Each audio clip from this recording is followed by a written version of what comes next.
Xiao Ruyu met an untimely demise during her foundation establishment, choked to death by a faulty foundation pill concocted by an unreliable junior disciple.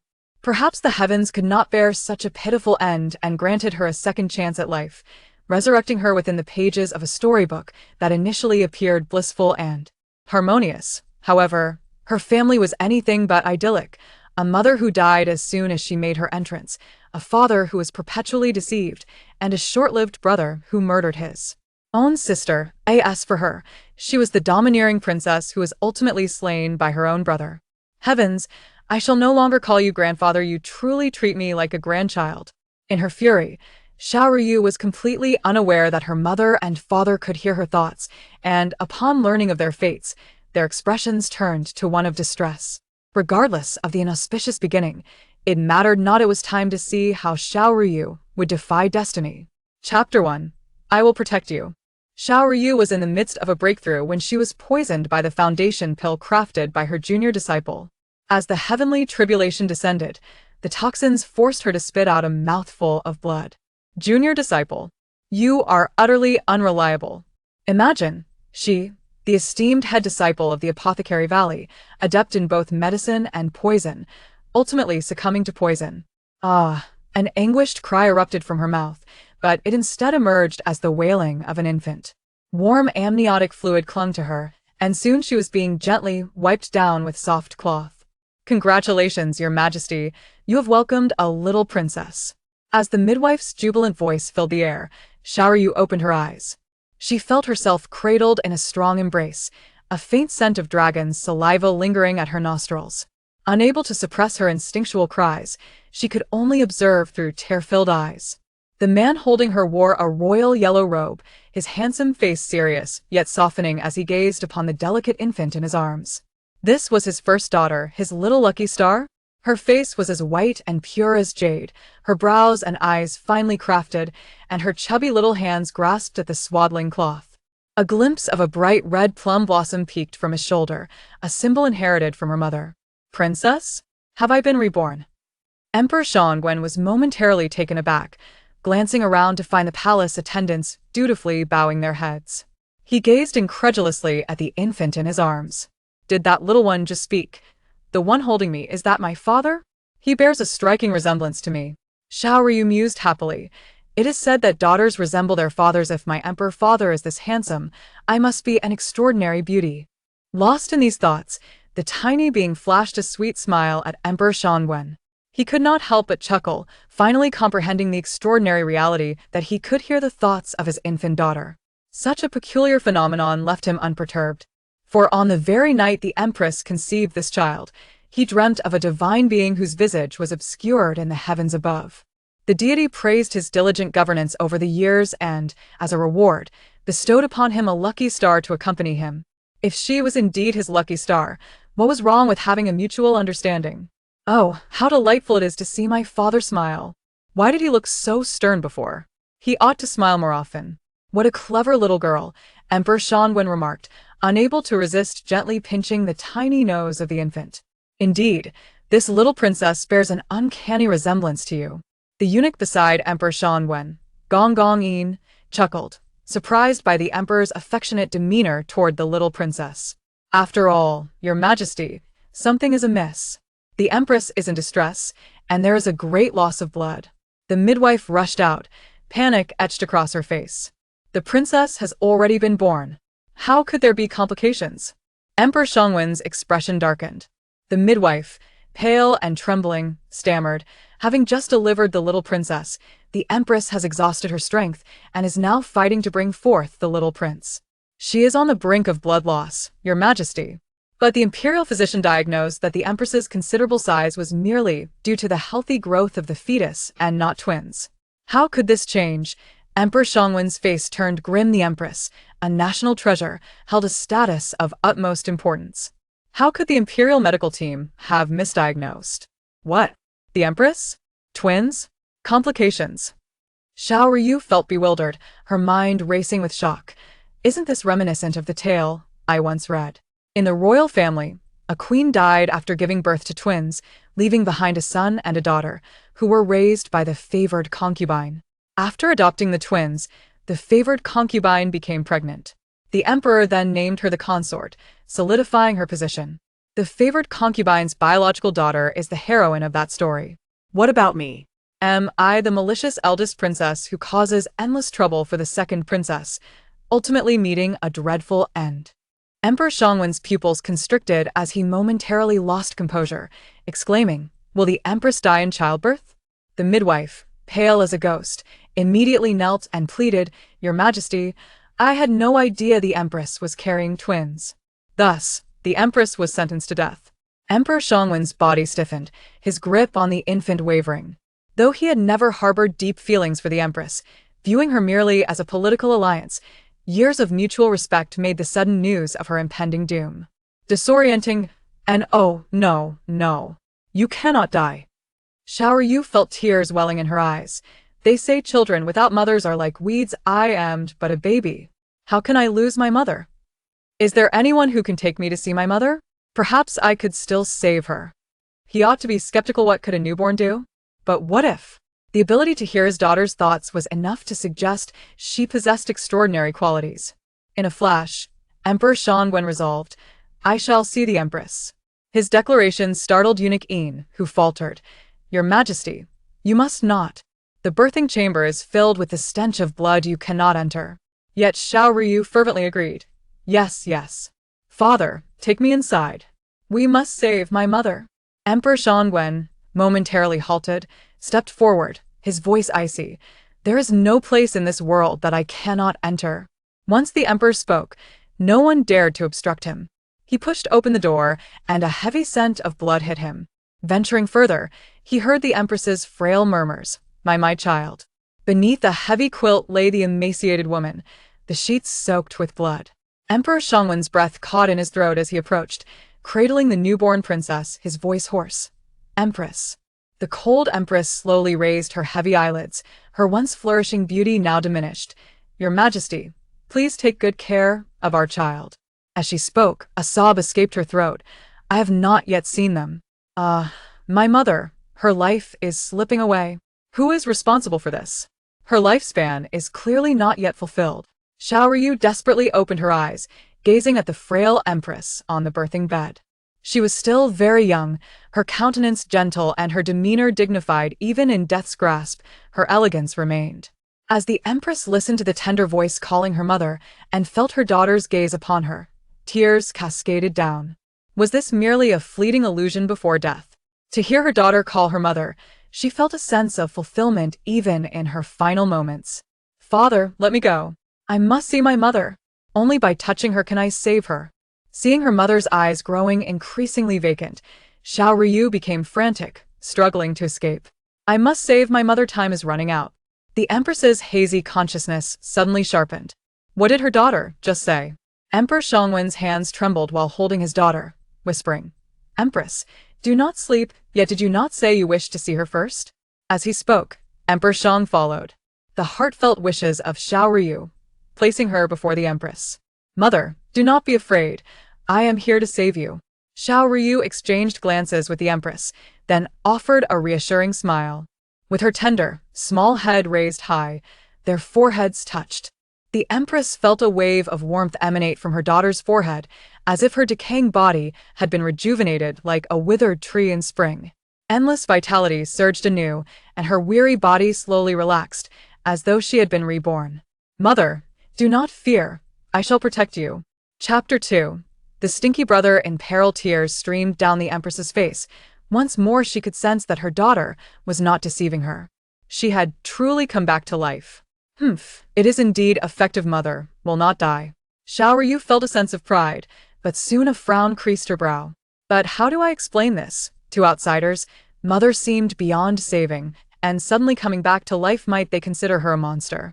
Noticing his daughter's anxiety, Emperor Shang quickly bent down, producing a calming pill he usually used to refresh his mind, and administered it to the empress. The empress had no choice but to swallow it, feeling a cool sensation slide down her throat, melting instantly, leaving her mouth filled with refreshing coolness, and her mind became clear. "I have stabilized the empress's vital signs with the medicine. Summon physician Yang at once." Emperor Shang commanded sternly, and the palace attendants did not dare delay. hastening to fetch the physician. Wow, so father truly loves mother. He used something meant to save lives for her. Their bond is so strong that even being born into royalty does not cause me worry, hee. The Empress was astonished to realize her daughter's thoughts were not mere illusions, and she was deeply moved as she looked at Emperor Xiang. To think His Majesty would willingly use such a precious remedy for her. Though she had been saved by her daughter, this gesture alone was enough to fill her heart with joy. Do not fear, Empress, all will be well. The Empress, unable to hear her daughter's thoughts, assumed it was the life-saving medicine he provided that had revived her, and thus felt grateful to him. Emperor Xiang felt slightly guilty, realizing he had taken credit for his daughter's achievement, which left him feeling somewhat ashamed. Thank you, Your Majesty. Look, our daughter is truly beautiful. The Empress, regaining her strength, reached out to touch Xiao Ruyu's delicate face, cherishing her exquisite daughter. Xiao Ruyu, equally fond of her beautiful mother, forced a wide smile to express her affection. Seeing this, I do not mind resembling mother, she is so lovely. Xiao Ruyu chuckled, but suddenly froze at the thought of her yet obscene brother. In her heart, she screamed, oh no, oh no, in my eagerness to save mother, I completely forgot about that stinky brother. Both Emperor Xiang and the Empress were startled by their daughter's outcry, their expressions unchanged, yet their gazes were firmly locked on Xiao Ruyu. Brother, wasn't that the little prince currently being bathed by the wet nurse? This is bad. I remember my biological brother was just born and was swapped out by the cunning consortly, replaced with a frail and sickly child. The weakling, spoiled by consortly after she took custody, pretended to care for him, while father doted on him due to his affection for mother, and mother's family cherished him as their beloved. Yet he showed no gratitude, and despite being fragile, he forced palace maids to tarnish the reputation of the Empress's son, ultimately colluding with consortly to frame my maternal grandfather's family as traitors. Upon hearing this, the Empress could not help but grit her teeth in fury. How could this be? But upon reflection, had her daughter not saved her, her parents, in their grief, would indeed have cherished her bloodline to the core. With this thought, the Empress glanced at Xiao Ruyu anxiously. What fate awaited her unfortunate royal son? After being exchanged, what kind of life was he leading? And my biological brother, upon leaving the palace, was discarded at a mass grave, only to be picked up by an old beggar, reduced from a royal prince to a little beggar. Ultimately, to bury the old beggar, he was forced to sell himself, and was deliberately arranged by consortly to enter the palace as a eunuch. Under consortly's command, he even poisoned the arrogant grand princess, who is my own sister. Emperor Xiang nearly uttered a furious absurdity in response to such a ridiculous scenario. How could this be so absurd? The twins born to the Empress had been pitifully plotted against to the extent of turning against one another. Xiao Ruyu was on the verge of panic. According to the timeline, my stinky brother has already been exchanged. I don't know which maid's quarters he is hidden in, waiting to be discarded. The Empress's hand, hidden beneath the blanket, suddenly clenched the sheets tightly, her eyes widening in disbelief. Was her royal son truly about to be exchanged? No, it could not be. How could she bear to watch them torn apart? Your Majesty, why has so much time passed, and I have yet to see our son? The Empress bit her lip, striving to keep her voice steady. She could not show any signs of distress. If detected, her son would be in grave danger. Emperor Xiang had already intended to issue a strict investigation, and upon the Empress's request, he immediately summoned eunuch Yin. The Empress wishes to see the little prince quickly. Have the wet nurse bring him. Xiao Ruyu's eyes brightened. Quickly look at that impostor's back. There is no plum blossom birthmark like mother's, it is evident. The twins' mark is present on both of us. Mine is on my shoulder, while the impostor has none. The Empress's eyes lit up. She was contemplating how to question the infant's identity when her daughter revealed it directly. Let me hold the prince first. The Empress, not bothering with the physician any longer, struggled to rise in order to embrace the prince. However, her trembling body was steadied by strong arms, as Emperor Xiang gently patted her back to soothe her. Do not rush. Empress, I shall hold him for you to see. Emperor Xiang's demeanor was calm and patient, yet beneath his surface lay unyielding coldness. Your Majesty, the little prince has grown tired from crying and has fallen asleep. The wet nurse obsequiously handed the prince to Emperor Xiang. Upon receiving the child, Emperor Xiang pretended to weigh him in his arms, casually praising, "He is certainly sturdier than the princess." Then, He furrowed his brow. Has the prince wet himself? Before the wet nurse could respond, Emperor Shang placed the infant on the bed, directly unwrapping the swaddling cloth.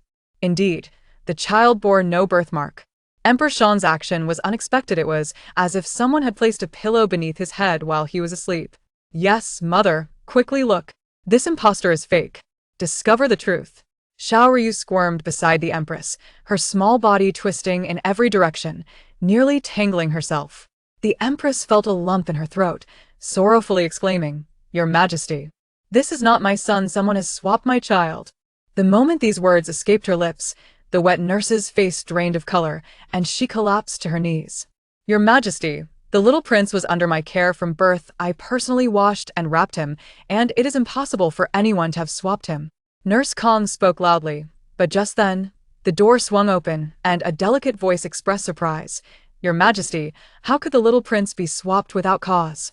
With a perfectly arranged hairstyle, charming demeanor, and slightly parted red lips, the newcomer was none other than Consort Li.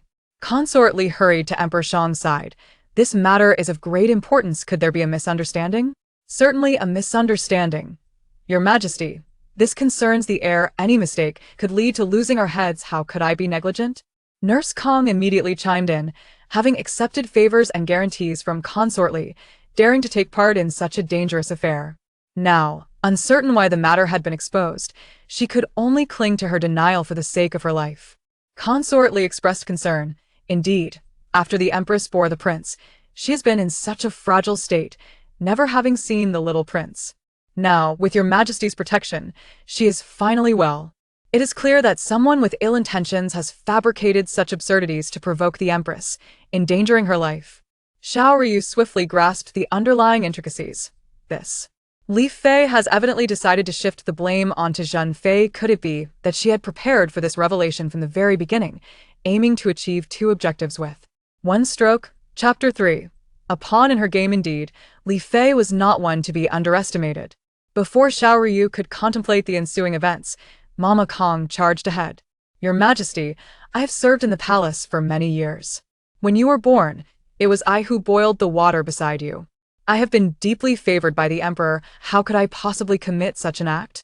Her words rang with righteousness, her wrinkled face exuding an air of integrity, but when Xiao Ruyu focused her gaze, she noticed the distinctive matchmaker's mole on Mama Kang's face. "How contemptible. So you are the one who orchestrated the disposal of my wretched brother in the mass grave. That old beggar was lured there by you as well. It was you who arranged for my brother to enter the palace as a eunuch. The innocent child suffers, yet you, in your eagerness to curry favor with Li Fei, have devised cruel machinations time and again, utterly shameless." Xiao Ruyu was overwhelmed with emotion, her previous struggles abruptly ceasing. She fixed her gaze upon the kneeling Mama Kong, compelling even the woman who could not hear her thoughts to lower her head, contemplating how this girl regarded her.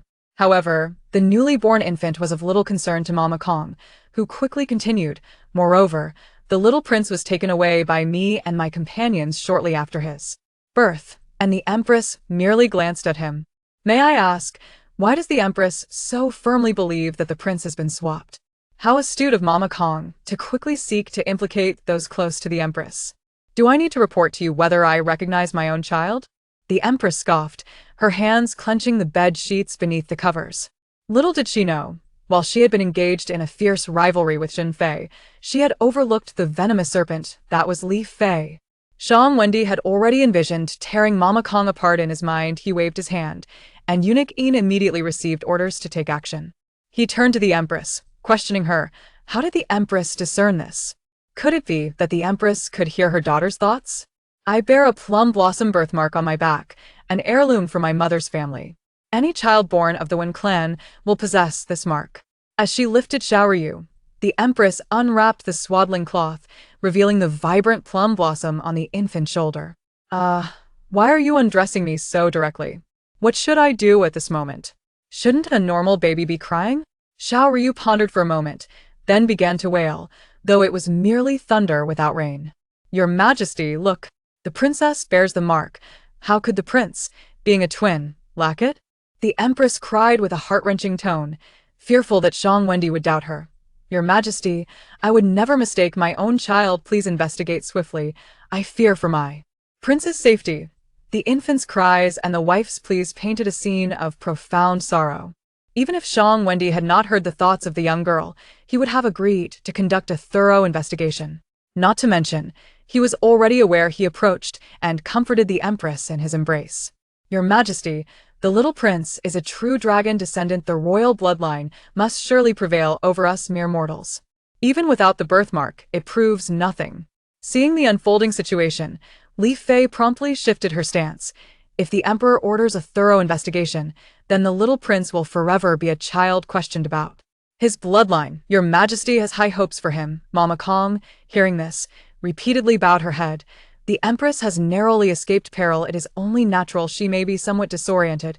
I swear on my life, the little prince is undoubtedly the Empress's own child, and no one has tampered with him. Moreover, with so many eyes upon us, even if I wished to meddle, I could not. In the palace, the birth of a child was a significant affair, particularly when it involved the Empress. The guards were doubled in vigilance. Mama Kong spoke the truth. The birthing chamber was filled with onlookers, and countless eyes had been upon the prince during his cleansing. Even Xiao Wendy initially found the notion of a swap child absurd. How convenient, yet the commander of the Imperial Guards is a relative of Li Fei. How could those backed by her family not grant the L family any advantage? Xiao Ruyu thought fiercely. You had better pray that my wretched brother is unharmed and can still be found by our parents. Otherwise, when I grow up, I shall personally deal with you, villain. Xiao Wendy's eyes darkened, realization dawning upon him. So, it was the commander of the Imperial Guards who had faltered. Someone has attempted to confuse the royal lineage, and I have yet to grow anxious. Yet here you are, a mere palace maid, so concerned for the state. Truly rare. Li Fei's expression changed abruptly. Xiao Wendy was not speaking of Mama Kong, but clearly warning her. Xiao Wendy coldly stated, no need for haste. If what you say is true, I shall send someone to search the palace, and they will surely find nothing. At this moment, Mama Kong truly felt as if she might faint. A palace search? Xiao Wendy was actually ordering a search of the palace. Before long, the hall doors were hastily pushed open. Your Majesty, I have led a search of the palace, and indeed, in the courtyard of Mama Kong, we have found a newborn boy. Eunuch Yin, cradling a swaddled infant, knelt directly before the Emperor and Empress, his expression fraught with fear. Heavens, why had this perilous task fallen to him? Li Fei's heart jolted. She had just realized that Eunuch Yin, who had always been by the Emperor's side, had not been present in the hall. My wretched brother hasn't been sent out of the palace. How splendid! Xiao Ruyu clapped her hands in delight. Eunuch Yin, you are truly remarkable. The Empress quickly reached out. Hurry, bring my son to me. Let me see him. Eunuch Yin hastily rose and handed over the swaddled infant. The Empress received it and immediately began to strip the child of his clothing. Against the backdrop of the dull garments, the crimson plum blossom on the boy's right hip stood out prominently. The Empress let out a tremendous sigh of relief, then embraced both her son and daughter, weeping aloud. My son, my dear son. Amidst the Empress's cries, Xiao Ruyu stretched out her hand to touch her mother's face in a gesture of comfort. Do not cry, Mother. I and the future, the three of us will be together. Mother will perish in childbirth, the daughter will be nurtured to waste, and the youngest son will be left to wander as a beggar. Such is the fate of the little prince. At this moment, everything is utterly transformed. Xiao Ruyu clenched her tiny fists, her face brimming with determination. The Empress, filled with maternal affection, raised her hand to gently pry open Xiao Ruyu's clenched fingers, preventing her from continuing. Why hold so tightly? Your little hands are so tender. If you grip too hard, it will not be good. To the Empress, her daughter's youthful voice was infused with hope. Indeed, their destinies had been irrevocably altered. She could hardly bear to imagine the calamities that would unfold if the events her daughter had described were to come to pass. Thinking of Li Fei, concealed in the shadows from all, the Empress's eyes brimmed with unbridled hatred. She could hardly fathom how profound her resentment would be in the underworld. Who would have thought that this childbirth would be so fraught with complications, and that someone would truly dare to attempt to swap the prince? Li Fei patted her chest, feigning terror. Such a shocking occurrence. Thankfully, the little prince is safe. That wretched scoundrel who dares to offend the royal family deserves nothing less than to be executed along with their entire clan. As if her words were not enough, Li Fei went so far as to strike Mama Kong across the face with force. Mama Kong, struck to the ground, was utterly astonished. How could she not comprehend that Li Fei intended to discard her as a pawn? Chapter 4. This is not the villain. Speak now and reveal the truth. Who is it that has orchestrated this? The expression on Lady Li's charming face twisted, the implicit threat in her tone unmistakable. What should we do now? Is father planning to incite a dogfight between Lady Li and Granny Kong? Shouldn't we interrogate Granny Kong thoroughly first? After all, that old hag is quite malevolent and knows the most. Hearing this, Emperor Xiao Ruyu instinctively tightened his embrace around his daughter. On the ground, Granny Kong, pale and lifeless, was met with a fierce glare from Lady Li, leaving her in a daze, momentarily at a loss. When committing misdeeds, one fails to be discreet. Now that you have been discovered, you know fear. Xiao Ruyu spat derisively, her meager cultivation from her previous life allowing her to perceive the karmic ties on individuals. This Granny Kong was already ensnared by her own wicked deeds, previously relying on a stroke of fortune to survive. Now, having lost that chance of complicity, she was on the verge of being devoured by the consequences of her actions. Evil deeds lead to self-destruction. Immediately, she raised her voice in pleas for mercy. Your Majesty, I did not intend to, I was merely threatened. I dared not disobey, Your Majesty. Very well, then speak. Who is it that has threatened you to the point of risking your life to commit this capital crime? The Emperor's tone was grave, eager to hear what this audacious servant might reveal. Lady Li's complexion blanched, already aware that this cunning servant was likely inept and would soon betray her, gritting her teeth in resentment. Without a moment's hesitation, she crushed a fragrant pellet in her sleeve, releasing an unusual aroma. The Empress adjusted her sleeves and spoke softly. Do not worry. If you cooperate fully and clarify the matter, both His Majesty and I will consider your circumstances and spare your life, ensuring the safety of your useless son. As the matriarch of the palace, the Empress would not casually appoint unfamiliar individuals as her midwives. She had thoroughly investigated the backgrounds of each, only to find herself in this predicament. She chuckled lightly, her tone deceptively warm yet chilling. However, should I discover that your words are deceitful, you should be wary of the fate that awaits you. Your Majesty, I must say that it was. Granny Kong spoke each word with urgency, her breaths becoming increasingly labored. Yet, in the blink of an eye, her expression faded to despair, unable to utter the name. Oh no! She has been cursed. If she dares to think or speak wrongly, the curse will take effect, endangering her life. Xiao Ruyu, anxious in her father's arms, nearly stumbled in her urgency to intervene. What should I do? The spiritual energy I wield is insufficient to suppress the curse. Moreover, using it will weaken my body. Never mind, I cannot afford to hesitate. Granny Kong must not die before revealing what she knows. Emperor Xiao Ruyu was startled. He did not comprehend his daughter's mention of spiritual energy, but he understood that her body would weaken after using it. How dare a mere servant demand a princess to risk her health for her? Swiftly, he covered Xiao Ruyu's small head with the swaddling cloth, his voice cold. Dr. Yang. Having remained inconspicuous until now, Dr. Yang swiftly stepped forward, grasping Granny Kang's face and feeding her a pill. The pill dissolved on her tongue before she could even attempt to spit it out, and she was suddenly engulfed in excruciating pain. Seeing this, Emperor Xiao Ruyu scoffed. Your backer is ruthless indeed, directly inflicting such a curse upon you. You are now but a discarded pawn, destined for death. Granny Kang's eyes widened in disbelief, pleading, spare me, Your Majesty. I shall speak. She writhed on the ground, her emaciated skin erupting with visible veins. It was apparent that some unknown creature was crawling within her body. In her agony, she lost control, and amidst the foul stench, Granny Kong glared desperately at the seemingly composed Lady Li. Your Majesty, it was Lady Li who instructed me. The curse upon me must have been inflicted by this wicked woman. Your Majesty, please see the treachery of this vile servant. She seeks to sow discord between us and frame my family. Lady Li immediately knelt, wailing in accusation, her teeth clenched in hatred. Moreover, I have never heard of such a curse and have no means to control her. Had she known this would happen, she should have been more ruthless, sending someone to follow Granny Kong and eliminate her at the slightest sign of trouble. This statement was erroneous. After administering the pill, Dr. Yang addressed Emperor Shan Wen with a bow. Your Majesty, allow me to clarify. This curse is not formidable.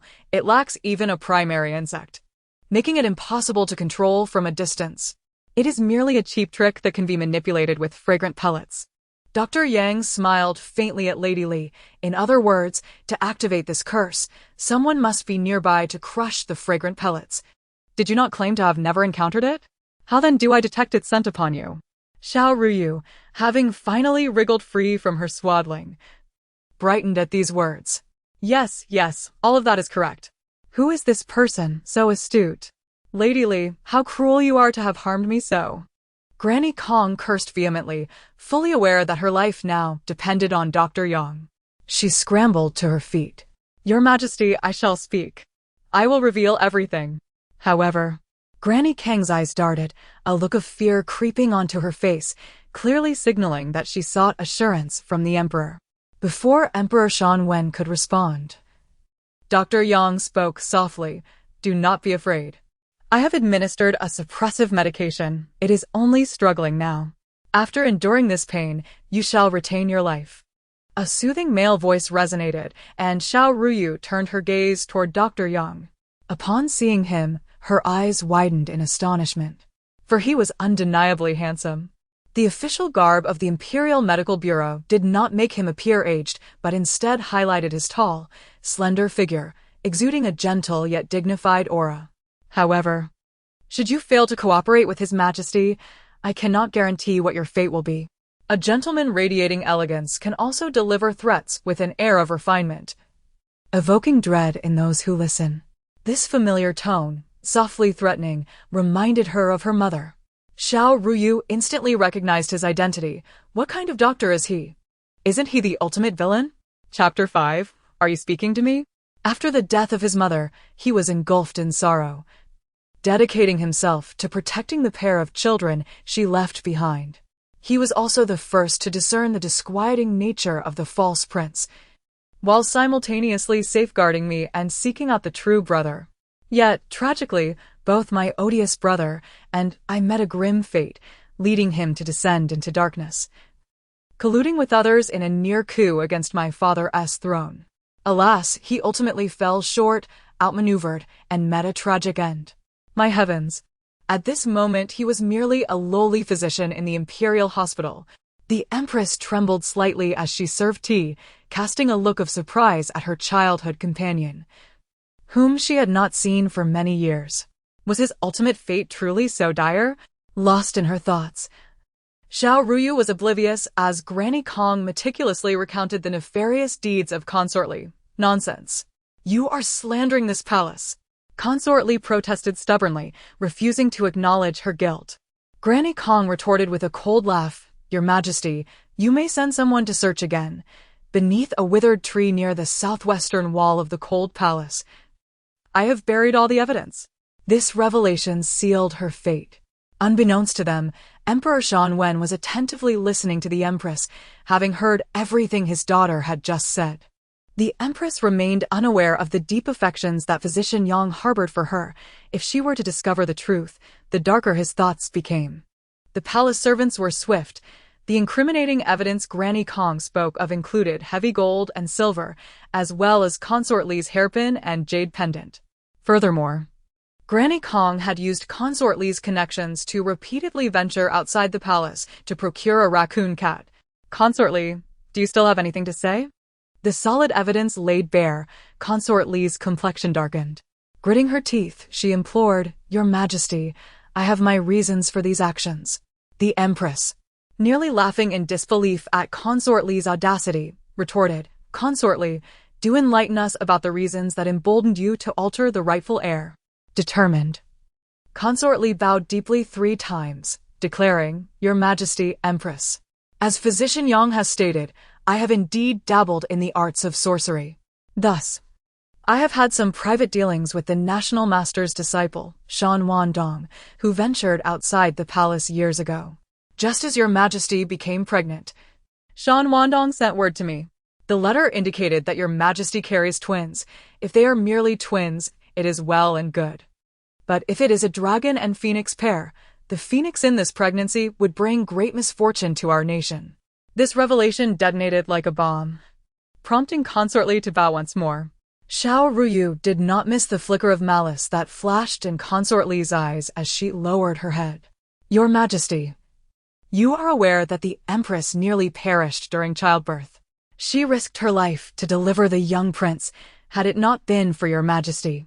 The implication was that Consort Li's audacity in altering the prince was solely to spare him from a fatal destiny. How dare she insinuate that I am a harbinger of disaster, seeking to turn my mother against me? Xiao Ruyu gasped in disbelief, her infant body acutely sensitive to malevolence. Consort Li's malice magnified 1,000-fold within her, provoking an intense reaction. Indeed, she is a wicked woman. This is intolerable. It infuriates me. The Liu family, boasting of their minor achievements, parades themselves as saviors of the nation while harboring no regard for the common folk. Xiao Ruyu ground her teeth, enumerating the transgressions of the Liu family. After my mother's death, my father was solely focused on cultivating that false prince. Consort Li deliberately allowed the false prince to become inept, scheming for years to eliminate the former Empress's children to elevate her own son to the throne. Nonsense. This was merely a delay tactic. The longer they stalled, the more time the Liu family had to manipulate the court. Soon I would not just be a harbinger of disaster, but a calamity for the nation. With a sharp sound, the Empress shattered her teacup on the ground. Consort Li, how dare you? How dare you insult my daughter thus? Emperor Shanwen, infuriated, handed Xiao Ruyu to Physician Yang and strode forward to deliver a resounding slap to Consort Li. What a Consort Li, what a Liu family! The impact sent Consort Li sprawling, her face swelling instantly. Your Majesty, you. Enough! Emperor Shanwen roared. The Empress nearly perished in childbirth. Had it not been for her fortune, it would have been a national tragedy. The Empress, blessed with great fortune, bore a princess and turned misfortune into fortune, and you dare to malign her child as unlucky? Consort Li, what punishment do you deserve for such slander? You dare to tarnish the reputation of his lucky star. Consort Li, clutching her face, saw the Emperor's fury and gritted her teeth. Your Majesty, what I have said today is all truth. You may summon the astrologers to verify today's celestial signs. The Imperial Guards were already in the employ of the Liu family. What could a mere astrologer do? Bring forth the culprit. Consort Li has dared to alter the rightful heir and repeatedly insult the princess, strip her of her rank, and demote her to a mere concubine, banishing her to the cold palace.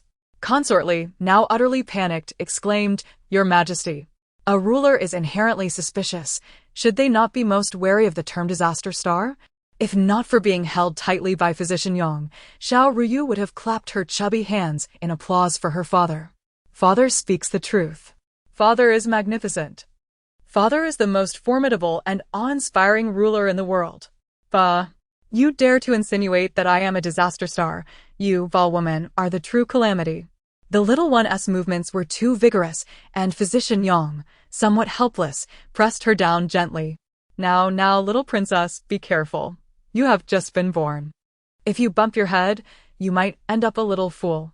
He gently tapped Xiao Ruyu's tiny nose with a sigh.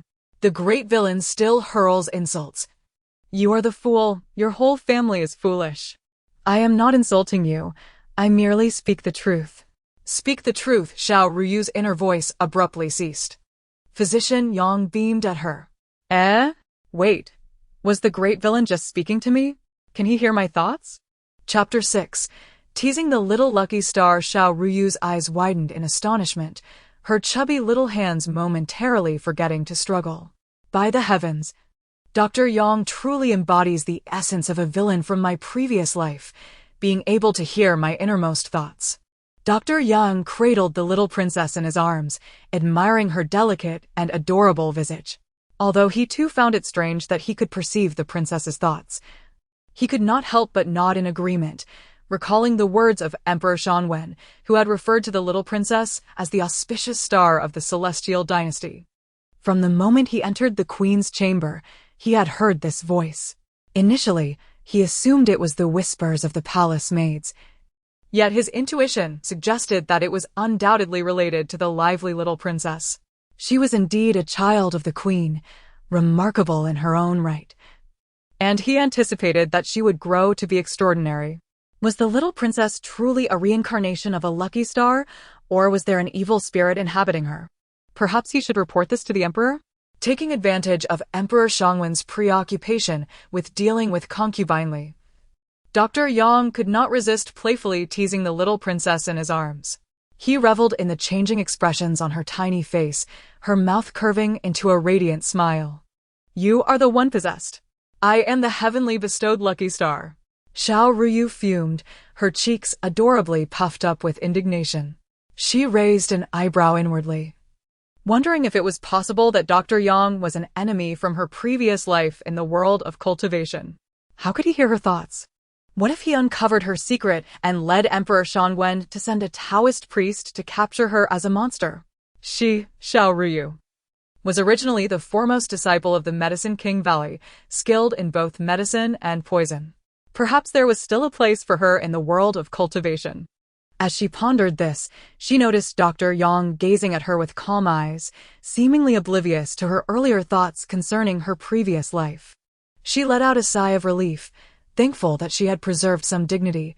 Otherwise, the situation could have become rather troublesome. Concubine Li was being escorted away by the guards assigned by the Prince of Yin, and she cried out desperately to Emperor Shangwen. Your Majesty, my father has rendered meritorious service. You cannot treat me this way. Concubine Li's heart was filled with resentment. Her meticulously crafted plan had been to ensure that the queen would perish during childbirth, while the little prince would be swapped out, destined for a lowly existence.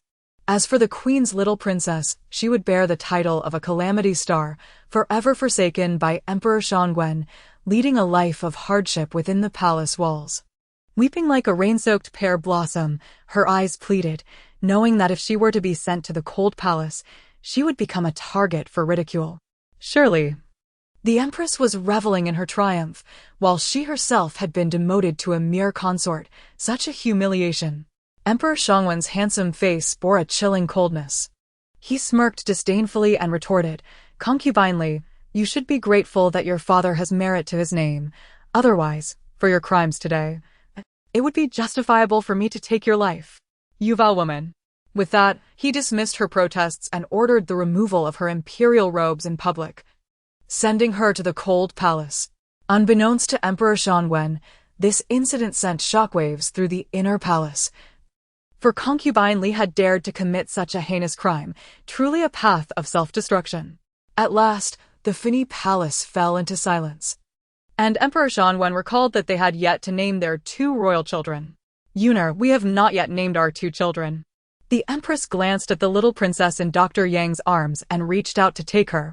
As she thought of how the little princess often made subtle remarks, both Emperor Shangwen and the empress found themselves inclined to tease her. Your Majesty, after this ordeal, I only hope that the little princess lives safely. I have heard that a humble life is easy to nurture. Perhaps we should name our little princess Xiao. Though it may seem common, it is not without merit. Xiao Ruyu shivered at the thought, mentally exasperated. Mother, you are the empress, the most beautiful and intelligent woman in the entire palace. Who names a princess Xiao? I would surely be the subject of ridicule. Father, you are truly wise and mighty. You wouldn't name our precious little girl that, would you? Emperor Shangwen smirked, though he did not find his daughter particularly adorable at that moment. Upon witnessing the little one's gloomy demeanor, he cleared his throat and suggested, very well. Let us decide on the names for the princess and the little prince by drawing lots. Xiao Ruyu felt a wave of relief wash over her. I nearly became Princess Zuehua. Who would understand? She mused silently, realizing that if her master were to find out, he might die from laughter. The empress shot a surprised glance at Emperor Shangwen, who had unexpectedly played along with her teasing of their daughter. This led her to wonder if he could indeed hear the little princess's thoughts. Emperor Wen commanded the palace attendants to prepare ink and brushes, and he began to write, quickly contemplating names. The paper bore several names he had chosen for the twins: Xiao Wenshuan, Xiao Qingno, Xiao Henshu, Xiao Lingyi, Xiao Qiyu, and Xiao Tingshuang. The empress, cradling her daughter, approached the desk, where the little princess was fixated on the characters. She danced with delight and exclaimed, "I want to be called Xiao Ruyu. And as for the stinky little brother, he shall be Xiao Rujin." Xiao Ruyu thought to herself, watching as her handsome father inscribed her chosen name alongside that of her brother. Truly, a father and daughter are of one mind. He understands me. Emperor Wen folded the paper and tossed it aside, allowing Xiao Ruyu to begin picking. With an excellent memory, she quickly recalled where he had tossed the paper. She grasped the two pieces tightly in her little hands, babbling animatedly, melting the hearts of all who listened. The empress personally unfolded the paper and found the names written upon it: Xiao Ruyu and Xiao Rujin, the names chosen by the little one herself. Ultimately, Emperor Wen finalized the names for the twins and bestowed upon the little princess the title of Funing Chong Princess. As the day waned, Emperor Wen contemplated the lingering influence of concubine Li's faction within the Imperial Guard. He resolved to eliminate any potential threats, considering it prudent to address the matter of concubine Li's supporters decisively. The empress, ever virtuous and understanding, nodded slightly, affirming, "Yes, Your Majesty, I understand. It is wise to prioritize the greater good." As they departed, Emperor Wen instructed the palace attendants to remain vigilant and to care for the little princess before leaving Fini Palace. Chapter 7. The seclusion of Chancellor Lu. Xiao Ruyu stifled a yawn, having expended considerable spiritual energy today. Being so young, she succumbed to drowsiness and fell into a deep slumber. The fragrant aroma surrounding Empress Duan instilled a profound sense of reassurance within her. "Dr. Yang, please remain." The empress spoke with a melodious tone, her demeanor devoid of the usual authority, infused instead with a warm familiarity, a testament to their childhood bond. Yang Xiufeng bowed respectfully, uncertain of what further matters required the empress's attention. "Had it not been for your timely intervention, I would not have emerged unscathed from today's tribulations. However, with concubine Li's scheming against me, I am not one to be trifled with," she asserted. "What do you propose we do, Your Majesty? Perhaps you could share your thoughts?" The empress entrusted Xiao Ruyu to a wet nurse, settling gracefully upon the beauty couch, her voice cool and composed. "Regarding concubine Li, the Lu family will certainly not abandon her in the cold palace. They will use their influence to rescue her.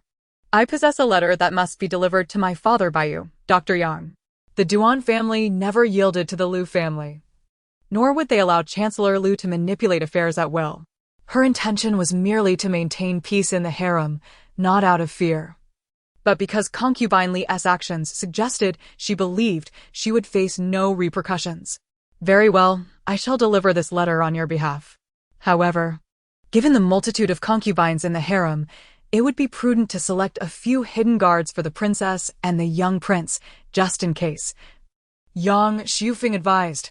The empress found this reasoning sound and entrusted the matter to him, knowing her children would inevitably attract envy and animosity within the palace.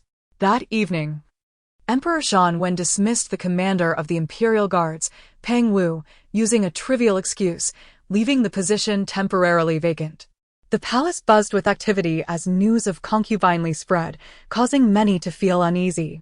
Those who typically stirred trouble among the concubines now behaved with utmost decorum, fearful of incurring the emperor's wrath. The following morning at court, Emperor Wen, displeased, took his seat. The words of the little princess echoed in his mind from the previous night. If her words were prophetic, then concubine Li was indeed the root cause of the turmoil. Yet Chancellor Lu's deep-rooted influence in the court prevented him from taking action. Long live the emperor! The ministers greeted, bowing deeply, seated upon the throne. The emperor listened as officials presented their petitions. "Your Majesty, I have heard that you have confined concubine Li," spoke Chancellor Lu, his heart racing upon learning that his daughter had been cast into the cold palace. He understood the gravity of the situation. The only way to mitigate it was to downplay its significance, assuming the Empress would not pursue the matter further. However, the palace was rife with secrecy, making it difficult even for him to meet concubine Li, let alone relay messages. With a heavy thud, the Emperor slammed his palm upon the table, coldly declaring, "Chancellor Lu's daughter has displayed audacity beyond measure, daring to swap the prince and even bribing palace maids to harm the Empress, clearly showing her contempt for my authority." The officials exchanged glances, aware of concubine Li's notorious arrogance, yet her exquisite beauty had captured the Emperor's favor. Now, witnessing his anger, they realized the severity of the matter. Duke Duan interjected, "Is Chancellor Lu implying that concubine Li is innocent? According to our laws, she deserves not just confinement, but execution." Damnable Chancellor Lu! Who raised such an ungrateful daughter, daring to harm my sister? Does he think he is invincible? Duke Duan fumed. The Duan family, renowned for their honor, could not be subjected to such indignities. Thankfully, the Empress remained unharmed. Otherwise, the Lu family's days of prosperity would be numbered.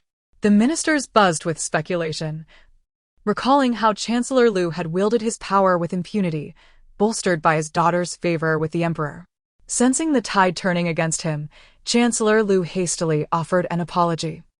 "I acknowledge my shortcomings in raising my daughter. I beseech your majesty for forgiveness. Fortunately, under your divine protection, the Empress and her children are safe, which is a blessing for our kingdom."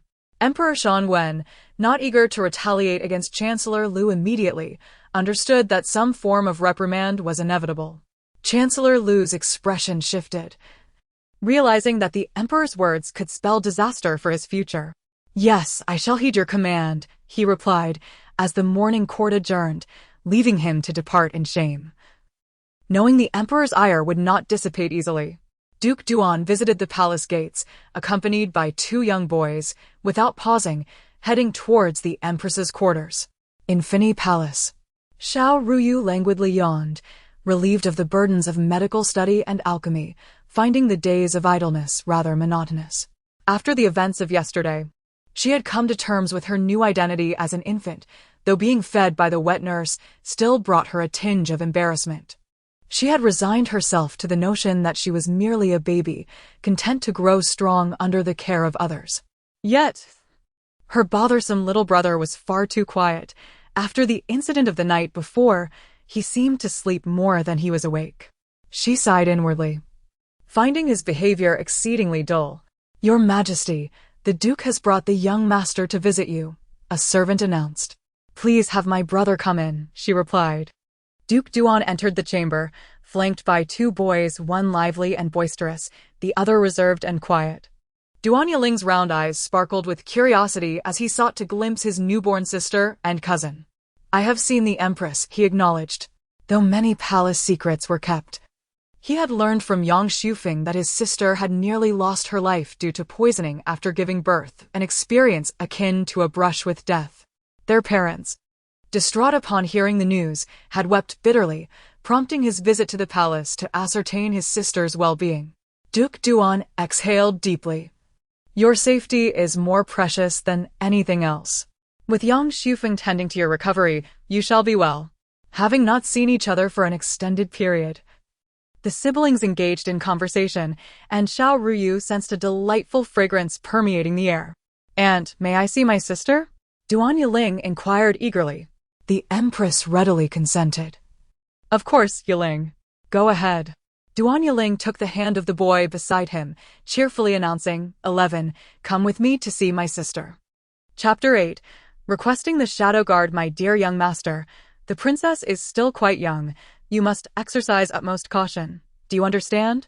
Duan Yiling, who was often quite mischievous, had long yearned for a little sister, and when he learned that his aunt, the Empress, had given birth to twins, a boy and a girl, his heart brimmed with joy.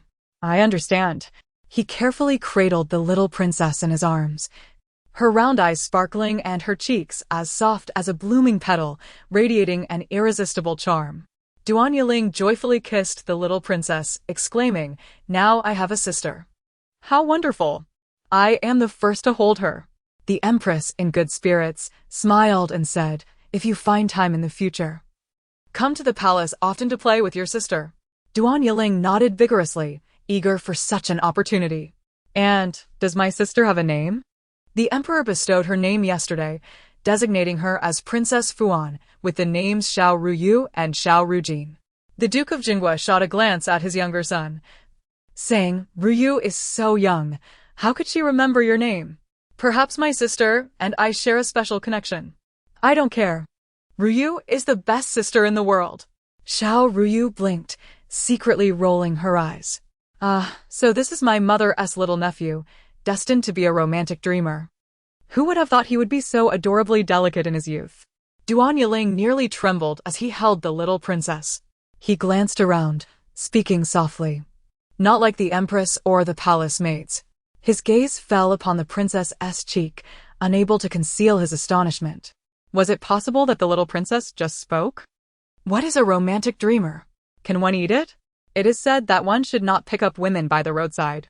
My little cousin dreams of wandering the world, inadvertently saving a woman and insisting on marrying her, nearly driving his uncle to the brink of illness. He is quite handsome, capable of contributing to our nation. Yet that woman abandoned everything, ultimately leading him to ruin. What a tragic tale. Oh, and he lost an arm, watching the love of his life marry another." Duan Yiling's mouth twitched. He had been praised for his intelligence since childhood. He had read numerous tales and listened to many stories of the world. But nothing could compare to the absurdity of what the princess just said. But wait, the crucial point was why he could hear the princess speaking. Was he truly gifted? The chosen one? If so, he must tread carefully around Ryu's words. He had no desire to become a romantic dreamer. He would no longer skip classes. And he vowed to study diligently to achieve academic success. She immediately resolved to keep a close watch on Yiling's romantic affairs, ensuring that he would not fall prey to a woman of dubious origins. Xiao Ruyu blinked, sensing an approaching presence, seemingly that of a young boy, beside her cousin. With a deep sigh, Xiao Ruyu lamented, "Oh, how unfortunate that I cannot take him away. After all, he is but an infant. Mother, I want this little brother." "Wah." Xiao Ruyu thought to herself, her chubby hands flailing in desperation, unable to control her emotional response. Duan Yiling hastily comforted the little princess, hearing the voice in his mind, and promptly handed the infant to the young boy. 11. Quickly embrace the little princess. She seems to take a liking to you. Duan Yiling also wished to test whether the voice he heard was the result of his imagination or a true reflection of Ryu's thoughts. Duan Xin was suddenly thrust into the embrace of a child, his expression shifting as he contemplated tossing the child aside. The little princess, who had been crying moments before, suddenly beamed with joy, as if she had not been the one wailing just moments ago. However, Xiao Ruyu felt a twinge of curiosity. Upon her brief contact with the young boy, she sensed that he bore a significant affliction within him. This poison, reminiscent of the one she had encountered in her past life at the Apothecary Valley, known as binding silkworm, was a cruel torment. Her intrigue deepened. How could such a young child have fallen victim to such a debilitating poison? The pain it inflicted was unbearable, far worse than death. Was it possible that there were others in this world capable of administering the binding silkworm poison? Brother, whose son is this child? I have never seen him before. The Empress cleared her throat and spoke directly. Brother, I have been troubled by the incident regarding Jean being swapped, and I have been considering finding a guard for Ryu. I noticed that she has taken quite a liking to your 11. Might you be willing to part with him to remain by her side? The Duke of Jingua hesitated momentarily, knowing his sister rarely asked for favors. After all, they were family, so it was not an imposition. He nodded, saying if Ryu wishes it, then let 11 stay in the palace to protect her. Sister, we are siblings. There is no need for formality. Xiao Ruyu rejoiced upon hearing her uncle's words. Uncle is so kind. He truly cares for Ryu. The Duke glanced around, his expression bewildered, feeling as though he were experiencing auditory hallucinations. The Empress felt touched. Having faced life and death, she treasured family bonds even more. Thank you, brother. How are our parents? Chapter 9. The storage ring. The midday feast was exceedingly lavish. Xiao Ruyu was placed in the arms of the wet nurse by Xi, and as she beheld the grand array of exquisite delicacies laid before her, she could not help but swallow hard. The culinary delights of the imperial palace were presented in vessels of gold, stone, and jade, appearing not merely as dishes but as true works of art. The table was adorned with numerous dishes that Xiao Ruyu favored, and tears welled at the corners of her eyes as she closed them in silent lamentation, murmuring to herself, "The little one can only drink milk. She must not break her vow." Empress Duan chuckled softly, finding her little princess irresistibly adorable. Whether by design or happenstance, the Empress would occasionally sway the food in her hands, tempting Xiao Ruyu further. Throughout the sumptuous meal, the mood of the attendees was buoyant, while Xiao Ruyu's heart brimmed with grievances. Though she possesses commendable martial skills, he has been poisoned. I have been administering remedies at home to aid his recovery. Here is the prescription, dear sister. This child is unfortunate, and I hope you will take care of him, spoke the Empress, her heart swelling with maternal affection as she gazed at Xi, who, despite being 6 years old, appeared as frail as a mere twig. Rest assured, my brother. I shall not neglect Xi, responded the Empress with earnestness as she took Xi's hand in a firm grasp, earnestly instructing him, Xi, you are entrusted with the protection of your sister. In a few days, I shall enter the palace with your brother to visit you. You must guard her well, my little man. Xi nodded dutifully, replying, yes, my lord. From this day forth, you shall serve as the personal guard of Princess Fuan. There is but one task I require of you, to ensure the safety of Princess Fuan. Do you understand? With a serious demeanor, Xi affirmed, yes, I understand. Xiao Ruyu grasped Xi's hand, her heart heavy with concern. It was evident that Xi's poisoning was severe, if not remedied. He would likely not survive beyond the age of 15. Reminded of her own suffering from poisoning in a past life, she felt a surge of compassion. Seizing a moment when the Empress was distracted, she raised her hand, channeling her spiritual energy to detoxify Xi. However, her frail body could scarcely withstand the exertion, and she soon succumbed to a deep slumber. Despite the Empress's relentless inquiries, concubine Li remained tight-lipped about the perpetrator, as if the one who had cast the curse had vanished from existence. The Empress sighed, wishing fervently that no harm would befall her children, for she would fight to the death to protect them. When Xiao Ruyu awoke, it was already the next day. She felt a slight weight on her small hand, as if something had encircled it. Observing her tiny fingers, she discovered a nearly transparent ring adorned with intricate totems that seemed vaguely familiar. Pinching her palm to ascertain reality, she suddenly recalled, this was not the storage ring from her previous life? How had it been transformed into a miniature version? To her astonishment, she sensed that the ring contained numerous rare herbs and precious treasures she had stored in her past life, items that were exceedingly difficult to obtain in this era. This storage ring even had the potential to lead to the back mountain of the Apothecary Valley, yet no matter how she willed it, she found herself unable to access that hidden realm. With a resigned sigh, Xiao Ruyu concluded that while the ring was indeed the one from her past life, she could not enter the back mountain. Could it be that additional conditions were needed to unlock it? Resolutely, she decided to lie back and turned her face away as the wet nurse approached. Once she finished nursing, Xiao Ruyu noticed Xi waiting outside the hall. His complexion appeared much improved, and she felt a growing sense of comfort in his presence. After the morning court, Emperor Xianwen changed into his ceremonial robes and strode towards Fini Palace. Empress Duan had nearly recovered. Being the daughter of a military family, her constitution was naturally robust. With the aid of medicinal herbs and physician Yang's care, her health had returned to a satisfactory state.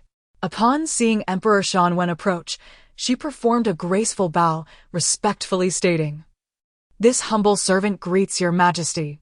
The emperor quickly assisted her to her feet, dismissing formalities due to her lingering discomfort. You must take care of your health, Empress. It is imperative that you do not suffer any harm. Empress Duan was slightly taken aback. The emperor had become far more considerate than in the past, and she had merely viewed him as a sovereign to be served. With 3,000 beauties in the harem, the emperor's attentiveness was more than sufficient for her. Son greets mother. I wish to see my sister, came the voice of the crown prince, Xiao Ruyu, who had secretly accompanied Emperor Shangwen. Empress Duan gently replied, There is no need for such formality, my son. Little Ruyu is in her cradle. You may go and visit her. Xiao Ruyu was born to a side concubine during the emperor's princely days, but the concubine perished due to excessive blood loss during childbirth. Ultimately, after Emperor Shangwen ascended the throne, he entrusted the crown prince to be raised by the foremost of the 4 consorts, concubine De. The crown prince was of commendable character. As they conversed, a palace attendant suddenly entered to report, Your Majesty, Your Highness, the old marquis and his wife have come to the palace to pay their respects. Wishing to see the empress. Emperor Shangwen replied solemnly, Please escort the old marquis to the Yongxin Hall. Prepare a banquet and ensure they are treated with the utmost respect. Yes, Your Majesty. As the empress departed, she advised the crown prince, Ruan, keep a watchful eye on your sister. Xiao Ruyu affectionately pinched Xiao Ruyu's cheek, unable to conceal his delight. Ruyu, I am your elder brother. You are truly adorable. Xiao Ruyu pondered for a moment, recalling that in the novels she had read, although the crown prince was diligent in his studies, he lacked wisdom and was easily manipulated, leading to a strained relationship with their father. Indeed, the crown prince is as gentle as jade. It is no exaggeration to say he embodies the essence of a noble gentleman. Alas, in the future, he will be swayed by others, vying for the throne, ultimately becoming a scapegoat for his father's demise. However, it is hardly the crown prince's fault. His mother passed away early, and he has no confidants. The palace maids sent by concubinely coddle him, and he, in turn, confides in them, only to be betrayed in the end. Xiao Ruan's expression paled slightly. He pondered who had uttered such words and why. Yet, he recalled that a new maid had indeed arrived in his palace, showering him with care and concern. According to the earlier speaker, this individual was the source of his isolation, but he was the crown prince, not a traitor. Chapter 10. Xiao Ruyu, Yet It Matters Not, Dear Elder Brother. In the future, I shall bring you warmth and fortune, Xiao Ruyu mused, her heart still unable to fathom that such words could emanate from the lips of an infant. However, the little princess's utterance bore a semblance of truth. Thus, the possibility of its veracity dawned upon her. Recalling the emperor's words about her younger royal sister, destined to be the auspicious star of the dynasty, she found herself at ease. The words of this auspicious star could not possibly be mistaken. She was not fond of the original conclusion. Thus, it was imperative that she diligently pursue her studies and achievements, setting an example for her younger siblings. After the empress and emperor when departed, Xiao Ruyu's 2 cousins made their entrance. We greet His Highness. The 2 young gentlemen from the marquis's residence bowed, their manners impeccably courteous. Xiao Ruyu, taken aback by the attention, hastily replied, There is no need for such formality. You have come to visit my sister. Little sister is truly adorable, would you not agree? Duaniheng, cradling the little princess, playfully pinched her chubby cheeks, chuckling as he remarked, She resembles our aunt splendidly. Typically reserved, Duaniheng spent his days engrossed in literature and martial arts, yet he could not conceal his delight as he held the little princess in his arms. Our little princess is the fortunate star of our dynasty. Let us take her for a stroll outside. They have no sisters to boast of. We must flaunt her. Duan Yiling, equally jovial, echoed the sentiment of taking Xiao Ruyu out for a jaunt. Let us procure an abundance of toys and garments for our sister. With that, they attempted to whisk Xiao Ruyu away, only to be halted by the crown prince and the 11th prince. The crown prince, flustered, interjected. The little princess has only just been born. It is ill-advised for her to venture out. Moreover, this matter has yet to be reported to our mother. and I fear it might cause her undue worry. Though the 11th prince was often taciturn, he was acutely aware of his duty to protect the little princess. She cannot leave the palace. The empress would be distressed. Duan Yiling, astonished, remarked, 11th, this is the first time I have heard you speak so much. But my brother and I are merely street rascals, taking our sister out for a stroll. How could anything go awry? The crown prince hesitated. Given the recent upheaval regarding the little prince, which nearly unseated the empress's health, he was loath to take risks. Xiao Ruyu, overhearing the prospect of an outing, chimed in cheerily, I want to go out and play. The capital is so delightful. Even if I cannot do much, a simple stroll would suffice. I feel stifled. Her sweet voice prompted the crown prince, after a moment's indecision, to relent. Given her eager anticipation, he sighed and addressed the young princes, very well. I shall send someone to inform our mother. We may venture outside. Oh yay, elder brother is magnificent. I adore you. Xiao Ruin's cheeks flushed slightly at such bold declarations, a hint of shyness creeping in. Yet Xiao Ruyu remained oblivious, lost in the joy of leaving the palace to explore the world beyond its confines.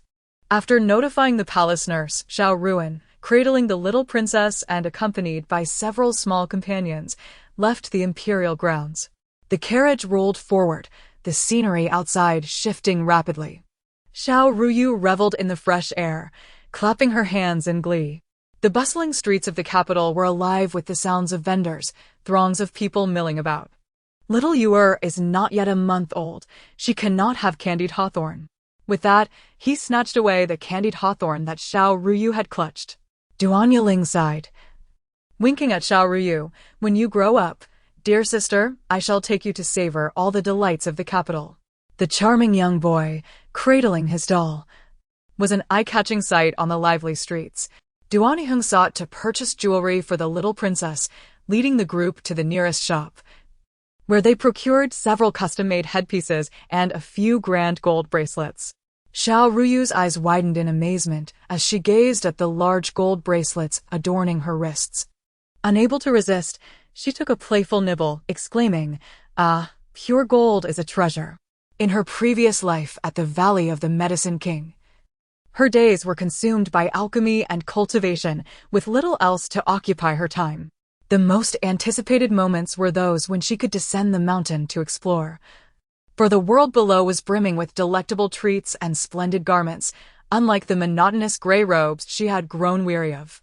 Noticing the emptiness around Xiao Ruyu's neck, the crown prince selected a pendant bearing a charm for safety, a delightful addition. The shopkeeper, initially expecting the children to merely be indulging in frivolities, was astounded by their lavish purchases, which had quickly totaled nearly 1,000 taels. These little patrons of fortune were indeed a sight to behold. Duan Yiling further led the princess to a fabric shop, acquiring an array of exquisite garments. Brother, I am feeling a bit peckish. Shall we dine at the Drunken Fragrance Tower? No one voiced any objections, and the group took turns holding the little princess, their expressions brimming with pride. Encountering a boy who often sparred with him at school, Duan Yiling smugly proclaimed, I have a sister and you do not envy me. The crowd fell silent, and Xiao Ruyu rolled her eyes in exasperation. Her cousin's competitive spirit was truly amusing, always eager to assert his superiority. The culinary offerings at the Drunken Fragrance Tower were renowned throughout the capital, attracting patrons who would wait patiently in long queues just to savor its delectable dishes. With little time outside the palace, the crown prince rarely indulged in such fare, his gaze ever watchful over his sister, concerned for her comfort. Cocooned in Xiao Ruin's embrace, Xiao Ruyu's round, curious eyes scanned the world outside, catching a whiff of the enticing aromas wafting from the establishment. Is this truly the finest Drunken Fragrance Tower in the capital? It smells delightful, but I wonder if it tastes as good. How I wish to try it. Chapter 11. Leaving the palace, though she had yet to sprout teeth, tasting cow's milk would suffice. Oh, how she longed for a bit of egg custard. Xiao Ruyu licked her lips, her gaze fixated on the succulent meat ordered by a nearby patron, swallowing softly in anticipation. Back in Yao Wang Valley, It was her little junior who prepared the meals. Despite the fact that his elixirs had led her to her demise, his culinary skills were truly unparalleled. She wondered how the chefs in the capital measured up. She wished she could bring her little junior along to savor the delights. Xiao Ruyu's heartfelt longing was overheard by everyone present, except for she. An idea struck Xiao Ruyu, who swiftly suggested, "Why not add a couple more dishes? I suddenly have a craving for egg custard and perhaps a bowl of goat's milk for wear." Duaniheng nodded in agreement and summoned the waiter. Before long, the waiter from Xianglu brought forth the dishes. Xiao Ruyu fed Xiao Ruyu a bit of goat's milk and egg custard. Xiao Ruyu was utterly content. Even if she had only a morsel, it was far better than the milk from her wet nurse. If only I could have some meat. She sighed deeply. Being just an infant, she was unlikely to consume meat anytime soon and would have to wait patiently. After satisfying her hunger, her body's natural instinct made her feel drowsy, and she gradually closed her eyes. Duan Yiling, while enjoying his meal, suddenly felt a twinge of discomfort in his abdomen. He quickly clutched his belly and informed his brothers, "I feel unwell and must excuse myself to the restroom." Duaniheng, sensing a similar discomfort, decided to follow suit. However, she shook his head, declaring that the young princess and his highness remained and would not leave, suspecting trouble might be afoot. Xiao Ruyu shared this sentiment and, cradling Xiao Ruyu, resolved to check the restroom at Xianglu, fearing they might have encountered some trouble. However, as soon as Xiao Ruyu stepped out of the room while carrying Xiao Ruyu, a figure lurking in the shadows struck him down with a heavy blow. Xiao Ruyu fell limply to the ground, clutching Xiao Ruyu tightly, and silently pleaded, you mustn't come to harm." As his eyelids grew heavy, he succumbed to unconsciousness. She, realizing an ambush had occurred, hurriedly shielded the crown prince. The assailant, a towering figure, did not engage she but swiftly knocked the petite boy unconscious. With a cold smirk, he remarked, "You managed to stand after being dosed with soft bone powder. You have some skill." He then seized Xiao Ruyu from Xiao Ruan's arms. The man, his face marred by excess flesh, leapt from the window of the private room, a cruel grin upon his lips. The little girl he held was undeniably striking, and it was evident that in time she would blossom into a beauty. Alas, this little girl had incurred someone's wrath. He stroked Xiao Ruyu's cheek with a sneer, saying, "Little one, you can only blame your misfortune for crossing paths with the wrong people." Someone had paid to alter the little girl's fate, and he could not let this golden opportunity slip away. As if sensing impending danger, Xiao Ruyu awoke to find blood on the faces of she and Xiao Ruyu. Realizing they had been harmed, she could only speculate on who wished to take her life. The most pressing matter was to ensure her own safety. "Big brother, please, save me," she cried, attempting to cast a spell to awaken she and Xiao Ruyu, but before she could see them rouse, she was whisked away by the trafficker. Once outside Xianglu, the man avoided main roads and took narrow alleys, knowing that he had accomplices waiting in Tongfu Alley, prompting him to flee without pause. Xiao Ruyu's eyes shimmered with unease. Devoid of the skills from her past life, and still merely an infant, she could do nothing but await rescue. Surely, it could not end this way, for that would be too melodramatic. After Xiao Ruyu was taken, Xiao Ruyu struggled to regain consciousness. The soft bone powder had left him feeling ill, but thoughts of his sister's peril drove him to bite his finger, awakening himself. Gritting his teeth against the discomfort, he shook she, his tone grave. "She, wake up. The princess has been taken." She, nourished by Xiao Ruyu's spiritual energy, was still incapacitated by the potent medicine. With no time to spare, the crown prince hastily departed Xianglu, contemplating an escape route from the perspective of a child. He avoided crowded areas and headed towards a narrow alley, realizing that in his haste to leave the palace, he had not brought any guards. Accustomed to a life of luxury, he found himself struggling after only a brief time. Just as he intended to report to the authorities, he suddenly heard his sister's voice resonating in his mind. "There are so many children here. Why are there so many abducted infants in the temple? Is the temple thriving on child trafficking? Is this child not reasonable? How dare they gag me with a sweat cloth? They have no humanity. I wonder if my brothers can find me. I truly like them. Listening to the familiar voice, Xiao Ruanan's initial anxiety began to dissipate.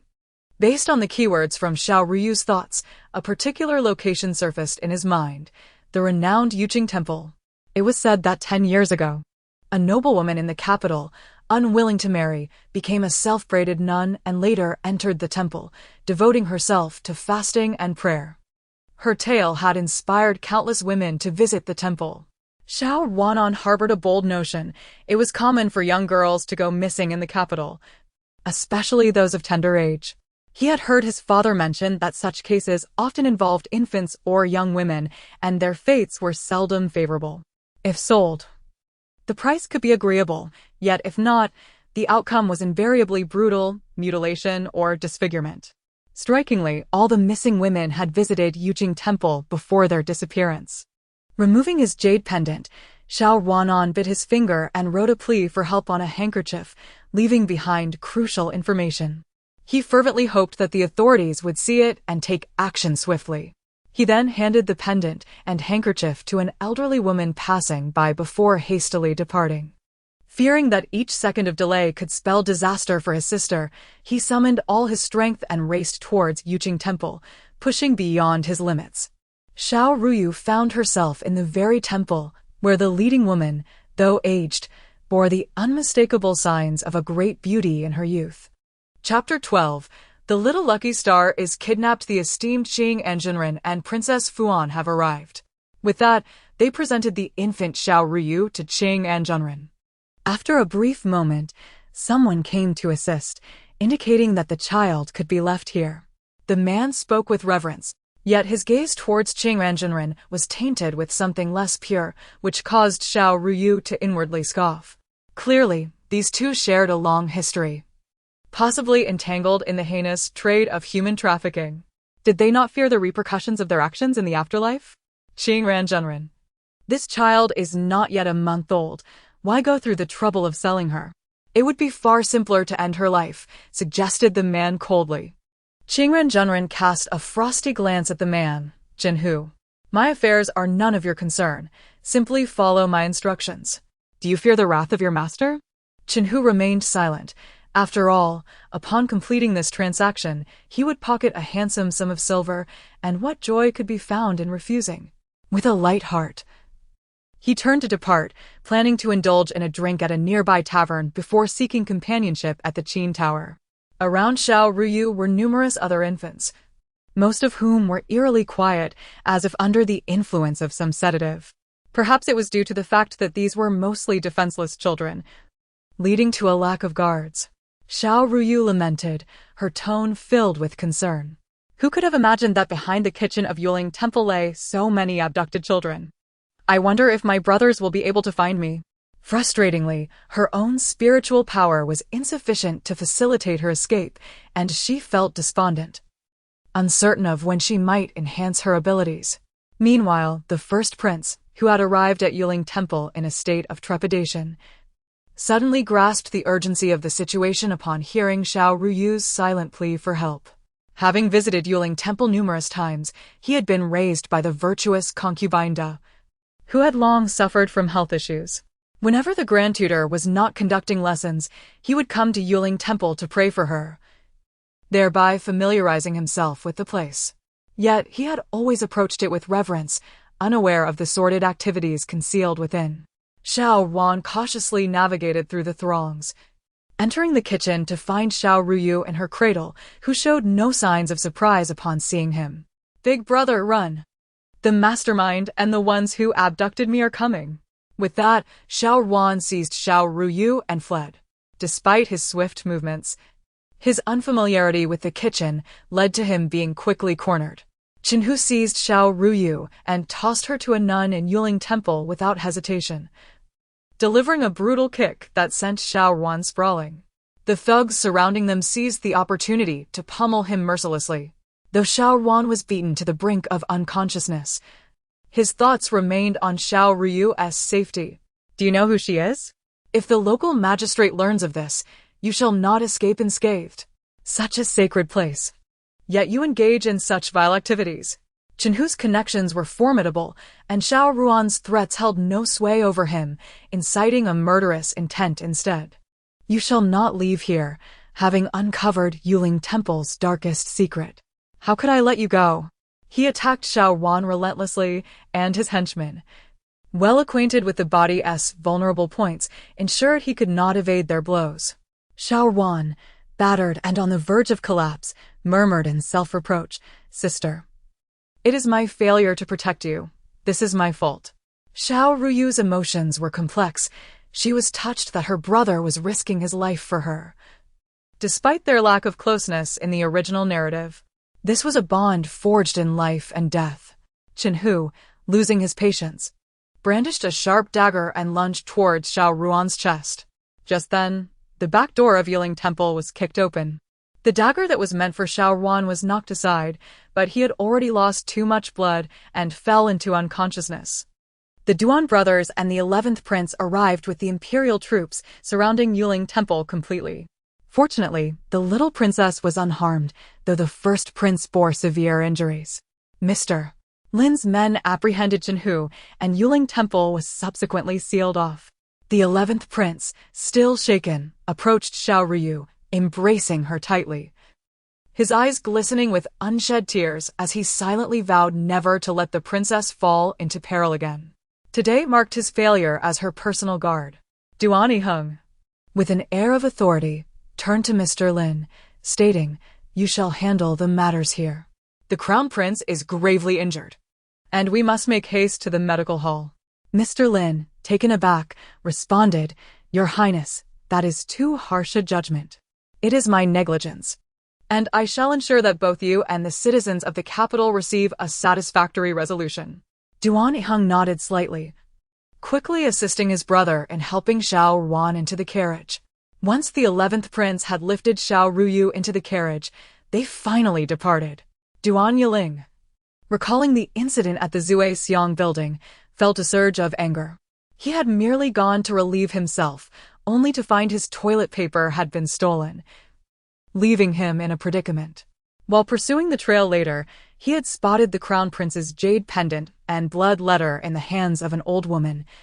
Realizing that someone had deliberately orchestrated the abduction of the little princess, linking the mastermind to Yuling Temple.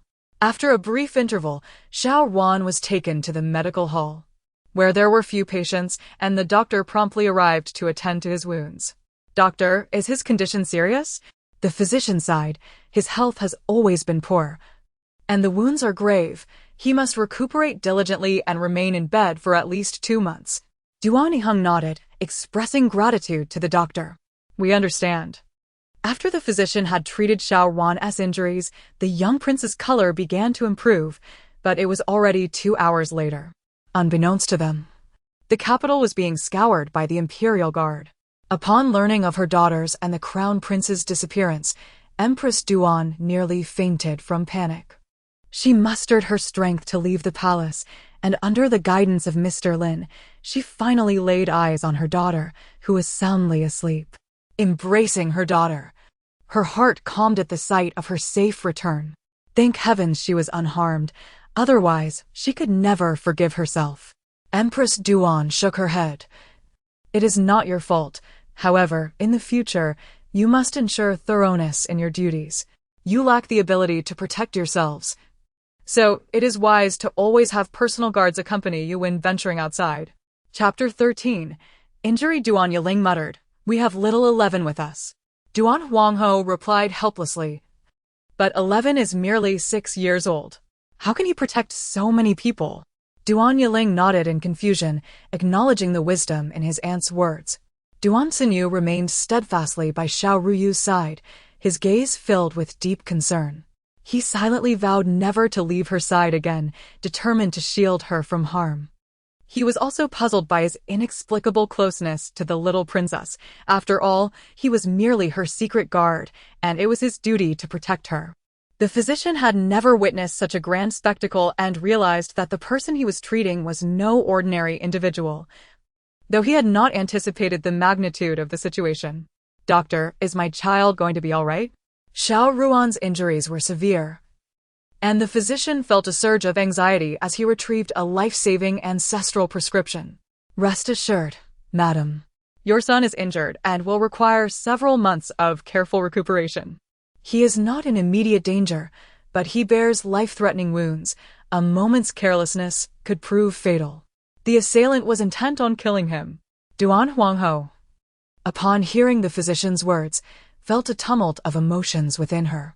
She remained by Xiao Ruan's side, tending to him and wiping away his sweat. Having learned that the crown prince had sustained these injuries while fighting to protect the little princess, Duan Huangho was somewhat taken aback. She had not expected that he would risk his life for Yuer, given their almost non-existent bond as mother and son. Duan Yun, ever grateful, resolved to look after Xiao Ruan more diligently, recognizing that he had almost sacrificed his life for his daughter. When Xiao Ruan finally regained consciousness, it was already evening. Fearing further retaliation from the assailant, Duan Huangho led the children away from the medical hall, offering the physician 1,000 taels of silver as compensation. The physician, taken aback by such a generous gift, understood the significance of the individual he had saved and accepted the silver, suppressing his curiosity. Xiao Ruyu nestled in little Eleven's embrace, peering at the crown prince, who was being carried by the guards, feeling an overwhelming sense of guilt. I will no longer indulge in play. I nearly caused harm to my elder brother. It is my fault. She had forgotten that her identity was different, and that leaving the palace exposed her to countless dangers. Duan Heng followed closely behind the queen, softly inquiring, "And have you found the mastermind behind this?" The queen, having just heard the little princess's heartfelt thoughts and sensing her guilt, contemplated revealing another matter that might bring her joy.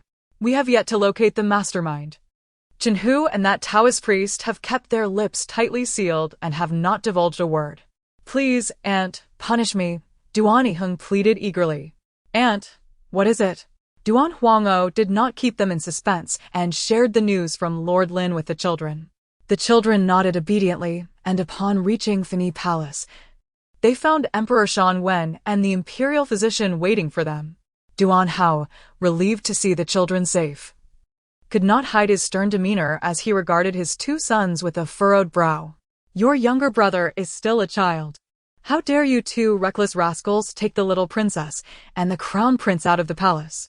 Under the weight of their father's authority, the two young lords of the Ho residence knelt down, readily admitting their fault, a matter they never took lightly. After all, when their father was angry, he truly struck hard, sometimes making them lie in bed for days, and it was no joking matter. There is no need for such severity, as I am sure Linger and Hunger did not act with malice. These two children are unharmed. Duan Hao found reason in her words and ultimately refrained from punishing them. As he spoke, Emperor Shan Wen instructed Physician Yang to examine the crown prince's injuries. Physician Yang observed the myriad of bruises on the crown prince's body, noting the marks on his fair skin, which indicated a fierce attack. He produced a medicinal ointment and handed it to the matron from the crown prince's quarters. This is a remedy for bruises. Remind His Highness to apply it daily. He must not leave his bed for more than half a month and must rest well, or it will harm his health. Physician Yang, you are to care for the crown prince in these next few days. He is my eldest son, and his well-being is paramount. Physician Yang nodded slightly. Yes, Your Majesty. With that, Physician Yang departed alongside Matron Zhao. And you haven't finished your earlier statement. Xiao Ruyu waved her little hands. I want to know. Mother, please tell me. In recent years, numerous young women had gone missing in the capital. Initially thought to be the work of a flower thief, the authorities had failed to clarify the matter, and many leads had gone cold. The disappearance of Xiao Ruyu had inadvertently unveiled the facade of Yuqing Temple. Lord Lin had led officials to excavate numerous bones and solitary graves in the temple's backyard, all belonging to those missing women. Duan Haoi's expression turned solemn. This group had unjustly caused the deaths of innocent girls for their own gain. Truly unworthy of being called human. Emperor Shan Wen fell silent for a moment, letting out a long sigh. It is indeed a twist of fate. Had it not been for Yuer's disappearance, the conspiracy at Yuqing Temple might have remained undiscovered. Who could predict how many others might have been abducted? In a strange turn of events, these children had inadvertently accrued merit. Typically lively and spirited, Xiao Ruyu fell silent, realizing she still possessed some spiritual energy, and began to recite the reincarnation chant. May those young women find fulfillment in their next lives. As she finished her incantation, she nestled into little 11's embrace and drifted into slumber, unaware of the events unfolding in the palace.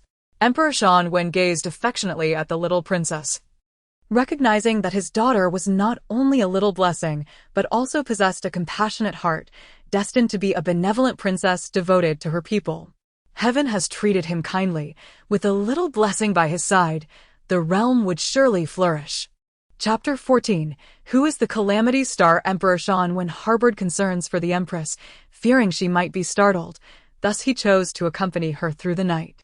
It was not until the break of dawn that he departed from the Fini Palace.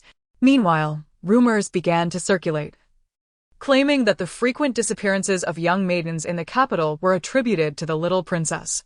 After all, the capital was a nexus of true dragon aura. Such horrific events should never transpire. It was undoubtedly the arrival of a calamity star, causing even the once fortunate Yuqing Temple to suffer grievous misfortunes. Opinions on the rumors varied. Some believed while others remained skeptical, yet such gossip inevitably found its way to the court. The faction of the former Prime Minister seized the opportunity to malign the innocent infant, painting her as a nefarious figure. The following day, when Xiao Ruyu finally opened her eyes, she overheard whispers from the maids outside the princess's chamber. Just days after her birth, the palace had already witnessed tumultuous events. First, the young prince was nearly swapped due to a sinister plot, and later, the eldest prince sustained injuries. It was remarkable that the princess, still not a month old, was embroiled in such significant occurrences. It was said that the eldest prince narrowly escaped with his life. The attentive 11, with keen hearing, caught the hushed conversations of the palace maids. In a moment of irritation, he hurled a dagger toward their direction, startling the two maids who had been discussing the princess. The blade narrowly missed, embedding itself in their arms. Upon realizing its source, the maid in a pink gown scowled. How dare you throw a dagger in the Empress's palace? If you disturb the Empress and the princess, what punishment shall you face? 11 cast a cold glance at her and replied sternly, I heard you speak ill of the princess. Should you continue your disrespect, I will report you to the Empress. The pink-clad maid, unfamiliar with 11, merely scoffed at him, declaring, Who are you? The Empress would never believe you. With that, she turned and strutted away. 11's acute hearing allowed him to catch the purple-gowned maid's comment to her companion. Chunner, why bother arguing with him? Only a naive boy would regard the Calamity Star Princess as precious. I would distance myself from such a misfortune. Xiao Ruyu, having overheard their disdainful remarks, resolved to rely on 11. His presence would aid in the swift recovery of her spiritual power. This maid dares to speak ill of me in secret. I shall report her to Mother when she arrives. Xiao Ruyu silently noted her grievances. Upon hearing the princess's voice, 11 promptly approached her side.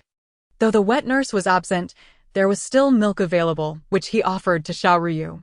As she drank, her hunger subsided, and her little belly felt content. When Empress Duan entered the chamber, observing 11 and the princess together, a smile crept across her lips. 11, understanding her unspoken gratitude, expressed his thanks and took his leave. Xiao Ruyu watched him depart, inwardly wishing, Do not stray too far from my spiritual power. Where, you are quite well behaved today, not crying at all. Shall we pay a visit to your eldest brother later? Xiao Ruyu huffed in response, signifying her agreement. Mother, the eldest brother is injured. And there are rumors circulating that I am a calamity star. I wonder how I will be portrayed if I go to visit him. I am no calamity star. Father has said I am a little blessing. Empress Duan's expression shifted subtly as she recalled the events following her own childbirth. when Consort Li had attempted to frame her, only to have her scheme backfire. During that time, Consort Li sought to tarnish Wei's reputation, labeling her a calamity star. Within just a few days, rumors proliferated both inside and outside the palace, with many claiming that Wei was indeed a calamity star, the tales becoming increasingly dire and uncontrollable. Realizing that someone aimed to ruin Wei's reputation, Empress Duan had dispatched individuals to trace the rumor's origin. However, with the multitude of voices, the truth could easily be obscured, and she feared Wei would be similarly maligned as she grew. Wei was her little blessing. Without her, how could the Empress have survived childbirth? Consort Li has been sent to the cold palace, and her father is under house arrest, yet she still possesses the ability to slander me. It appears she has many accomplices, which truly concerns me. And that maid named Chun'er, she must be a pawn of Consort Li, sent to spread these rumors. She was once a confidant of Consort Li. Listening to the princess's thoughts, Empress Duan devised a plan to address the matter. Chun'er, indeed, would not escape unscathed from the palace. She promptly summoned the head maid, Granny Cui, and requested the presence of the maid named Chun'er. When the pink-clad maid was brought to Fini Palace, her countenance was clouded with uncertainty, whether due to guilt or fear was unclear. Greetings to the Empress. May you have eternal blessings. Chun'er trembled as she faced the Empress, who had always been kind, yet now seemed stern. Did she know something? Blessings? I cannot bear such so-called blessings, the Empress retorted coldly. Chun'er quickly responded, I do not comprehend your meaning, Your Majesty. Please, speak plainly. Bold maid. How dare you secretly slander the princess's name? The Emperor despises such insidious words, and you have the audacity to claim the princess is a calamity star? Chun'er was paralyzed with fear. She had been a planted spy in Fini Palace for years, unwittingly caught today by the Empress. I know my error. I beseech your Majesty for forgiveness. Empress Duan coldly instructed Granny Cui, Chun'er has violated palace rules and maliciously defamed her mistress. Let her receive 50 strokes as punishment to serve as a warning to others.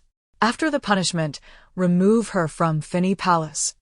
I will not tolerate any impurities in my domain. 50 strokes. Chun'er was utterly terrified. At only 19, she still hoped to marry. If she were to be beaten, her legs might be broken, and she could never find a good match upon leaving the palace.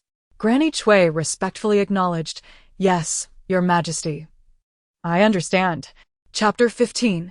A lesson in authority. The anguished cries of Chun'er echoed throughout the Fini Palace, a sound that persisted for a while before gradually fading away after a short incense stick burned.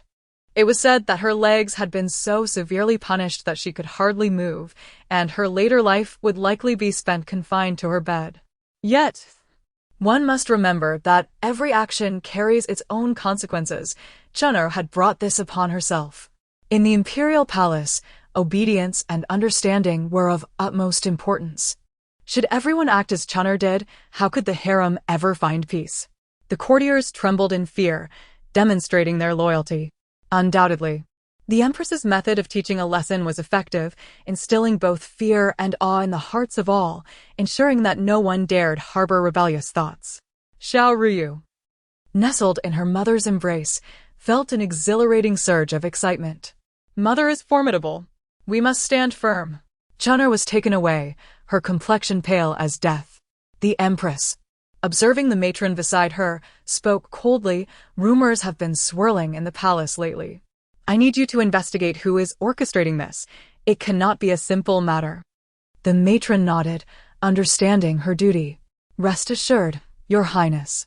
With that, she departed with a few trustworthy maidservants. Unraveling the source of the rumors would be challenging, as tracing their origins often proved difficult. However, with sufficient resources, it was merely a matter of time. Xiao Ruyu nestled closer to the Empress as they arrived at the palace where Xiao Ruan resided. Once the guards reported their presence, the Empress entered the hall. The Defei was also present. She was the adoptive mother of the Crown Prince, and despite their usual distance, she managed affairs impeccably, always caring for him well. Greetings. Your Majesty, she said respectfully. The Empress instructed the matron to place the supplements on the wooden table, her tone serious. "Defay, how is the Crown Prince? Has he regained consciousness?" Defay replied respectfully. "He woke in the middle of the night, complaining of pain. I prepared some porridge for him, and he is still resting." The Empress took Defay's hand affectionately, saying, "I am ever so grateful to the Crown Prince for saving Ruyu. I would not know what to do otherwise. You have raised him well, and I appreciate you both." Initially, Defay had not favored the Crown Prince, as her own health had been poor, leading to several miscarriages. When the Emperor entrusted her with his care, she had not refused. Defay, taken aback by the Empress's praise, replied, "Anur has always wished for a sister. He must adore your little princess. He has never suffered such a serious injury before, and I spent the night worrying about him." The Empress, understanding the bonds of sisterhood in the harem, presented Defay with a beautifully crafted hairpiece, saying, "I brought you this inlaid accessory and a crown I had specially made for you a fortnight ago." Upon seeing the intricately designed crown, Defay's grievances vanished, and she accepted it gratefully. "Thank you, Your Majesty." Xiao Ruyu observed Defay's reaction, contemplating the nature of human connections. Indeed, relationships are often transactional. In the stories, the Crown Prince never received Defay's affection or assistance. Mother's foresight is commendable. This way, we can openly visit the Crown Prince. I wonder if his wound has healed. He is so handsome. I hope he hasn't marred his face, for who would marry him if he were disfigured? The Empress chuckled at her daughter's musings, appreciating her thoughtful nature. Defay, preoccupied with her appearance, did not hinder the Empress's desire to see Xiao Ruyu. As the Empress entered the Crown Prince's chamber, a young maid with a delicate appearance was tenderly tending to his injuries, her concern evident. The matron cleared her throat, announcing the Empress's arrival. The maidservants quickly bowed, acknowledging the Empress. Xiao Ruyu noticed the Crown Prince's lips had regained some color, looking considerably healthier than the previous day. "I wonder where the maid assigned to the Crown Prince by Li Fei is. That woman is skilled in the art of seduction and was sent to beguile him. In the stories, her name is Bao Zhu. I wonder what this maid's name is." The Empress, intrigued, surveyed the sparsely attended hall, noticing only a few maidservants present. "What is your name?" she casually inquired of the maid. "I am Bao, Your Majesty," she replied. Xiao Ruyu's eyes widened in shock. This was the very maid who would later lead the Crown Prince astray. She could not allow this to happen. "Mother, we must send her away to prevent her from harming the Crown Prince." As the saying goes, birds of a feather flock together. And it was unbearable to see her brother, a promising young man, entranced by this maid, who was nothing short of despicable. The Empress scrutinized Bao, who appeared anxious and fearful under her gaze. "Which palace did you come from? I do not recall seeing you before." The Empress turned to the matron, commanding, "Inform the Ministry of Internal Affairs that I find this girl astute. She shall serve in Fini Palace." Baoju's smile faltered as she recalled the task assigned to her by Li Fei, her heart racing with anxiety. How could she fulfill her mission if she left this place? The Empress's eyes turned cold, her presence imposing. "What, do you refuse?" "I understand, Your Majesty." Hearing the commotion, Xiao Ruyu opened his eyes and saw the Empress and Xiao Ruyu, quickly rising to pay his respects. The Empress gently pressed him back down, saying, "No need for excessive courtesy." Xiao Ruyu's gaze fixed intently on Xiao Ruyu as he slowly asked, "Mother, how is my sister? Is she unwell?" He coughed violently, taking some time to steady himself. "Ruyu is fine. It is you who nearly suffered a grave injury. You must not exert yourself so recklessly in the future." Xiao Ruyu scratched his head, his handsome face tinged with a blush. Chapter 16. The Empress Dowager Mother. Where is my sister? It is my duty to protect her. Should the need arise again, I would not hesitate to defend her, said Xiao Ruyu, touched by her elder brother's sincerity. Indeed, the Crown Prince was quite straightforward, and she resolved to assist him more in the future. The Crown Prince is the best. Yue adores her elder brother. However, brother, Mother has captured the hidden pawn arranged by concubine Li, That is, Bao Zhu. She is in league with concubine Li, and mother has reassigned her to another palace, thus ensuring your safety. Your fate has been rewritten. The little princess's clandestine musings warmed Xiao Ruin's heart. Although her sister could not yet speak, once she learned to walk, the palace would surely be filled with delightful commotion. Xiao Ruin felt a sense of warmth as he recalled Baoju's daily attentiveness, occasionally mentioning how the Empress Dowager treated him poorly. Initially, he had dismissed it, but reflecting on Xiao Ruyu's words, he realized that Baodu had been scheming from the very beginning. He had merely been a pawn. Fortunately, he had managed to break free from her grasp. From now on, he vowed to protect his sister diligently. He would be her guardian angel. The Empress Dowager ordered a light lunch to be prepared, accompanying the crown prince during the meal. As she departed, she reassured Xiao Ruin, "You need not worry about falling behind in your studies these days. I shall summon a Hanlon scholar to provide you with private lessons. Focus on your recovery, do you understand?" Xiao Ruin obediently replied, "I understand. Thank you, mother. The phoenix crown shall be reserved for the future crown princess. Later, mother will have someone prepare bird's nest soup for you." A good child must prioritize their health.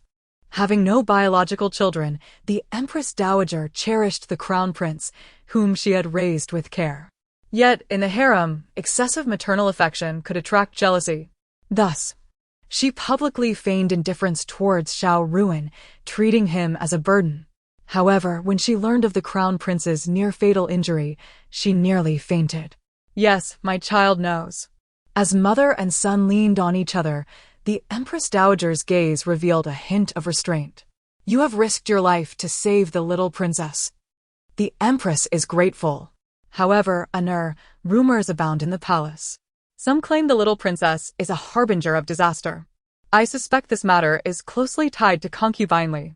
In the vast palace, with countless concubines, the Empress Dowager appeared to be simple-minded, but was, in truth, quite astute. Xiao Ruin's expression changed slightly, his displeasure evident. "This has nothing to do with my sister. She is just a tiny infant, incapable of causing harm. My injury is solely due to my inadequate martial skills. It has nothing to do with my sister." The crown prince felt a surge of anger. Believing he had failed to protect his sister and that she was unjustly labeled a disaster. Thus, he resolved to improve his martial abilities, no matter the hardships, to safeguard his sister. She was his little blessing, the only one in the palace who cherished him apart from their mother. And he would not allow anyone to speak ill of her. The Empress Dowager was taken aback. Although Xiao Ruin was usually obedient, he had suddenly gained insight. He understood the situation and how to resolve the troubles, which was indeed a good sign for him. "Very well, I will comply with your wishes. But you must not concern yourself with these matters, as your health is more important. These are merely rumors, and they will eventually be dispelled." The mother and son exchanged knowing smiles, their actions surprisingly harmonious. However, the commotion in the capital was considerable. Following the rumors branding the little princess as a disaster, the orphanage, Shoan Hall, was tragically engulfed in flames. Overnight, many children were left homeless, and the hall suffered significant financial loss. Although there were investigations into the cause, clarity remained elusive. Later, some busybodies linked this incident to the rumors regarding the little princess. As a result, the tale grew more outrageous, and it became impossible to silence the masses. Lord Duan, upon learning of this calamity, nearly shattered the wooden table in the flower hall, his expression darkening. "The little princess is enchanting and a true blessing. Who is so malicious as to tarnish her reputation?" Duan Yiling gritted his teeth. "We must protect our sister. We cannot allow others to slander her." Duaniheng, being the eldest son, remained calm and composed. "Father, perhaps we should take the initiative to rebuild Shoan Hall under our aunt's name and donate clothing to the displaced orphans or enable them to attend private schools. This might help quell the rumors in the capital." Duan Yiling agreed with his brother's suggestion, quickly chiming in, "Father, I concur with my elder brother." Upon hearing this, the family convened to discuss the matter and swiftly took action. The old marquis contacted craftsmen in the capital to commence the reconstruction of Shoan Hall, while also reporting the incident to the court. After much effort, the Duan family managed to complete the task, and the original rumors finally subsided. Indeed, being the elder brother's child, he was exceptionally intelligent. Although the stigma of disaster had yet to be fully dispelled, Xiao Ruyu remained blissfully unaware that her charming and adorable appearance had already won the favor of many concubines. Wen Fei timidly approached the empress. "Your Majesty, may I hold the little princess? If I were to have a child, I hope they would be as lovely as her." The empress, aware of Wen Fei's recent melancholy, having not left her quarters for a long time and even turning away the emperor's visits, understood that the loss of her child had deeply affected her. Yet, life must continue, and one must face many challenges. "Go ahead. Yue will enjoy your company." As Wen Fei cradled the little princess, her soft body nestled close. The princess unexpectedly leaned in to kiss her cheek. The little princess opened her eyes slightly, resembling the empress. The tender little princess gradually lifted Wen Fei's spirits, bringing her a sense of relief. She silently reassured herself, after hardship comes fortune, it shall surely come. As Xiao Ruyu was embraced by Wen Fei, she felt the transparent ring on her finger grow warm. It seemed that Wen Fei's favorable disposition had stirred the ring. Could it be that winning the affection of others would unlock the hidden space of Yawang Valley? Chapter 17. Miscarriage, if that is the case. Then by merely garnering a bit more affection, would she not soon be able to unlock the hidden realm behind the Medicine King's Valley? The rear mountains of the Medicine King's Valley are abundant with rare medicinal herbs. Once she possesses those, her worries about the potential harm to herself and her family would vanish entirely. Reflecting on this, a radiant smile brightened Xiao Ruyu's petite face as she began to envision a beautiful future. "Soon, I shall indulge in a wonderful life. How delightful, truly delightful." "Look, the little princess is smiling," a small maid beside Wen Fei exclaimed in surprise. The empress and Wen Fei immediately turned their gazes towards Xiao Ruyu, and indeed, they found the little one lost in her thoughts, her expression brimming with joy and pride, appearing exceptionally endearing. They exchanged knowing smiles. Unaware of the secret glances cast upon her, Xiao Ruyu basked in the fragrant aroma emanating from Wen Fei's embrace, feeling increasingly close to her. She could not help but nuzzle against her. How could such a gentle Wen Fei meet such a tragic fate? Not only did she suffer a miscarriage due to the schemes of Li Fin, but she was also poisoned, rendering her incapable of bearing children. Ultimately, after Li Fin gained favor, she was cast into the cold palace to live out her days. Alas, how pitiful!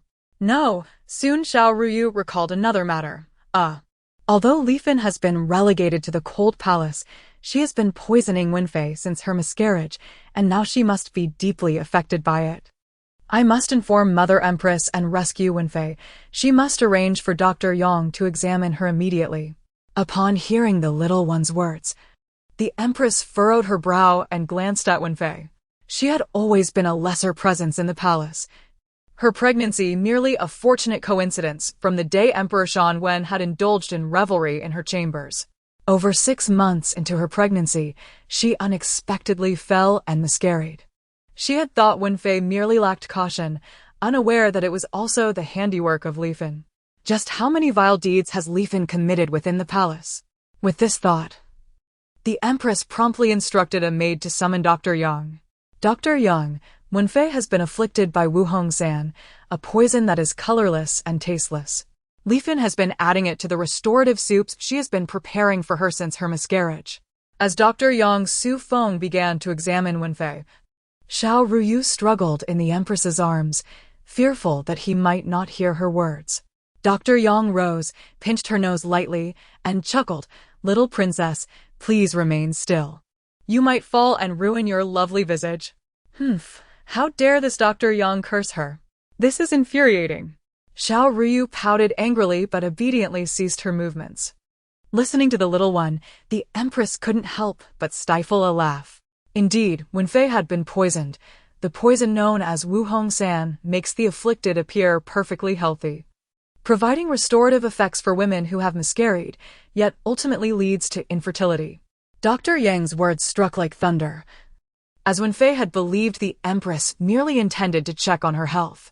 She never expected to discover that she had been poisoned. Dr. Yang, will I ever conceive again? Even though she was not favored, Wenfei still longed for a child, not for the sake of competition, but for companionship. You must cease taking the poison now and begin using the water fragrance pill. After a few months of recuperation, you shall recover. Xiao Ruyu interjected eagerly. Genuinely fond of Wenfei. When I was harmed by that wicked woman Li Fin, only Wenfei lamented my fate. Although she did not assist me, she is a good person, and I must help her. Wenfei simply needed to take this water fragrance pill and rest for a few months to restore her health. Dr. Yang retrieved a pill from a porcelain vial and handed it to Wenfei. Without hesitation, she accepted the pill and swallowed it. After taking the medicine, she immediately looked at the Empress, her eyes glistening with tears, and knelt before her. Your Majesty, had it not been for you today, I would have remained oblivious to the fact that I was poisoned. Who could be so heartless? Her tone conveyed both grievance and deep hatred. It was Li Fin. That wicked woman. Many women in the palace have suffered the same fate at her hands. Xiao Ruyu shouted from the side. Thus, it was Li Fin who, during her time of childbirth, attempted a treacherous plot that nearly succeeded.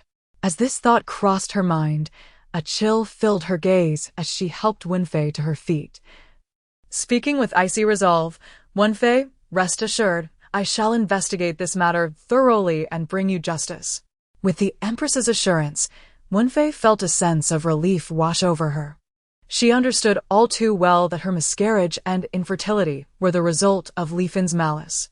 Even now, though Li Fin had been cast into the cold palace, she still had the support of Prime Minister L. Her voice, though soft, carried weight. The Empress was different. As long as she promised to take action, Wenfei believed Li Fin would face consequences. That evening, upon hearing the Empress recount the events, Emperor Xiongwen was enraged and immediately arranged for a thorough investigation of the imperial kitchen.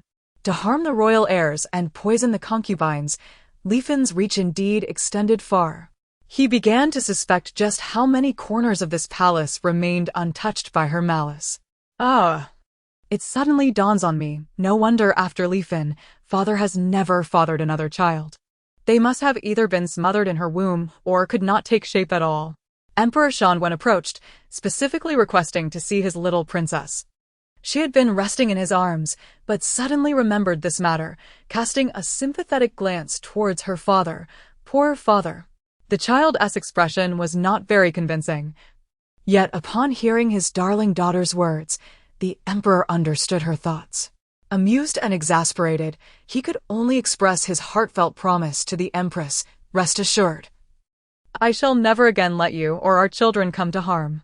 Though they already had 2 children, hearing Emperor Xiongwen's declaration made her blush, and she playfully chided. The children are still here. Mother, it doesn't matter. If you and father had not been so reckless, my brother and I would never have been born. Xiao Ruyu mischievously chimed in, her eyes sparkling as she looked at them. The ever-observant eunuch Yin quickly instructed the maids to take the little princess away.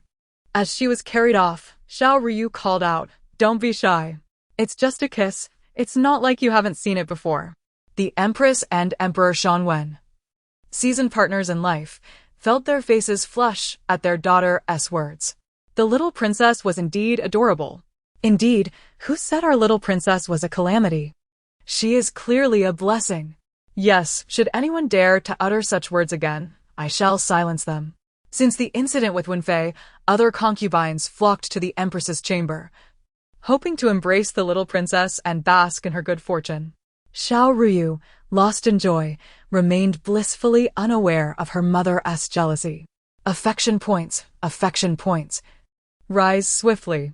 Xiao Ruyu beamed at the line of concubines eagerly waiting to hold her, filled with such happiness that she felt as though she might burst into song. Chapter 18. The kitten. Today, none of the concubines came to visit. It was rumored that they had gone to participate in some sacrificial rites. Xiao Ruyu, still quite young, was left in the palace under the care of the maidservants. Oh, is that the sound of a cat?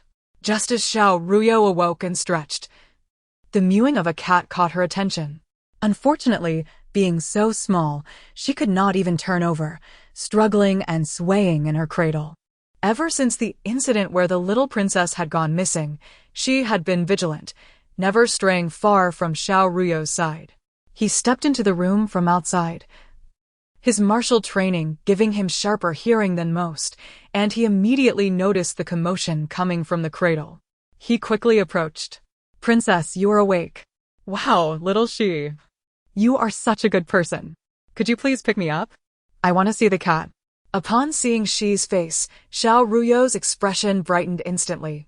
However, despite her cooing and babbling, Xi was puzzled, unsure of what she was trying to convey. "Wah, little Xi, I want to see the cat. Do you understand?" Xiao Ruyu felt tears welling up. She longed to grow up, at least to the point where she could speak and express her thoughts clearly to Xi. Her expression was one of distress, as if she were on the verge of tears. Xi, somewhat flustered, gently patted her chest. "Don't cry, little princess." He had always seen her smiling, and this was the first time he had encountered her in such a sorrowful state, which caused him to panic. "I want to see the cat. I want to see the cat." Just then, another meow echoed from outside, interrupting Xiao Ruyu's babbling. Xi perked up his ears to listen, then carefully observed Xiao Ruyu's expression, quickly realizing that she wished to see the cat. "Please wait a moment, Your Highness. I will bring the cat for you to see." Xi was indeed clever, quickly grasping her desire. No, he was not only clever, but also considerate. This little Xi is not only intelligent, but also thoughtful. Moreover, he brings me good fortune and nourishes my spirit. Xiao Ruyu delightedly imagined various praises for Xi. Just then, the door creaked open, pushed from the outside. Who is it? A child thief. Xiao Ruyu thought to herself, recalling that stories seldom featured anyone attempting to steal her away. Soon, a figure approached her. The small face was quite unadorned, appearing youthful and not yet fully developed. She is concubine Lu. Xiao Ruyu recalled after a moment's thought. She remembered that concubine Lu had only recently entered the palace and had not yet served the emperor. She had not wanted to enter the palace herself, but her father, in a bid to win favor with Prime Minister L, had coerced her into it to help concubine Li secure the emperor's affection. However, concubine Li was extremely jealous and would not allow anyone to gain favor under her watch. Thus, upon entering the palace, concubine Lu had been poisoned, suffering from a persistent rash that prevented her from serving the emperor. Now, with concubine Li in the cold palace and no one to poison her, the rash had finally disappeared, revealing her true appearance once more. "So, you are the little princess? TSK, how beautiful you are." Concubine Lu observed Xiao Ruyu with curiosity, as everyone said the little princess was adorable and blessed. However, being a follower of concubine Li, her sisters were reluctant to interact with her, and she felt too shy to approach the empress. In truth, her timidity stemmed from fear of being dismissed by the empress. This concubine Li seems just as described in the stories, appearing quite innocent and easily deceived. She recalls that this concubine Lu eventually had an affair with some imperial guard and was executed, right? TSK, as she pondered this, Xiao Ruyu felt a twinge of pity for her. "Who are you?" A boyish voice broke the silence, startling concubine Lu, who instinctively stepped aside. I am concubine Lu. I came to find the cat." Meow. The kitten in Xi's arms meowed at the opportune moment, seemingly corroborating its owner's words. Xi looked at her with suspicion, still holding the kitten, while he moved closer to the little princess, adopting a protective stance as he regarded concubine Lu. "Is this your cat? What is its name?" Xi inquired. Let me see. Xiao Ruyu, seeing Xi standing before her, could only catch a glimpse of the cat's side due to the position of her cradle. In her past life, she had been an ardent cat lover. Those warm and adorable kittens were akin to her lifeblood. Now, with a kitten finally appearing in the palace, she was overwhelmed with excitement. Little princess, do not worry. I will bring it closer for you to see. Hearing the anxious cooing from behind, she quickly realized that the little princess was eager to see the cat. It's too far, too far. I can't reach it. Xiao Ruyu stretched out her tiny hand, desperately trying to touch the kitten's soft fur. But she just couldn't manage it. She is going to cry. The little princess was still too young to touch the cat, so it was best to take it away. Children are sensitive and can easily trigger coughing. Seeing the puzzled look on Xi's face, she explained. After all, this young guard was the adopted son of the Duke of the State, and he deserved some respect here. As soon as she finished speaking, she noticed another girl standing nearby, observing closely, and quickly knelt down. This servant pays her respects to concubine Lu. She, realizing, followed suit and bowed. In this manner, concubine Lu felt a bit embarrassed. She scratched her head. I just came to find the cat. I will take my leave now. Saying this, she reached out and snatched her cat from Xi's hands before hurriedly fleeing. My kitten, my beloved kitten. She carefully inquired about the events of the day from Granny Cui, only to learn that concubine Lu had come by. What was her purpose? The Empress was somewhat puzzled. Although concubine Lu was young, she had been sent in by Prime Minister L and belonged to concubine Li's faction, with whom they had little interaction. The servant does not know. She said her cat was lost and came to find it. Mother. Concubine Lu is also a pitiful person without any ill intentions. She is not aligned with concubine Lu.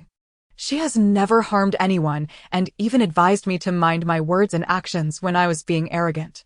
Moreover, later, concubine Lu was also done away with by concubine Lu.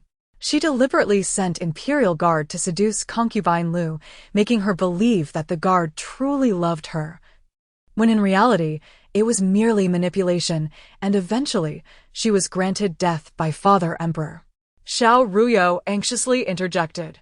Though she had not been able to touch the cat today, she sensed concubine Lu's kindness and fondness towards her, feeling a premonition that she would soon be able to enter the space. Thus, she felt it necessary to explain concubine Lu's intentions. Yet, being so young, she was unable to articulate her thoughts.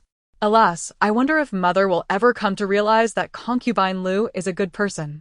Chapter 19. The Detoxifier. The next day, Xiao Ruyu encountered concubine Lu, who approached her while cradling a cat. Thank you, Empress, for permitting me to visit the little princess, she expressed timidly, her gratitude genuine yet awkward, as she was not adept in the formalities of the palace. Today, she was truly delighted to hold the little princess. It was said that those who embraced the princess would be blessed with fortune, and she hoped to share in that luck, wishing for concubine Li to remain in the cold palace and for her father to never recall her. Having investigated, she learned that concubine Lu was a daughter of a secondary wife, whose biological mother had been slain by the main wife. Her father had then sent her into the palace through the auspices of Prime Minister L, aiming to secure favor for concubine Li. Concubine Lu, rest assured, my mother is a good person. Once that wicked concubine Li is gone, we can all live harmoniously together. But please, do not let your emotions cloud your judgment. If you must cast aside my father, at least choose a reliable man, Xiao Ruyu said with an endearing smile directed at concubine Lu. And I have a small request. Could you bring Dudu to see me often? Hearing her daughter's voice brought both irritation and amusement. What daughter encourages her father's concubine to stray, risking her own dignity? This mischievous child, did she not have enough of the cat? Months swiftly passed. Xiao Ruyu lived each day joyfully and carefree, soon mastering the art of crawling. Once she could crawl, she would seize every opportunity to approach Xi, for she discovered that being near him allowed her spiritual energy to flow more smoothly. At this rate, she would soon be able to resume her cultivation, continuing her dual practice of medicine and poison from her past life. However, she must not allow herself to be undone by her treacherous junior again. Indeed, the mere thought of being betrayed by her insufferable junior filled her with indignation. Oh, My little princess, why have you once again nestled into Xi's arms? As a guardian, it was not unusual for her daughter to spend her days so closely with him. Yet, this little one consistently sought Xi's embrace, making it difficult for others to hold her. Jealousy was indeed present, mixed with a hint of concern. After all, the distinction between the sexes was evident, and while they were both merely children, it felt premature to worry. Yet, as this was her first experience raising a daughter, it was natural to have many concerns. Mother, I want Xi to hold me. Xi also cherished the little princess. Whenever he held her, a sense of peace enveloped him. Recently, he could not fathom why his health had improved. During training, he no longer felt the same weakness. Physician Yang, upon examining him, declared that the toxins had significantly diminished. It was perplexing. He had been consuming the same medications for years without effect. Yet, after being near the little princess for merely half a year, the toxins were nearly gone. He recalled that each time the princess drew near, he was enveloped by a warm sensation, as if the pain of his affliction had lessened. You little clingy one. He was unaware of when Yang Xiufeng entered. After greeting the Empress, he turned to Xiao Ruyu, teasing her playfully. Ever since the Empress had discerned her daughter's sentiments and understood Yang Xiufeng's intentions, she had felt a bit uneasy. Nonetheless, the monthly consultations for Xi could not be postponed, and she maintained a facade of calm. Yang, you wicked man. You are the true clingy one to my mother, Xiao Ruyu exclaimed, knowing Yang Xiufeng could hear her thoughts, prompting her to speak more freely. Humph. With that sharp tongue of yours, it is no wonder my mother does not favor you. You deserve it. Dear daughter, even if Physician Yang holds affection for me, you need not mention it so often. Our relationship is innocent, and I would hate for your father to misunderstand, the Empress thought to herself, suppressing the urge to voice these concerns. Yang Xiufeng, unfazed, playfully pinched her little nose. Little girl, you are quite the spirited one, but with such a sharp tongue. You may cause trouble when you grow up. In truth, Yang Xiufeng was not typically verbose. Yet he found himself irresistibly drawn to tease the little princess each time they met. Humph, you are the one with the sharp tongue. No one wants you. Rest assured. The toxins have been nearly eradicated. Within half a month, there should be no further issues. Such rapid progress. The Empress gazed at Xi with joy in her eyes. If your father were to learn of this, he would be overjoyed. I never anticipated such swift recovery. It is truly wonderful. Of course, I often channel my spiritual energy to detoxify him. It requires considerable effort on my part. If he were to remain unwell, it would tarnish my reputation as a practitioner of both medicine and poison. Spiritual energy? The Empress had not considered this aspect. Casting a concerned glance at the little princess in her arms, she understood that her daughter was extraordinary, yet she did not comprehend the implications of her so-called spiritual energy. Life is a delicate balance of fortune and misfortune. Her efforts to detoxify Xi would inevitably incur some cost or harm to herself. After a while, Xi escorted Physician Yang to the door. They had walked quite a distance when Xi did not seem inclined to halt. Yang Xiufeng, observing the child who barely reached his shoulder, smiled and asked, "Is there something you wish to inquire about?" For reasons unknown, the boy before him evoked a sense of paternal warmth. His tone softened unconsciously. "Physician Yang, I would like to know who detoxified me?" Xi asked directly, no longer concealing his curiosity. Far away yet so near. Chapter 20. Outing. Xiao Ruyu sensed that little Xi was preoccupied today, his mind wandering while he held her. "Little Xi, has someone been bullying you? Tell this princess, and I shall seek vengeance for you." The little princess spoke to him, yet he still could not discern her words. However, gazing into her glass-like eyes, he felt her concern for him. "Little princess, I am fine. I was merely contemplating the words of Dr. Yang." "Dr. Yang? What did that villain say to you?" "You must not heed his nonsense.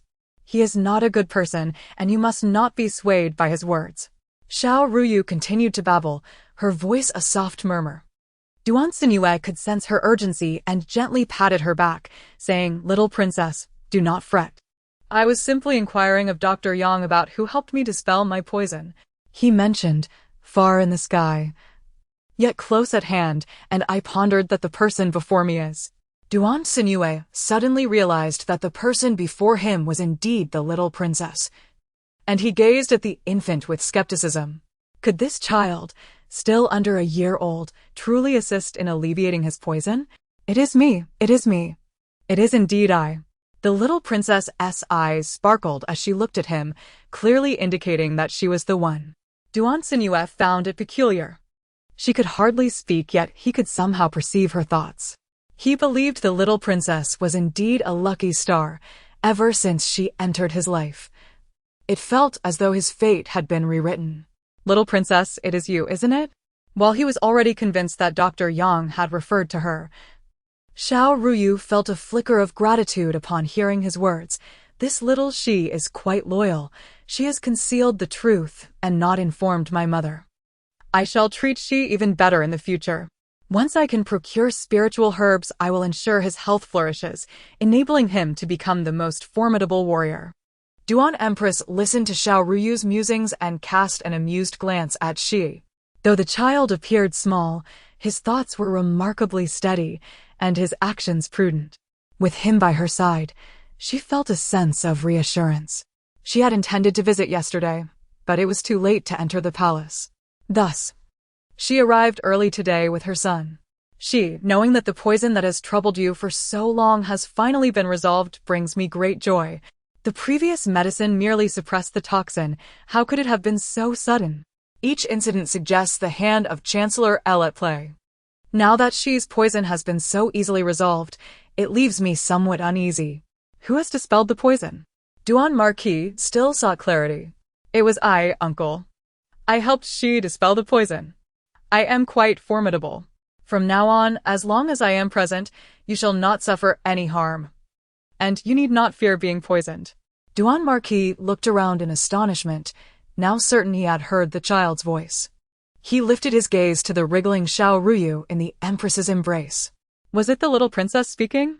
Duan Empress, too, was taken aback, realizing her brother could hear their daughter's voice.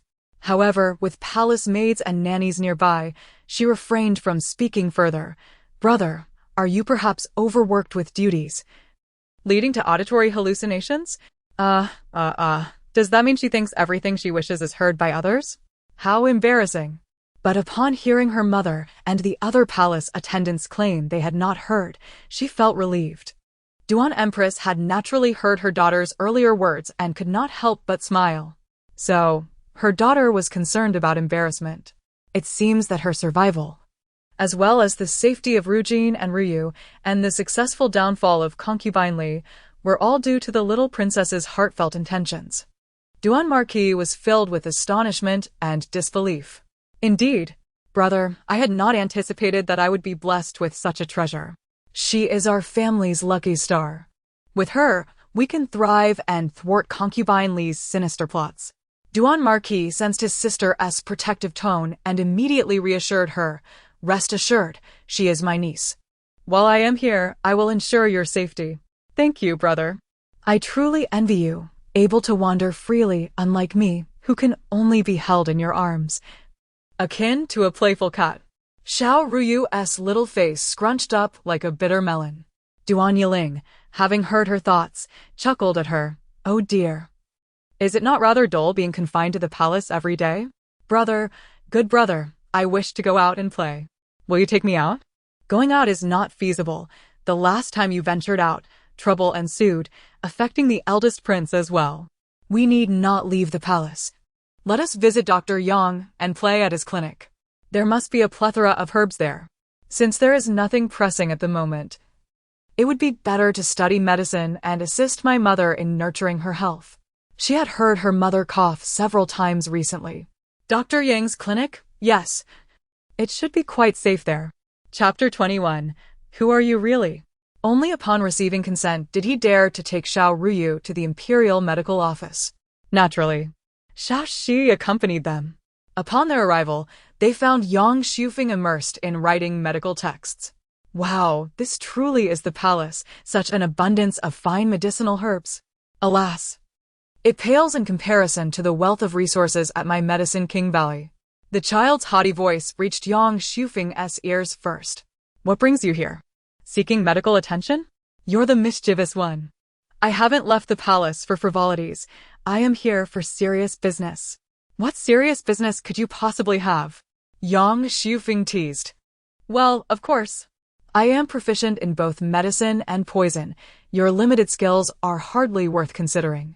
Xiao Ruyu spoke with an air of pride, her youthful visage adding to her adorableness. Such bravado from one so young. Speaking like that could lead to a fall. Humph. You are the one speaking. You have cursed me. Yang Shufeng, just wait. Once I grow up, I shall surely poison you. As she spoke, Xiao Ruyu waved her little hands in the air, as if attempting to strike him with her small fists. Yang Shufeng couldn't help but laugh. For the first time, he realized that the esteemed physician could also engage in playful banter with children. However, it seemed that the esteemed physician could hear the little princess's voice as well. Why was that? He had thought he was the only one who could hear her. With a sudden surge of vigilance, he glanced at the esteemed physician. After all, the townsfolk referred to the princess as a calamity, and it was best that fewer people were aware of this. They were family and would not harm the little princess. But Yang Shufeng, no, it was nothing. Duan Yiling felt it was best to keep this matter under wraps. After all, the esteemed physician had a good rapport with the queen and would likely not wish her harm. I brought the little princess here for a visit. She seems quite fond of medicinal herbs. Duan Yiling explained their purpose. Yang Shufeng nodded, carrying Xiao Ruyu towards the room. Wait here for a moment. I'll finish this, and then take you to explore the herbal repository. The herbal repository? Is it the place filled with many rare herbs? I want to go. I need to prepare some medicine for my mother. She seems to have caught a chill. The queen has caught a chill? Duan Yiling listened to the princess's words, suddenly realizing he had not noticed any cough from the queen before. Just as he was puzzled, Yang Shufeng replied, the recent drop in temperature makes one susceptible to chills. A gust of wind at night can indeed provoke a cough. I did hear the queen cough a bit. Perhaps we could take this opportunity to trouble you for a few prescriptions? Although he heard the little princess insist on preparing medicine for the queen, he still held reservations, given the princess's tender age. My brother doesn't believe in my medical skills. How unfair. So very unfair. Yang Shufeng glanced at the indignant expression of Xiao Ruyu in his arms, finding it amusing. Her myriad expressions were so endearing yet comically exaggerated. He could not fathom why. But ever since he laid eyes on the little princess, he felt an inexplicable kinship, as if they had known each other in a past life. Surely, she must be his daughter? Otherwise, why did he feel compelled to tease her, delighting in her indignant retorts? Xiao Ruyu, oblivious to Yang Shufeng's inner thoughts, had her attention fixated on the desk, particularly on the unfinished medical case he was working on. Is this the scripture of cleansing the sutras? But such methods are clearly more effective for practitioners. Could this world also have a realm of cultivation? Moreover, she had only heard her master mention the scripture of cleansing the sutras. How could this esteemed physician possess such knowledge? With a puzzled expression, she gazed up at the man before her. Who are you really? Xiao Ruyu's demeanor turned cold. She recalled her master mentioning a trip before disappearing.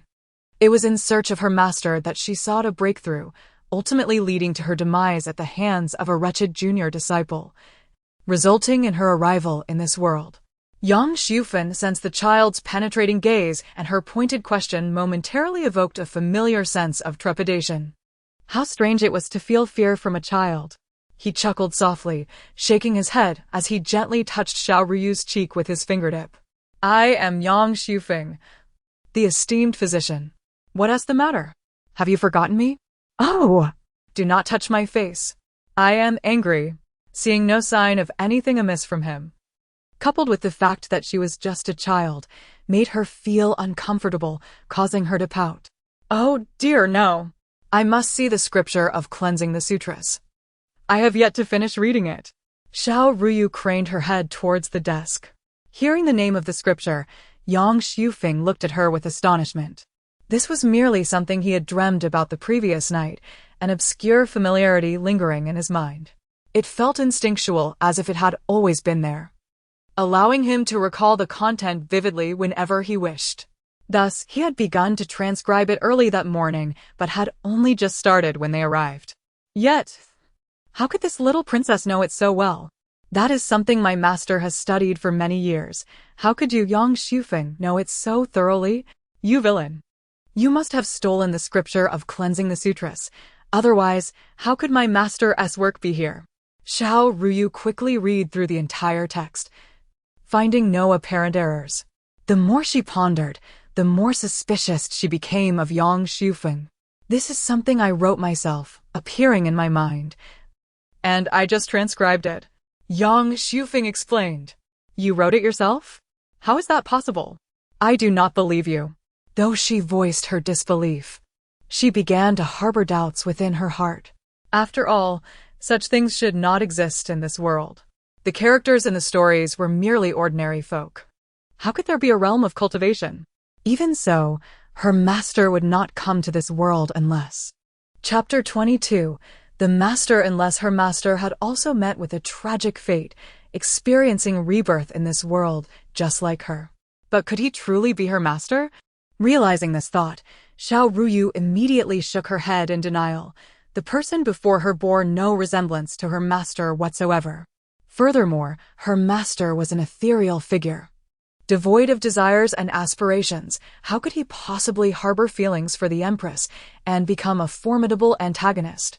Yang Xiufeng, who could not hear her innermost thoughts, remained oblivious to her headshake.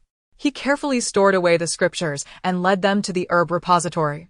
Since Yang Xiufeng had taken over the Imperial Medical Department, it had accumulated numerous rare herbs he had acquired, some of which even other physicians could not name.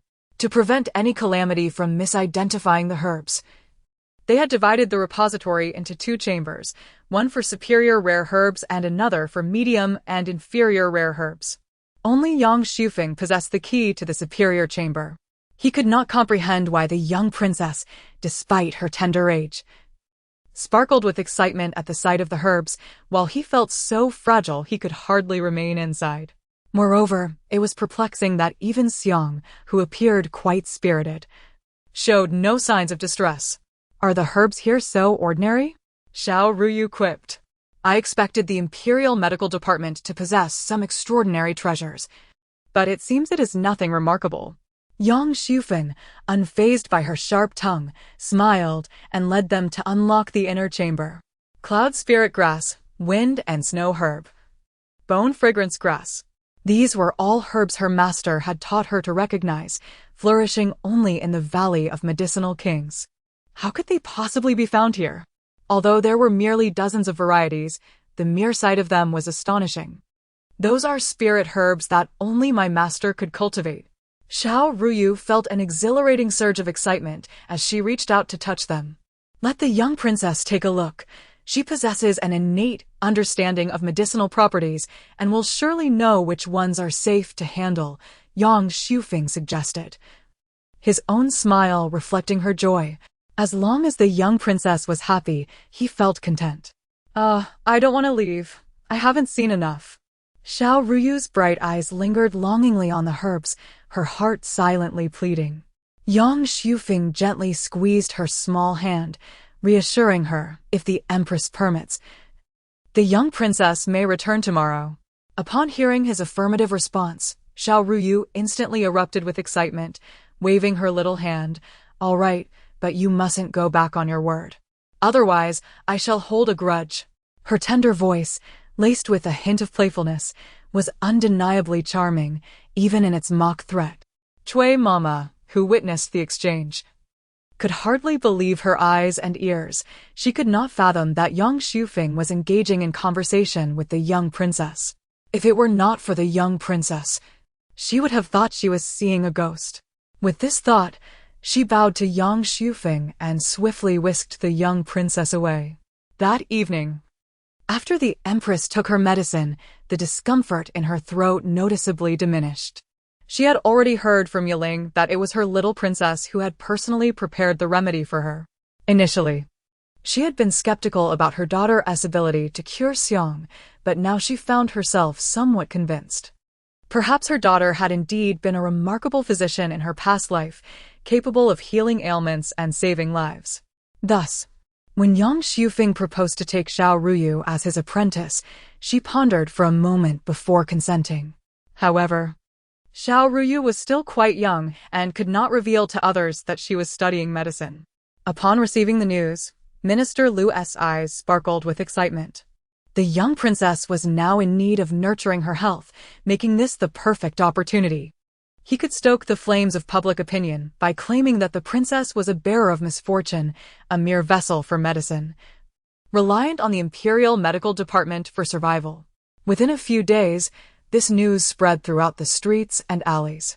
The palace, too, had its spies. And soon every court knew of the tidings. They were not concerned with the rumors that painted the young princess as a calamity. Rather, they were worried about her health. Thus, Xiao Ruyu and Xiang, who had intended to seek out Yang Xiufeng, were blocked at the palace gates. Ever since the Empress Dowager had conversed with the Crown Prince, her perception of the young princess had significantly improved.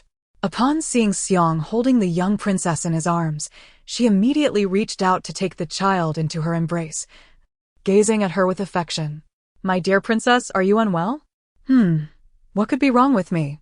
I am healthy, eat heartily, and have even started teething," she replied, revealing her two adorable little milk teeth for the Empress Dowager to see.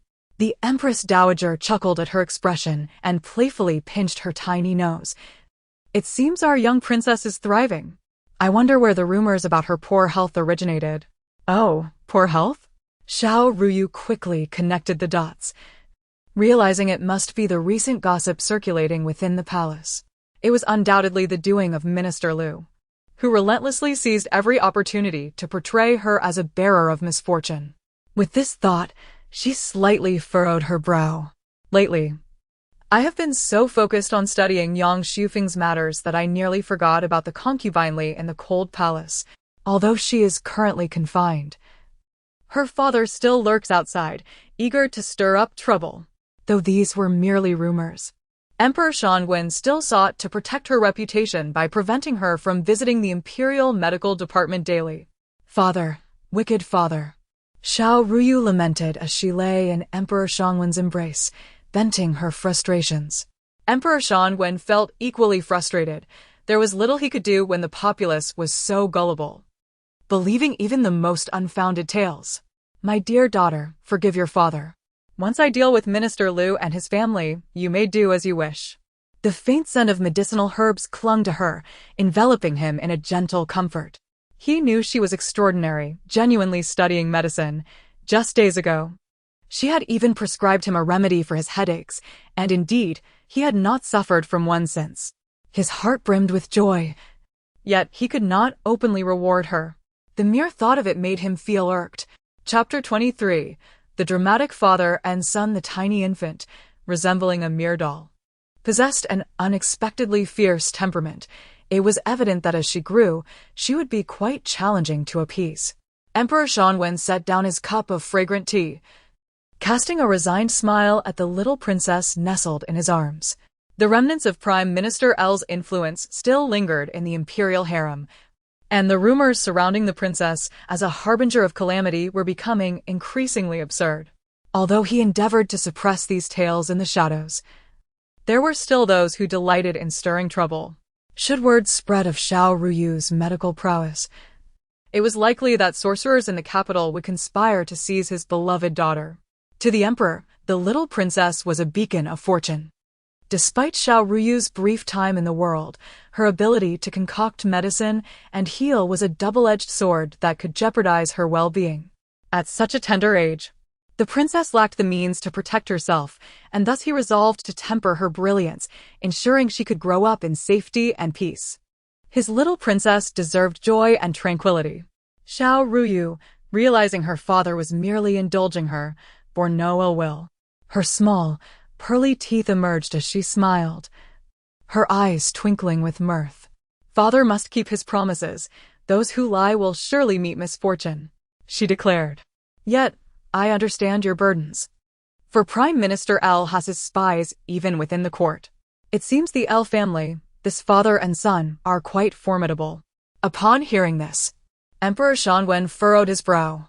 The Prime Minister and his eldest son, L Zongyuan, had never seen eye to eye whenever they were in court. They would inevitably clash over differing political views.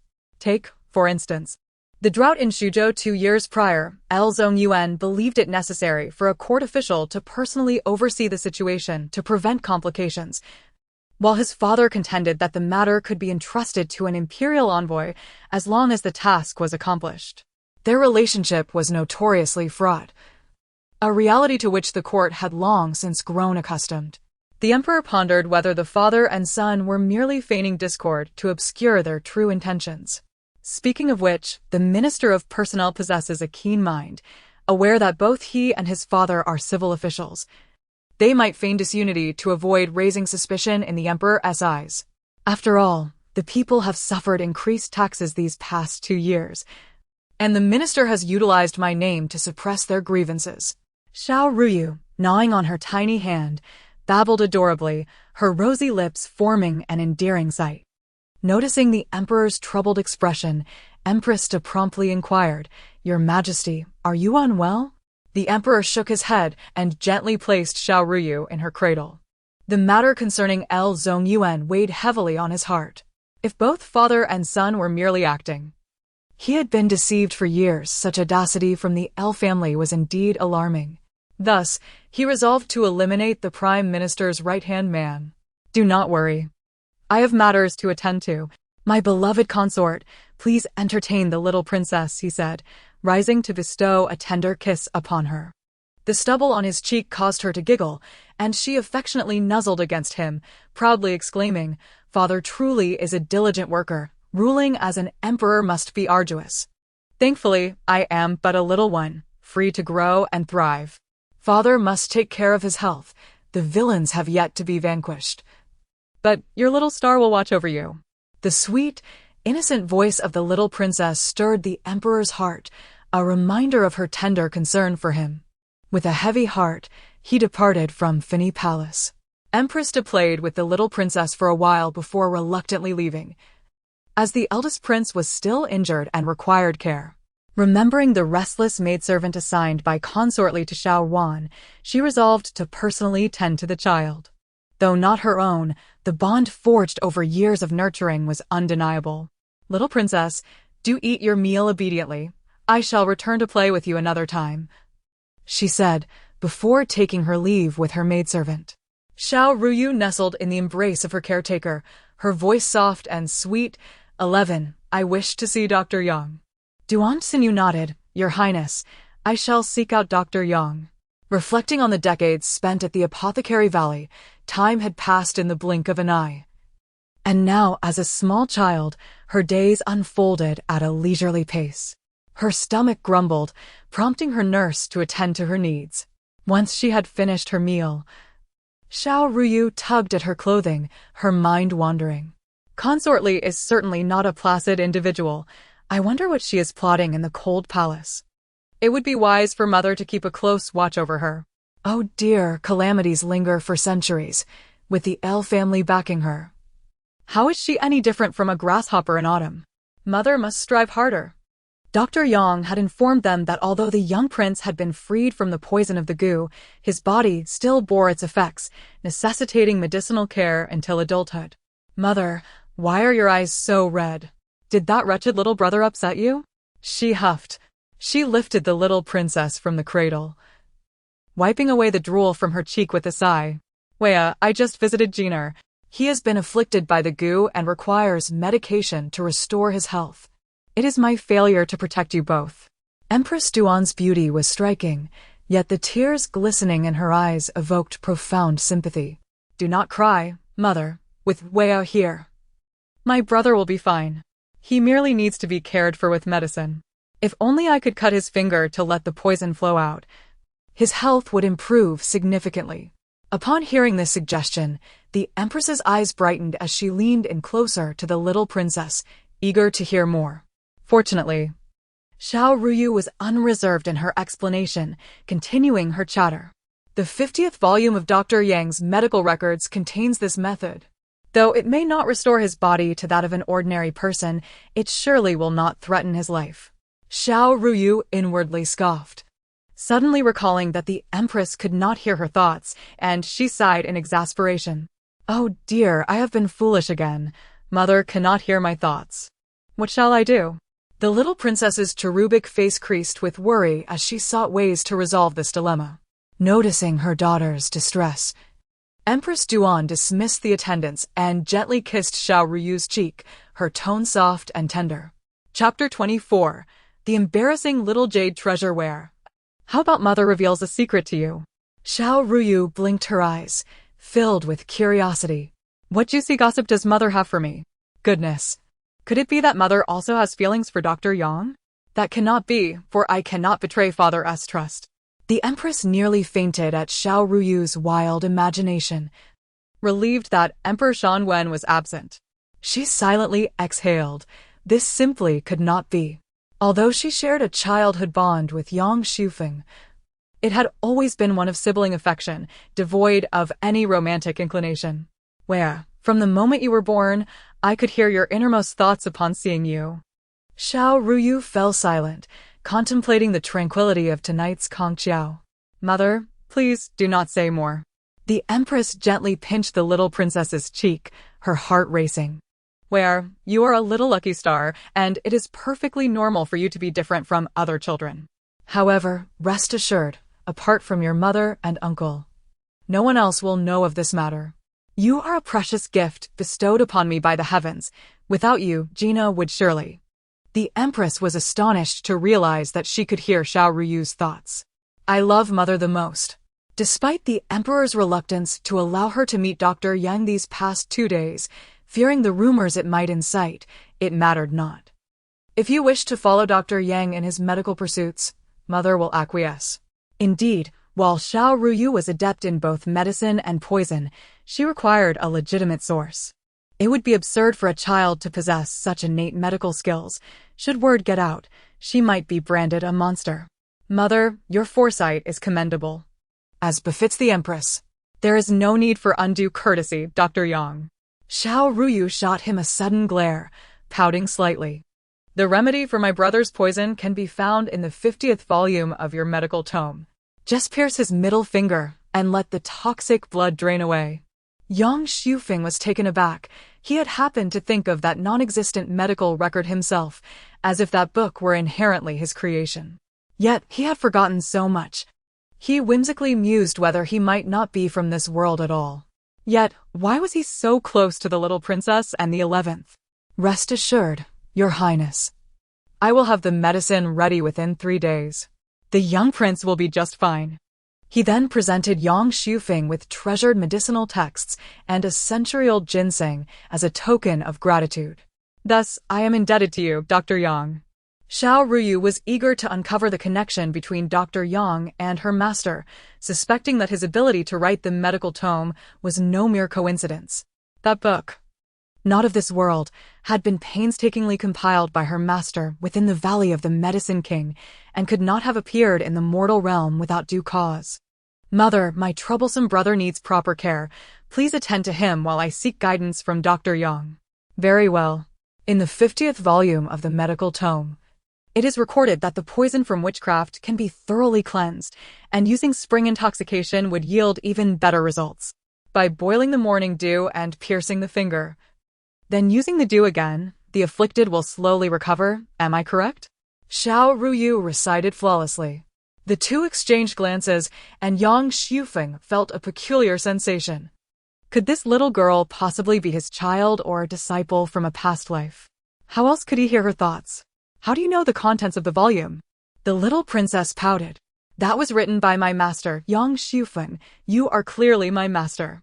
At that moment, Xiao Ruyu was certain that the greatest antagonist from the original tale was indeed her missing master.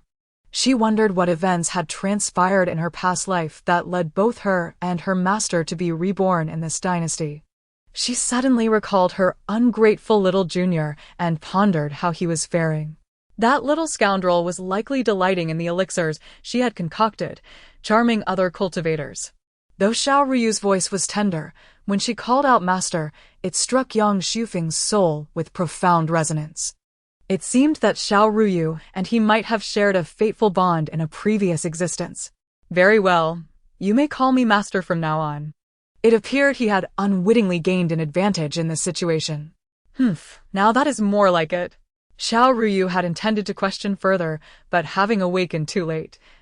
The little infant could not withstand her drowsiness and fell asleep, clutching the sleeve of Dr. Yang. 2 days later, after young Xufeng had prepared the antidote, the little prince's poison was resolved. The once lethargic young royal had regained his spirits, finally free from prolonged slumber. The empress arranged for Xiao Rujin to be brought out to reside in the princess's quarters. The young prince, fair and adorable with rosy lips and white teeth, was destined to be striking as he matured. Xiao Ruyu waved her tiny hands, planting a kiss on her troublesome brother. "Oh, you are such a lovely little rice dumpling. My dear brother, I will look after you from now on. Little lazy pig, why do you sleep all the time?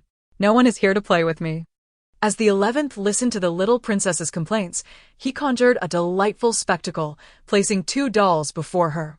He had fortuitously acquired them from the market a few days prior, unsure whether the princess would take a liking to them. Chapter 25. The incident 11's cheeks flushed slightly, yet the cloth doll he presented was imbued with sincerity, adorned with the words as lovely as jade stitched in a haphazard manner. Everything given by 11 is cherished. Xiao Ruyu's voice was soft and endearing, laced with delight as she cradled the doll, clearly enamored. Xiao Ruyu quietly transferred a bit of spiritual energy to Xiao Rujin. The young prince stirred awake, yawning widely, his delicate fingers tightly grasping Xiao Ruyu's hand. The little prince babbled incoherently, his sounds filled with innocence. Upon witnessing this, Empress Duan's eyes brimmed with tears of joy. After 2 days of silence from the young prince, she had feared he had become daft from fever, but it appeared she had been overly anxious. Xiao Ruyu pinched the little prince's chubby cheeks, which were soft and adorable, radiating a charming innocence. She pondered on her own appearance. Considering that both Empress Duan and Emperor Shan when possessed striking looks, surely she would not be lacking in beauty, and a smile crept onto her face. At that moment, Nurse Cui rushed in, her demeanor unusually flustered.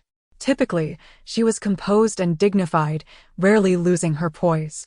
Empress Duan inquired, could it be that Yiling's mischievous child has come? As her expression shifted, she glanced at the princess in her arms. A feeling of unease settled in her heart, sensing that someone was scheming against them. Very well. I shall attend to this, Physician Yang said, gathering his medical kit and casting a gentle glance at the little princess. You must behave, my dear, and not bully the young prince. Xiao Ruyu huffed defiantly. I would never bully my smelly little brother. After a pause, she internally mused. It matters not if your medical skills are inferior to mine, but my cousin's leg must be healed. I have unwavering confidence in my medical abilities, Your Highness. You worry excessively, Physician Yang replied. 11 and the Empress remained calm, while Nurse Cui appeared increasingly anxious. Could it be she had misinterpreted the situation? Why did it seem as though Physician Yang was conversing directly with the little princess? Xiao Ruyu nibbled on her fingers, lost in thought about recent events, feeling that something was amiss. Speaking of which, it seems that when Fei accidentally got scratched by a cat when she came to visit me. Oh yes, and my little cousin fell from his horse and injured his leg, despite being a skilled rider. Why does it seem that everyone is facing misfortune lately? Reflecting on these unfortunate events, Xiao Ruyu realized they all shared a common thread, her involvement. 11, listening to the princess's thoughts, felt a sense of unease. He had been striving to protect her, yet the schemes of Chancellor Lu were insidious and challenging to counteract. After hearing these words, Empress Duan's heart trembled with fear. The Liu family was indeed despicable, constantly seeking to harm her child. Did they truly believe her to be a mere clay figure, devoid of any resilience? Chancellor Liu cannot be so audacious as to still desire the title of calamity upon me. I must not allow her to succeed. Empress Duan scoffed coldly, her slender, jade-like hand striking the table with force. Chancellor Liu seemed to be growing increasingly idle. It appeared that it was time to assign him some tasks. With that, she turned her gentle gaze toward the two children and approached 11, speaking earnestly, "While I am away, you will care for the little princess, will you not?" He patted his frail chest, his gaze resolute. 11 will protect the princess well, ensuring no one can take advantage of her. He will remain steadfast by her side. There are matters that I must personally attend to. 11. The safety of the princess is entrusted to you. I shall not fail in this duty, 11 vowed. Empress Duan knew 11 was a reliable child.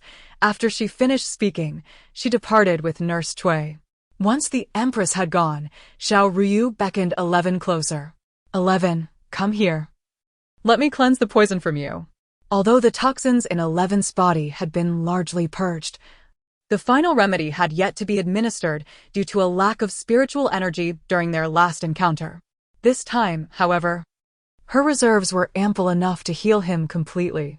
11 obediently approached the little princess, feeling a warmth radiate from her as her brow shimmered with a rosy hue, bringing comfort to his body. Previously hindered by the poison, 11 found himself feeling lighter and more agile. Xiao Ruyu, performing a distant pulse diagnosis, discovered that the toxins had been thoroughly eradicated, letting out a sigh of relief. 11, your poison has been resolved. From now on, focus on nurturing your health. Thank you, Your Highness, 11 replied gratefully. In recent days, Emperor Xianwen had been industrious, propelled by the little princess's thoughts. He dispatched trusted officials to clandestinely investigate Chancellor Liu and the Minister of Personnel, Liu Zongyuan. To his astonishment, they uncovered a significant amount of information. Lord Lin, the chief official of the Jingzhou Prefecture, reported with trepidation, I present myself before your majesty. Do not stand on ceremony. Rise.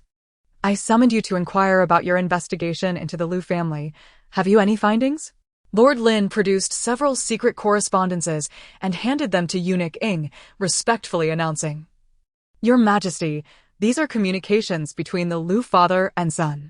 Over the years, they have been orchestrating a fodder while quietly embezzling funds from the court. Even the theft of treasury funds 3 months prior was orchestrated by the Liu family. I stumbled upon this information while investigating the case. Although Emperor Xianwen was resolute in his intentions, the complexity of the situation weighed heavily upon him. However, upon seeing the letters exchanged by Chancellor Liu and his son, he was incensed. They had rendered all court ministers powerless, embezzling funds intended for disaster relief, exploiting the emperor's name to extort the populace, particularly local officials, who were suffering immensely. How audacious! Have they truly calculated against all my subjects? Chapter 26. Lady Li. Lord Lin sighed, trembling, feeling helpless. Your Majesty, the Liu family has countless pawns within the court. We can only gradually uproot them. If we act hastily, it will ultimately do us no good. Emperor Xianwen rubbed his brow, pondering the Liu family's restlessness. It seems the time has come to disperse their power. If only we had leverage against them. They would think twice before making any rash moves. Let it be known that in the court, anonymous reports can be made in Wenrenali. If any court official behaves improperly and is caught in wrongdoing, they shall be immediately sent to the dungeons. Upon hearing the Emperor's decree, Lord Lin felt a surge of emotion. Over the past 2 years, the court had seen a plethora of new nobles rise, and perhaps this shift in policy would be beneficial for the common people. Your Majesty is wise. I admire you greatly. The Emperor, feeling fatigued from reviewing documents, waved his hand dismissively. You may leave. The minister of the capital bowed and departed, his mind swirling with astonishment. Although he was aware of the Liu family's ulterior motives, their blatant power grab seemed akin to digging their own grave. Once the minister had exited, Emperor Xianwen heard hurried footsteps approaching from outside the hall. Your Majesty. The Empress has gone to the cold palace, seemingly to see Lady Li. The Emperor's heart jolted with concern for the Empress's safety. Is she accompanied by anyone? A young eunuch nodded, only with Granny Cui. No one else is with her. The Emperor himself was astonished at how much he cared for the Empress. Setting off for the cold palace, he feared that Lady Li, with her cunning ways, would provoke the straightforward Empress. In the past, Lady Li's beauty had garnered some favor from the Emperor, but upon learning of her treacherous heart and hidden schemes, his fondness for her had nearly evaporated. Empress Duan, accompanied by her attendants, arrived at the cold palace. She was usually quite lenient towards the concubines, but the actions of the Liu family and Lady Li had become increasingly audacious. Reflecting on the little princess's heartfelt words, one revelation struck her. The Liu family had long coveted the throne, and if Lady Li could not bear children, they would resort to other means. Within the palace, the trap set by Lady Li had already been dismantled by the Emperor's agents. The cold palace was desolate, and though it was not yet winter, the atmosphere within was stark and chilling. At midnight, anyone daring to enter the cold palace might be frightened out of their wits. Inside, Lady Li, clothed in simple garments, gazed into a bronze mirror. Her delicate features remained unchanged, yet her cherished eyes were now filled with desolation. She could not bring herself to believe that she had been discarded. She had grown tired of the cold palace's solitude.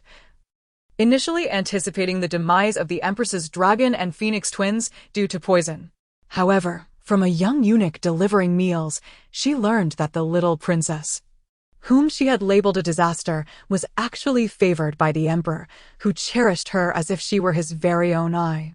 At that moment, the cold palace door swung open, and Lady Li sprang to her feet in delight, sweetly calling out, Your Majesty. The voice of the young eunuch announced, The Empress has arrived. Soon, a grand procession entered the hall.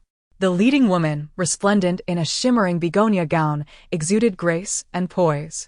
Lady Li scoffed, Oh, Empress, why are you here in the cold palace? Shouldn't you be tending to your disaster-prone children? Or are you here to flaunt your authority? Last time, when she attempted to deceive the Emperor, her scheme had been effortlessly thwarted, leaving her pale as death. Truly, she was a siren, adept at seducing the ruler. How could she ever be worthy of the Empress's rank? Granny Cui frowned and slapped Lady Li with considerable force, having long harbored resentment towards her. Do you not recognize your position? How dare you speak such foul words to the Empress? Lady Li, do you not owe our Empress a proper greeting? Lady Li's once meticulously cared for complexion had deteriorated. The rough sustenance of the past few days had left her pale skin marred. The slap from Granny Cui had caused one side of her face to swell. Empress Duan grasped Lady Li's chin, delivering another slap, leaving both cheeks swollen. I treated you well in the past, yet you repeatedly conspired against my children. Today, I have come to hold you accountable for your crimes. Empress Duan sneered. You should be grateful to your father and brothers. Had it not been for them, you would not be standing here today. But today, I am here to punish you for your misdeeds. As her words fell, a woman emerged from outside the cold palace. She possessed a gentle demeanor, reminiscent of a maiden from the southern rivers, yet an air of sorrow clung to her features. Lady Wen, it seems you have allied yourself with the Empress. But what grievances could we possibly have between us? With the Empress's support, Lady Wen had gathered evidence and witnesses. Determined to bring Lady Li to justice for the sake of her own child, memories flooded Lady Li's mind. She recalled who Lady Wen was, the one who had suffered a miscarriage, consumed by sorrow. Do you remember when you pretended to befriend me? Personally preparing yam and date cakes for me while I was pregnant? You claimed it was because you felt my suffering. Lady Li certainly remembered, yet she stubbornly denied it. I do not recall such an event. Perhaps you are mistaken. If you seek to frame me, you shall find no lack of excuses. But remember, the heavens are watching. Await your retribution. Lady Li was acutely aware of her precarious situation. She caught sight of a flash of bright yellow outside the palace, and raised her gaze toward Lady Wen and the Empress. I know you both conspire to harm me. Yet the Emperor is just and fair. I cannot believe he would tolerate such schemes against me. Chapter 27. Unable to endure Wen Fei, with her forthright disposition, had long sought to settle accounts with Li Fei. At this moment, she advanced with fierce determination and began to tug at Li Fei's headdress. For years, I have endured in this feudal court, behaving with utmost caution, merely wishing to safely deliver a child and enjoy a tranquil life in the harem. Yet, you dared to drug me, secretly using the red flower medicine to harm my child. I shall not let this go. Duan Huangho and Cui Mama exchanged glances, momentarily unable to intervene. It was not that they failed to restrain her, but rather that Wen Fei's ferocity exceeded their expectations. In the past, Wen Fei earned her title of Wen due to her gentle demeanor, embodying the grace of a noblewoman in every gesture. Who could have foreseen that the striking beauty before them, engaged in a brawl with another consort, was she? Surely they must have misjudged. Wen Fei's combat prowess was formidable. She was a time traveler, living by the standards of women in this era, which was quite constraining. Initially, she sought merely to navigate the turbulent waters of the palace, not anticipating that she would be chosen. Having suffered a miscarriage due to the actions of Li Fei, whom she once regarded as a close sister, she could hardly suppress her resentment. In the 21st century, she would have wished for nothing less than to put an end to Li Fei's folly. Did the lives of others not hold value? Was it solely about her own survival? Had it not been for the Empress's reminder, she might have mistakenly believed her own errors led to the loss of her child. Li Fei, intending to sow discord between Wen Fei and the Empress, never imagined that Wen Fei would retaliate against her. Suddenly, a cry of anguish pierced the air, not from Wen Fei, but from Li Fei herself. Li Fei's face bore the marks of claw marks, and her once proud hair had been significantly torn. For Li Fei, who cherished her beauty above all, this was far more terrifying than death itself. Just as she plotted her revenge against Wen Fei, the Emperor Shanwen, accompanied by the imperial guards, entered the cold palace with an intimidating presence, as if to apprehend a bandit. At that moment, Wen Fei reigned in her combative spirit, standing obediently to the side, as if the fierce woman moments ago was an entirely different person. Li Fei, glaring at her scratched face, gritted her teeth and addressed the Emperor. Your Majesty, please grant me justice. The Emperor felt he had arrived at an inopportune moment. Yet allowing the two women to continue their chaos could very well lead to turmoil within the harem. The sight of Li Fei's scratched face struck him as somewhat comical, eliciting a faint smile.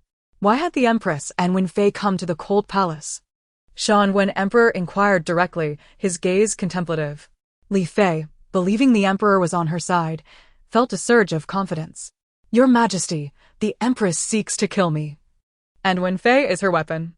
I am terrified. With that, Li Fei began to weep theatrically, her tears resembling rain on a pear blossom.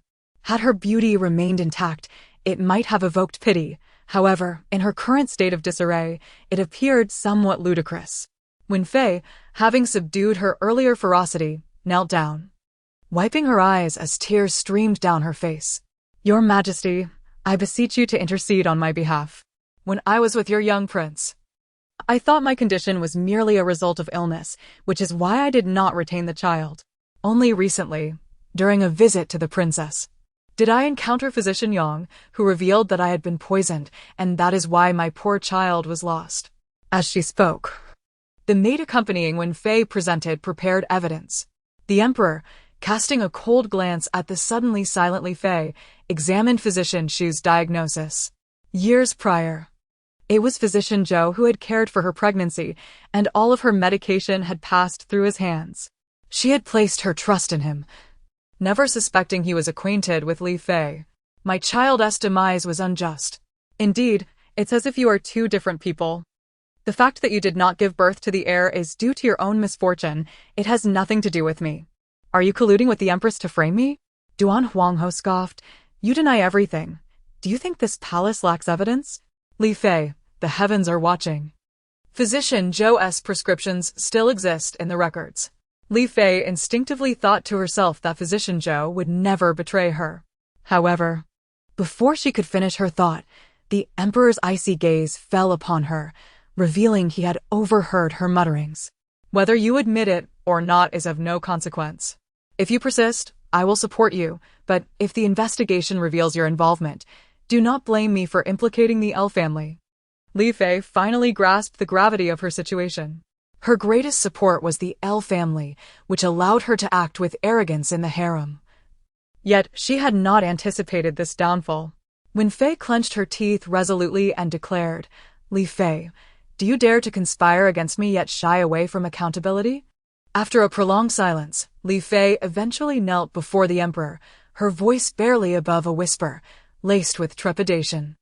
"I merely acted out of my affection for your Majesty and made a mistake by having the physician administer a mild dose of musk. The fault lies with Wen Fei." Her face, heavily scratched, now throbbed with pain. Wen Fei must have lost her mind to oppose her so boldly. Once she exited this cold palace, she would ensure that Wen Fei would not have an easy time. The Emperor, indifferent to Li Fei's pleas, spoke with a cold and solemn tone. "Li Fei is envious and has harmed the Empress's twin sons and the heir. Henceforth, she is demoted to a mere concubine and is forbidden from leaving the cold palace without my consent." Upon hearing these words, Li Fei collapsed to the ground, clinging to the Emperor's legs and weeping profusely. "I acknowledge my mistakes. I implore your Majesty to show mercy and spare my life. The nights in this cold palace are too dark and too frightening for me, your Majesty." No matter how desolately Fei cried out, the Emperor did not cast her another glance. Had Li Fei's arrogance merely been a flaw, the Emperor would not have been so stern. Yet her lack of compassion for children rendered her no different from a cold-blooded serpent, which he detested. Meanwhile, Wen Fei, having mourned her lost child for an extended period, received the Emperor's generosity in the form of new garments and jewelry. Furthermore, he granted her permission to summon her parents within the palace to alleviate her homesickness. Although Wen Fei had cursed the Emperor countless times since her miscarriage, his current kindness took her by surprise. Ultimately, it allowed her to exhale a long-held breath of resentment. In the past, she had dared not offend Li Fei, but today, she had avenged herself. Chapter 28. The Little Princess's Tale. Wen Fei reflected on how her fortune had shifted since her recent encounters with the little princess. She felt a radiant transformation, dispelling her previous gloom. Meanwhile, Empress Duan indulged in a minor act of revenge, which brightened her spirits. On their way back to Fani Palace, Granny Cui whispered that the Emperor had been investigating the eldest son of the L family, and even summoned the governor of Jingzhou to the palace. Empress Duan expressed her surprise. Lord Lin? He was once a trusted confidant of Emperor Shanwen, who should have been granted a significant position. However, Lord Lin preferred the role of Jingzhou's governor. The Emperor, respecting his wishes, acquiesced, yet whenever the court faced substantial upheaval, Lord Lin would invariably appear at the palace. Perhaps he serves as the Emperor's watchful eye among the civil officials. Justice prevails, and those with treasonous intentions cannot escape scrutiny. Granny Cui, when you have the chance, convey a message to your brother to investigate the whereabouts of disaster relief funds in the capital over the past 2 years, particularly focusing on L Zongyuan. As the eldest son of the Chancellor L, he is astute and decisive. Had it not been for their differing political views, the father and son might have garnered the loyalty of all the civil officials. This performance may be for the court's audience, or perhaps for the current sovereign. Yes, I understand. Little lucky star, grow quickly. Your mother wishes to give you the best in the world. Xiao Ruyu, having slept well, was enveloped by a familiar fragrance. Instantly recognizing it as her mother's. Mother, how is my cousin? Is he well? He has treated me so kindly. Nothing must happen to him. Empress Duan shared her concerns, planning to send Granny Cui for news, when a young palace maid arrived with tidings from the imperial physician. The maid delivered the news respectfully, and Empress Duan's worry finally eased. She lifted her gaze and rewarded the maid with silver. Upon hearing that her cousin was safe, Xiao Ruyu felt a weight lift from her heart. How wonderful that my cousin is unharmed. Once I grow up, we can play together. Otherwise, my limping cousin will struggle to find a bride. Yiling is fine. You can relax now. Xiao Ruyu nodded vigorously, clapping her small hands in celebration. My cousin can play with me. Although we may have to wait a month or two, by then, perhaps I can crawl out to play. With matters to attend to. Empress Duan did not linger in the princess's chamber, instructing the wet nurse to care for the two children before departing. Xiao Ruyu finally felt at ease, turning to the upright 11 beside her. 11, will you tell me a story? 11, his stern face softening into a smile, asked, What story does the princess wish to hear? I want to hear about a domineering prince falling in love with me. Or perhaps a tale of a spoiled young lady entering the Eastern Palace. Xiao Ruyu stated earnestly. 11, bemused, shrugged. He could not fathom the peculiar stories from the princess's past world. Yet, if such tales existed, they would indeed be entertaining. Xiao Ruyu sighed, lamenting 11's unfortunate life. However, being her shadow meant fewer troubles, merely ensuring his survival. A sudden idea sparked within her. 11, since you Haven T heard these tales, how about I narrate them to you, and you write them down? We could sell the stories and perhaps earn some money. 11's deep-set eyes blinked. Though he had never written tales before, he trusted the princess's idea. Very well, I shall heed the princess's wishes. Xiao Ruyu, in her youthful exuberance, found herself rather bored, her energy boundless, as long as she did not expend her spiritual power. In her time at Yao Wang Valley, she would sometimes write stories for relaxation while cultivating, crafting narratives with ease. To speak candidly, during the trend of younger deities in the cultivation realm, she had secretly penned tales about her master and junior disciple. Though purely for amusement, her master and junior disciple remained innocent. As 11 prepared paper and ink, Xiao Ruyu's voice filled the air, softer than usual as she chattered about the plot. 11's brow furrowed deeper with each word. Indeed, the tales she recited mirrored the trope of a younger disciple and their mentor. When the narrative grew particularly steamy, 11's ears flushed crimson, and he hastily covered them, his eyes flashing with indignation. Princess, such impropriety. This is not permissible. I cannot write this. Believing it to be a melodramatic tale, he had not anticipated such content. Abruptly abandoning the task, Xiao Ruyu sighed dramatically. Oh no, my story might have been excellent. I shall write it myself. An hour later, 11 put down his pen, securing the written tale. For an entire hour, he resisted the urge to tear it apart, finally completing the sweet story of two men in a tender relationship. He suddenly realized that his foster father's demand of 5 hours of martial practice was not as harsh as he had thought. It was certainly preferable to writing stories. Xiao Ruyu chattered incessantly, and once the tale concluded, she flipped over and fell into a deep slumber. Thus, 11 quietly exited the palace. A month later, a tea house in the capital unexpectedly surged in popularity, having staged a performance of The Enchanting Immortal. The abundance of tales circulating in the capital was overwhelming, yet this particular production stood out among the rest.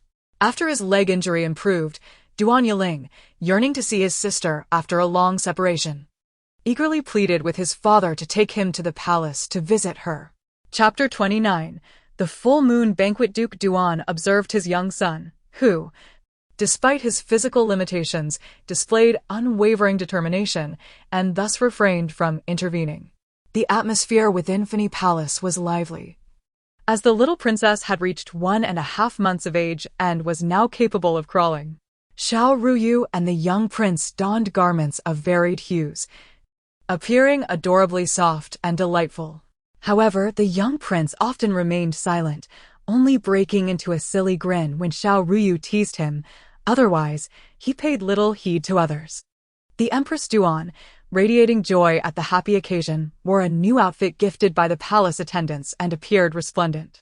The palace was festooned with colorful decorations, contributing to the festive ambience. Reflecting on recent events, it was noted that the emperor had suddenly taken action against Consort Li and the Minister of Personnel, Lu Zongyuan, resulting in their demotion. The emperor had reassigned Lu Zongyuan to the position of Deputy Minister of Works, a significant reduction in rank. The cause of this action stemmed from discrepancies in the disaster relief funds. The amounts received by local officials did not align with what had been allocated from the national treasury. For instance, in Suzhou, the court had dispatched 100,000 taels, yet the local government only received 70,000. Had it not been for the generosity of affluent merchants who voluntarily contributed funds, Suzhou would have struggled to cope with the natural calamities. The 3,000 taels misappropriated raised questions about their whereabouts. This matter implicated numerous officials, and some evidence could not be substantiated, necessitating alternative measures to resolve the issue. The primary official responsible for the matter, Lu Zongyuan, was naturally demoted by the emperor. Although he felt dissatisfaction, he understood that should the emperor pursue a thorough investigation, it was likely that the truth would emerge. Thus, he raised no objections regarding the emperor's punitive measures. The banquet today was held in Fani Palace, and the concubines who frequently visited the empress were already en route. Notably, Consort Wen arrived with several maidservants carrying garments, leaving the empress astounded when they were presented to her. Consort Wen, did you have these made at a tailor's? The craftsmanship is exquisite. I wonder which embroiderer created them? The empress inquired, her fingers brushing over the soft fabric, admiring the delicate embroidery. Consort Wen smiled smugly, replying, "Your Majesty, these garments were crafted by myself. My only skill lies in embroidery, and today I specially brought them for the two young princes." The empress, taken aback, felt a deep admiration. As a daughter of a military family, she was accustomed to wielding weapons, but she feared that if she were to take up an embroidery needle, she might end up causing a ruckus. "You've worked hard. Your visit alone is gift enough," the empress said as they exchanged pleasantries. More guests arrived shortly thereafter, prompting Consort Wen to excuse herself and rush to the little princess's side. "Little princess, have you missed me? After a month apart, your little face has grown rounder. You are indeed a fortunate princess." Consort Wen couldn't resist pinching Xiao Ruyu's cheek, finding it as smooth and delicate as a peeled egg. Xiao Ruyu was somewhat astonished. In the brief time apart, Consort Wen seemed to have transformed entirely. The once sorrowful and nearly despondent figure, plagued by sleepless nights, now exuded poise and vivacity. "What a beautiful and radiant sister you are," Xiao Ruyu remarked, realizing that Consort Wen was still merely 19 years old, in the prime of her youth and vigor. She had learned from the empress that Consort Wen had taken immediate action against Consort Li, who now languished in obscurity as a mere attendant. The little princess beamed adorably, nuzzling against Consort Wen's wrist, while a nearby maid softly informed her, "Your Highness, the empress has sent some walnut pastries and osmanthus cakes for you to try." Consort Wen set the little princess down and accepted the delicacies from the maid. The walnut pastries were delectable. She had indulged in them countless times without growing weary of their taste. During her 3 years in the palace, only the empress had consistently shown her kindness, knowing her preferences perhaps even better than her own sisters could. Consort Wen silently vowed to protect the little princess, ensuring that no harm would befall her. Unbeknownst to Xiao Ruyu, her heartfelt intentions were perceived, resulting in the redemption of another concubine within the palace. On the day Consort Wen visited the little princess, she was initially filled with despair, contemplating the end of her own life. As the guests sat down to dine, Xiao Ruyu finally found a moment to breathe. "It's not easy being a child. Although my sisters are fragrant and soft, they are exceedingly enthusiastic," she mused inwardly. Suddenly, a collar encircled her neck, sending a cool sensation through her. Upon inspection, she discovered it was a longevity lock, seemingly crafted from pure gold. Her mother was indeed generous. The same longevity lock adorned Xiao Rujin's neck, signifying their shared fortune. The emperor's gaze remained fixed upon his daughter, and were it not for the need to entertain guests, he would have relished the opportunity to hear her innermost thoughts. It was worth noting that the little one had recently been unusually silent, prompting the emperor to sigh. After dining, the elderly duke and duchess could hardly contain their eagerness as they approached the empress, their eyes gleaming with affection as they regarded Xiao Ruyu and Xiao Rujin. "Your Majesty, may we hold the children?" Though the empress preferred to adhere to protocol, she ultimately relented when her parents insisted on bowing to her, handing the children over with words of praise. The little ones are truly adorable, resembling Yunar in her youth. Their features bear some resemblance to the emperor. They shall surely grow into great beauties. The duke generously placed a gold bracelet, thick as his thumb, into the little princess's hand, exclaiming, "Our wearer is destined for greatness, and she will surely be blessed." The duke and duchess were equally considerate, preparing identical gifts for both granddaughters. Little did they know that during the tumultuous events that had transpired in the palace, the duchess had been eager to enter the palace to seek justice for her daughter.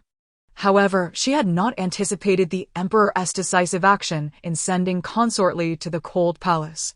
The emperor proved to be quite reliable, at least not favoring Consort Li. Xiao Ruyu memorized the kind faces of the elderly couple, calculating that their noble countenance indicated a life of great wealth and fortune.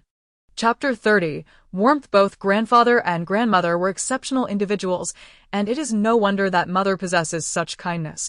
It must be attributed to her parents. A warmth enveloped the heart of Empress Duan as the little princess's words resonated deeply with her. The elderly couple indulged the little princess with playful affection, filling the atmosphere with joy. Xiao Ruyu also cherished the two elders, communicating with them enthusiastically through gestures, creating a lively scene. Wan was indeed fortunate. Yet, it was baffling that someone harbored such prejudice, secretly spreading rumors about her. Should I uncover the culprit, they would not escape unscathed. Lord Duan assured calmly that both his mother and father need not worry. Once the source of the rumors was identified, it would be manageable. Besides, the recent gossip had begun to dissipate. All the concubines invited to the banquet had gathered. Glasses clinked and laughter filled the air, gradually dispelling the shadows of the past few days. Everyone's gaze fell upon Xiao Ruyu's face, pondering the traditional practice of drawing lots at the full moon celebration. Thus, when Fei instructed her attendants to prepare ink, paper, and brushes, along with poetry, song, and other refined items, Duan Yiling timidly spoke. "Father, I merely wish for my sister to choose my sword. It is most suitable for a child to practice with. Perhaps the little princess will grow to be both learned and martial." Lord Duan was left speechless. How could he have produced such a notion? Engaging in battle was the domain of men and had no relevance for daughters. Meanwhile, Physician Yang, who had been quietly drinking, rose to retrieve a pouch of herbs from his sleeve and placed it at a distance from the little princess. When Fei approached Xiao Ruyu, her tone gentle, saying, "Princess, if there is something you fancy, feel free to seize it." Without regard for whether Xiao Ruyu understood, she stood by patiently. Xiao Ruyu glanced around at the items displayed, yet found nothing to her liking. A sudden waft of medicinal fragrance caught her attention. She crawled on the soft couch and grabbed the herbs that were farthest away, her small hands gleefully clutching them, revealing a tiny tooth as she laughed. Physician Yang smiled faintly, approaching the little princess and remarked, "It seems our little princess is destined to excel in the healing arts. Perhaps she will achieve great proficiency." Emperor Shanwen, hearing this, cast a pleased glance at Xiao Ruyu, acknowledging that his daughter was indeed extraordinary. In the future, both Wei and Gina would rely on Physician Yang, who would henceforth oversee the Imperial Medical Department, delegating tasks to other physicians. This was a promotion for Physician Yang, who respectfully nodded in acknowledgement. "Thank you, Your Majesty," he replied. The emperor regarded him meaningfully, recalling the little princess's previous sentiments, feeling a tinge of wariness, for Physician Yang had grown up alongside the empress. As long as he remained discreet and harbored no inappropriate feelings towards her, the emperor would remain silent. With this thought, Emperor Shanwen snorted softly and turned to attend to his guests. Physician Yang felt inexplicably scrutinized, sensing the emperor's discontent. He forced a smile, Realizing that serving the emperor was akin to walking with a tiger, one could never predict his moods, and being a physician required an element of risk. Duan Yiling finally squeezed through the crowd and lifted the little princess, exclaiming, "Little Ware, have you missed your brother in this month of separation?" After speaking, he affectionately caressed Xiao Ruyu's cheek, internally marveling at her cuteness. Xiao Ruyu turned her face away, eyeing his injured leg and pouting. "Cousin, your riding skills are commendable. How did you fall?" This incident was rather vexing. That day, she had been exceedingly cautious. She remained unaware of who had stealthily kicked the horse's hoof, causing her to tumble and nearly mar her handsome face, thankfully only injuring her leg. Duan Yiling touched his own face, feigning solemnity, eliciting laughter from the adults present. Who else could it have been at the military camp that day? He pondered quietly for a long moment before finally recalling someone. The second son of the Qi Duke's house had been there, yet it was unlikely to be him, if not for his help in calling for assistance. My leg would surely have been ruined. Lord Duan raised an eyebrow and spoke in a deep voice. Perhaps it was merely a coincidence, but you must exercise more caution. Xiao Ruyu, lounging on the soft couch, remarked lazily, "It seems the second son of the Qi Duke was present. My second cousin's affairs must be entangled with him. He is quite cunning, and my foolish brother is not his match. Minister Liu is his uncle, so he will undoubtedly side with him. The second son of the Qi Duke is rather fortunate, consistently benefiting from the oversights of my elder and second cousins. In the original tales, he even snatched away the woman my elder cousin cherished, and upon their marriage, my elder cousin bestowed upon her a bridal gift worth 10 miles of red decorations." She felt incredulous at her own foolishness, being swayed by emotions and manipulated by others. For her, the most important matters were family and country. Did they think to use him as a stepping stone to ascend the ranks? Over my dead body. The assembly fell into silence as they absorbed Xiao Ruyu's thoughts. Empress Duan decided to discreetly investigate the matter, should it indeed relate to the Qi Duke's son. She would not stand idly by. Suddenly, the old Lord Duan began to cough violently, struggling for breath, his face flushed, creating quite a commotion. "Father, are you all right?"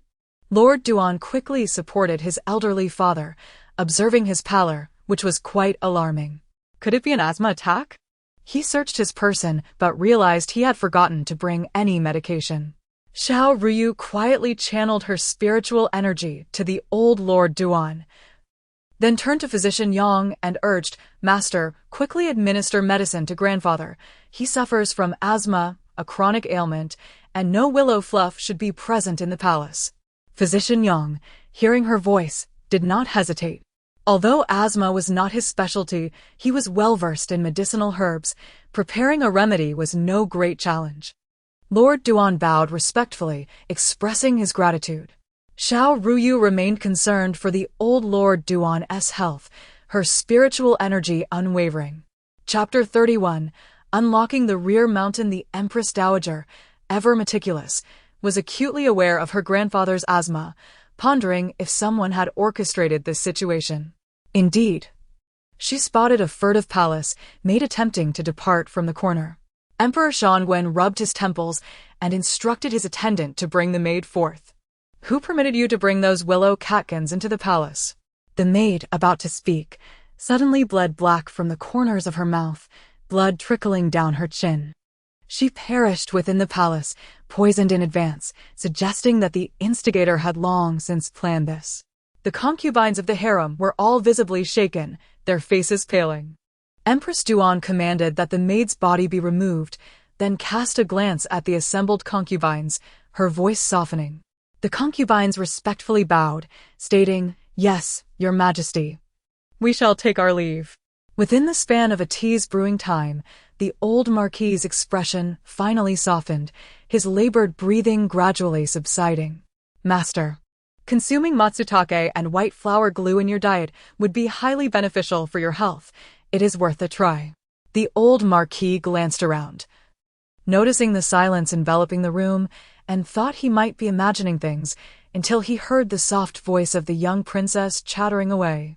"Grandfather, You too must be cautious with your diet. Spicy foods are no longer permissible for you. You must have relished them before, hadn't you?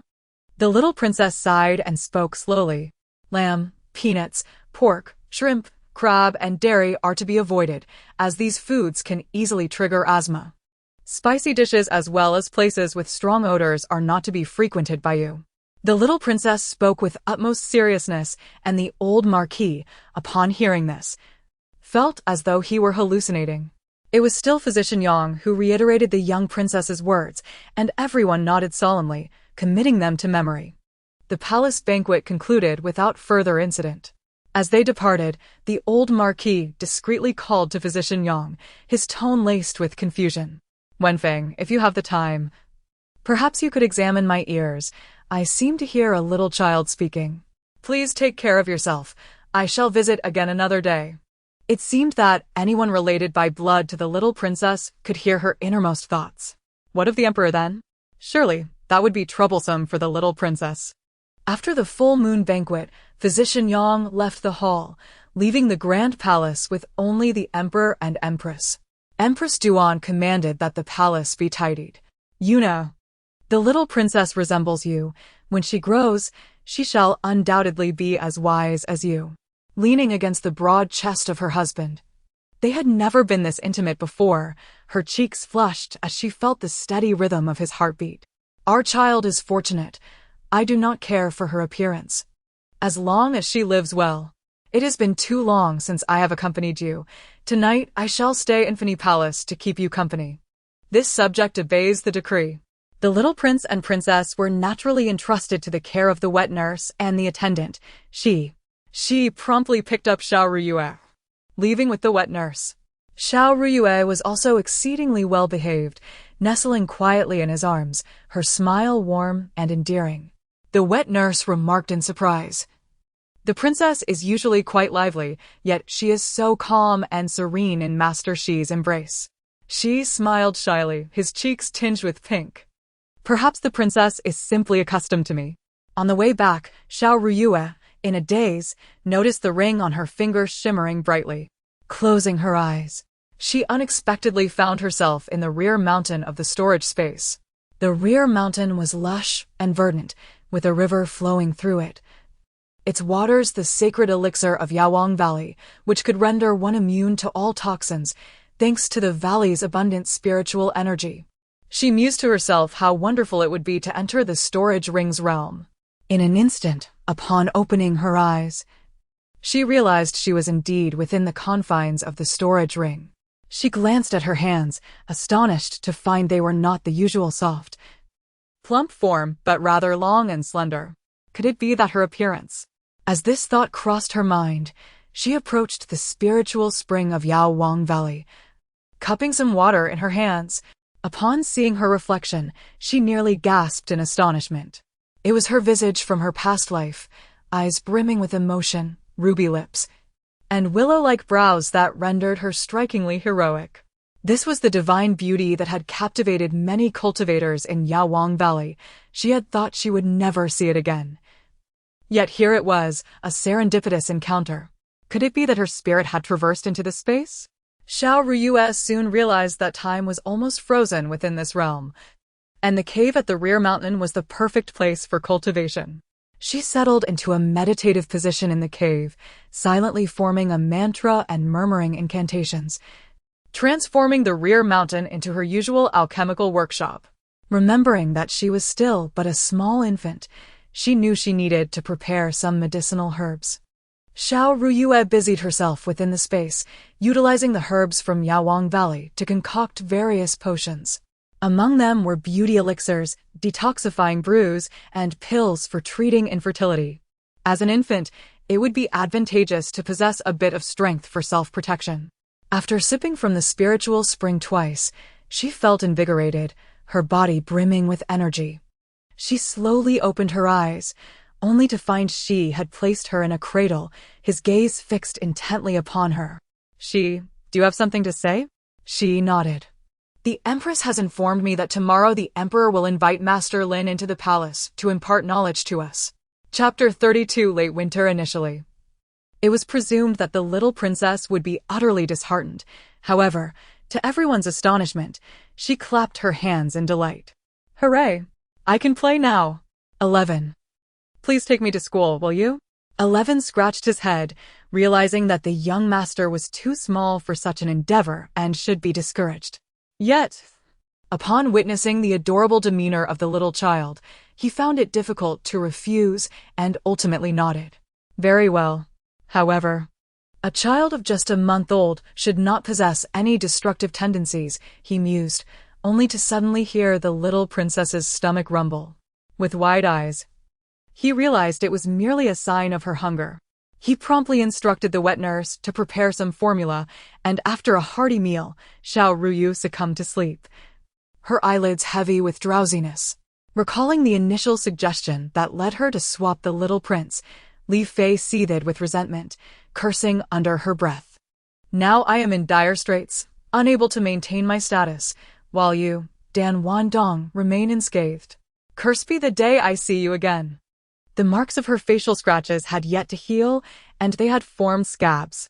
Each day, she scrutinized her reflection in the bronze mirror, worried that the scars would mar her beauty, which led to an inevitable fixation. The meager meals sent from the cold palace were entirely unappetizing to her, and within just a month, her body had become alarmingly emaciated. The emperor's continued avoidance left her despondent. In the bloom of youth, must she truly languish in the cold palace? My lady, it is merely a minor predicament. What is there to resolve? A sudden voice echoed in the hall, akin to a ghostly apparition, and Li Fei recognized the figure donning a mask. It was Dan Wandong. Internally, she vowed never to place her trust in him again. You proposed what seemed to be a flawless plan. Why then did it falter? The queen had taken her medicine. She should have been utterly spent on the night of childbirth.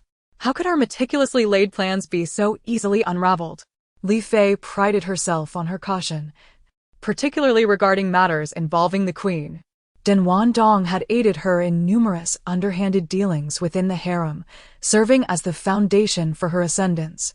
To repay the life-saving favor, Dan Wandong remained by Li Fei's side, assisting her in securing favor and engaging in palace intrigue, resulting in the downfall of many concubines.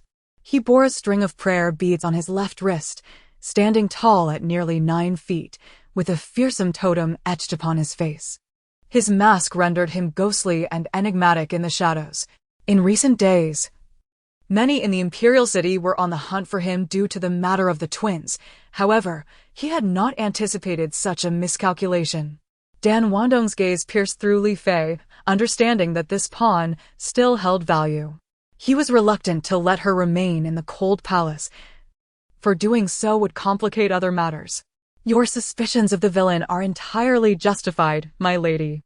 Yet, I assure you, my plan was not flawed. The unexpected complication arose from the existence of the queen's twins.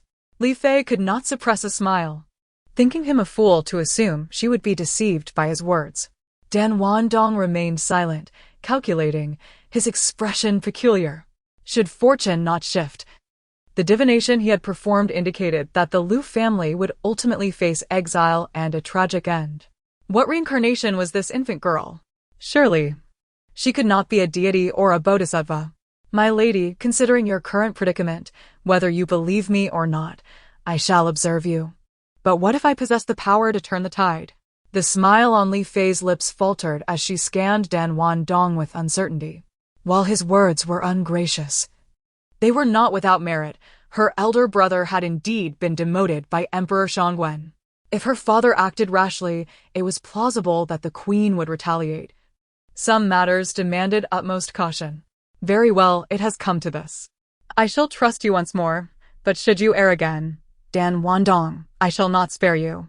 Dan Wandong replied respectfully, assuring her, rest assured, my lady. No matter how favored the emperor may be towards the little princess, should she be a harbinger of misfortune, it is likely he would be unable to protect her. The thought of having suppressed the queen brought Li Fei a sense of satisfaction. There was no greater joy than witnessing the queen's familial ties severed. But how do I escape the cold palace? You have uttered much yet provided nothing truly useful. Den Wandong chuckled enigmatically. My lady, you are already 2 months with child. This is your greatest leverage. Li Fei, taken aback, touched her abdomen. Recently, she had experienced a loss of appetite, attributing it to sorrow, not realizing that she was, in fact, pregnant. Yet a sense of unease lingered within her. The Emperor harbored immense disdain for her. Do you possess any means to make the Emperor favor me? He has been preoccupied with that vixen these past few days. A flicker of impatience crossed Dan Wandong's eyes. Were it not for the twins' fortune, he would not be aiding this helpless individual.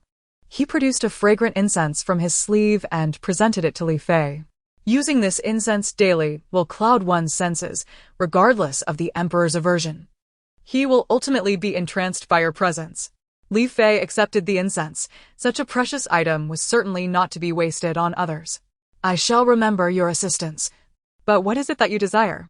My lady need not worry. When the time comes, you will know. The cold palace fell silent as it usually did. Li Jieli caressed the jade Buddha at her chest, kneeling in prayer to the heavens. O celestial beings, I beseech you to aid this humble woman in attaining the crown. Should my wishes be fulfilled, I shall construct a temple in gratitude. With that, Li Fei prostrated deeply. Chapter 33. The turmoil at the Imperial Academy. Emperor Shangwen personally invited Master Lin to the Imperial Academy to instruct the royal princes, alongside several young scions from noble families. On this day, the usually somber 11, clad in dark robes, appeared remarkably handsome in the standard attire of the academy. His youthful visage, delicately sculpted, evoked a desire to pinch his soft cheeks. Empress Duan observed him with a gentle smile, her tone serious as she spoke. 11, your brother often praises your intelligence. Make the most of Master Lin's teachings. The princess has chosen to keep you close, but your future path is yours to decide. The Empress, feeling compassion for 11, who had lost his family at such a tender age, found herself more affectionate toward him as the little princess often thought of him. 11, though typically taciturn, displayed great care for the little princess and the young prince. Casting a glance at the cradle holding the princess, he resolutely declared, I am not troubled. As long as I can accompany the princess and care for her, I am willing. With that, he shyly scratched his head. The Empress raised an eyebrow in surprise. While 11 was obedient, he remained reticent around others. Your Majesty, may I take the princess with me? 11 inquired. The Empress, apprehensive of potential mishaps, quickly replied. The princess is still very young, barely a month old. It would be best to keep her in the palace. Feeling a bit disheartened, 11 nodded, yes, Your Majesty. As he prepared to leave, he was unexpectedly tugged by the corner of his garment. Turning around, he found it was the little princess. Despite the Empress's attempts to dissuade her, the princess insisted, Mother, let us go for a little while. I want to hear Master Lin's lessons. After all, we must get a head start on our studies. The Empress, yielding to the princess's pleas, finally relented. Very well, 11 may take the princess to the Imperial Academy. But be sure to bring the wet nurse along. The little princess cheered. Mother, you are magnificent. At the Imperial Academy, the atmosphere was lively with students who had arrived early, eagerly awaiting Master Lin's arrival. The Emperor, concerned about Master Lin's ability to maintain order, summoned Aunt Fengrua to oversee the young princes, wary of any unforeseen incidents. Recently, the Emperor had recovered from a bout of illness. Yet he learned that the young Prince Yi Ling had suffered a fall which seemed serious. This news weighed heavily on Xiao Ruyu's heart, and she resolved to make amends for the little princess's birthday.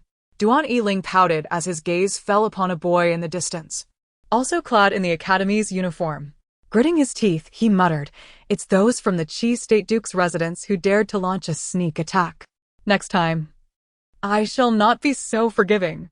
Initially merely suspicious due to Xiao Ruyu's sentiments, he decided to send someone to investigate.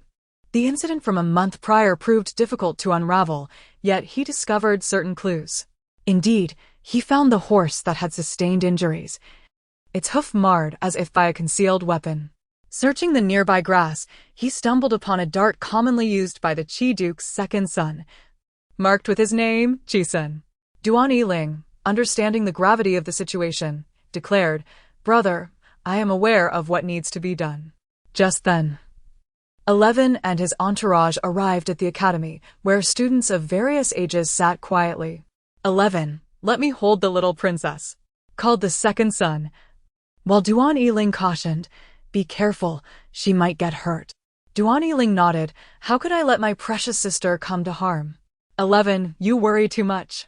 As the group jostled for the princess's attention, Ji Sun approached with a mocking tone, bringing a baby to the Imperial Academy, are you not aware of the rules? Duan Yiling shot him an annoyed glance. The little princess is quite clever. Is it wrong for us to teach her to read and write? Ji Sun scoffed. Don't say I didn't warn you. If she cries, don't expect Master Lin to show mercy. Xiao Ruyu found herself at a loss for words, noting Ji Sun's incessant chatter. The little princess, noticing a beehive on a nearby tree, thought of avenging her cousin's grievances. Hearing her thoughts, the others stifled their laughter, choosing not to comment. Master Lin arrived fashionably late, observing the commendable number of students before noticing a solemn-faced student accompanied by an infant. Unable to reprimand them upon learning the baby was Princess Fuan, he chose to overlook the situation. Though the two families maintained a cordial facade, each regarded the other as a thorn in their side. Liu Qingyan discreetly picked up a stone and aimed it carefully, believing his stealth would go unnoticed. Yet the little princess had observed his every move. Little cousin, it's Liu Qingyan, alerted Duan Yiling, who, spotting the beehive, devised a plan to settle old scores. Secretly, he took the stone and knocked the beehive from its perch, whispering, run. Chapter 34. The pregnant consort. A swarm of wasps suddenly descended upon the Imperial Academy, causing a commotion among the scholars who scattered in panic, even discarding their textbooks. The esteemed Minister Lin remained oblivious to the impending danger when Xiao Ruyu swiftly conjured a protective barrier for him, only to be subsequently whisked away by several elder brothers. Meanwhile, Liu Qingyan and Ji Sun bore the marks of the wasp stings, having been unable to evade them, their bodies swollen from the venomous assaults. Realizing the chaos that had unfolded in the hall, Minister Lin hastily summoned torches to drive away the wasps and sent for the royal physician. Observing the swollen faces of Liu Qingyan and Ji Sun, resembling swollen pig heads, he felt a sense of exasperation. These young gentlemen held distinguished statuses, and with an incident occurring in his classroom, one could only imagine the ire of the Chancellor and the Duke, which left Minister Lin with a headache. The royal physicians on duty were few, and after a lengthy wait, one finally arrived to examine the two young lords, extracting the venom and applying medicine before departing. Lord Duan and Chancellor Liu appeared almost simultaneously. You scoundrel! You promised not to stir trouble when you came to the palace, and yet within a day, you've disturbed a wasp's nest. Do you not realize this could be fatal? Lord Duan pointed to the back of his head. This has nothing to do with me. It was clearly Liu Qingyan who struck me with a stone first.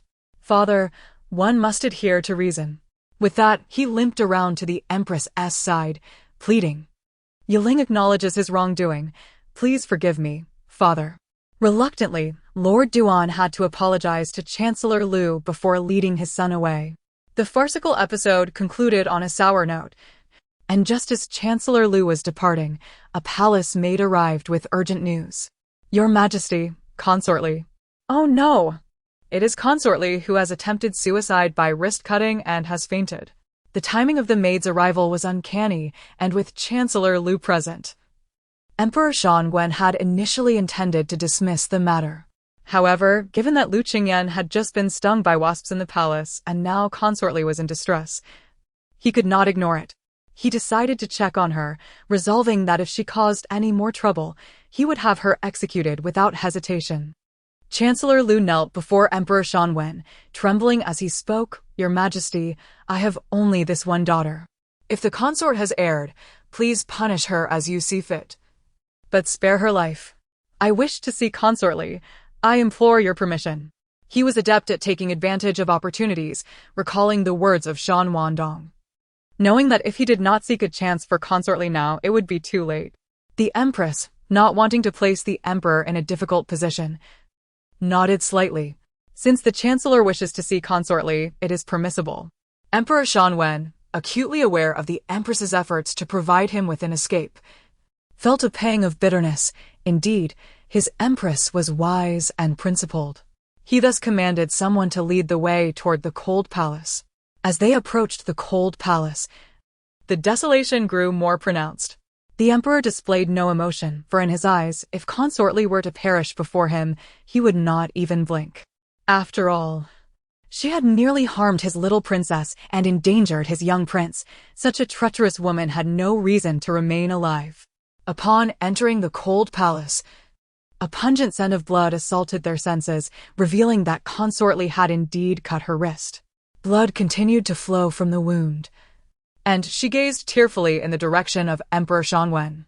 "Your Majesty, you have come to see me. I am content. I only wish to be by your side in the next life." The emperor quickly summoned the physician to tend to Consort Li's bleeding, but he kept his distance, as his presence was merely to silence the murmurs of the court. However, as he pondered this, an alluring fragrance wafted from the cold palace, captivating him. And when he looked at Consort Li again, he found himself feeling a tinge of compassion. At last, the physician managed to staunch Consort Li's bleeding, but after examining her, he knelt, overwhelmed with excitement. "Congratulations, Your Majesty." Chancellor Lu's expression darkened. "Physician Zhang, are you cursing Consort Li?" Physician Zhang shook his head vigorously, quickly clarifying. "I mean no such thing. I merely wish to congratulate Your Majesty. Consort Li is with child, already over 2 months along. Given her frail health, she must take care of herself, lest it affect the royal heir." The Empress's expression shifted slightly, her fingers digging into her palms. Not out of jealousy over Consort Li's pregnancy, but because the consort had only been in the cold palace for 2 months, acquiring such a powerful card. Now, she could not act against her. This revelation struck like thunder, leaving everyone in shock. Consort Li, incredulous, caressed her abdomen, and even though she had anticipated this news, she feigned ecstatic joy. "I am with child. Alas, my dear son, your timing is unfortunate. How I wish your mother were not me." Emperor Shanwen felt utterly at a loss. He had not anticipated that Consort Li would conceal this matter from him. Just as he intended to dismiss the situation and leave, a sharp voice from outside the hall pierced through. "The Empress Dowager has arrived." A throng of individuals flooded into the cold palace, and among them was the revered Empress Dowager Xiao. The Empress was acutely aware that Consort Li's gambit had succeeded. She sought to turn her fate around, but it would be in vain. For now, she would have to concede, treading carefully in her future actions. Emperor Shanwen acquiesced to the Empress's suggestion, and the Empress Dowager had no choice but to accompany the couple, albeit with conditions that Consort Li's treatment should not be neglected. With the support of the Lu family, as long as her father remained, she would face no peril. Chapter 35. The Triumph of Consort Li as she departed from the cold palace. A triumphant glance was cast at the Empress, concealing a secret delight within her heart. Prime Minister Lu, upon seeing Emperor Shanwen nod, finally felt a sense of relief, knowing his efforts in personally delivering a message to the Empress Dowager were not in vain. Fortunately, the Empress Dowager intervened, leaving the emperor with no alternative but to yield, which was, in fact, sufficient. "Your Majesty, you must take care of your health. If there is any discomfort or if you desire anything, I shall have someone prepared immediately," Consort Li said softly, nodding gratefully. Having achieved his objective, Prime Minister Lu deemed it inappropriate to linger further and thus made his exit from the palace. Emperor Shanwen hurriedly pursued him, speaking in a grave tone. "Empress, please wait." Empress Duan restrained her emotions with great effort. As a noblewoman of a prominent family, she had been trained to keep her feelings in check, especially in the presence of the emperor. It was only when her children faced persecution and the emperor was willing to administer justice against Consort Li that she displayed emotions not commonly seen. Empress Duan pressed her lips together in silence, respectfully bowing to Emperor Shanwen. "Might I inquire if there is anything else, Your Majesty?" With Consort Li's pregnancy, It would be prudent for you to accompany her. Please rest assured, I am not a jealous person." Her words were exceedingly courteous. The emperor, recalling the gentle demeanor of the empress from a few days prior, perceived her current aloofness and understood it was due to consort Li's influence. "You know, I shall weigh this matter in my heart. The misdeeds of consort Li are manifold, and I shall not permit you or your to suffer injustice. You are the most important person in my heart."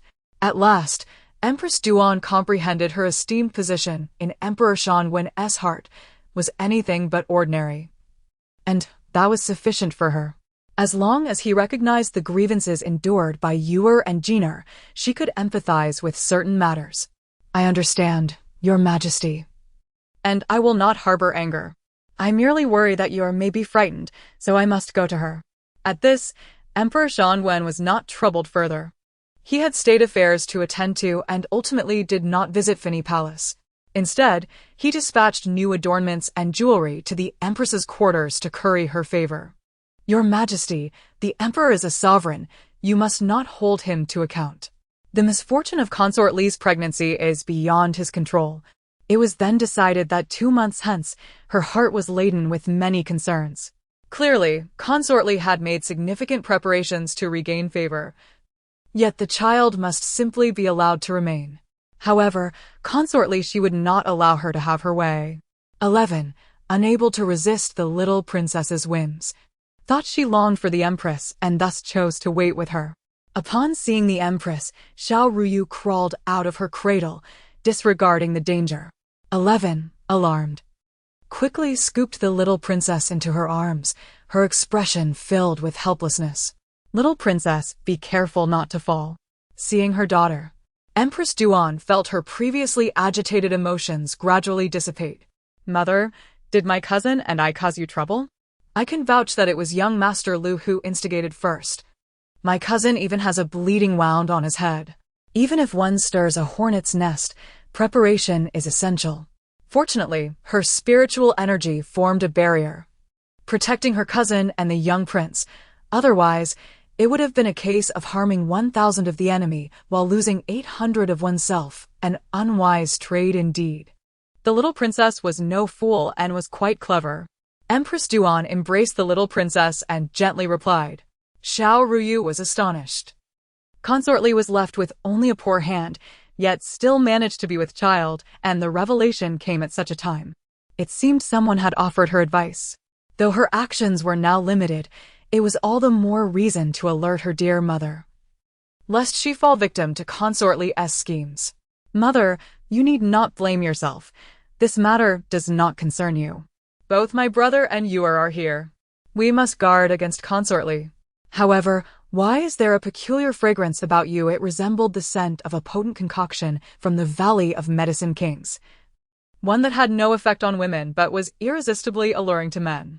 Once, there had been a traitor in the Valley of Medicine Kings who exploited his position to learn many secrets, ultimately crafting inferior drugs. It was said that the master had left the valley to apprehend the traitor who had stolen the valley's precious Linglong heart. Unexpectedly, such coincidences were indeed surprising. Could it be that such a traitor existed in this world as well? Yet, why could she not sense that person's aura? It was truly peculiar. Seeing the little princess so curious, Empress Duan quickly clarified, "I recently visited the cold palace. Perhaps I have picked up its scent." Xiao Ruyu understood at once. It was clear now. If Consort Li's target was not her mother, it must surely be her father. Chapter 36. The Arrival of the Calamity Star. Grandma Cui. "Please tidy up my chambers. I wish to spend some time conversing with you," the princess requested. "Yes, Your Highness," Grandma Cui replied respectfully. It turned out to be medicinal powder. "Mother, these incenses are intended to confuse the mind. Perhaps it is the handiwork of Prime Minister Liu. You should take this opportunity to administer medicine to father in advance. We must not allow any malevolent forces to harm his sacred body." Hearing her daughter's astute thoughts, Empress Duan felt a surge of emotion and nodded slightly. "Mother knows such matters should be handled by Physician Yang. I only wish for your safety and well-being as you grow." Xiao Ruyu smiled with pride. My skills surpass those of my master. Mother, trust my judgment. We must remain vigilant against Li Fu, especially regarding the hidden sorcerer. He must be apprehended. She understood full well that a man adept in witchcraft could not be an ordinary individual. This was precisely why he must be captured. Xiao Ruyu had an inkling that this person was intricately connected to the Valley of Medicinal Kings. Very well, Mother understands, the Empress replied. 11. Able to hear the little princess's thoughts, stood quietly by her side. The Empress Duan gently caressed Xiao Ruyu's cheek and said softly, "It is getting late. You must sleep early to grow tall." Xiao Ruyu obediently closed her eyes, though sleep eluded her. Thus, she entered the space within her storage ring. Transforming back into her form from the Valley of Medicinal Kings, she was quite pleased with her appearance, realizing she would no longer be bored as an infant. After sipping some spring water, she rummaged through the mountains behind the valley and indeed found some treasures, which she promptly refined into elixirs. Her spiritual energy deepened remarkably as she sat cross-legged, cultivating amidst the harmony of heaven and earth, absorbing the essence of the sun and moon, and finally dispelling her fatigue. The little princess fell into a deep slumber, drifting into the realm of dreams. The following day, the concubines of the imperial harem were thrown into an uproar upon learning of Li Fu's pregnancy, particularly concubine 1, who had thought she would never have a chance to rise again after witnessing Li Fu's fall from grace. Unexpectedly, she was once more with child, escaping danger, which only fueled concubine 1's animosity. However, even the Empress could only agree to Li Fu's need for a peaceful pregnancy, leaving the others with no grounds to speak. The Finny Palace was soon bustling with visitors. Concubines Wen and Da were sipping tea, both feeling nearly suffocated by their frustration. Concubine Da comforted her. "Let us speak of this only between ourselves, lest we distress the Empress, who is in the foulest of moods." Concubine Wen nodded, responding softly, "I understand. I shall not trouble the Empress." Before they could finish their conversation, the distant sound of chanting grew louder, seemingly approaching Finny Palace. Concubine Wen frowned and asked, "Sister Da, do you hear the sound of sutras being recited?" Concubine Da nodded, "Indeed, but this is Finny Palace. How could such sounds emanate here? Only the Empress Dowager has an affinity for Buddhist rituals." Concubine Wen pondered silently. It cannot be that the Empress Dowager is here to pray. Just then, a sharp voice from a eunuch announced, "The Empress Dowager has arrived." With that, a figure clad in deep purple appeared in Finny Palace. The Empress Dowager regarded everyone with an air of superiority, her expression devoid of warmth or smiles. Concubines Da and Wen hurriedly bowed, greeting her. "We pay our respects to the Empress Dowager. How is it that the Empress is so spoiled, keeping you all waiting while she arrives at her leisure?" This remark was clearly a jab. Everyone in the harem knew that the Empress was most generous to her concubines, her temperament gentle, making her the most tender-hearted woman in the palace. The Empress Dowager's eyes held little interest. She had anticipated that the Empress, that wooden beauty, would surely fail to win the Emperor's favor. Yet, in just a few months, the Emperor had become infatuated with her, even demoting his previously favored concubine to the cold palace. Her gaze turned colder, her displeasure mounting. "You all speak in her defense, indicating your ability to win hearts." The Empress Dowager's words silenced the crowd. Concubines Wen and Da knelt on the ground, unwilling to speak. They did not wish to stir trouble or become entangled in the conflict between the Empress and the Dowager, for they were merely concubines, unable to offend anyone. At that moment, the monk who had been leading the chanting suddenly opened his eyes. It was Master Lycan, the Empress Dowager's most trusted advisor. "Your Majesty, I have just discerned that the unrest in the harem is due to the arrival of the Calamity Star, who resides within the Empress's chambers." Upon finishing his statement, the wooden fish he had been using for chanting exploded, creating a scene of chaos that left everyone present stunned, unsure of how to respond. The Empress Dowager's expression shifted slightly, and she quickly instructed her attendants, "Bring Master Lycan to capture the source of this calamity within Finny Palace. No one is permitted to show favoritism or bend the law, Otherwise, I will impose severe penalties." Her commanding words left everyone breathless. No one wished to be labeled as the harbinger of disaster, and it was evident that the Empress Dowager was deliberately targeting someone. "Yes," came the reply, and Master Lycan, accompanied by a group of monks, entered Fini Palace, disregarding the guards and matriarch's attempts to stop him, and began his rituals.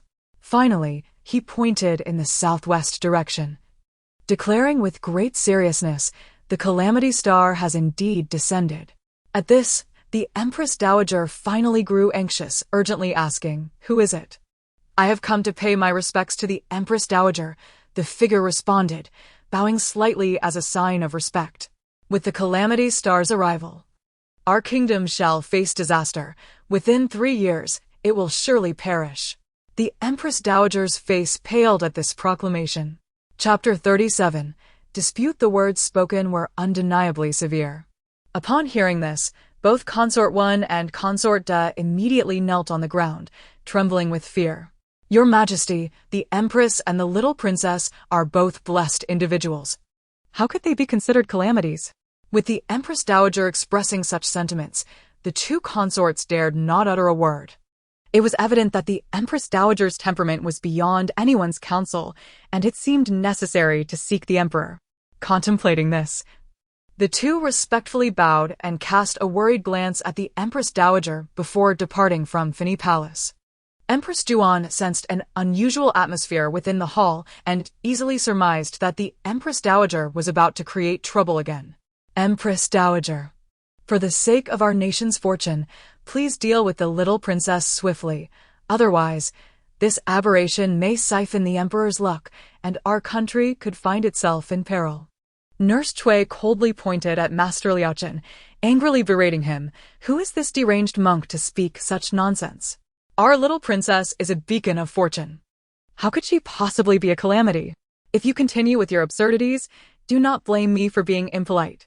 With that, Nurse Cui ordered the palace attendants to expel Master Liaochen. It was truly ominous. Their princess was intelligent, charming, and at such a tender age, she was exceptionally endearing. Such a delightful child could never be a harbinger of misfortune. Yet it appeared that the Empress Dowager did not share this sentiment. Master Liaochen's expression shifted slightly as he brandished a peachwood sword, aiming it at Xiao Ruyu's brow. Just as he was about to strike, Physician Yang arrived just in time, kicking Master Liaochen away. How dare such a disrespectful monk enter the Empress's palace? Physician Yang, relieved to see that the little princess was unharmed, could not quite understand why he felt an instinctive sense of her safety. On his way here, his heart raced with apprehension, suspecting that something was amiss at Fini Palace, prompting him to hurry over. Fortunately, he arrived in time, and the little princess had not encountered any grave trouble. The Empress Dowager coldly remarked, "Physician Yang, this esteemed master was hired with great expense. Matters in the palace have been tumultuous of late, and there is indeed a malevolent presence at play. I will not allow such a fiend to run rampant in my domain." Though Master Liaochen was injured, he disregarded his discomfort, brushed off his robes, and rose from the ground, his expression distinctly displeased and slightly frosty. Last night, this humble monk observed the celestial signs. A star of fortune has descended upon the palace, likely indicating that one of the esteemed ladies is with child. The Empress Dowager, recalling the news of Consort Li's pregnancy, solemnly nodded. "Indeed, that is so." Master Liaochen spoke with deeper implications. "The star of fortune has arrived, yet it is overshadowed by a star of calamity. Should the calamity not be dispelled, not only will the fortune be tainted, but the court shall also face grave repercussions. Whether one believes or not depends upon the nobility." Having said this, Master Liaochen uttered a prayer and prepared to take his leave. However, the Empress Dowager was not inclined to let him go, her expression serious. "What do you propose as a solution? Is it sufficient merely to banish the star of calamity?" Master Liaochen nodded, affirming, "Indeed, yet the time frame is merely 3 days. The course of action lies solely in the hands of your Majesty." Empress Duan coldly addressed the guards. "The Emperor despises the ramblings of the foolish. Take these monks away. Without my permission, they are not to enter the capital." The guards respectfully acknowledged her command. With a disdainful snort, the monk turned to leave. Yet the Empress Dowager showed no signs of relenting. Empress, as the mother of the nation, you should understand the choices that must be made for the people and our dynasty. Empress Duan scoffed lightly. Is the Empress Dowager attempting to threaten me? Yur is my child. She is undoubtedly not a calamity. I shall not take any action against her, and as the hour grows late, I take my leave. Xiao Ruyu cast a glance at the Empress Dowager, silently criticizing, is this truly my oblivious grandmother? Even now she retains her grace. She must have been a great beauty in her youth. Hearing the soft, childish voice, the Empress Dowager curiously looked around, wondering if the Empress had upset her to the point of hearing a child's voice. Wait, bring the princess to me so that I may see her. The Empress Dowager spoke coldly. Though she had no fondness for the little star of misfortune, she was nonetheless curious to see her appearance before sending her away. Reluctantly, Empress Duan carried Xiao Ruyu to the Empress Dowager's side. The Empress Dowager gazed at the infant in her arms, a smile gracing her face, as she found her undeniably adorable. She does not seem like a calamity, she thought to herself, yet she could not deny the little princess's charm. However, her decision remained unchanged. Empress Duan was a gift from the late emperor, and she had never consented to this union. This daughter-in-law hailed from a military family and had wielded weapons since childhood. She bore no semblance to a refined noblewoman. Even in the palace, her demeanor was hardly fitting. Suddenly, Xiao Ruyu recalled the plot of the original story, where the notorious old rogue of the palace was none other than the Empress Dowager herself, who constantly clashed with her mother, leading to incessant quarrels whenever they met. There was never a moment of peaceful coexistence. At this moment, she was even contemplating sending herself away, for she was no calamity. Oh, my poor Empress Dowager! Little does she know that Master Liaochen is a pawn sent by Chancellor L, aiming to tarnish my reputation. And my unfortunate mother, who nearly perished at the hands of Consort Li during my birth, yet the Empress Dowager conspires to aid Consort Li in escaping the cold palace. The harem is bound to stir up a tempest. Chapter 38. The poisonous plot. It is said that Empress Dowager Xiao shared a close bond with the matriarch of the L family in her youth, which inevitably led to her favoritism towards them over the years. Little did she realize that her bias allowed the L family's power to grow increasingly formidable, eventually reaching an uncontainable state. She felt a twitch at the corner of her mouth. Was she truly a terrifying figure? Why did the Empress regard her with such wariness? Nevertheless, such a splendid opportunity today would not escape the grasp of Empress Dowager Xiao. She departed from Fini Palace with determination, instructing her aides to relay the news to Yongxin Hall. This granddaughter must not be allowed to remain. This was a game between her and the Empress. Half an hour later, Empress Dowager Xiao made her way directly to the palace of Emperor Shanwen, causing him some discomfort. Mother, the rumors regarding the Calamity Star are mere fabrications. If you were indeed a harbinger of disaster, how could I remain unscathed? Emperor Shanwen pressed his lips together, speaking with a grave tone. Regardless of what you may think, I refuse to believe in unfounded tales. The little princess is so obedient and charming. I cannot send her away based on mere gossip. She is my own flesh and blood. Dear son, you shall come to realize how gravely mistaken you are. One day, you will find yourself seeking my counsel, Empress Dowager Xiao retorted ominously. At the Prime Minister's residence, Prime Minister L became aware of the developments within the palace. The monk beside the Empress Dowager was one of his own arrangements. Learning that Empress Dowager Xiao sought to solidify the charges against Xiao Ruyu, he secretly devised a plan. The day before, L Qingyan had been stung by a wasp, and the swelling had yet to subside, making his already round face appear even more robust. In the past, the L family had wielded considerable influence in the capital, but in recent months, the emperor's apprehension had led to L Zongyuan's demotion, and concubine Li was confined to the cold palace, rendering the entire L family precariously vulnerable. Rest assured, father will not let them off lightly. You have suffered. That very day, Prime Minister L summoned strategists and discreetly invited friendly officials, revealing the Calamity Star situation in the palace, directing their arrows straight at the heart of the matter. The ministers, eager to curry favor with Prime Minister L, employed every tactic at their disposal, ultimately deciding to jointly petition the emperor to remove the little princess from the palace. Surely, for the sake of the nation's fortune, there would be no complications. On the following day, during the court session, Emperor Xianwen noticed an unusual atmosphere among the ministers. Half of them raised concerns regarding the national fortune, claiming celestial phenomena had changed, urging the emperor to deal with the Calamity Star in the harem. Eunuch Een, overhearing the ministers' proposals, could not help but discreetly wipe his face. Did these dignitaries not realize the emperor's affection for the little princess? Would their insistence on sending her away not be tantamount to slapping the emperor's face? However, no matter how eloquently others spoke, it seemed unlikely to sway Emperor Xianwen. Your Majesty, the national fortune is the foundation of our court. I understand your fondness for Princess Fuan, yet we must prioritize state affairs. It is common knowledge that the little princess has been deemed a calamity star. Your Majesty, since her birth, misfortunes have followed. Do you truly wish to keep her? Indeed, Your Majesty, you have countless beauties in your harem. Should you desire a princess in the future, surely it is unnecessary to jeopardize public sentiment for the sake of this one. Emperor Xianwen's eyes flared with anger. The little princess was a blessing bestowed upon him by heaven. To allow these fools to tarnish her name was intolerable, and how dare they make such demands?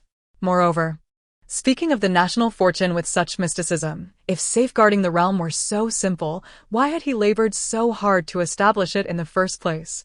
Truly, they were a bunch of obstinate old fogies. Hearing the murmurs around him, Lord Duan felt displeased. Yet, no matter how much he spoke, he could not prevent the misinterpretations from spreading. In that case, why not invite the national master? His divinations are usually accurate. Since you all claim the princess is a calamity star, let us have the national master divine her fate.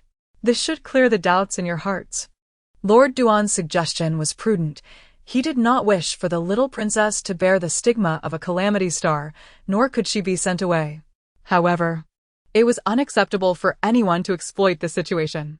Thus, Eunuch Een was dispatched to the star-picking pavilion to request National Master Morong to visit Yaoqi that evening, asking him to observe the celestial phenomena and divine the fate of the empire. Eunuch Een did not dare to delay, responding with respect, "Yes, I shall obey your command." As the morning court session concluded amidst the minister's skepticism, Emperor Xianwen conceded a step back, and no one further pursued the matter. National Master Morong soon appeared, holding a tortoise shell, dressed in flowing white garments that lent him an ethereal presence. Emperor Xianwen extended great favor to National Master Morong and honored him within the palace.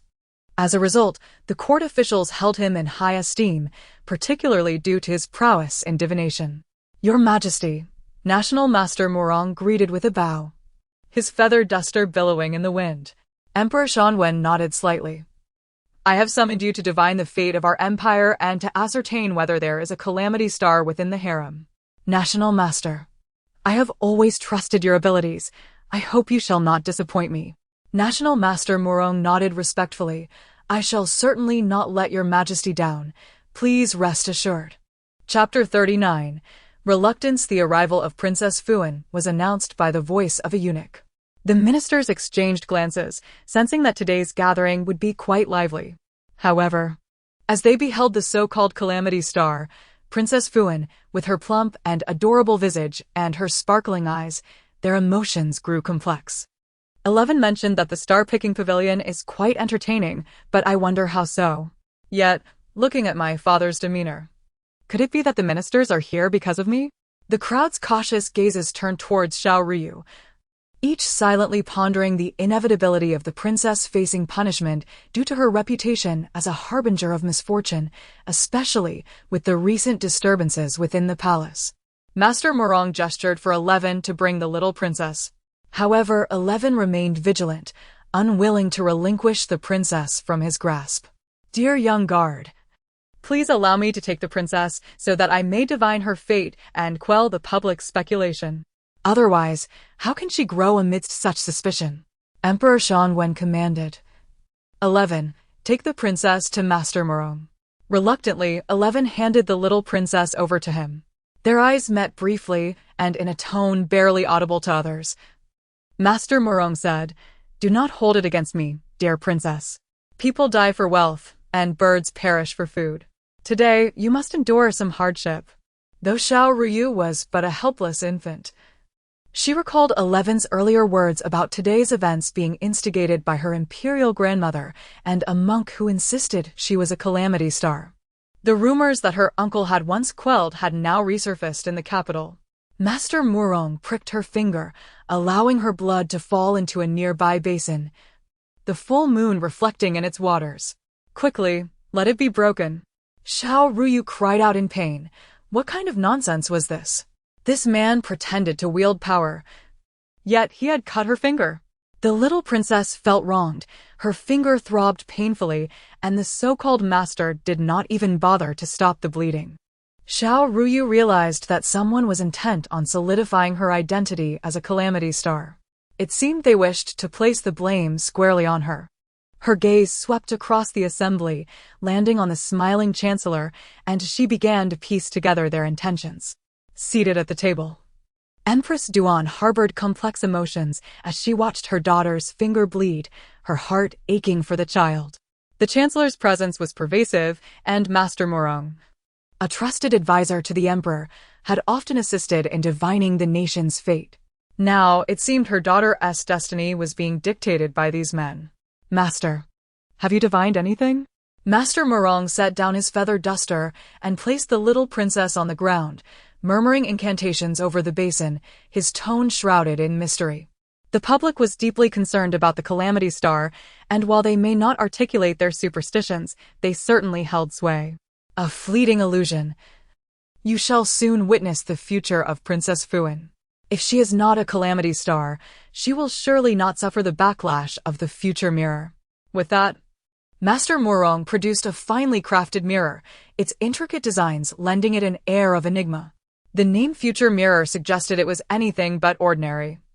And Xiao Ruyu felt a flicker of unease. The Future Mirror, a treasure of the merfolk, had previously fallen into her hands, but before she could wield its power, it was stolen. This mirror could present images, and she wondered just how skilled this man truly was. Deciding to remain still in the face of uncertainty, she resolved to act should Master Murong attempt to deceive her. Although she had intended to cultivate her healing skills in this world, practitioners of the art were not limited to mere medicine. Summoning thunder, manipulating yin and yang, and conjuring storms were also within her capabilities. Chancellor Lu, feigning curiosity, remarked, "Master Murong's divination skills must be extraordinary. Let us hope our little princess is not indeed a calamity star, otherwise our nation may face calamity." It was unclear whether he truly worried for the nation's fate or sought to frame the princess. Emperor Shangwen's expression darkened, now that matters had come to this. He had no choice but to confront the future mirror. He believed fervently that the little princess was a blessing from heaven and could not possibly embody a calamity star. If the princess truly is a calamity star, I urge you to send her out of the country immediately. No matter her future, she must not influence our nation's fate. Lu Zongyuan bowed respectfully, his tone dripping with feigned reverence, yet his words aimed to sever all escape routes for Xiao Ruyu. The emperor remained silent, with no conclusion reached. He felt pressured to make a decision. "Consider the future of our nation," Lu urged. Internally conflicted, the emperor had initially cherished the little princess, but he had grown to love her as one would a precious jewel, and he would not allow anything untoward to occur. The ministers knelt in unison, unwittingly coercing the emperor into a decision, adding to his agitation. At that moment, the soft, innocent voice of the little princess broke the tension. Her eyes wide as she exclaimed, "Father, I am not a calamity star. Master Murong has been secretly bribed by Chancellor Lu. They are colluding to sow discord between us. Do not worry, father. I have abundant spirit energy and will drive away all the bad people, including that wicked Master Murong. My finger hurts so much. Her heartfelt words gradually calmed the Emperor's troubled spirit. He had once held Master Murong in high regard, but if there were indeed issues with him, the Emperor would not hesitate to resolve them. No one could tarnish the little princess's reputation. This time, he would put an end to the rumors once and for all. Emperor Xian realized he had been too lenient with his officials, allowing them to repeatedly challenge his boundaries. If he continued to indulge them, the consequences could be dire. As the ministers grew anxious, the image finally began to materialize in the basin. Chapter 40. The Master Murong struck by lightning amidst the flames of war. The scene reveals a grown-up little princess possessing an ethereal beauty akin to a transcendent goddess. Mounted on a warhorse, she strides towards the burning palace, a cold smile gracing her lips, exuding an air of detachment that invites distance.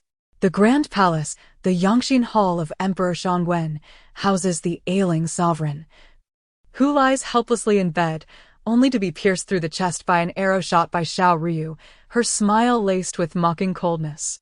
Xiao Ruyu utters treasonous words. "Father, it is time to abdicate. This throne is one I shall sit upon, just as you have." With that declaration, she embarks on a massacre, plunging the entire imperial palace into a crimson abyss. Emperor Xian meets his demise filled with hatred, while the little princess, with eyes reminiscent of a devil from hell, commits patricide and fratricide. The ministers, witnessing such a shocking spectacle, fall in astonishment, their gazes filled with fear and trepidation as they behold the seemingly innocent little princess. Humanity's dread of the unknown is profound, for the unpredictability of events has always been a source of anxiety. Xiao Ruyu subtly channels her spiritual energy, transforming the imagery before the onlookers into a valiant maiden from a neighboring kingdom, brandishing a red tassel spear, valiantly defending her homeland. Ultimately, she beheads the enemy, rescuing her nation from peril, a stark contrast to the earlier visage of the little demoness. The ministers' emotions oscillate, casting doubt upon their perceptions. Master Murong senses the distortion of the future mirror, vaguely perceiving the spiritual energy emanating from the little princess, leaving him puzzled. At that moment, the Emperor, caught in his fluctuating emotions, hears the little princess instructing 11, glancing in astonishment at both 11 and the princess. Could it be that 11 not only hears the princess's thoughts, but can also converse with her? The Emperor feels a pang of jealousy, akin to the bitter taste of vinegar as he reflects on his little princess, still but a month old, possessing such abilities, leaving him both astonished and envious. 11 softly acknowledges, "Princess, I understand." Following this, he casts a challenging glance at Master Murong, inquiring, "What does the imagery in this basin signify?" This serves as a subtle warning to the assembly to avert catastrophe. The princess is a harbinger of doom. The events depicted are the tragedies that await the Xian kingdom.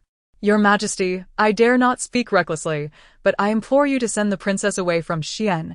It is the best resolution for our nation." Though the ministers are skeptical of superstitions, the prior vision was too harrowing to dismiss. If Master Murong's prophecy were to materialize, how would they respond?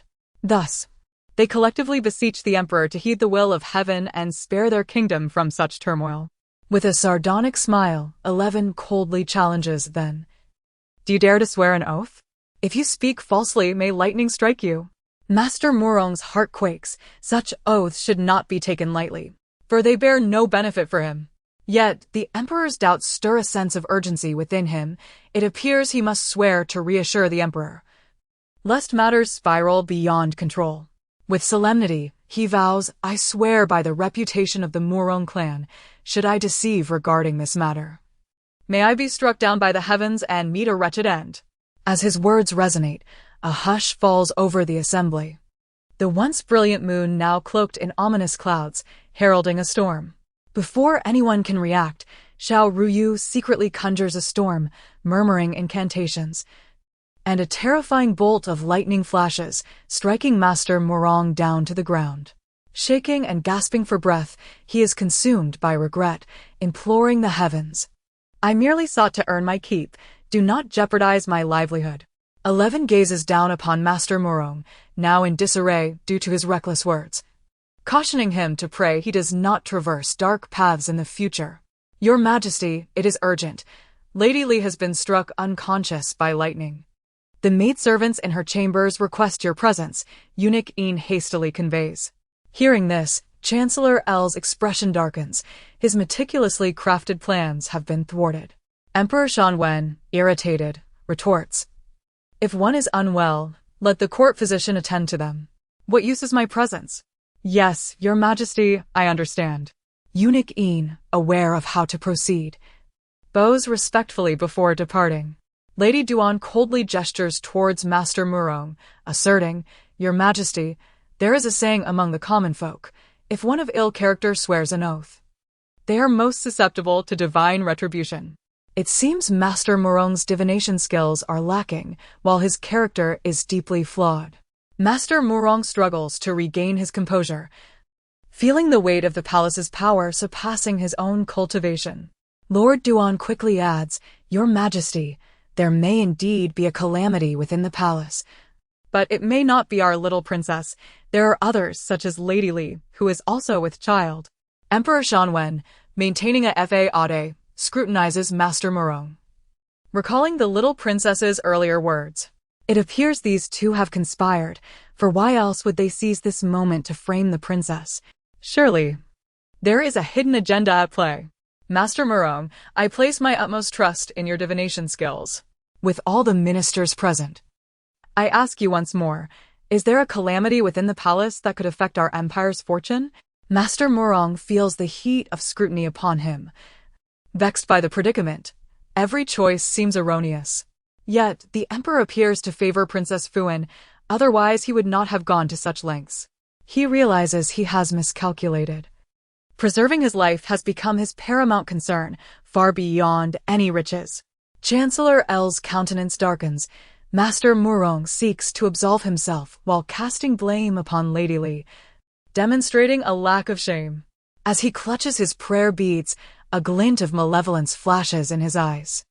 Chapter 41. Anger. Empress Duan cast a disdainful glance at Chancellor Lu, her voice laced with coldness. Did this group truly believe her demeanor was gentle enough that they could repeatedly scheme against her? There exists a limit to what one can endure. Your Majesty, I believe Chancellor Lu is clearly attempting to use this matter to harm our princess. I implore you to defend our daughter. The Empress's assertions were misguided. It was Master Liaochen, sent by the Empress Dowager to the Finny Palace for divination, and how could I command those close to Her Majesty? Surely, you jest. Empress Dowager Xiao, who had been observing from the shadows, felt displeased at the mention of her name by Chancellor Lu. Emperor Shanwen was evidently intent on dealing with the Lu family. Although there was some connection between their families, it did not imply she would wade into murky waters. Bring Master Liaochen to me. If I have sullied the reputation of the little princess, I shall personally offer my apologies. Emperor Shanwen ordered for Master Liaochen to be brought forth. Before the master could utter a word, he was swiftly dealt with by the emperor for spreading deceitful words. Emperor Shanwen declared coldly, if the little princess desires it, I would willingly offer my empire to her. From this day forth, I shall not permit anyone to tarnish her name. Otherwise, they will face imprisonment in the dungeons. This was a warning from Emperor Shanwen, a line drawn in the sand. There were always those who dared to challenge his authority, and he was not inclined to allow anyone to cross that boundary. The ministers all knelt in reverence, acknowledging his decree. Your Majesty, I understand. Master Een, take Liaochen and Master Murong to the dungeons. Slandering the princess is a grave offense. For over a month, rumors have circulated. This is my final warning. Let no one scheme against her again, or I shall show no mercy. The ministers dared not offend Emperor Shanwen and publicly acquiesced. As the hour grew late, he dismissed the officials, allowing his gaze to settle on Empress Dowager Xiao. Feeling a chill from his dark stare, Empress Dowager Xiao asked, Your Majesty, what do you wish to say? Emperor Shanwen took the princess from the arms of the attendant. Gazing upon the delicate and adorable child, his anger gradually subsiding. Mother, you may understand the reasons for your departure back then. It is indeed wonderful that we can mend our relationship, but should you covertly act against the little princess again, do not blame your son for being impolite. Master Liao Chun was an outsider. Empress Dowager Xiao possessed the ability to twist truths, a fact that required no further investigation. Initially, she had intended to use Chancellor Lu to send the little princess away, but Emperor Shan had seen through her plot, as he well understood his mother's character. The scent surrounding Emperor Shan caused Xiao Ruyu to furrow her brow. It was a captivating aroma, suggesting someone had meddled with her father. She pondered. Lady Li is exceedingly bold, administering a drug to father in hopes of ensnaring his mind to keep him close, yet such schemes will not succeed easily. Xiao Ruyu's words finally alerted Emperor Shan to the underlying issue. He had lost affection for Lady Li, yet lately found himself inexplicably drawn to her, particularly by her alluring fragrance, which stirred his desires. His self-control had always been firm, yet Lady Li's machinations nearly overwhelmed him. Clearly, caution was paramount. Your Majesty, I notice your complexion appears unfavorable. Perhaps we should summon Physician Yang to examine you? Upon hearing this, Emperor Shan acknowledged the Empress's thoughtfulness with a slight nod. I appreciate your concern. Shortly thereafter, Physician Yang arrived at Feni Palace, respectfully greeting the Emperor and Empress. Your Majesty, your complexion is concerning. Please allow me to examine you for any underlying issues. Physician Yang approached Emperor Shan, taking his pulse and noting its erratic nature, a potential danger. Seeing Physician Yang's arrival, Xiao Ruyu quickly communicated, Master, my father has accumulated significant poison within him. He requires medicine to detoxify, particularly a herb known as money grass to resolve the matter. Upon hearing this, Physician Yang's confusion dissipated. He had sensed something was missing in the herbs, now realizing the little princess possessed keen insight, a delightful surprise. Lady Li's efforts were in vain. He presented the medicine to Emperor Shan, sighing, Your Majesty, please avoid fragrances in the future to prevent someone from employing the same tactics again.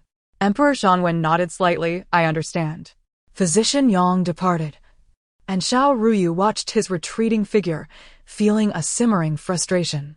She was certain that Yang Xiufeng was her master, though the reason for his amnesia remained unclear. Regardless, their reunion was a blessing, a gift from the heavens. Master, could you bring me milk tea when you come to examine my brother tomorrow? As Physician Yang was about to leave, he heard the little princess's plea. Although he typically avoided involvement in royal disputes, he felt inexplicably soft-hearted towards her. He readily agreed. Of course, Yuana, the matter concerning your mother is something I have not handled well. Empress Duan shook her head. You and I are partners. I have never placed blame on you, Your Majesty. You worry too much. Years ago, the loss of our first child was due to her. Even if I do not know whether she has repented in these years, I assure you that I shall not allow you and our children to suffer any grievances. Even if it means defying her, I will ensure your dignity and honor. Can you trust me, Yuana? Empress Duan contemplated. Understanding that faith was not the crux of the matter, it ultimately depended on the Emperor's will, for he was the one holding true power. Rising, Empress Duan embraced Emperor Shangwen's waist, her voice melodious. As long as our children are not wronged, I do not mind enduring any hardship myself. Emperor Shan felt an increasing sense of guilt, aware of the Empress's nature, which was never one to contend with others. Yet, despite her disposition, there were still those who lacked awareness and provoked trouble, leaving him speechless. Chapter 42. The heat of Ruqing Yuno. I shall protect you. You are my wife. And our child will grow up safely and happily in the inner palace. The Emperor spoke with conviction, and I, as your humble servant, believe in you. After the wet nurse attended to the two princes and they had finished their milk, she entrusted the little princess to Xi's care and took a moment to rest. Within the princess's chamber, several maidservants were on duty, taking turns to keep watch. However, the cold weather had begun to take its toll on the wet nurse. Once she departed, Xiao Ruyu lay in her cradle, her eyes wide with curiosity, observing everything outside the chamber. Today, her bothersome little brother was remarkably quiet. Typically, he would make some noise, but today he was as silent as a mouse. As her small hand accidentally brushed against Xiao Ruyu's forehead, she suddenly realized that it felt unusually warm, indicating he might be running a fever. Xiao Ruyu's spiritual energy had been nearly depleted after using it at the star-picking platform, leaving her too weak to summon her powers now. Rujin has a fever. This is dire. Quickly prepare water and a basin. I must reduce his fever, she urged anxiously. She, sensing the urgency in her voice, nodded vigorously and hurried off to prepare. As she gently squeezed Xiao Rujin's tiny hand, she could feel the heat radiating from him, and his forehead felt alarmingly hot. I hope he isn't seriously ill. Seizing the moment while she was away, Xiao Ruyu pricked her finger, forcing herself into the spiritual realm. She retrieved some medicinal pills and a drop of spiritual spring water, administering them to Xiao Rujin. His cheeks visibly cooled, but if his body temperature did not subside soon, he could still be in peril. After feeding him a pill, she carefully tucked the remaining ones away. She returned with cool water and a damp cloth, placing it on the little prince's forehead. As his temperature gradually dropped, she finally exhaled in relief. Thank goodness, the little prince is safe. Otherwise, the situation would have been far more troublesome. That night, Xiao Ruyu oscillated between wakefulness and sleep until she was assured that Xiao Rujin was out of danger, allowing herself to drift into a gentle slumber. Wea, you truly are a lucky star. With the little brother safe, he will surely be Wea's devoted follower in the future. He won't easily forget. Mother need not worry. Previously, she had been skeptical of supernatural beliefs and myths, but upon hearing her daughter's thoughts, she began to accept that the world is vast and filled with wonders, indeed a reality. Wea, having such a wonderful sister is truly a blessing for Rujin. Xiao Ruyu mused silently, hoping her little brother would not become infatuated with romantic whims in the future but remain obedient. Otherwise, she would not hesitate to seize the opportunity to discipline him. Cui Mama entered with breakfast from the imperial kitchen, the dishes plentiful and varied. Xiao Ruyu was finally able to sip a bit of congee and savored a mouthful of meat porridge, contentedly licking her lips. Aside from her baby teeth, she had grown 2 more, and she wondered when she would be able to eat meat. I wish to eat meat. Xiao Ruyu pouted, feeling a bit aggrieved. The Medicine King Valley forbade the taking of life, thus they subsisted primarily on vegetarian fare. Whenever they ventured down the mountain, she couldn't help but be captivated by the delicacies and dishes of the common folk. Moreover, she was currently in the imperial palace. Xiao Rujin, having finished his milk, surprisingly clamored for congee, a stark contrast to his usual quiet demeanor, which only brightened in Xiao Ruyu's presence. Watching the little one eat diligently brought her immense joy. Little brother, from now on, I shall watch over you. Once the mother and children had finished their meal, a voice echoed from outside Fini Palace. Your Highness, something terrible has occurred. Empress Duan set down her bowl and wiped her mouth, her demeanor impeccably composed. What is of such great urgency? Cui Mama, eager and succinct, explained. It's not anything else, it's just that concubine Li, upon her release from the cold palace, has become insufferably arrogant. She even killed concubine Li's cat, claiming it scratched her, and now concubine Lu has been punished to kneel in Changning Palace. Let us go and see. I shall confront concubine Li and discover her intentions. Xiao Ruyu raised an eyebrow, noting that concubine Li had a knack for stirring trouble. However, given the trajectory of the original narrative, her audacity was hardly surprising. In Changning Palace, concubine Lu knelt on the ground, her beloved snow-white cat lifeless nearby. She was forcibly held down by several burly wet nurses, utterly defenseless. Concubine Li lounged in a grand chair, a sneer gracing her lips as she coldly declared, Concubine Lu, your cat dared to harm me. I shall not let this go unpunished. Concubine Lu was in torment, wishing for nothing more than to take concubine Li down with her. Although the emperor had not restored concubine Li's rank, he allowed her to reside in Kiwagong, suggesting her reinstatement was only a matter of time. Her heart ached for her beloved cat, now brutally taken from her, and she felt the sting of injustice as concubine Li sought to frame her. Concubine Li, I know your family holds power, yet this is the imperial palace. Above you are the emperor, the empress, and the dowager empress. Do you truly believe you can act with impunity? Concubine Li, having endured enough of her own grievances, merely gritted her teeth and responded, You speak the truth. I possess the means to enforce my will. Bring forth the punishment. Concubine Lu is accused of attempting to harm the heir. She must learn what it means to adhere to the rules. However, before Concubine Li's slap could land upon Concubine Lu's face, she, appearing like a specter, intervened. With a swift motion, he pushed Concubine Li aside and dealt with the maidservants restraining Concubine Lu, ultimately freeing her. Empress Duan's people arrived in Chongning Palace, surrounding Concubine Li and her entourage. Concubine Li, this palace is not yours to command. I shall ensure justice is served regarding your actions. Is that so? Yet I choose not to believe it. Chapter 43. Secrets. The concubine Lu bore numerous scars upon her body, yet at the tender age of 19. Her eyes were already rimmed with red. With great difficulty, she lifted her weary feet and made her way towards the direction of the white cat. Alas! The feline lay lifeless, its visage a ghastly sight, blood and flesh in disarray. Your Majesty, please advocate for me.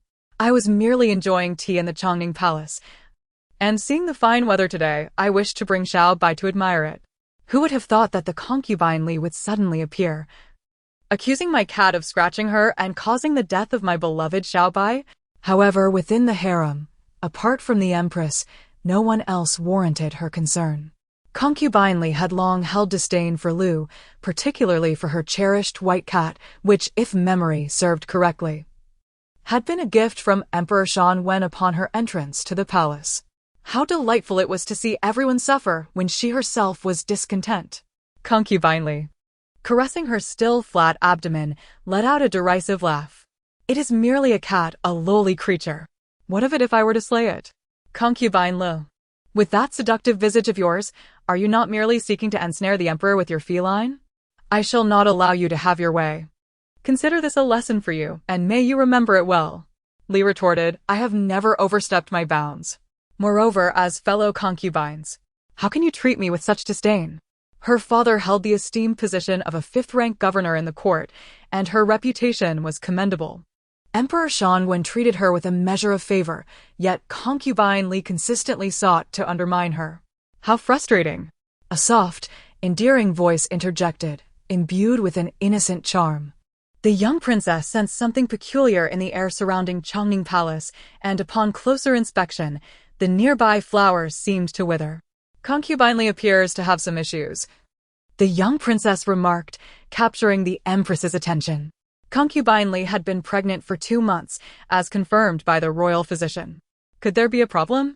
The empress eyed her daughter with suspicion. Xiao Ruyu's gaze shifted toward Concubine Li's abdomen, and soon she discerned that something was amiss. Her complexion is quite rosy, suggesting health. Yet it belies a hollowness. It seems that her pregnancy may be the result of some deceitful means. The empress whispered, Where? Could it be that Concubine Li is feigning her pregnancy? If so, the punishment should be severe. The Lu family's audacity to feign pregnancy is a blatant provocation towards the imperial heirs. Where yawned and gently patted her own fair belly, her expression one of innocent charm. Concubine Li's lips are a deep blue, devoid of any color. What lies within her is not a child, but a malevolent entity that seeks to drain her very essence. Yet, Concubine Li does not exude any demonic aura. The trouble lies solely with the child within her. Likely connected to sorcery, Xiao Ruyu stated candidly. The empress could sense her daughter's thoughts and began to guard against Concubine Li. Rest assured, I shall not let those who openly provoke us go unpunished. This matter will not be resolved lightly. Concubine Li felt a wave of relief wash over her. She trusted the empress's fairness and believed she would not favor Concubine Li. Thus, she felt a sense of security. She sought not an apology, but rather for concubine Li to pay the price for her actions. The young princess beamed with a radiant smile, her fair cheeks adorably plump, momentarily distracting concubine Lu from her sorrow over the loss of her beloved pet. How unfortunate that a calamity has graced Changning Palace. Truly, it is ill-fated. Your Majesty, concubine Lu suggested, since it is clear that the princess brings forth misfortune, perhaps it would be prudent to confine her to the princess's quarters. Should she offend my unborn child, it would be dire. With that, she shot a hostile glare at Xiao Ruyu. Concubine Li frowned at Xiao Ruyu, viewing her as a menace and expressing her disdain openly. Eleven's expression shifted subtly. He pressed his lips together in discontent. Were it not for the risk of troubling the Empress, he would have desired to eliminate concubine Li. His little princess was no calamity. She was a blessing to the realm, a harbinger of good fortune. Granny Chui's expression darkened as she awaited the Empress's command. The Empress, having lost her patience, addressed concubine Li coldly. Do you believe you have regained your standing? Lu Jieli, concubine Lu is one of the four favored. How dare you disrespect her in your current position? It seems you disregard both the emperor and the rules of our harem. The Empress's words struck a painful chord with Lu Jieli. Although she had regained some favor due to her pregnancy, her status remained precarious. The emperor had not explicitly reinstated her, she merely accepted the situation. The Empress cast a glance at the matron beside concubine Lu, her trusted wet nurse. Concubine Lu, how shall you deal with the matter of concubine Li? The choice is yours. Hearing this, concubine Lu contemplated, tears glimmering in her eyes. She understood that the Empress was granting her an opportunity to act. With a respectful bow, she expressed her gratitude. Thank you, Your Majesty. Concubine Li felt a pang of anxiety as she caressed her abdomen, her voice sharp and cold. Granny Chui raised her hand and swiftly struck concubine Li across the face. How audacious! Concubine Li, you have become increasingly unruly, daring to address the Empress by her name without regard for your own standing. Concubine Li's eyes turned icy, and with a swift motion, she struck concubine Li with all her might. Were it not for the fact that she could not eliminate concubine Li at this moment, she would have surely shown no mercy. Concubine Li was seized by the Empress's guards, and concubine Lu continued to strike until her face was swollen, at which point she finally ceased her assault. The Empress stated coolly, Concubine Li, the rules of the palace are in place. Do not challenge them, lest you find yourself regretting it. Chapter 44. Poisoning Empress Duan, accompanied by the little princess, sought to depart, all the while attuning herself to the whispers of her daughter's heart. Mother, the pulse of concubine Li is abnormal. You must find an opportunity to send someone to follow her. The child she carries may be of great significance. Empress Duan pinched her daughter's cheek gently, nodding slightly in acknowledgement of the matter.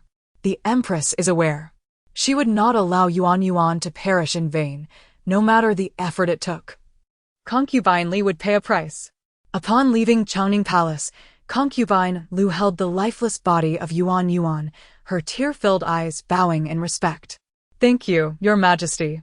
Concubine Lu pressed her lips together, her eyes reddening as she departed. The palace maid, Yuan Heir, hurried over to assist her. With concern, she inquired, Your Highness, are you unwell? I have seen the Empress. There is no need for excessive courtesy. Rise. At this moment, Xiao Ruyu was drinking milk, and Physician Yang took the bowl from his hands, proceeding to feel his pulse. The poison within Xiao Ruyu had been thoroughly eradicated. In the short term, his health could be restored. It appeared that the Empress was indeed diligent in caring for both children, as evidenced by the condition of the young prince and the princess. Concubine Li's pregnancy seems problematic, Master. You must find an opportunity to investigate the reason. Xiao Ruyu, having exerted a modicum of her powers, understood that only those close to her could hear her thoughts. Nonetheless, some matters needed to be concealed from the Empress. She aimed to discreetly resolve the issues concerning the Empress, though it was troublesome. What she lacked was merely time. though her belly is slightly rounded. I sense something amiss with this child. It resembles a stillborn. Logically, concubine Li should not have offspring. Her ability to perceive fortunes, while not as adept as a professional, allowed her to foresee both auspicious and inauspicious outcomes with reasonable accuracy. Physician Yang believed in Xiao Ruyu's deductions, for they had proven accurate on each occasion. His trust in the little princess was unwavering, an intriguing phenomenon indeed. I shall accomplish this task, he replied softly, acknowledging Xiao Ruyu's request. The pulses of the prince and princess show no issues. However, your majesty, you have been burdened with worries of late, and must take good care of your health. Lingering distress is not beneficial. I understand, the empress replied. After diagnosing, Physician Yang bowed and exited the chamber. Empress Duan felt a sense of unease. Concubine Li was a concealed viper, and she could not allow her to harm the children. 11. You must be vigilant of concubine Li. It is best to station someone by her side, for she harbors ill intentions. Empress Duan agreed with the little princess's assessment. It was prudent to prepare for any eventuality. The empress is aware. Wea, I shall manage everything, so do not worry. Xiao Ruyu smiled obediently, bringing comfort to the empress's heart. It seemed an opportune moment to thoroughly examine the palace's accounts. It was high time to reduce the number of people within the palace. As Emperor Shangwen's wrath grew, no courtier dared to mention the little princess being a harbinger of misfortune. The emperor would tolerate no such slander. Should it truly be the case, severe consequences could ensue. And he was unwilling to take such risks. 2 months swiftly passed, leading to the year's end. Within Fini Palace, charcoal fires crackled, and vapor rose with every word spoken, though the palace was notably warm. Xiao Ruyu had begun to support herself on a chair, slowly learning to walk, always clutching 11's hand for practice. Though her progress was slow, it was far better than remaining swaddled in a cradle. In contrast, Xiao Rujin, due to his health concerns, could only manage to crawl. Empress Duan devoted herself to caring for this child, yet Xiao Rujin remained at a considerable disadvantage compared to his sister. As it neared mealtime, palace maids delivered the midday repast. 11 and the wet nurse took turns feeding the 2 children, yet before the food reached their lips, Xiao Ruyu sensed something was amiss with the porridge. Her expression shifted dramatically as she exerted all her strength to push the 2 porcelain bowls to the ground. Your Highness, are you unwell? Ao Momo, the little princess's wet nurse, observed her sudden show of strength with wide eyes, unable to fathom that the princess would reject her meal. Thankfully, neither child was harmed, and Zhao Momo sighed in relief, pondering whether the princess had discovered something. Usually, the little princess was the epitome of obedience, never causing a stir. Her demeanor endearing and gentle. Your Highness, if you dislike it, I can have someone prepare a different meal for you. 11 seized that maid. The porridge was laced with poison. Quickly summon father and mother, and inform them that someone seeks to harm me. 11, initially calm, realized the gravity of the situation. In the palace, he felt secure in his protective role, yet the notion of poisoning was utterly infuriating. His martial skills had improved significantly, and he swiftly moved to confront the maid, gripping her wrist with a fierce intensity. Who sent you? However, in the next moment, the maid attempted to bite her tongue to end her life. Fortunately, 11 reacted swiftly, dislocating her jaw and forcing the poison from her mouth. The commotion had drawn the attention of other palace maids, who hurried to the scene. Upon learning of the attempt on the little princess's life, Empress Duan nearly fainted with shock. Thankfully, the princess was unharmed, but she could not allow the perpetrator to go unpunished. Cui Momo, gather your people and search the palace. Investigate the recent comings and goings, find out who this maid serves. Such a deadly poison cannot be easily obtained. I fear it may be a trap set by another. Cui Momo's nerves tightened at once. Yes, your majesty. Worried about any oversight, Empress Duan dispatched word of the incident to Emperor Shangwen. When the emperor received the news while reviewing memorials, disbelief clouded his face at the report from the maids of Fini Palace. Chapter 45, Investigation: What has become of the princess? It is unfathomable that someone could be so malicious as to administer poison to her. Your Majesty, please take action on behalf of the princess. Emperor Shang Wendi, troubled for the two children, summoned Chief Eunuch Yin to call upon the imperial guards. He then hastened to the empress's palace, and upon seeing the princess safe and sound, a heavy weight lifted from his heart. Xiao Ruyu stumbled towards Emperor Shang Wendi, her trembling voice barely a whisper. Father, father, the emperor embraced the little princess, his stubble scratching her delicate face, eliciting a slight tickle. But wait. How could the princess speak? He widened his eyes in astonishment, gazing intently at her. What did you just call me? Xiao Ruyu thought to herself how naive the emperor was, yet she maintained her composure outwardly. Father, she chirped sweetly, her voice bright and melodious, sounding particularly adorable. Typically, children do not begin to speak until they are 7 months old, but Xiao Ruyu felt that time had dragged on too long, and thus she decided to surprise Emperor Shang Wendi early. She feared that if she held her silence any longer, she might become a little mute. Cradling his daughter, the emperor felt an overwhelming urge to protect her.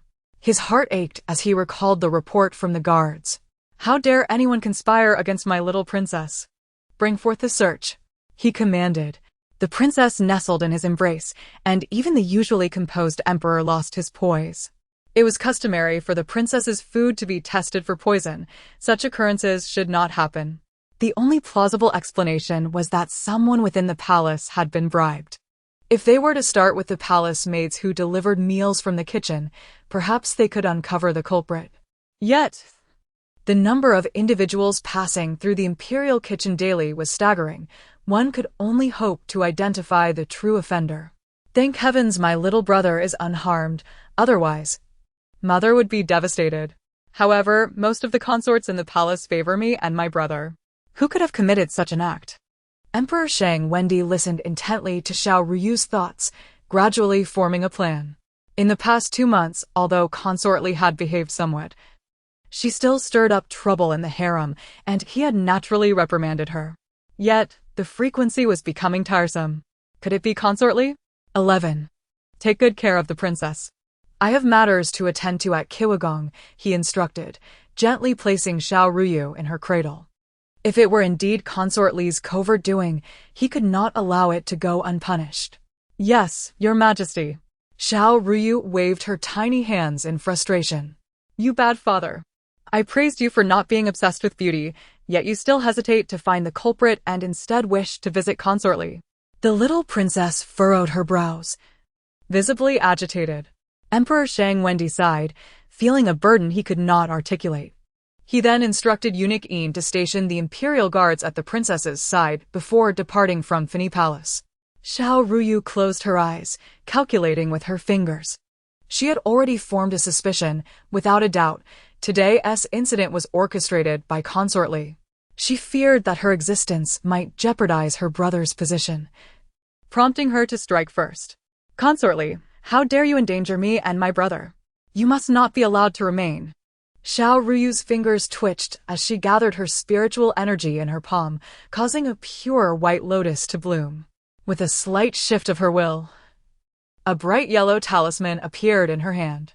She handed the talisman to 11, speaking earnestly.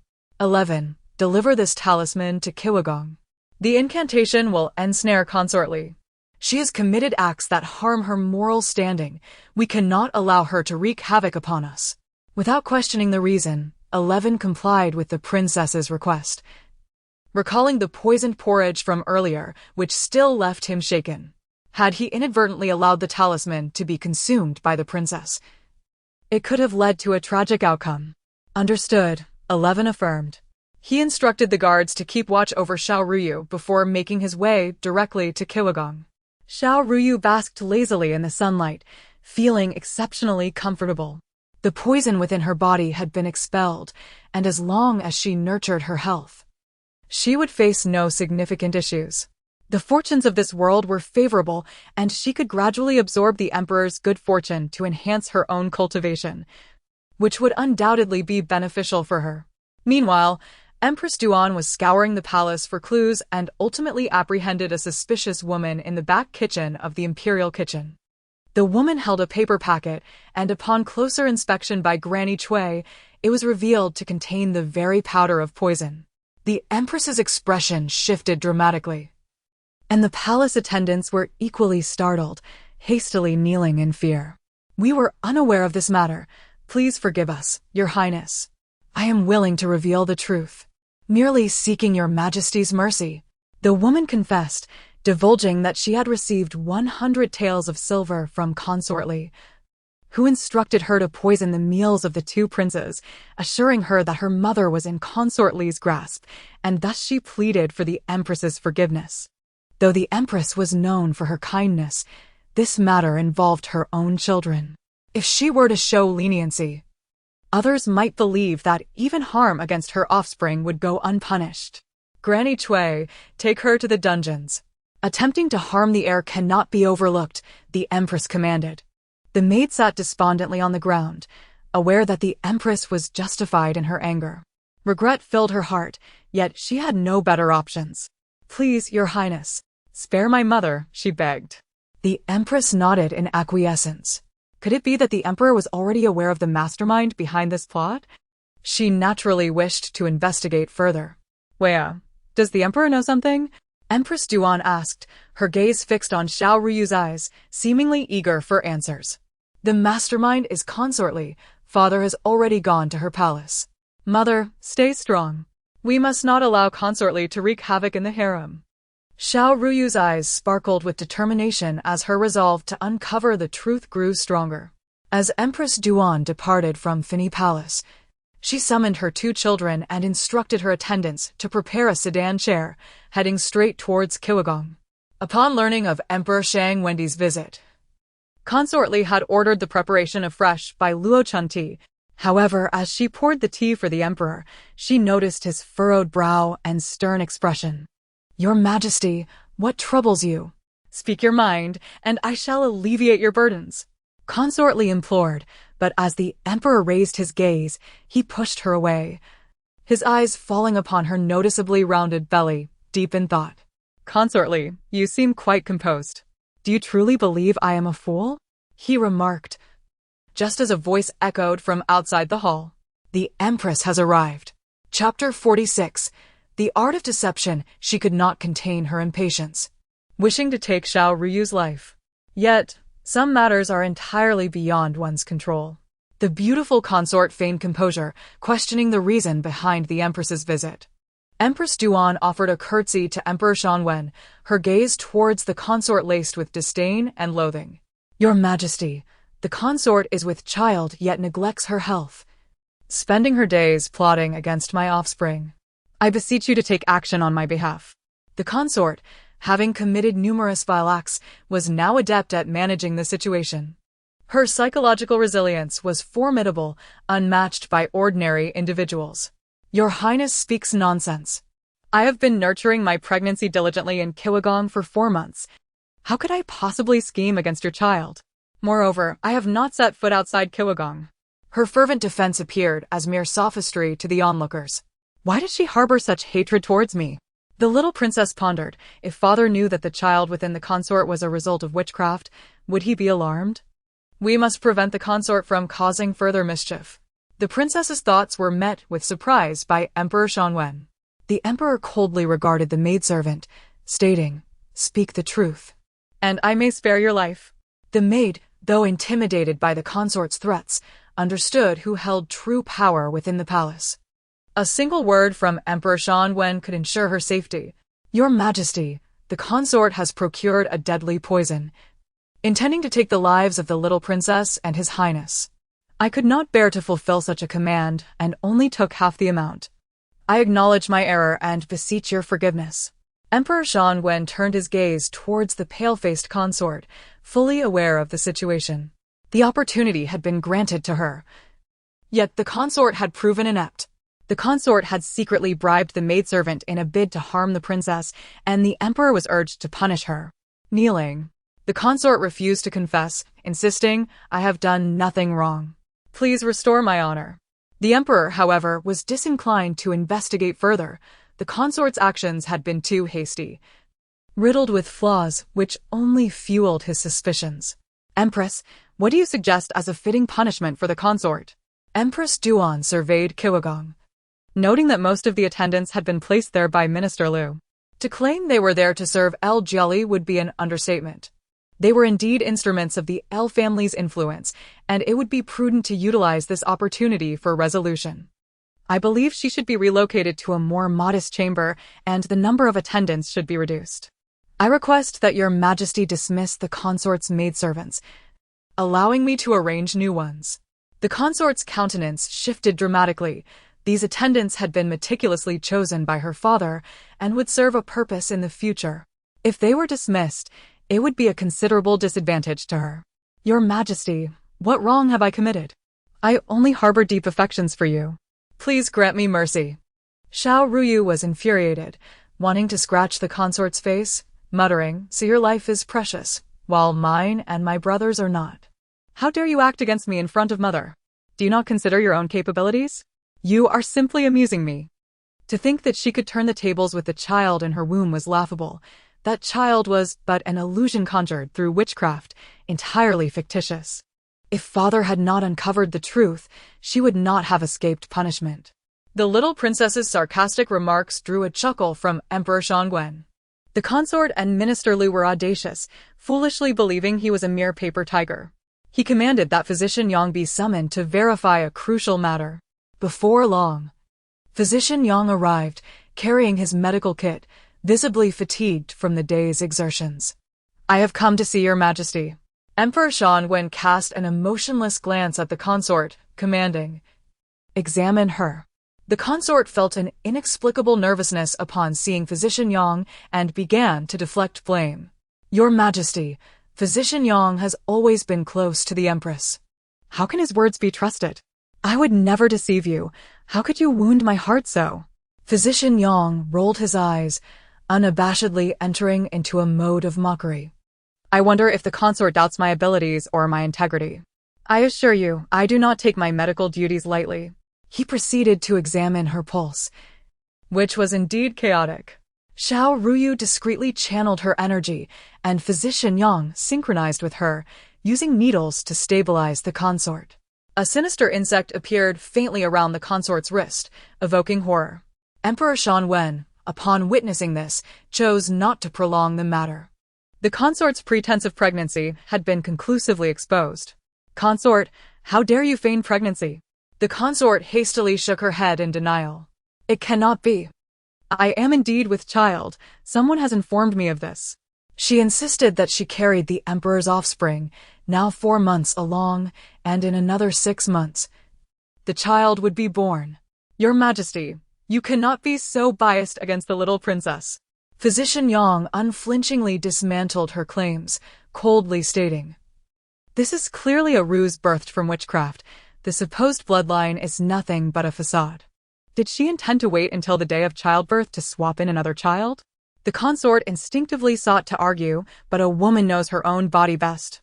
Her health had deteriorated to such an extent that merely surviving was a struggle, let alone anything else.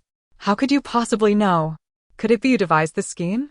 The consort was utterly astonished, unable to believe that Physician Yang could deduce everything with such acuity. Physician Yang scoffed, "Thank you for your flattery. But this is not difficult to ascertain. Even the most meticulous plans can have their flaws." Emperor Shangwen delivered his final decree without mercy, sending the consort to the Buddhist hall for self-reflection. Without his permission, she was forbidden from leaving the hall in Kiwagong. This was, in effect, a form of house arrest. Regardless of the consort's protests of innocence, Emperor Shangwen was resolute in his disbelief. He trusted only the truths before his eyes. This time, the consort faced not only confinement, but also the confiscation of all valuable items from Kiwagong. The palace fell eerily silent, resembling a cold and desolate place. Chapter 47. Disposition. Li Fei understood that her chances of redemption had vanished. The emperor's demeanor made everything clear.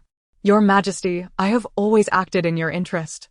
Had you not neglected me, I would not have fallen to this state.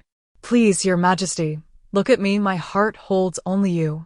A fragrant aroma wafted through Qiwu Palace, making Xiao Ruyu twist her petite form.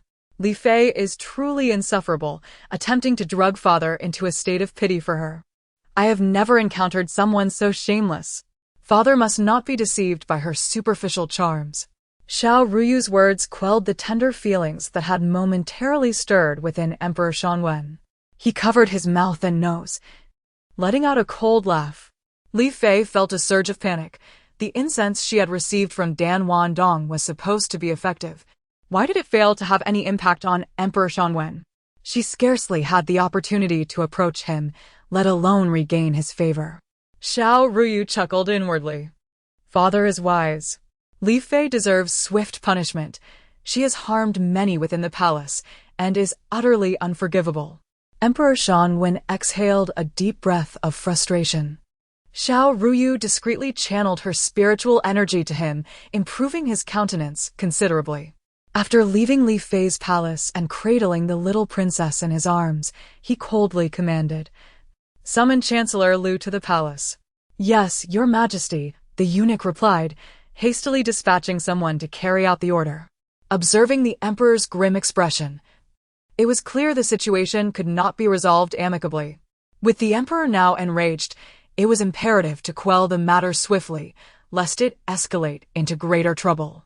Coincidentally, Emperor Shanwen wished to glean insights about the court from the little princess, recalling past events in the palace. He believed she might possess prophetic abilities, being a small blessing bestowed upon him by heaven. Since she was a precious gift, he felt compelled to treat her well and resolve matters promptly, ensuring no grievances befell her. Emperor Shanwen playfully engaged with Xiao Ruyu, who giggled joyfully, her adorableness melting hearts. My little princess must grow up safe and sound. Father cherishes you most dearly, intending to offer you the finest of this world. Xiao Ruyu grasped the jade pendant on the emperor's robe, her innocent gaze captivating all who beheld her, evoking deep affection. Father must keep his promises. Those who lie will grow beards. Emperor Shanwen chuckled and kissed her cheek, recognizing that her presence had transformed many dynamics within the palace. However, the current discord between the Empress and the Empress Dowager left him feeling apprehensive. The imperial kitchen delivered lunch, and the little princess consumed a few spoonfuls of porridge before obediently resting in the emperor's embrace. She only stirred upon hearing footsteps. "Greetings, your majesty." To Xiao Ruyu's surprise, multiple visitors entered Yongxin Palace. The dignified atmosphere was palpable. The usually reserved ministers exchanged glances. While they knew of the emperor's affection for the princess, witnessing him with a small child was somewhat shocking, especially following the recent upheaval in the harem, which had stirred considerable concern among court officials, particularly those wielding significant power. "Your Majesty, I have heard that you have confined Lady Li Fei, given her condition. Such actions seem inappropriate and may alienate the hearts of the people," spoke Zhao Yi, a fifth-rank governor and a loyal subordinate of Chancellor Lu, who had secretly accomplished many tasks for him and was a prominent figure among the literati. "Is this a gathering of antagonists?" Xiao Ruyu calculated, eager for the unfolding drama. "Greetings, your majesty." The ministers quickly bowed, their gazes darting toward Emperor Shanwen. It was unusual for him to exhibit such fondness for a child, especially after the birth of the little princess. Present were not only Chancellor Lu and the governor, but also scholars from the Hanlin Academy and the Minister of Justice, all loyal supporters of the court. Chancellor Lu, believing himself to be cunningly discreet, was unaware that everything was laid bare before the emperor. Emperor Shanwen coldly remarked, "Chancellor Lu, I summoned you. Why have you brought these ministers to Yongxin Palace? Today is not the day for court assembly." Chancellor Lu felt weary. Had it not been for Li Fei's impending downfall, he would not have taken such a risk, calling upon esteemed ministers to plead her case. "Your Majesty, I believe Lady Li Fei has been with child for 4 months. If she were to be punished, it would not align with propriety," ventured Zhao Longchen, the governor, articulating his points with precision. clearly seeking to compel Emperor Shangwen to make a decision. A scholar from the Hanlin Academy added, "The Empress Dowager is advanced in years and has repeatedly expressed her desire for more children in the harem. Your Majesty, for her sake, you should consider this matter." Their grandiloquent rhetoric seemed to portray them as the injured party. Yet the transgressions of Li Fei were well documented, even justifiable in a court of law. Yet these individuals remained oblivious to the gravity of the situation. Emperor Shangwen contemplated the matter. Perhaps it was best to expedite a resolution. "You raise some valid points. How would you propose we proceed?" The governor, thinking the emperor had accepted his reasoning, felt a surge of pride, as he was the only one to receive a favorable response from the sovereign. It would be prudent to restore Lady Li Fei's position. Otherwise, she will bear the stigma of her actions, and the child she bears will also be tainted by her sins. Such a scenario is untenable. Everyone has witnessed the emperor's diligence and benevolence. It would be unkind to imprison Lady Li Fei in Chiwu Palace. Though these assertions seemed reasonable, the ministers failed to notice the emperor's increasingly darkened expression. Emperor Shangwen scoffed, realizing they truly underestimated him, while he was indeed an emperor. He had honed his discernment over time. These subtle machinations were foolishly laid bare before him as they dared to challenge him over a mere concubine. Their audacity was astounding. Xiao Ruyu marveled at the governor's audacity, questioning how he could speak so boldly to the reigning emperor, seemingly unafraid of losing his head. Chapter 48. The Great Revelation. Perhaps it is believed that the emperor is too lenient, hence he refrains from punishing his ministers. However, this assumption is gravely mistaken. Minister Zhao's words hold merit. Allow me to ponder them for a moment. Having just finished her milk, Xiao Ruyu immediately began to indulge in gossip upon seeing Chancellor L. Upon hearing Zhao Longchen's remarks, she suddenly realized something. Could this provincial governor also be an intimate ally of the concubine Li? Is this not the former confidant of concubine Li? The treacherous minister who has led the emperor astray, while the emperor, in his trust, remains oblivious to their clandestine relationship. Emperor Shangwen's deep-set eyes fixed coldly upon Zhao Longchen's cheek, his gaze sharp and intolerant of any insolence. What business does the provincial governor have meddling in matters of the harem? Zhao Longchen, evidently unaware of Emperor Shangwen's temperament, mistakenly believed he had gained his trust and began to speak indiscreetly, which only exacerbated the emperor's vexation. "I speak solely based on facts, with no ulterior motives," he asserted. Unbeknownst to the emperor, the Zhao and L families are influential clans. Many years ago, concubine Li was promised to Zhao Longchen, but eventually she was sent to the palace by Chancellor L. Zhao Longchen had languished in melancholy for 3 years over this matter, and later, upon realizing Zhao's political prospects were promising, Chancellor L began to assist him, thereby expanding his network. Emperor Shangwen listened quietly to the little princess's thoughts, a faint smile tugging at his lips. Chancellor L, adept at winning hearts, knew well that as long as his family remained in power, peace in the capital would be elusive. "Your Majesty, concubine Li is with child. Even if it provokes the Empress's displeasure, such a decisive stance should not be taken, for it might chill the hearts of the loyal ministers," the courtiers implored earnestly. If concubine Li remained imprisoned, even after the child's birth, it was unlikely she would garner favor thereafter. Chancellor L had exerted considerable effort, only to find it all in vain. How could he not be enraged?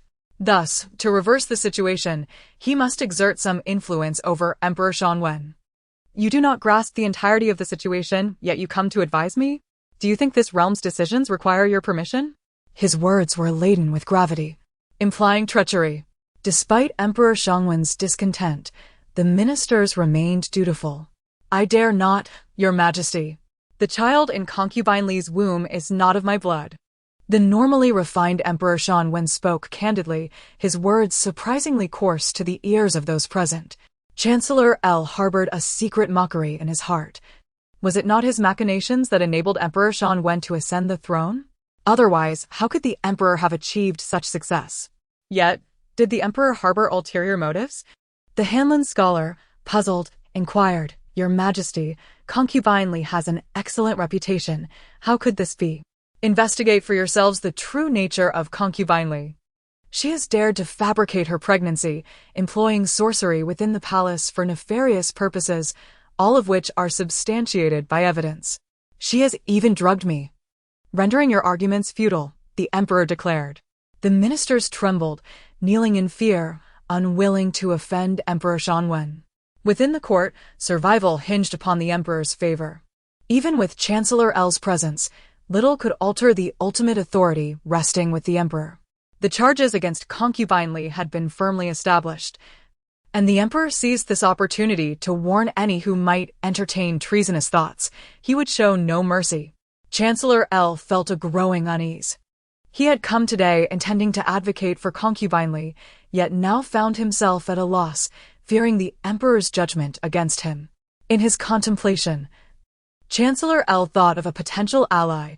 Perhaps he could appeal to his mother, the matriarch of the L family, who had once shared a close bond with Empress Xiao. As intimate friends, Zhao Longshan appeared visibly affected, his countenance darkening with anxiety. He had hoped to curry favor with Chancellor L, but had inadvertently offended Emperor Xianwen. "I accept your command," he responded. Other ministers were similarly admonished by the emperor, and when it came to Chancellor L, he was particularly cautious. "Your contributions over the years have been commendable, yet I implore you to exercise discretion in your words and actions henceforth, lest I find myself unable to retain you," the emperor warned. Chancellor L knelt, sensing that the emperor was aware of something amiss, yet the bustling court left him uncertain. "Yes, I accept the decree," he replied. As the ministers departed, they moved with heavy steps, exchanging glances filled with apprehension. Chancellor L felt unjustly chastised, harboring resentment toward Emperor Xianwen. Indifferent to Chancellor L's sentiments, Emperor Xianwen left the court with the little princess, his demeanor imbued with a palpable tension that he wished to shield her from. Less than half a day later, news of concubine Li's feigned pregnancy spread throughout the palace. No one could have anticipated that she would dare to deceive even the reigning emperor.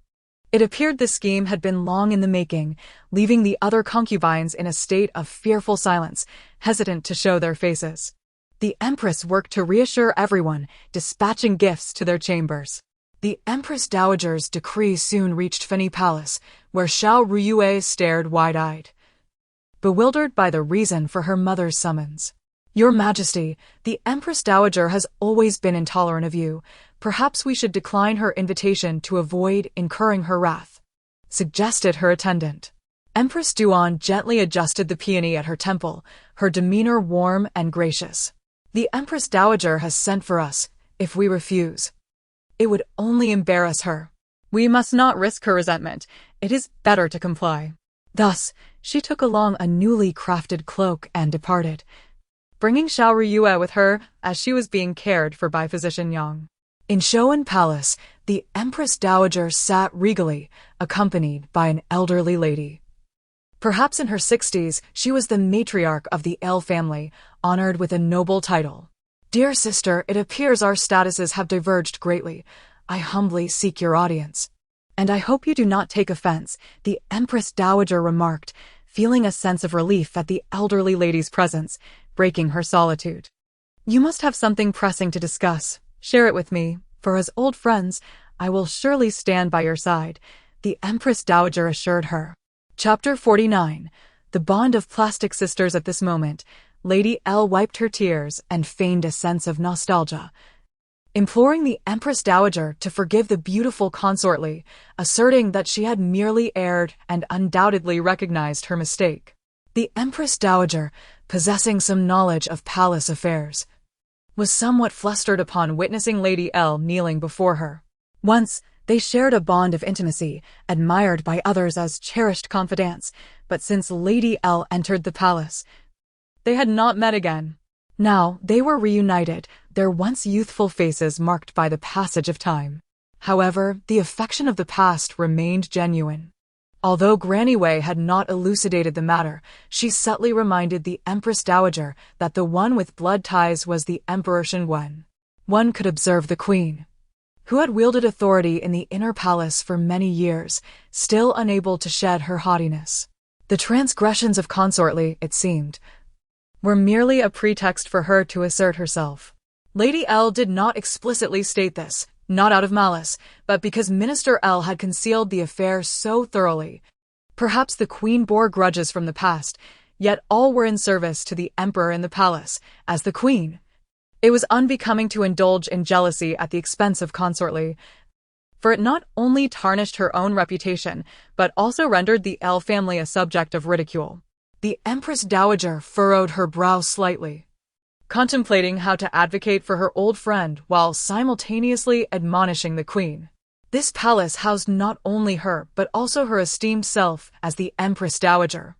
How absurd it was that one could disregard her presence. Rest assured, I shall advocate for you. Lady L sighed in relief, for the Empress Dowager's assurance was more than sufficient. She was acutely aware of the long-standing discord between the Empress Dowager and the Queen, making it entirely fitting for the former to manage this matter. Your servant is profoundly grateful, Your Majesty, for your remembrance of our years of friendship, which I dare not forget. Upon concluding her words, Lady L presented a string of coral beads to the Empress Dowager. This exquisite red coral bracelet had been fortuitously acquired by her grandson a fortnight prior and was daily infused with sandalwood, emanating a delightful fragrance. It was said that the Empress Dowager, a devotee of Buddhism for many years, would surely appreciate this aroma. In that case, I shall graciously accept it. The Empress Dowager was evidently pleased, donning the red coral bracelet before Lady L's eyes. Granny Wei, astonished, contemplated how many treasures resided within the Empress Dowager's palace, gifts from the Queen, and could not fathom why the Empress Dowager favored the coral bracelet from Lady L. The Queen has arrived. A maid's voice resonated from outside the palace, heralding the Queen's procession at the gates of Shoan Palace. Clad in court attire, the Queen cradled the little princess in her arms, bowing respectfully to the Empress Dowager, addressing her with deference. Your servant pays her respects to Her Majesty. Reluctantly, Lady L returned the greeting, though her heart was unwilling. I have seen the Queen. As the Queen rose, she cast a glance at the elderly lady seated nearby, recognizing her as the mother of Minister L. It was evident that she had come to the palace to plead for Consort Li's cause. Mother must not show mercy. The relationship between Lady L and the Empress Dowager had been touched upon in the original narrative. Although the two elderly women were once close friends, their bond had not been particularly profound before marriage, merely a casual acquaintance. Yet Lady L was not an ordinary figure. Both Consort Li and Minister L were formidable in their own rights, and Lady L was certainly no pushover. My father is astute. Yet why is my grandmother so foolish as to not discern Lady L's ulterior motives? The little princess silently criticized, her face betraying hints of impatience. My dear grandmother, Lady L's intentions are anything but benevolent. If you acquiesce to her, you would be playing into her hands. Are you aware that Consort Li's pregnancy is a mere illusion, conjured through sorcery? She even harbors intentions to harm the emperor. Have you not investigated these matters? It is truly distressing for a child. The Empress Dowager. She found it hard to believe that such words had been spoken. If someone were indeed using her as a pawn, she would never forgive them. Lady L, I wish to inquire why Consort Li was punished. You did not mention anything when you sought an audience. Did you conceal something? As the tone shifted, Lady L's expression subtly altered. The Empress Dowager, typically easy to placate, was exhibiting an unusual clarity, a rarity from the past. Had she perhaps gleaned some insight? Chapter 50.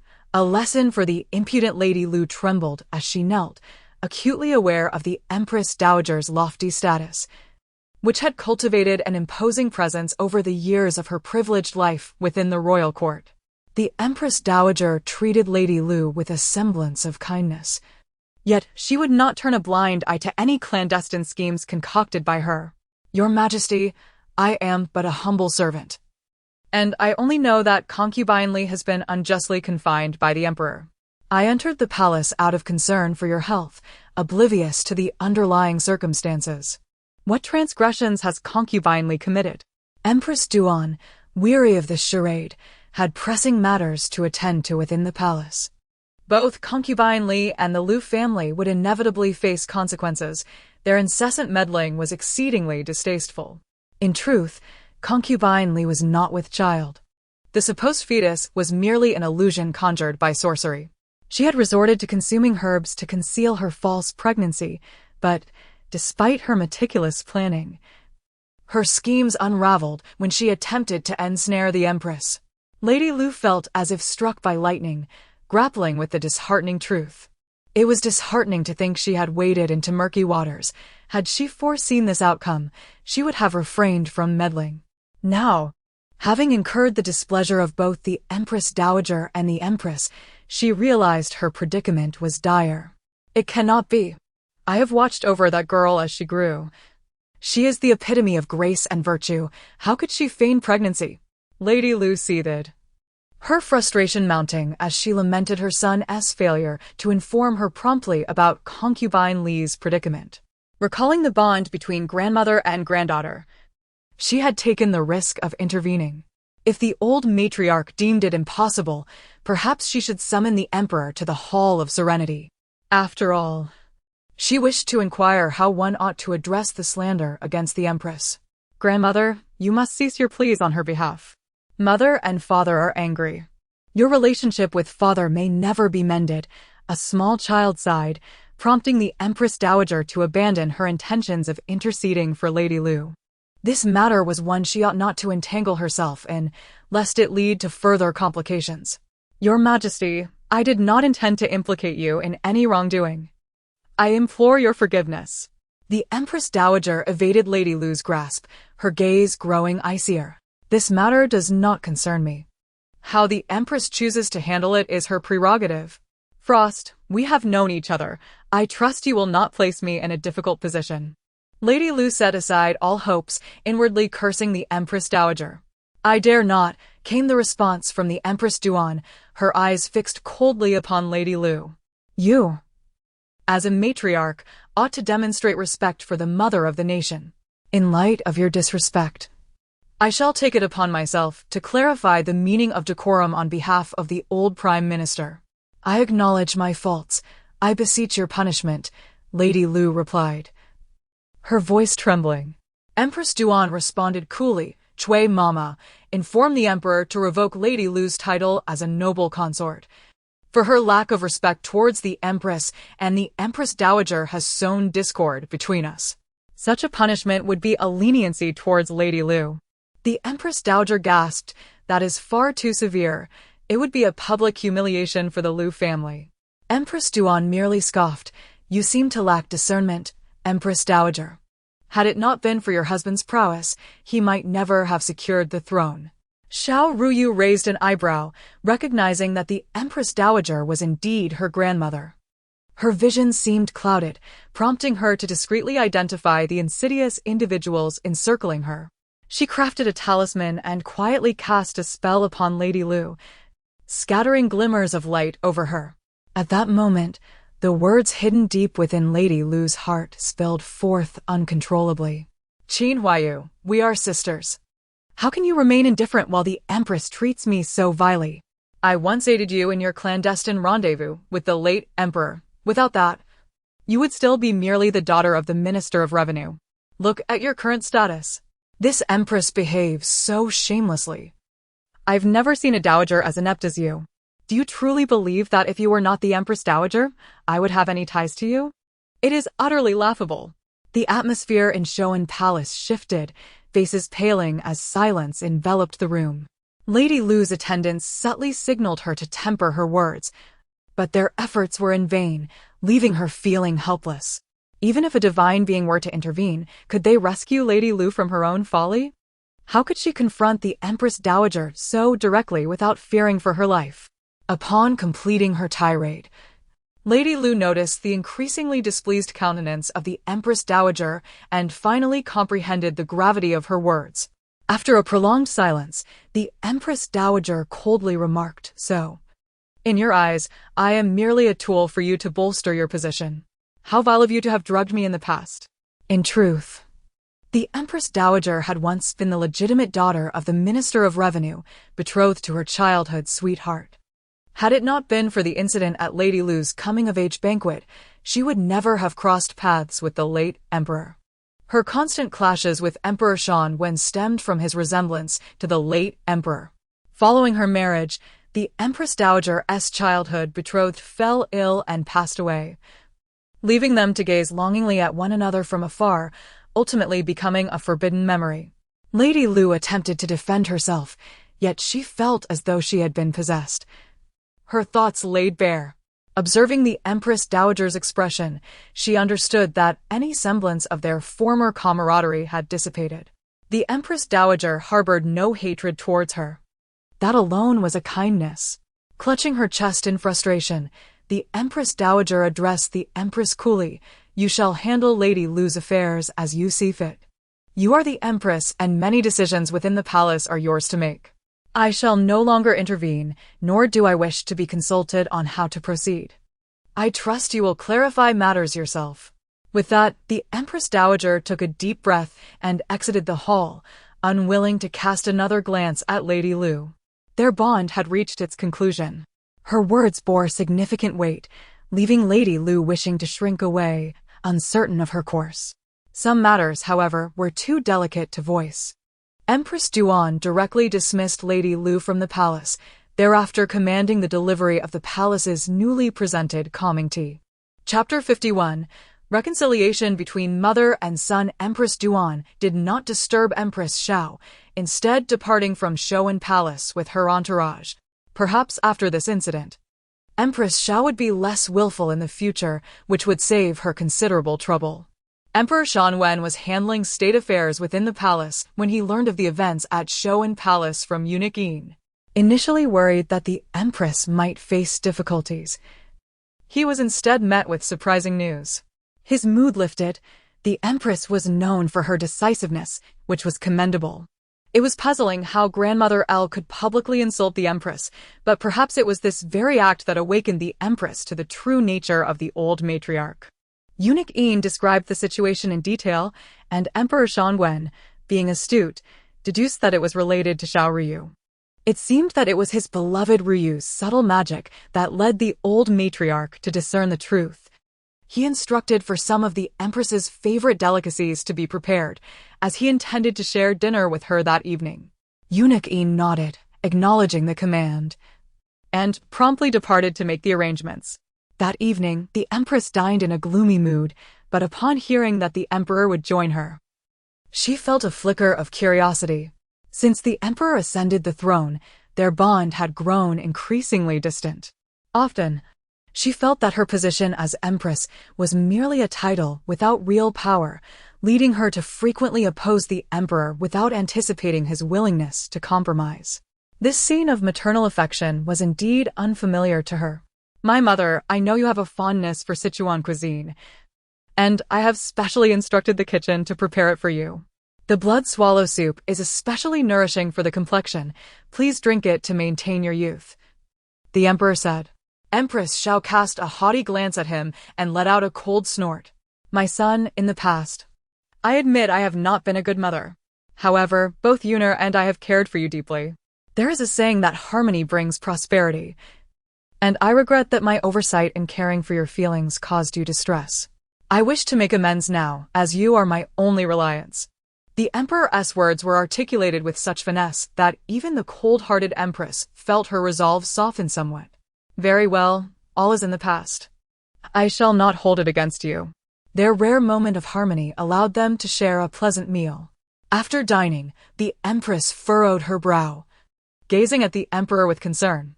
My son, I feel unwell of late. The Emperor, visibly worried, rose to assist her. I shall summon Physician Yang at once. Pray tell, what ails you? Empress Xiao shook her head and pointed to her head. I cannot discern if it is simply age or something more. I seem to hear the thoughts of the little princess. Am I to believe my time is short? Her troubled expression convinced the Emperor that she was sincere in her worries. Of course not, dear mother. Your health is robust. The ability to hear Ryu's thoughts may simply stem from your blood connection. You are her royal grandmother, after all. The Empress paused, a complex emotion stirring within her. Were it not for the little princess's thoughts, she might never have realized that the matriarch she treated as a sister merely sought to utilize her. The human heart is indeed difficult to fathom. Could it be that you too can hear? The emperor did not conceal the truth between mother and son. No significant secret needed to be hidden. Indeed, I can hear. It was through Ryu's thoughts that I discovered the plot against me by concubine Li and the sorceress. My mother, you are of utmost importance in my heart. The Empress and our 2 children are my dearest relatives, your cherished grandchildren. I implore you. Let there be no discord between you and the Empress in the future. This child is no calamity. Rather, she is a fortuitous blessing. Since she has helped me avoid so many misfortunes, I should cherish her. How could I have been so wrong? Once the meal concluded, the emperor commanded that items from Shoan Palace be gathered. She selected a number of exquisite bracelets and jewelry, sending them to the Empress Esphiny Palace.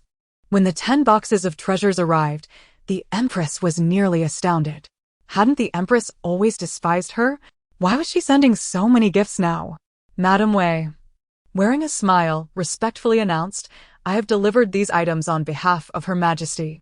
Please, Your Highness, accept them. I shall take my leave. Thank you, Madam Wei. The Empress expressed her gratitude. Her Majesty has instructed that you need not pay your respects while you are still recovering. Just take good care of the 2 little masters in Fini Palace.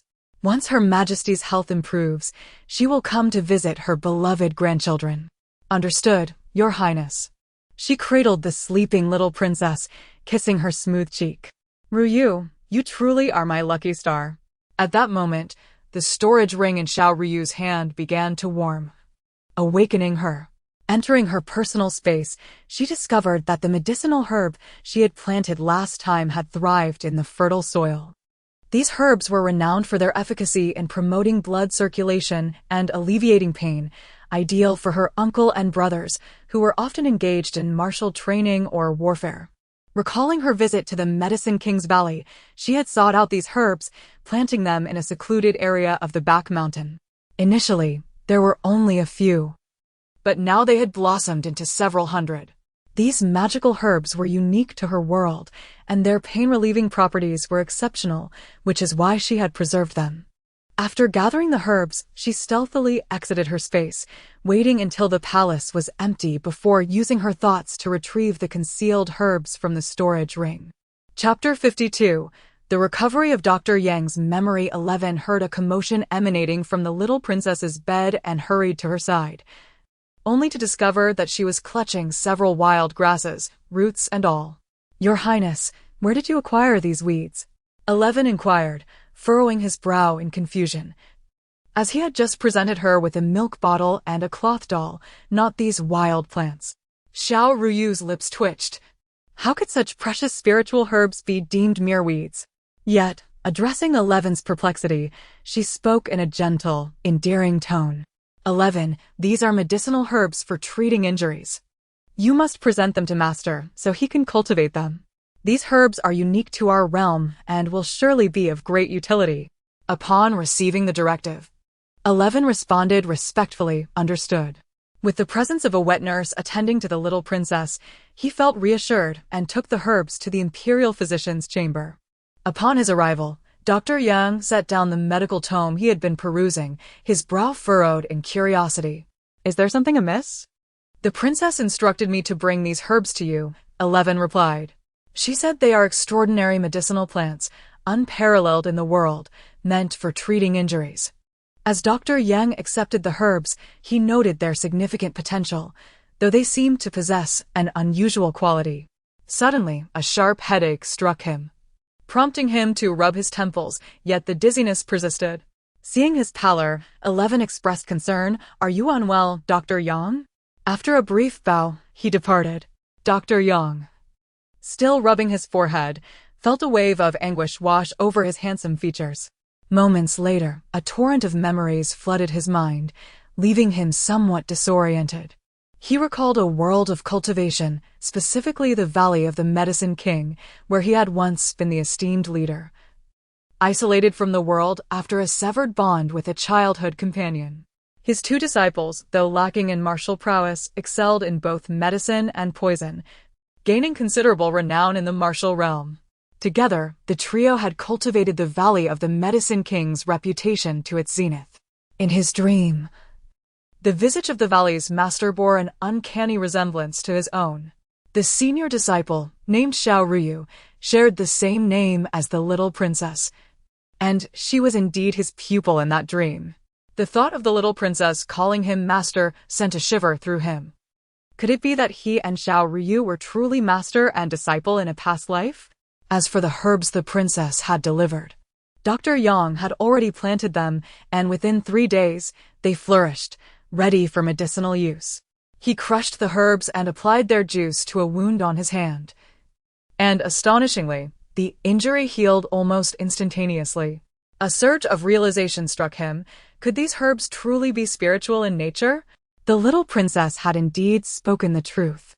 After a brief slumber, Dr. Yang personally visited the princess's chamber the following day. After finishing her milk, the little princess displayed her round belly, basking in the sunlight on a soft couch, utterly content. Upon seeing Dr. Yang, she exclaimed in surprise, "Master, you have come. Have my herbs been planted?" "They were planted upon arrival. I just crushed some leaves to apply their juice to a wound, and in an instant, it was healed," he replied. Xiao Ruyu blinked with wide eyes. "Is that not the definition of a spiritual herb? Dearest disciple, why is it that you can freely access the herbs of the Valley of the Medicine King while I cannot? Is the heavens favoring you?" Dr. Yang teased, eliciting curiosity from Xiao Ruyu. Dr. Yang paused, as it appeared his suspicions were indeed accurate. Xiao Ruyu remained composed, responding, "Master, once my spiritual energy is restored, I shall surely help you recover your memories." Gazing at her, Dr. Yang felt warmth in his heart. Perhaps her words held a kernel of truth. "Very well. Master believes in you." Xiao Ruyu proceeded to recount various matters regarding the Valley of the Medicine King, while Dr. Yang listened in silence, his heart stirred. His previously vigilant nature began to wane. Unbeknownst to him, Emperor Shanwen had arrived at Fini Palace, observing Dr. Yang holding the little princess from afar. His brows furrowed in displeasure, his eyes sharp as daggers directed at the physician. "Your Majesty," Dr. Yang stammered, momentarily taken aback, hastily transferring the little princess to the emperor's arms. The emperor's expression softened slightly, recalling Xiao Ruyu's earlier sentiments, aware that Dr. Yang might harbor feelings for the empress. Despite his generosity, a flicker of doubt lingered in his heart. However, hearing that Dr. Yang had recently only visited the princess's chamber and had little interaction with the empress eased the emperor's mind. As Emperor Shanwen pondered the recent plight of the populace, he glanced at Dr. Yang, sighing, "In recent days, the capital has seen an influx of refugees, many afflicted by illness. The physicians in the North Street are overwhelmed. The governor of Jingzhou has submitted a petition, requesting that I select imperial physicians from the palace to assist with free medical consultations in the capital." Dr. Yang was aware that since the flooding in Shu, numerous citizens had been displaced, some seeking to travel to the capital to conduct business, only to be swindled of their money. Such refugees numbered in the hundreds, if not more. If the capital were to turn them away, it would inevitably chill the hearts of the people from Shu. Thus, after much deliberation, Emperor Shanwen made a decision. He ordered that a camp be established 300 meters outside the capital, providing shelter and forage for the refugees, aiding them through this difficult time. Consequently, the most pressing need was for physicians. Without hesitation, Dr. Yang agreed, acknowledging the significance of the people's suffering. As the head imperial physician, it was his duty to take the lead. "I understand, and I shall make the necessary arrangements," he affirmed. Xiao Ruyu felt a pang of worry in her heart, sensing that the unfolding narrative bore a striking resemblance to a storyline she had previously encountered, one that had been briefly mentioned in the original text. Chapter 53, Resettlement of refugees, perhaps due to the countless casualties among the refugees. Xiao Ruyu's memories of this matter are still vivid. It is said that Prime Minister Liu even took advantage of the refugees' illness to commit heinous acts, substituting the food of the common people with rice laced with rat poison, resulting in the untimely demise of many. This incident was orchestrated by her uncle, who ultimately shifted the blame onto him, while others among the populace succumbed to the epidemic that ensued. Emperor Shang, cradling the little princess, suddenly trembled, his expression revealing a hint of distress, his eyes reflecting a myriad of emotions. It appears that caution must be exercised around Prime Minister Liu, for he is a formidable adversary. As the sovereign of all, he wishes to prevent any of his subjects from suffering an untimely death. He gently kissed the princess's cheek, his stubble slightly prickly, prompting Xiao Ruyu to blink in surprise. As they were departing, Emperor Shang spoke softly to 11, instructing him to take good care of the princess. 11 nodded in agreement. Once the emperor left, Xiao Ruyu, lost in thought, commanded 11 to fetch paper and ink, requesting him to transcribe the medicinal ingredients she would dictate. Her earnest demeanor captivated those around her, enhancing her charm. "Yes, Your Highness," 11 replied, quickly procuring the necessary materials. As he listened to the princess's instructions, he recorded the prescription on the paper, recognizing several of the ingredients and beginning to comprehend her intentions. Was the princess indeed drafting a prescription?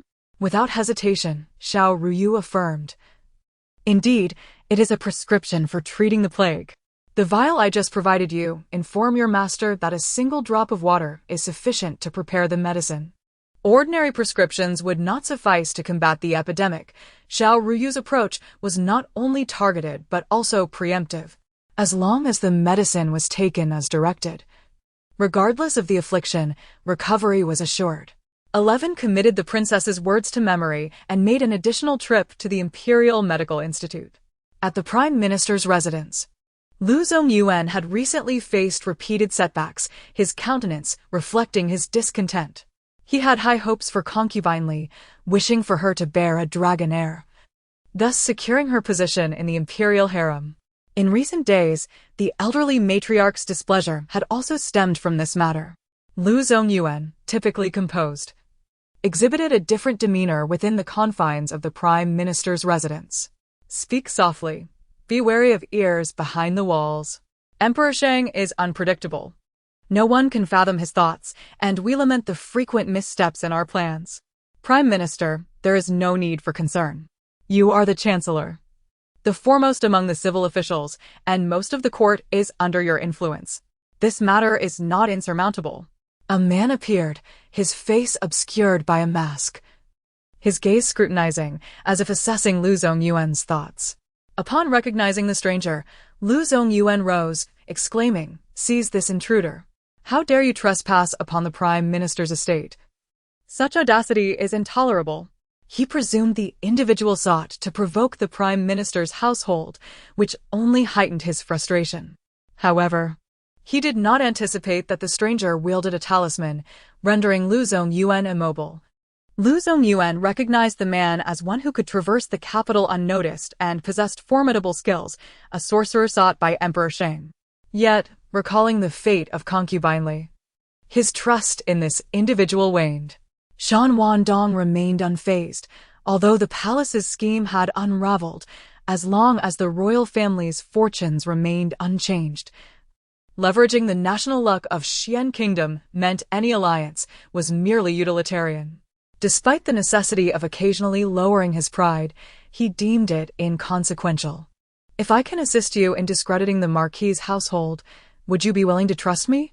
After contemplating, Lu Zongyuan considered the adage that fortune favors the bold. Perhaps this individual bore a grudge against Emperor Shang, which could prove advantageous. "Speak, what do you propose?" Shan Wandong lowered his voice, outlining his plan. However, Lu Zongyuan furrowed his brow at the implications. "Father, this gambles the lives of the entire populace. Should we fail, the consequences would be dire." Yet, he possessed genuine capabilities, including a unique talent for poison. The world is stratified, and he believed himself destined to rise above, with some individuals inevitably sacrificing for power. The common people should feel honored to serve this purpose. A commendable proposal. Should you successfully execute this plan, I shall grant you 1,000 taels of silver. Shan Wandong shook his head, stating, I request not silver, but rather that the Prime Minister erect a temple for me. With divine protection, my endeavors will be better facilitated. The royal family had already begun to wane, and his meticulously crafted scheme was on the brink of fruition, yet unexpected complications arose, which vexed Shan Wandong greatly. Very well. I agree to your terms. Shan Wandong provided Lu Zongyuan with the prepared medicine before departing, leaving Lu Zongyuan wary, feeling the sorcerer was untrustworthy. However, the Prime Minister's faith in him left Lu Zongyuan with no choice but to keep a close watch on the sorcerer. Should he harbor ulterior motives, he would face dire consequences. Lord Duan was preoccupied with the resettlement of the disaster victims, having scarcely rested for several days. Chapter 54. The outbreak of plague. The Prime Minister's unwavering trust in Dan Wandong left Lu Zongyuan with no option. Thus, he could only dispatch individuals to closely monitor the sorcerer. Should he dare to entertain treachery, his fate would be sealed. In Finny Palace, Xiao Ruyu stirred from her slumber, her attention captured by the soft coos of the young prince beside her. Dear brother, are you unwell? She inquired, crawling closer to the little prince. Noticing a dark thread around Xiao Rujin's wrist, she realized, upon closer inspection, that it was a black worm of sorcery. A wave of panic washed over her. She had thought she had nearly eradicated the cursed insects. How could one remain? Was someone deliberately ensnaring them? Outside the hall, the palace maids stood guard, while the wet nurse prepared breakfast for the two princes. Xiao Ruyu shut her eyes and entered the realm of her storage ring. With a fervent thought of Xiao Rujin's name, she unexpectedly transported him into the space of Yao Wang Valley. Restored to her former self, Xiao Ruyu found Xiao Rujin awakening, blinking at her in wonder. The usually silent little prince was now babbling, "Sister, pretty sister." Taken aback, Xiao Ruyu gently pinched his cheek, whispering tenderly, "Jiner, grow up well. Your sister will always protect you."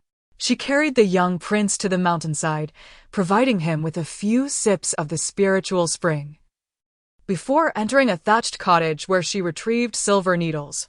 The poison within the young prince appeared to have been planted weeks prior, cleverly concealed, which Xiao Ruyu had failed to detect. As a baby, her slumber far exceeded her waking hours, rendering her senses dulled. Xiao Rujin's pallor improved somewhat after consuming the spiritual spring. Xiao Ruyu pricked his finger with a dagger, releasing the dark, toxic blood. She closed her eyes, channeling her spiritual power to expel the worm from Xiao Rujin's body. The vitality of Yawang Valley invigorated her, enveloping her in a sense of well-being. A lively worm dropped to the ground, poised to lunge at her, but she swiftly raised her hand and incinerated it with her spiritual energy. The acrid scent of charred flesh was off-putting, prompting her to wrinkle her nose in distaste. Calculating the source of the worm, she discerned that it was the work of Li Fei from Chiwu Palace, marking her as a threat that could not be overlooked. It seemed Li Fei intended to transfer the curse, with the young prince as her unwitting victim. Had Xiao Ruyu not intervened in time, her dear brother would have faced dire consequences. It appeared that Li Fei's reign of influence would soon end, but her formidable aura posed a challenge. Nevertheless, the art of sorcery was not within everyone's grasp. Li Fei might find herself ensnared by her own machinations. Pondering these revelations, Xiao Ruyu exited the storage ring space with Xiao Rujin in tow. After drinking from the spiritual spring, the markings of the worm vanished from his arm. Xiao Ruyu bestowed upon him a blessing of spiritual energy to ensure his future protection. Meanwhile, Lord Duan was preoccupied with the resettlement of the displaced populace, having gone several days without rest. "Father, the number of refugees is increasing. We can no longer permit entry into the capital," voiced Duan Hung, nearly 10 years old and possessing a remarkably steady demeanor. Observing the throngs of refugees, he expressed concern over the potential spread of disease, demonstrating remarkable foresight. Lord Duan, having delegated tasks, turned to his two sons with a serious expression. Yiheng, refugees are also citizens of our Xian kingdom. If we deny them entry into the capital, what do you propose we do? After careful contemplation, Duan Yiheng replied earnestly, there are a few farmhouses within 600 miles outside the capital. While they may not be ideal, they can provide shelter and sustenance. It would be prudent to disperse the refugees, thereby alleviating our burden. Your suggestion is indeed thoughtful. But we must await the emperor's decree, Lord Duan responded. The imperial edict is in the hands of eunuch Yin. Surely the emperor has directives for us. His Majesty's edict has arrived. Please, Lord, receive it, announced eunuch Yin. Lord Duan, his handsome visage resolute, knelt on one knee, declaring, this humble servant receives the edict. The emperor's message cautioned that the military camp was rife with chatter, urging Lord Duan and his sons to remain vigilant against potential malfeasance. This humble servant acknowledges the edict and vows not to betray your trust, Lord Duan affirmed, his loyalty to the emperor unmistakable, a sentiment shared by eunuch Yin, who would not have entrusted such a critical task to him otherwise. Upon concluding their audience, eunuch Yin departed. Lord Duan, now armed with the imperial decree, set his plans into motion. The citizens were settled, their bedding freshly laid, yet their faces bore the pallor of weakness. Physician Yang, accompanied by his medical team, arrived at the outskirts of the capital where the refugees lined up for examinations. Many were afflicted with severe coughing and exhibited signs of fever. An ominous premonition stirred within Physician Yang, and his fears were confirmed. The refugees were stricken with plague. The two young princes exchanged worried glances. Having lived lives of luxury and comfort, surrounded by servants, unaware of the highly contagious nature of the disease, they understood well the terror that plague could invoke. And with the emperor entrusting this matter to them, they could not afford to err. Failure would render their efforts futile. Though the number of afflicted might seem manageable at first glance, a closer inspection revealed a concerning count, for plague was indeed a devastating affliction. Chapter 55. The concubine's generosity outside the palace. Tension permeated the atmosphere, as resources dwindled and the plague-stricken populace caused considerable distress to all the soldiers. Although the prescriptions provided by Dr. Yang offered temporary relief from the ailments, they did little to diminish the virulence of the contagion. The camp echoed with severe coughing, a sound both alarming and haunting, reflecting the panic etched on every face.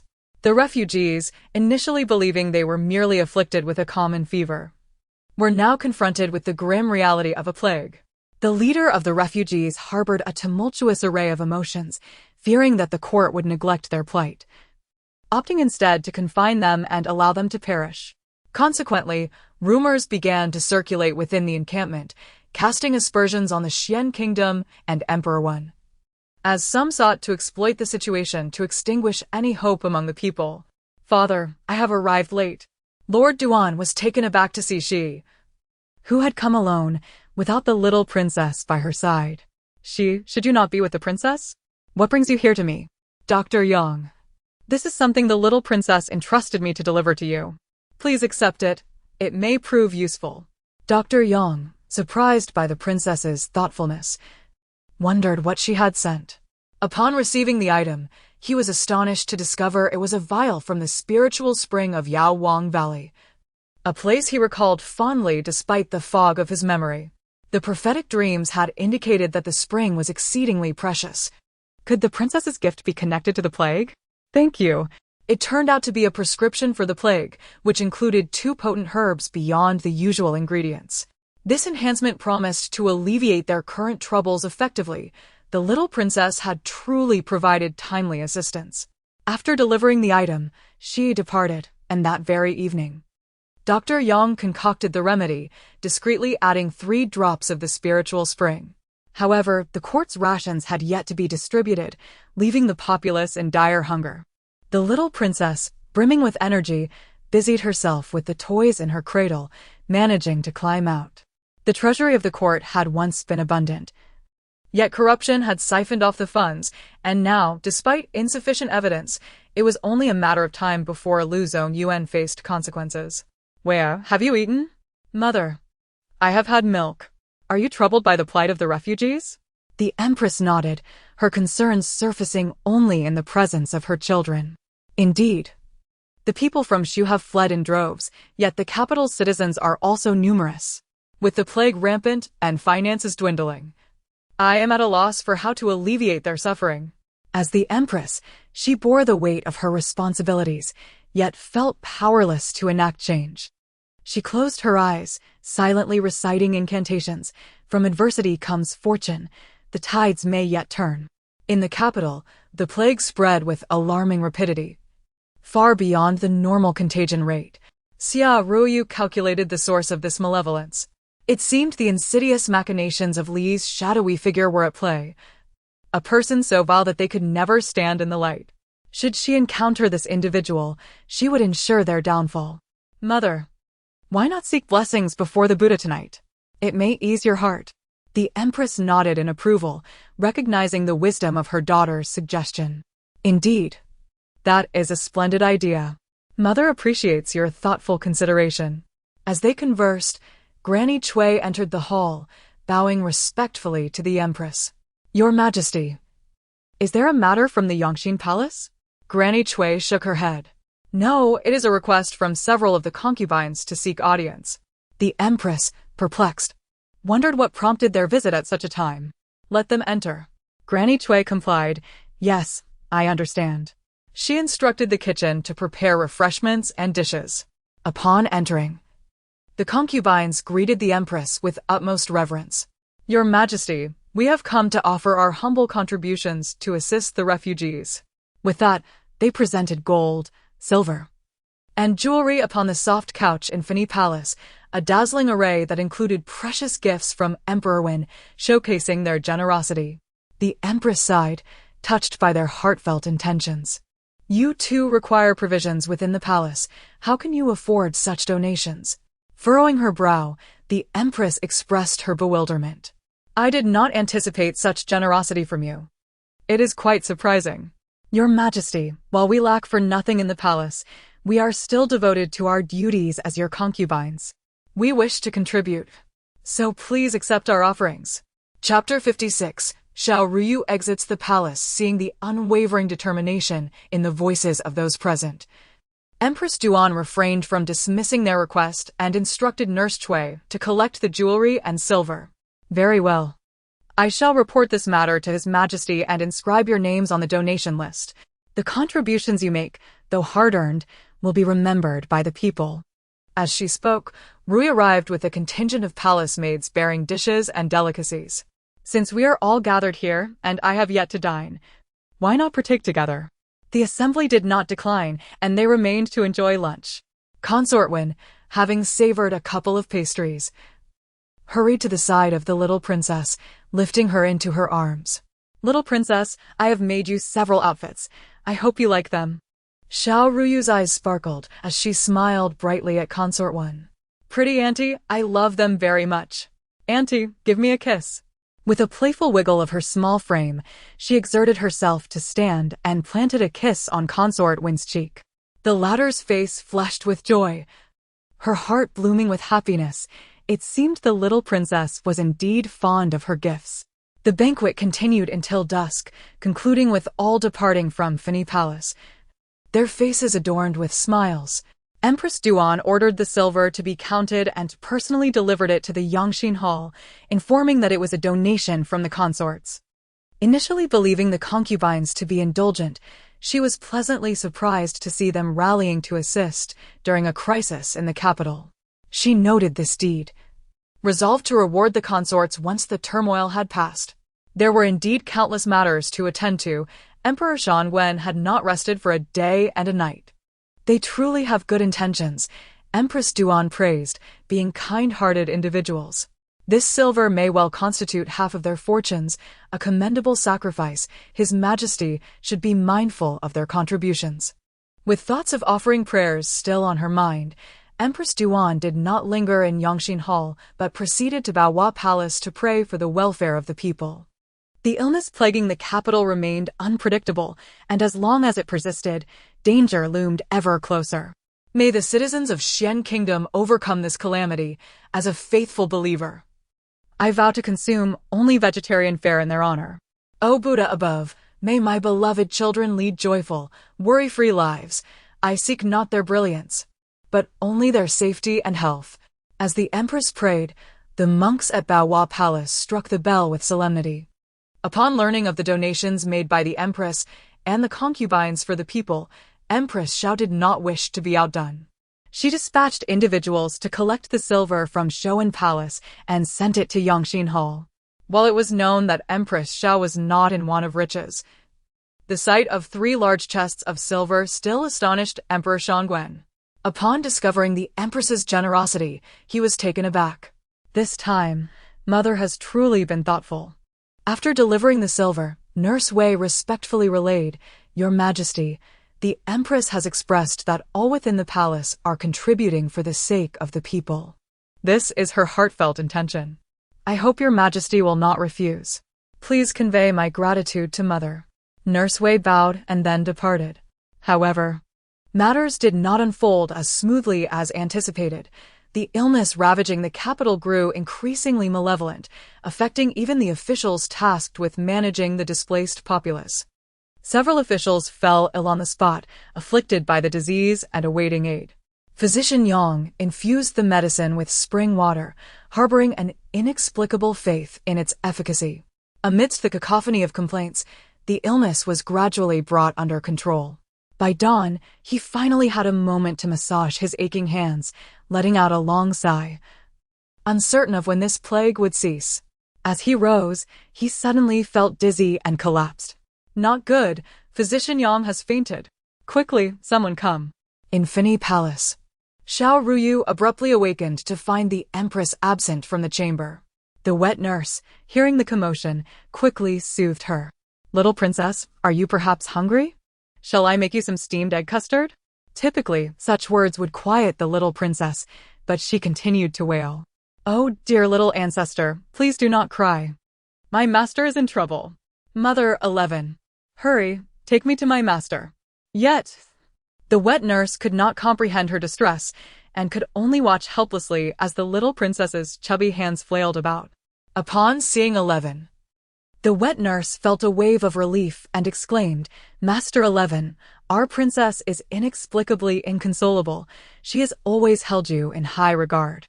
Please, do take a look. Hearing Xiao Ruyu's cries, 11 strode in, and his presence immediately silenced her sobs. The wet nurse thanked 11 with a smile, saying, Yes, I shall take my leave.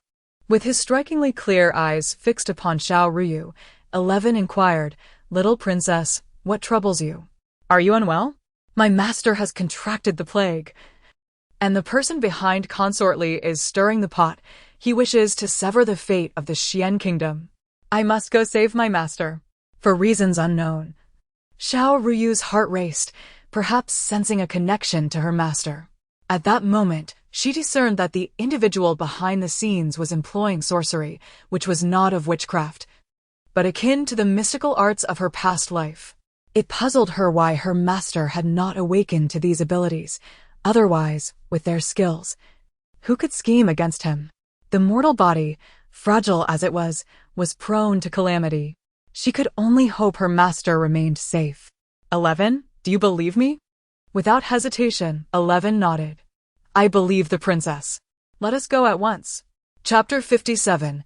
Nightmare having concluded her words, she wrapped the small princess snugly in a blanket, cradling the tiny figure as she prepared to depart from Fini Palace. Upon noticing the urgent expressions on she and the princess's faces, a query escaped from her lips. She. What has transpired?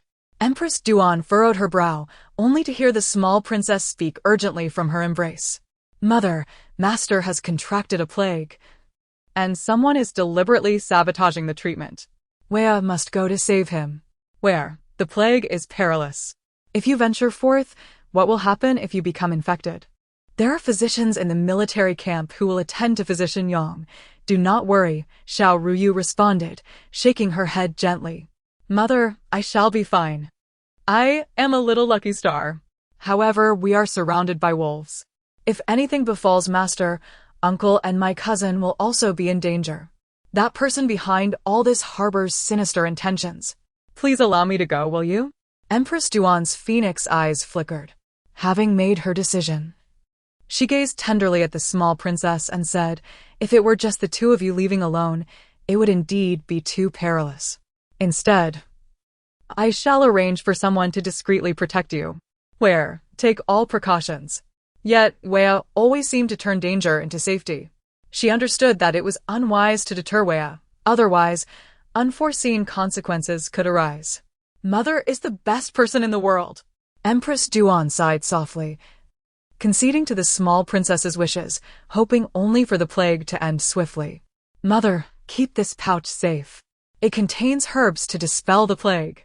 For the next few days, we shall place Moxa and Patchouli at the palace gates for defense. It would be best if you do not leave Fini Palace to avoid the risk of infection, the small princess instructed. Empress Duan accepted the pouch without inquiring about its origin, for her daughter was inherently clever and resourceful, even if she conjured it from thin air. She would not find it surprising. After all, her little princess was extraordinary. Where, take care. She, with the princess in his arms, utilized his lightness skill to depart the palace. The night breeze held a hint of chill, and Xiao Ruyu nestled against Xi's embrace, the small boy's palms slick with sweat. The princess seemed to have gained a bit of weight recently. She produced a prepared veil and placed it over the small princess's face, feeling an increasing sense of unease as they approached the outskirts of the city. No matter how capable the princess was, she was still just a child. Had he been too reckless? If anything were to happen to her, he would bear the weight of unimaginable guilt. Noticing Xi's anxiety, the small princess grasped his fingers, her voice sweet and reassuring. I will be fine, Xi. Hurry and find Master. Xi nodded earnestly, somewhat taken aback that the princess could perceive his thoughts. In the entire capital, Physician Yang was the most skilled, and now that he was ill, there was no one else to provide him aid, leaving Xi feeling helpless. Duani Hung was inspecting the grain supplies when he spotted Xi returning, his expression hurried and puzzled. What brings you back, cousin? What is that in your arms? It's me. Wea, the small princess chimed. Duani Hung gazed at the fluffy head in surprise, his eyes widening. You have come here amidst such danger? Aren't you concerned about the princess contracting the illness? His tone was laced with urgency, for he genuinely worried for the small princess.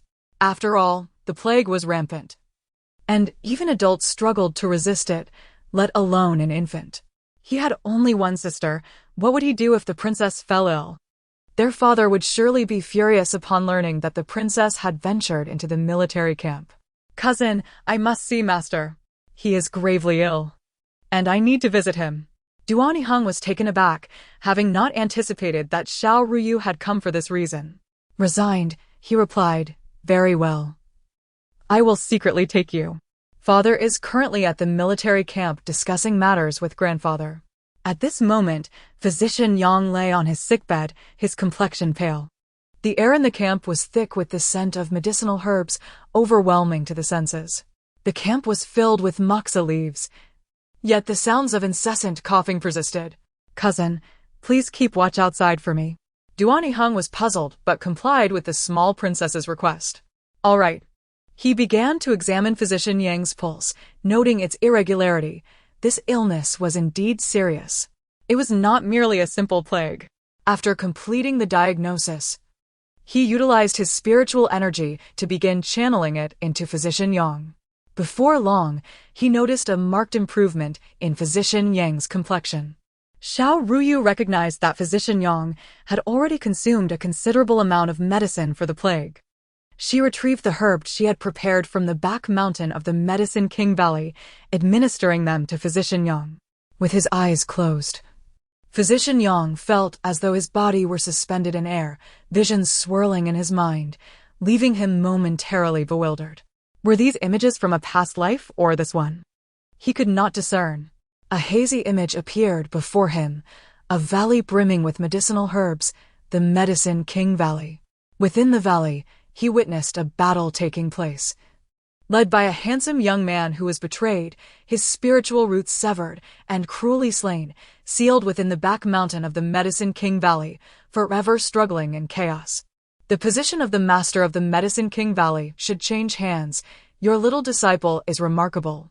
Once I unify the cultivation world, I shall take her as a concubine. What do you think? Your little disciple is also quite exceptional, huh? With that, he expended half of his life's cultivation to strike at the master of the valley. Shan Wandong, you think you can leave the Medicine King Valley alive? You dare to covet where? You must be tired of living.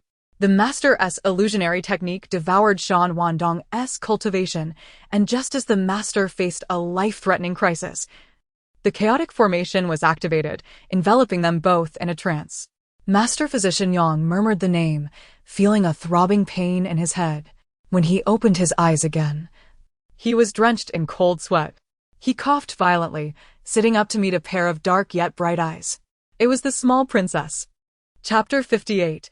The memory of Physician Yang. Master, I'm so relieved you're well. The joyful voice of the little princess resonated in Physician Yang's mind.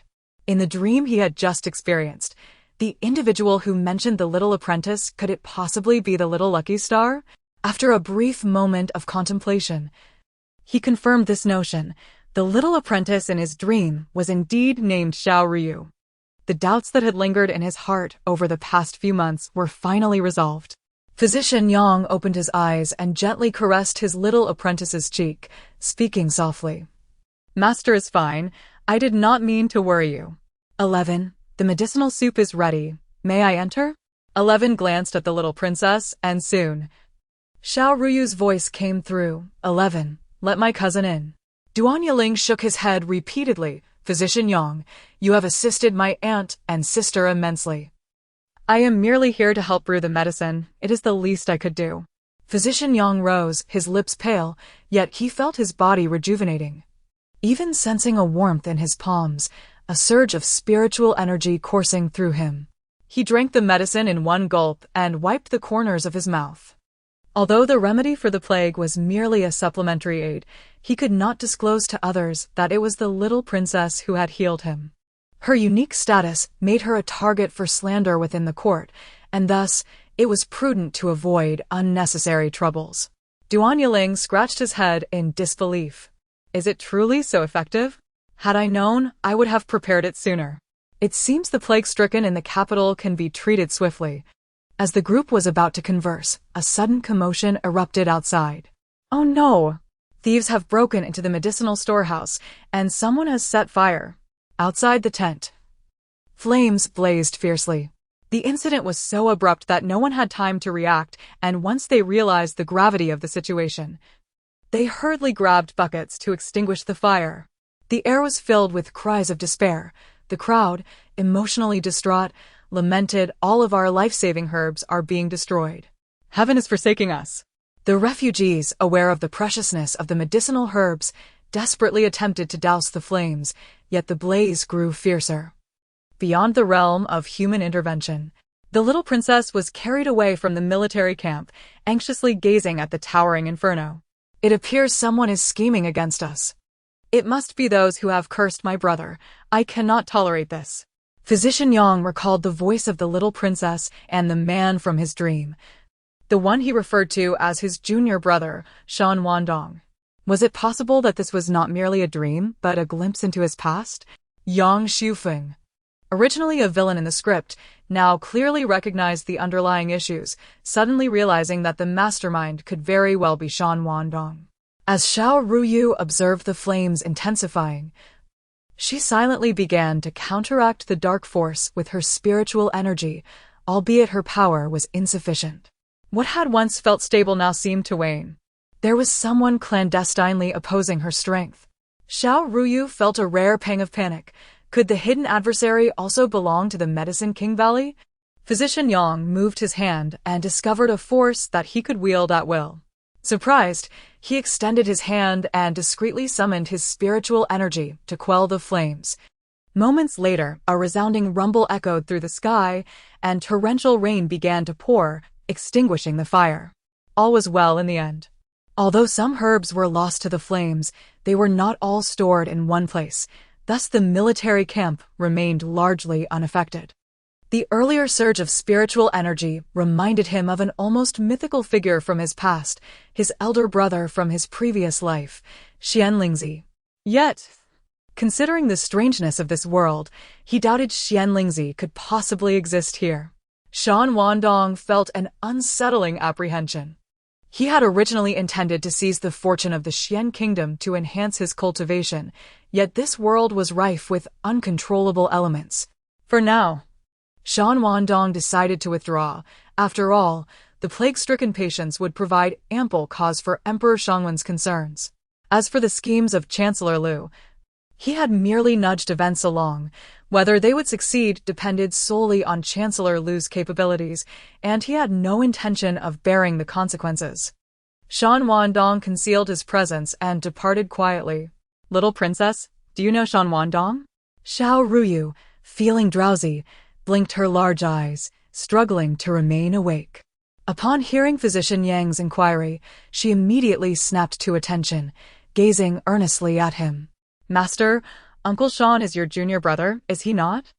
You both share a bond as disciples of the Medicine King Valley, and your camaraderie is renowned.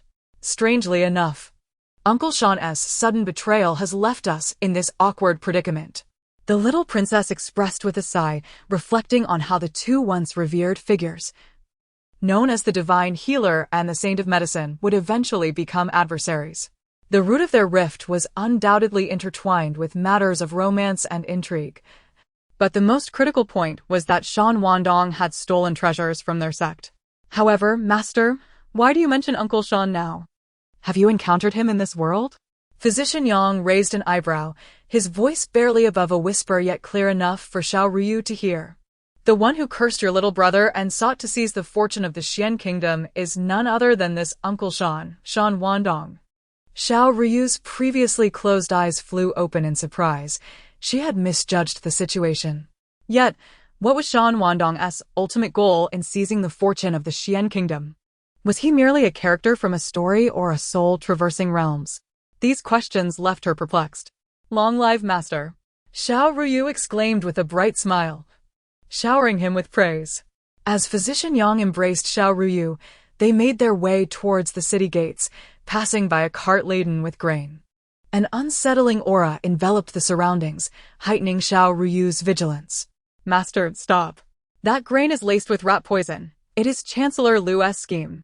We must be cautious." Chapter 59.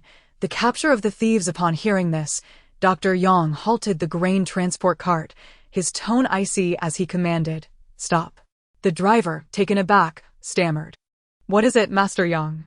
In recent days, the plight of the refugees in the outskirts had spread widely, and Dr. Yang had been dispatched to address the epidemic, which had required considerable effort on his part. "Unload the grains from the cart. I need to conduct an inspection."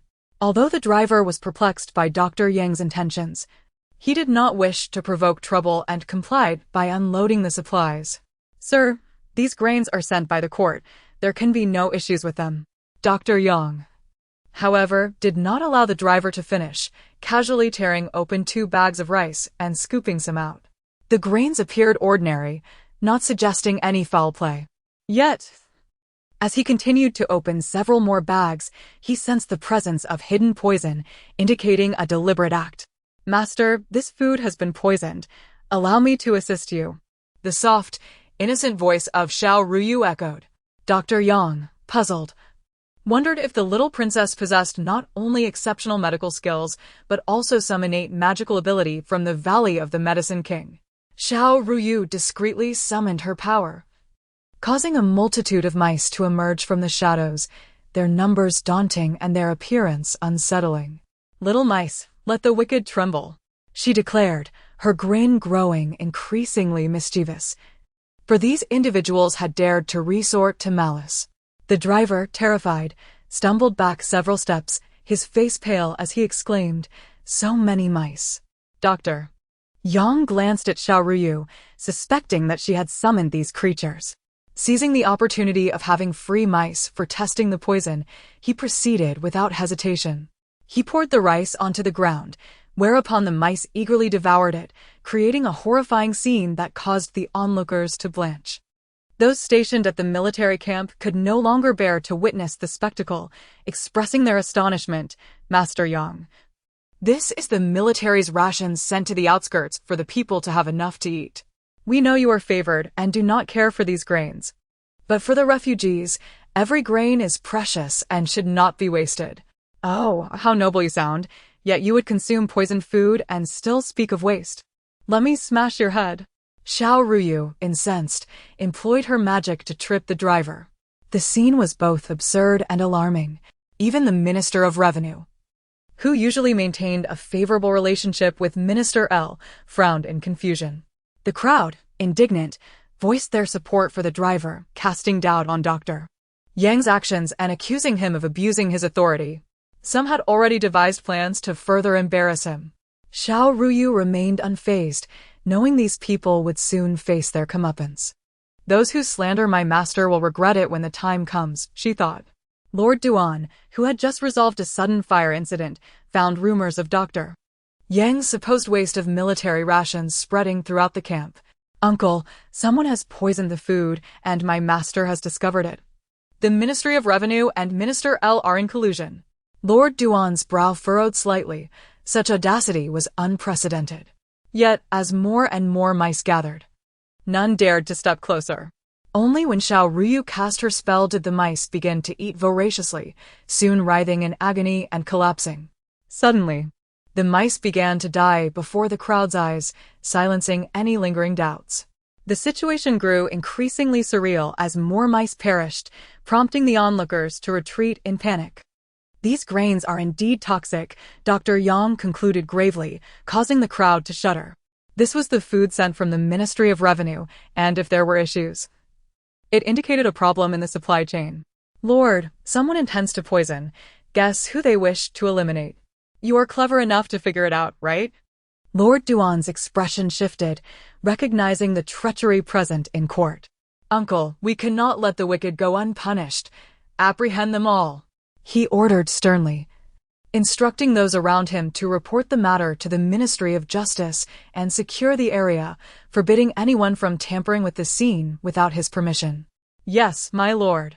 The crowd sprang into action, sealing off the area and assigning guards to maintain order. Anyone disobeying would not be shown mercy.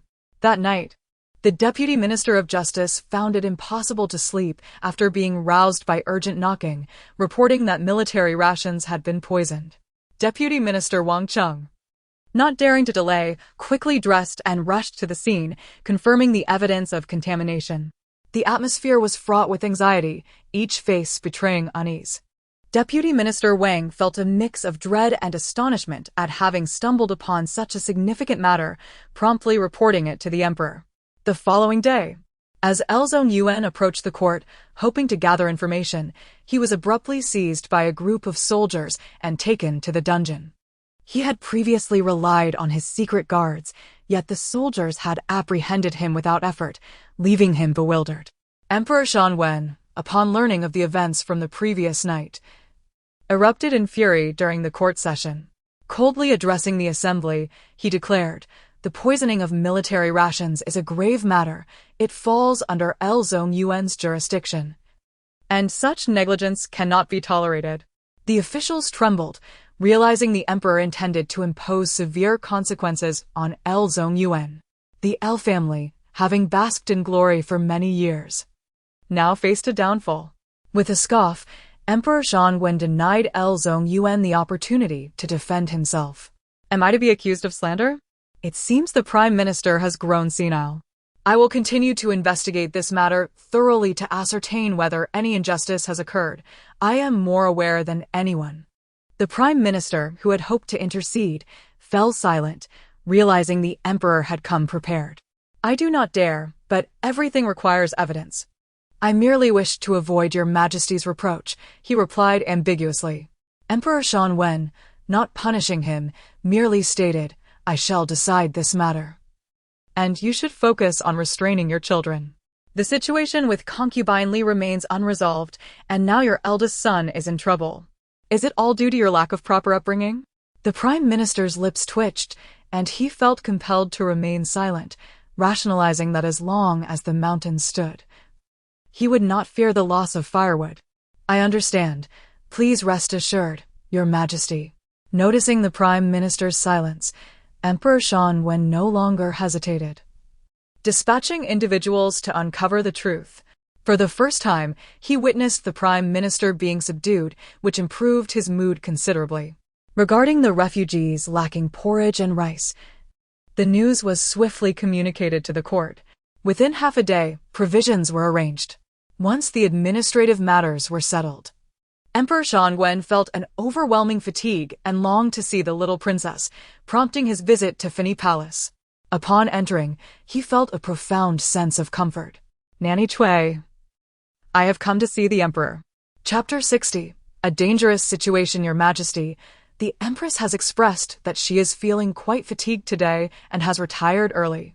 Upon hearing this, Emperor Xianwen's eyes flickered with a palpable sense of disappointment. "If that is the case, let the Empress rest well." With that, he released the curtain he had been holding and turned to leave. Since the Empress is unwell, why did she not summon the imperial physician? "The Emperor has already visited you, and I have informed him that you have gone to rest," said Granny Cui, who held a steaming cup of tea as she leaned toward the bed. The Empress swallowed lightly, her brow easing slightly as she reclined on the couch, breathing softly. She instructed Granny Cui not to mention these matters to the Emperor, assuring her that this was merely an old ailment of hers. "I shall be well by dawn." Granny Cui complied and dutifully prepared to keep watch for the night, refraining from further conversation.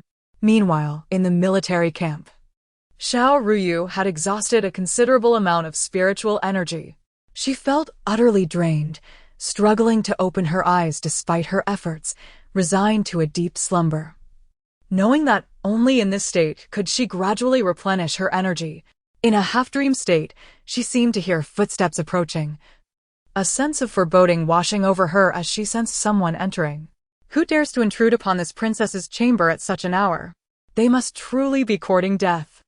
Although Xiao Ruyu's mind was alert, her eyelids felt like they bore a heavy weight, refusing to budge, leaving her to listen in silence as the presence drew nearer. Inspecting her closely, a voice whispered in her ear, intensifying her awareness of the intruder's significance. Perhaps due to her overexertion, the sound became increasingly indistinct.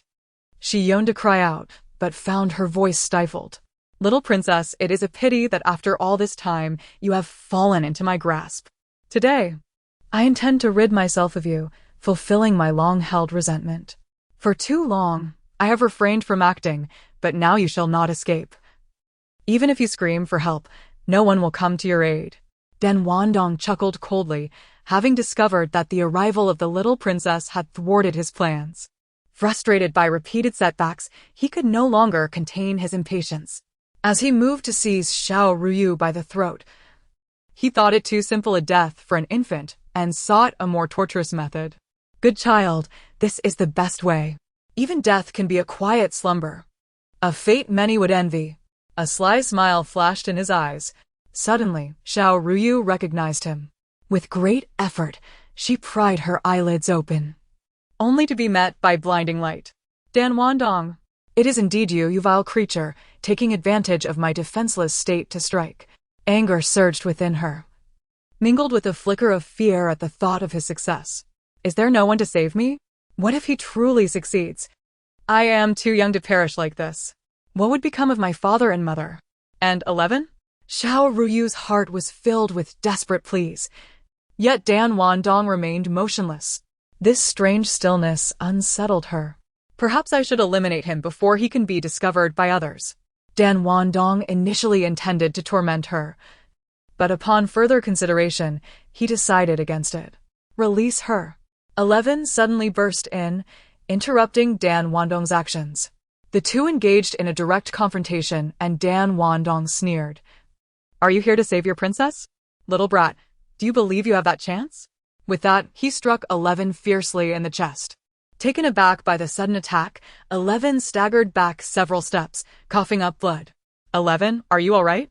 Why did you come now? You should have ambushed him earlier." My goodness, are we truly going to die today at his hands? 11 unleashed his spiritual energy, launching a series of strikes at Dan Wandong. But the latter easily countered them. A mere display of skill, and you dare to flaunt it before me? He scoffed, intensifying his assault on 11. Dan Wandong, your actions are exceedingly excessive. If your master learns of this, you shall face dire consequences. Xiao Ruyu exclaimed, her voice cold with indignation. What of it? With your senior brother absent, you two shall descend to the underworld together today, he retorted, resuming his relentless assault on 11. Xiao Ruyu watched helplessly. Had she retained her former strength, she would have defended him, but now, as an infant, she was immobile. Is there truly no one to rescue us? If we perish here, it would be the most shameful fate, defeated by a sneak attack.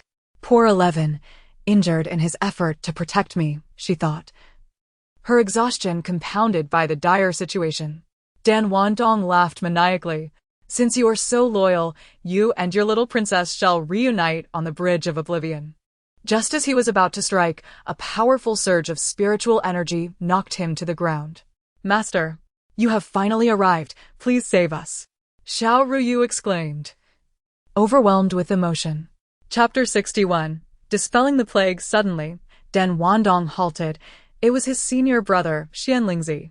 Recalling the numerous setbacks he had suffered at Xianlingzi's hands, Dan Wandong grew increasingly vigilant and swiftly retreated without a moment's hesitation. He escaped through the back door, and naturally, Physician Yang was aware. Yet he chose to turn a blind eye and did not pursue further. With 11 injured, it was paramount to prioritize her rescue to prevent any further mishaps. Upon realizing that their master had saved them, Xiao Ruyu burst into tears. Physician Yang approached, observing the young girl weeping like a rain-drenched pear blossom, and gently rubbed her cheek. He patiently comforted her, assuming that her distress stemmed from the threats and poison inflicted by Dan Wandong. With the master here, 11 will surely be fine, he reassured her. As Xiao Ruyu spoke, her stomach let out a loud growl. Hunger had overtaken her, revealing the body's primal instincts. Master, I was gravely mistaken. Now that I know 11 is unharmed, I can rest easy. However, I am famished, so much so that I feel as though I might faint. I've been drowsy for so long that Dan Wandong would never have had the chance to approach me otherwise. Physician Yang chuckled at the girl's complaints. Before he could respond, Xiao Ruyu continued, having exhausted my spiritual energy earlier, I am now unable to assist 11. Master, I leave her in your capable hands. The little girl's soft voice, tinged with a hint of grievance, tugged at his heartstrings. Realizing he had neglected her needs, Physician Yang immediately took action to staunch 11's wounds, stabilizing her condition. The princess is also hungry. Please find something for her to eat to restore her strength. Otherwise, her cries will not be as vibrant as they were before, he said, his tone light-hearted yet earnest. 11 glanced over at Xiao Ruyu, who lay wrapped in blankets on the bed, her features somewhat obscured. The camp was facing a severe shortage of food, with the soldiers left without rations. Sighing, 11 placed a hand on his belly, lamenting the lack of decent meals for quite some time. However, his words earned him a sharp glare from Physician Yang. In times of scarcity, must you not devise a solution? If necessary, share your provisions with the princess. There's no need to be so domineering. Simply find me something to eat. Just enough to stave off starvation. We need not make a fuss about it, Xiao Ruyu replied slowly. With bow in hand, 11 initially intended to hunt for food in the hills. However, as soon as he grasped the bough, he spotted a sparrow perched on the eaves. With a resolute glance, he effortlessly shot it down. Holding the small bird in hand, a slight smile graced his lips as he approached Xiao Ruyu. Princess, I have just caught a sparrow outside. Please wait, I shall prepare porridge for you. Xiao Ruyu's mouth watered at his words. Am I finally to enjoy some meat? Splendid. 11, you are indeed my fortunate star. I cannot believe you risked your life to protect me. Though she longed to embrace him, she could only beam with joy. Should the princess be frightened and hungry, I will prepare a bowl of porridge to fill your belly, 11 stated, his voice devoid of warmth, carrying a hint of coldness. After speaking, he exited to tend to the matter, while Xiao Ruyu drifted back into a drowsy slumber. When she awoke, the enticing aroma of meat porridge roused her senses. 11. Your culinary skills are truly remarkable, she exclaimed. It pleases me to hear you say so, he replied with a gentle smile, carefully feeding her. He patiently bent down, offering small spoonfuls of porridge. Thank you, 11. Without you, I might have gone without any meat at all, she expressed her heartfelt gratitude. After satisfying her hunger, Xiao Ruyu fell back asleep, while 11, keeping watch over her, cast a serious gaze at Physician Yang beside him. Reflecting on their recent harrowing experience, he felt a profound sense of fear. Given my abilities, I fear I may not be able to ensure the princess's safety. Master, please teach me spiritual energy. With that, I can protect her no matter what happens. I will stand steadfastly by her side. Recalling the life-threatening moments they had just endured, 11 knelt down and earnestly pleaded. Allow me to ponder this matter further. Teaching you spiritual energy is not out of the question, but it requires time, Physician Yang replied. Though he spoke thus, he was acutely aware of his own incomplete memories and his inability to guide 11 effectively. After some contemplation, he resolved to discuss the matter further with Xiao Ruyu. When Xiao Ruyu awakened, she felt invigorated and entered her space, rummaging through her supplies to retrieve all the spiritual herbs and waters. I refuse to believe that these remedies cannot cure the plague afflicting the camp, she muttered through gritted teeth as she transported the items. After assessing her stock, she realized she had ample supplies to address the needs of the military. That evening, when 11 entered the chamber, he was met with a pile of spiritual herbs and waters before him. At last, you've arrived. These are my exclusive treasures. Take them to the soldiers. Let them consume what they require, and use the waters to cleanse those afflicted by the plague. We must not waste any. They will surely dispel the illness from the camp.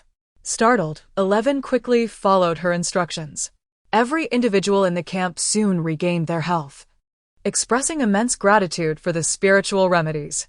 As 11 relayed the events to Xiao Ruyu, he marveled at the efficacy of the herbs and waters. It is indeed miraculous. Who would have thought that what seemed insurmountable could be resolved so easily?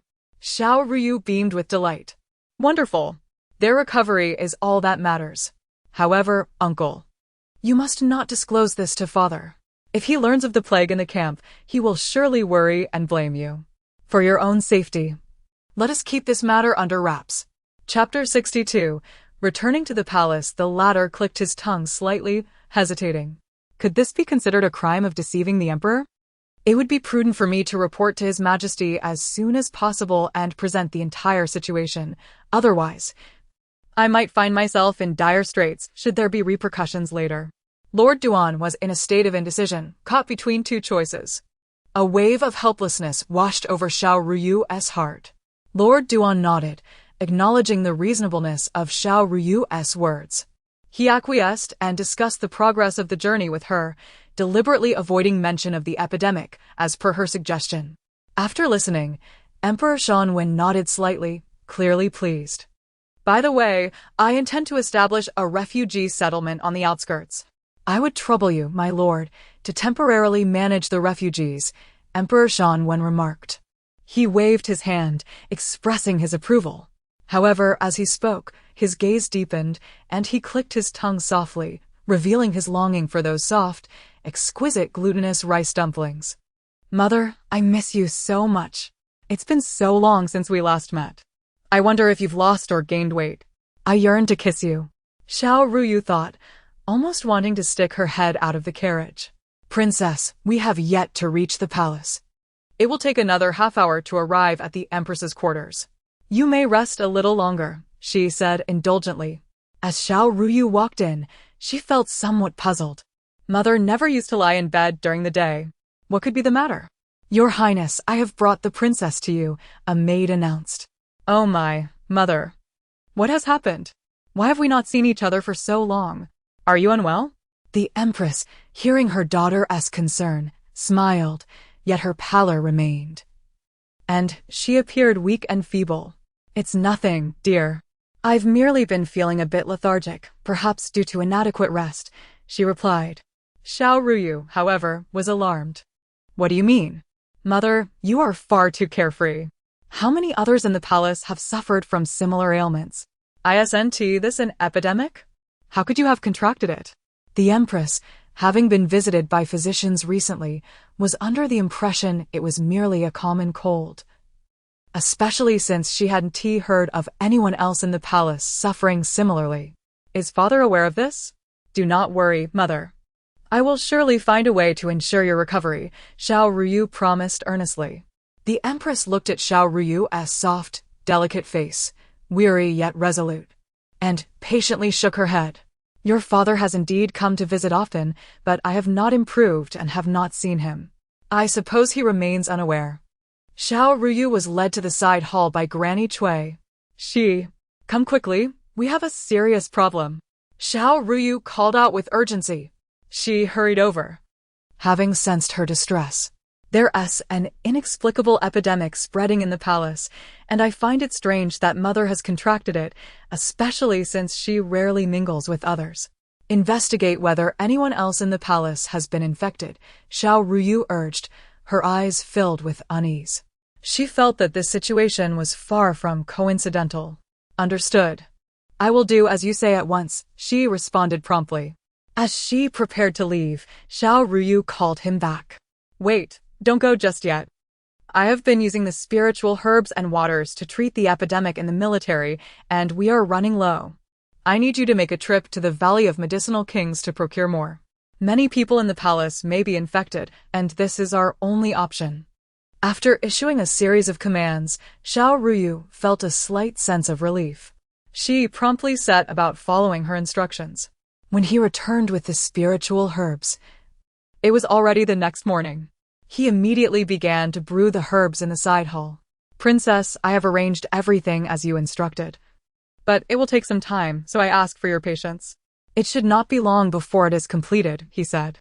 Xiao Ruyu felt somewhat reassured as she quietly watched Shi concoct the spiritual medicine.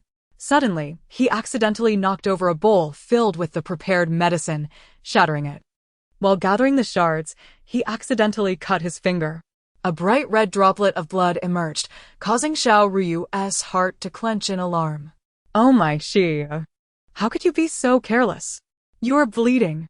she exclaimed, her anxiety palpable as she nearly leapt up to tend to his wound. "Do not worry, princess. I am fine," he reassured her, and after speaking, he found a cloth to wrap the wound haphazardly. How can you be so rough? You should at least apply some medicine to the wound," she fretted internally, but he continued, "It's nothing, princess. I am used to this kind of bandaging." Xiao Ruyu, feeling helpless, glanced over and noticed the droplets of his blood trickling onto the very medicine they were brewing. The potion, which had been simmering gently, suddenly began to bubble ominously. Chapter 63. Unfinished Love. She was momentarily stunned, never having anticipated that the elixir would react to Eleven's blood. As Eleven tended to his wounds, Xiao Ruyu pondered inwardly. It seems that Eleven possesses some innate wisdom, otherwise it would be unlikely for his blood to respond so easily to the elixir. Afterward, 11, following Xiao Ruyu's instructions, distributed the elixir and spiritual water among the palace personnel as a precaution. The queen, having consumed the elixir, gradually began to recover. "Princess, in light of our previous efforts to eradicate the plague in the military camp, the epidemic has now diminished, and the palace has been under careful control these past days. The queen's health has greatly improved. Shall we go and see her?" 11's tone was gentle, and upon hearing this, Xiao Ruyu nodded repeatedly. "Yes. Please take me to see mother. It has been so long since I last saw her. I wonder how she has been recovering. But please, wait a moment." Before Xiao Ruyu could finish her sentence, she succumbed to a deep sleep. Having exerted herself to resolve the epidemic, she was utterly exhausted and had not dared to close her eyes. Thus, upon receiving the good news, joy swept over her, only to be overwhelmed by fatigue. 11 shook his head helplessly, tucked her in, and then turned to leave. Princess, do take a good rest. After leaving, he instructed everyone in the palace to take good care of the princess. Meanwhile, in the morning court, the emperor sat upright, a smile gracing his lips. The rewards bestowed were generous, encompassing everything from the emperor's long-treasured luminous pearl to fertile fields and residences. Duke Duan received these accolades with a beaming smile. The emperor observed the expressions of those before him, aware that they exhibited dual natures. Where there are those who have achieved merit, there must also be those who have faltered. I have compiled a list overnight. Your inaction has not escaped my notice. Today, let us discuss this matter thoroughly. With a sweeping gesture, the emperor surveyed those present, each relying on the influence of the L family and resolved to administer proper punishment. Intending to strike fear into the L family, Xiao Ruyu fell into a deep slumber that lasted over a month. When she finally opened her eyes again, she found herself in the queen's chamber. Rolling over, she saw her master checking the queen's pulse. The queen's health had visibly improved, and her demeanor was significantly more tranquil than usual. If she continued to rest well, her condition would surely improve further, for in this deep palace, nurturing one's health was of utmost importance. Listening to her master's words, Xiao Ruyu couldn't help but click her tongue in admiration. Thank you, Dr. Yang. You have truly worked hard these days, caring for both me and the queen while being so busy. I have been watching all of your efforts. After expressing her gratitude, the queen coughed several times, still exceedingly weak. Your Majesty should continue to take her medicine regularly. If there is any discomfort, please consult me.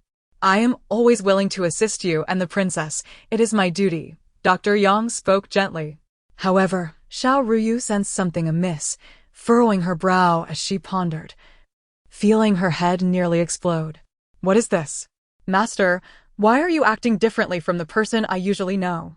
Just as Dr. Yang finished taking the pulse, he heard the soft voice from the little bed. When had Xiao Ruyu awakened? He trembled slightly but managed to maintain his composure before the queen. Surely my master does not still harbor feelings for my mother. That would be unwise, as my mother is already with my father. If my master were to pursue such thoughts, it would only lead to trouble. Dr. Yang, taken aback by the child's speculation, was momentarily stunned. The queen, too, coughed again. Your Majesty should take care of your health. The weather is quite chilly, and one must avoid catching a cold. Master, do take it easy. Xiao Ruyu continued to muse inwardly. At this moment, Dr. Yang's face turned slightly red, resembling a boiled shrimp. And he felt a strong urge to find a hole to hide in. Ultimately, he glanced at the queen and found an excuse to leave slowly.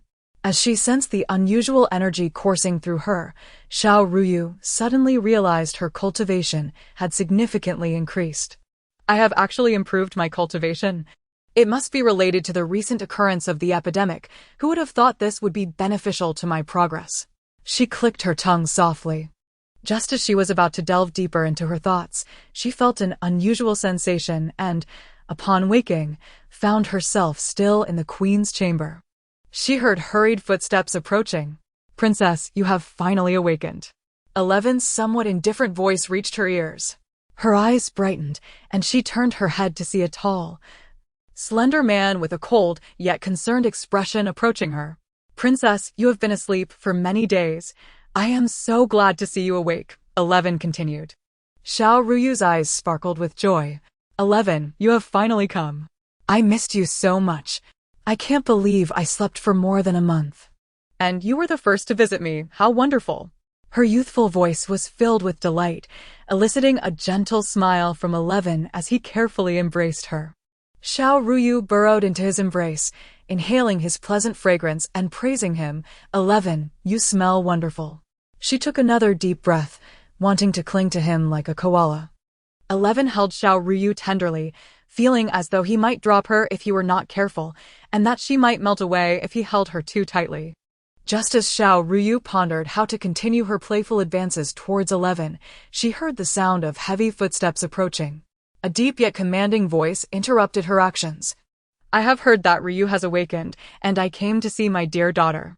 It seems you have slept for quite a while. It must have been arduous for you, Ryu. Come, let father hold you. The emperor had yet to draw near, so he was unaware that Xiao Ruyu was nestled in Eleven's embrace. Chapter 64.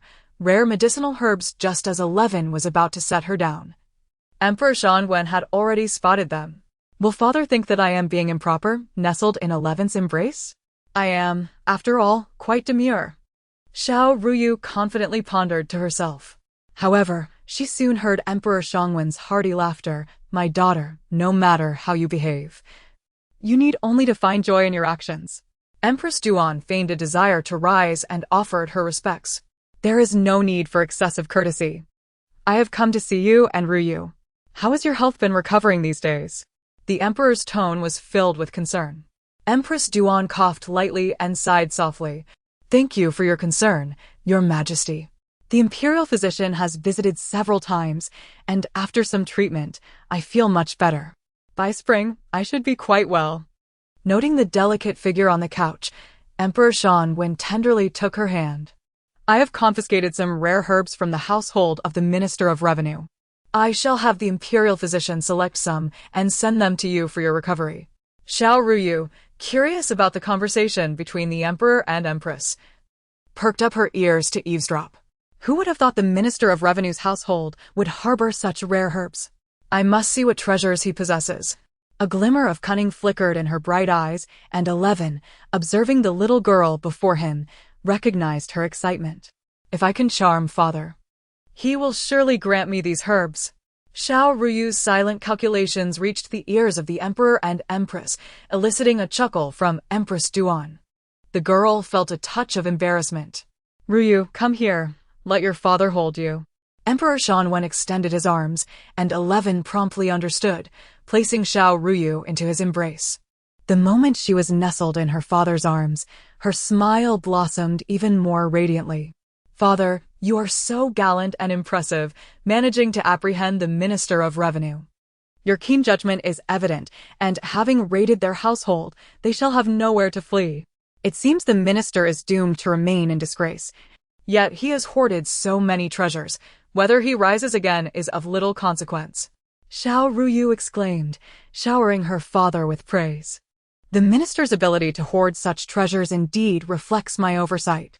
Despite the strict prohibitions against corruption, he still managed to acquire so many rare herbs. It seems he possesses some skill to evade my notice for so long. Emperor Shanwen reflected upon himself. Xiao Ruyu shook her head vigorously. That is not the point. Father, consider this. Since he has already amassed such wealth, upon confiscation, it all rightfully belongs to you. The emperor found himself enchanted by her musings, nodding repeatedly, his heart brimming with joy. However, father, I have a small request. She grinned mischievously, her eyes twinkling.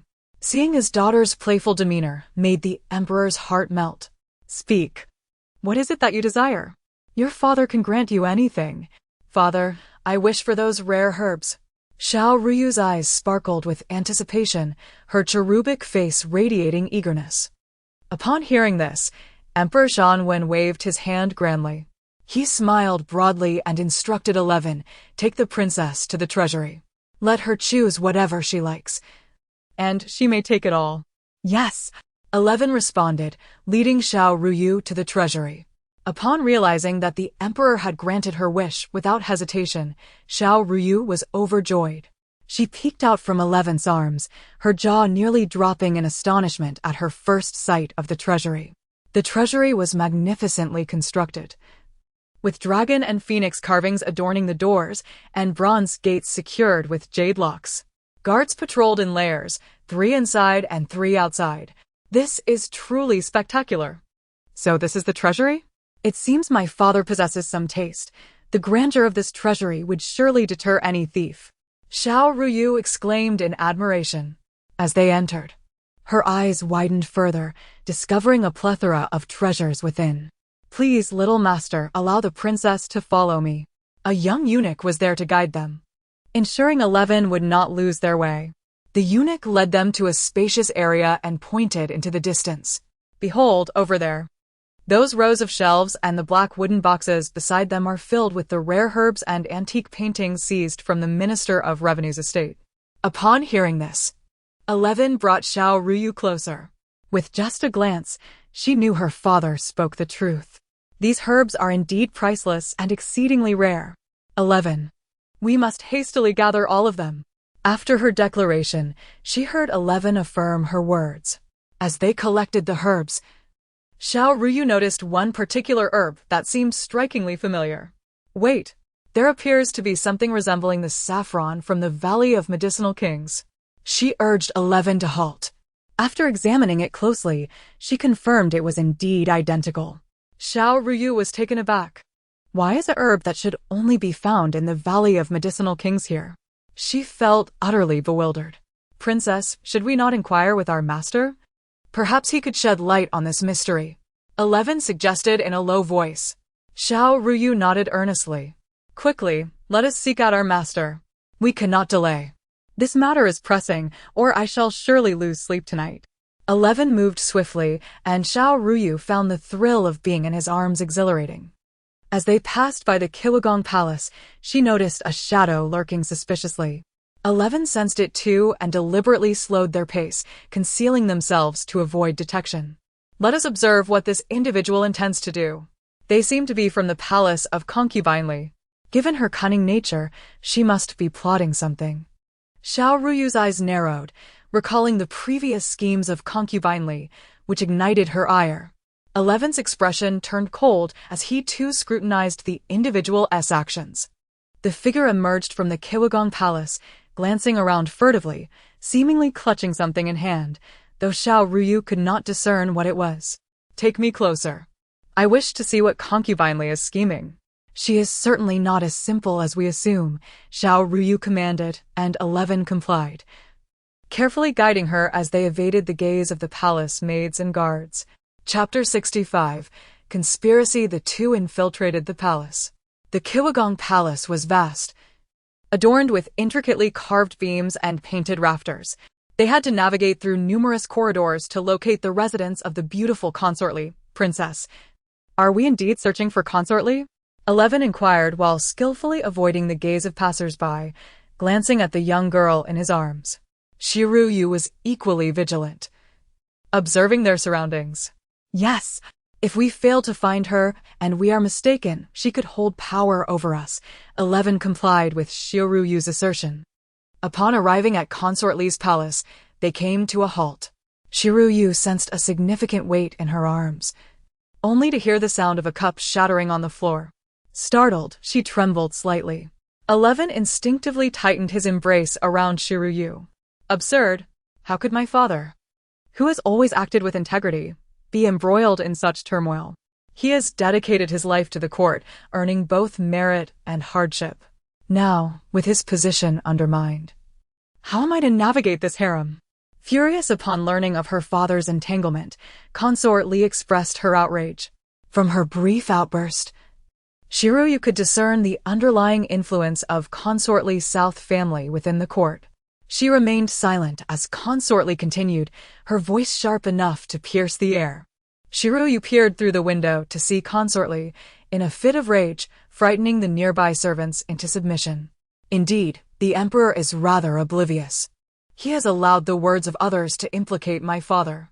How he treats me reflects how he treats those closest to him. Truly infuriating. Consort Li's features contorted with fury as she lamented, even cursing Xiao Ruyu's entire family. The maids below trembled in fear, yet they cautiously attempted to placate her. Your Highness, please temper your anger. Be wary of eavesdroppers.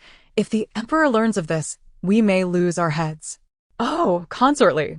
Even a mere maid exhibits more clarity than you. You refuse to acknowledge your father's misdeeds and instead blame my father. I believe your mind must be muddled. Xiao Ruyu fumed, her teeth clenched in indignation, wishing to berate Consort Li thoroughly. 11, overhearing her thoughts, could not suppress a chuckle. He gently patted the little girl in his arms, aiming to soothe her. Princess, do not let her anger you. Consort Li is inherently malicious. Her words should not surprise you. Suddenly, 11's expression brightened as a thought struck him regarding the plague. I recalled the previous outbreak. Perhaps it is connected to her. Consort Li may have infected the Empress. Xiao Ruyu, initially seething with anger, felt a sense of unease arise from 11's revelation. Could it be that my mother did not contract the plague accidentally, but that it is linked to her? How did you come to know this? Why have you not shared it with me sooner? 11, are we not the best of friends? As she continued speaking, her tone grew increasingly frivolous. Princess, I only recently heard Consort Li's brazen words, which led me to tentatively conclude this. However, the individual suspected of infecting the Empress is already deceased, leaving us with no means to investigate. Upon hearing this, Xiao Ruyu's previously subdued fury reignited. This is outrageous. If this is true, I shall devise a means to exact revenge. No. If my father finds out, he will not spare her. We must seek out Master Yang. 11 readily agreed. Guiding Xiao Ruyu to the physician's quarters, Master Yang was elated to see them. Oh, the sun must be rising in the west for you to seek me out. As he paused from his task of organizing herbs, he took the little princess from 11. Xiao Ruyu playfully bit Master Yang's arm, wrinkling her nose in mock discontent. Master, do you harbor feelings for my mother? Master Yang nearly faltered at the child's innocent inquiry, puzzled by the rumor that had reached her. He lifted her up, noticing the faint marks left by her bite, and mused internally about the adorable yet mischievous nature of his little apprentice. With a chuckle, he remarked, "It seems the princess could benefit from a vegetarian diet to restore her health. No more milk or lean meat porridge from the kitchen." Xiao Ruyu pouted, tears welling in her eyes. Master, you are being unfair. I was merely curious, no need to be so stern. It won tea when you any favor with the mistress. Master Yang smiled helplessly and pinched her cheek, having gleaned some understanding of her past life through fragmented memories. However, the disarray of recollections meant he only accepted the fact that she was his apprentice. Intrigued by the narrative, Xiao Ruyu inquired further. In the original story, a significant reason for Yang Shufeng being cast as the antagonist is linked to the Empress. Thus, Master Yang must indeed harbor feelings for my mother. I do not condone this. I merely wish to warn you that such affections may bring her trouble. Upon hearing Master Yang's firm denial, Xiao Ruyu felt relieved. 11. Stand guard outside. Do not allow anyone to enter. I have important matters to discuss with Master Yang that must remain confidential. 11 nodded respectfully, understanding her request. Once he departed, Xiao Ruyu's voice took on a more serious tone. Master Yang, puzzled by her demeanor, quickly reassured her, "I shall investigate this matter. Give me 2 days, and I will personally bring you news." With his assurance, Xiao Ruyu felt a sense of comfort. By the way, Master, I discovered that 11 possesses spiritual roots. Would you consider taking him on as a disciple to awaken his spiritual intelligence? Master Yang hesitated, recognizing the gravity of such a decision. For now, I must decline. While my medical skills are commendable, the awakening of spiritual intelligence is not my forte. I can, however, teach 11 about herbs. Xiao Ruyu's expression soured slightly, her disappointment evident. Yet, she quickly realized that Master Yang had only recently begun to awaken memories of his past life. If he possessed the skills of his former self, the hidden sorcery would be impossible to conceal. Chapter 66. The transformation of the Empress Dowager 11 observed the little princess's despondent demeanor and promptly entered the hall, respectfully inquiring, "Your Highness, what troubles you? Are you perhaps hungry? Let me take you to dine." His words brought a sense of comfort to Xiao Ruyu, who shot a glare at Physician Yang and huffed in response. With that, she turned her head away. Physician Yang, seeking tranquility, slowly replied, "Very well, 11. Ensure the princess's safety and prevent any harm from befalling her." Without hesitation, 11 nodded vigorously, taking the protection of the princess as his utmost priority, vowing never to let anyone cause her even the slightest harm. "Rest assured, Physician Yang, I will," he affirmed before Yang departed. On their way back to the Fini Palace, Xiao Ruyu nestled in 11's embrace, her tone laced with reproach as she lamented about physician Yang's lack of warmth. "If my master does not grant you enlightenment, I shall assist you." 11 shook his head, his gaze deep as he regarded the little princess, a smile playing upon his lips as he responded. "I do not require enlightenment. My martial skills are quite formidable, and I shall continue to hone them to better safeguard you." Hearing this, Xiao Ruyu chuckled softly, her eyes crescent-shaped with delight. "Can you dance with a sword, 11? I wish to see you perform a sword dance, graceful as a dragon in flight."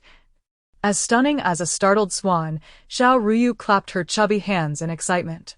"Your footwork is truly remarkable, yet it seems somewhat familiar," she murmured.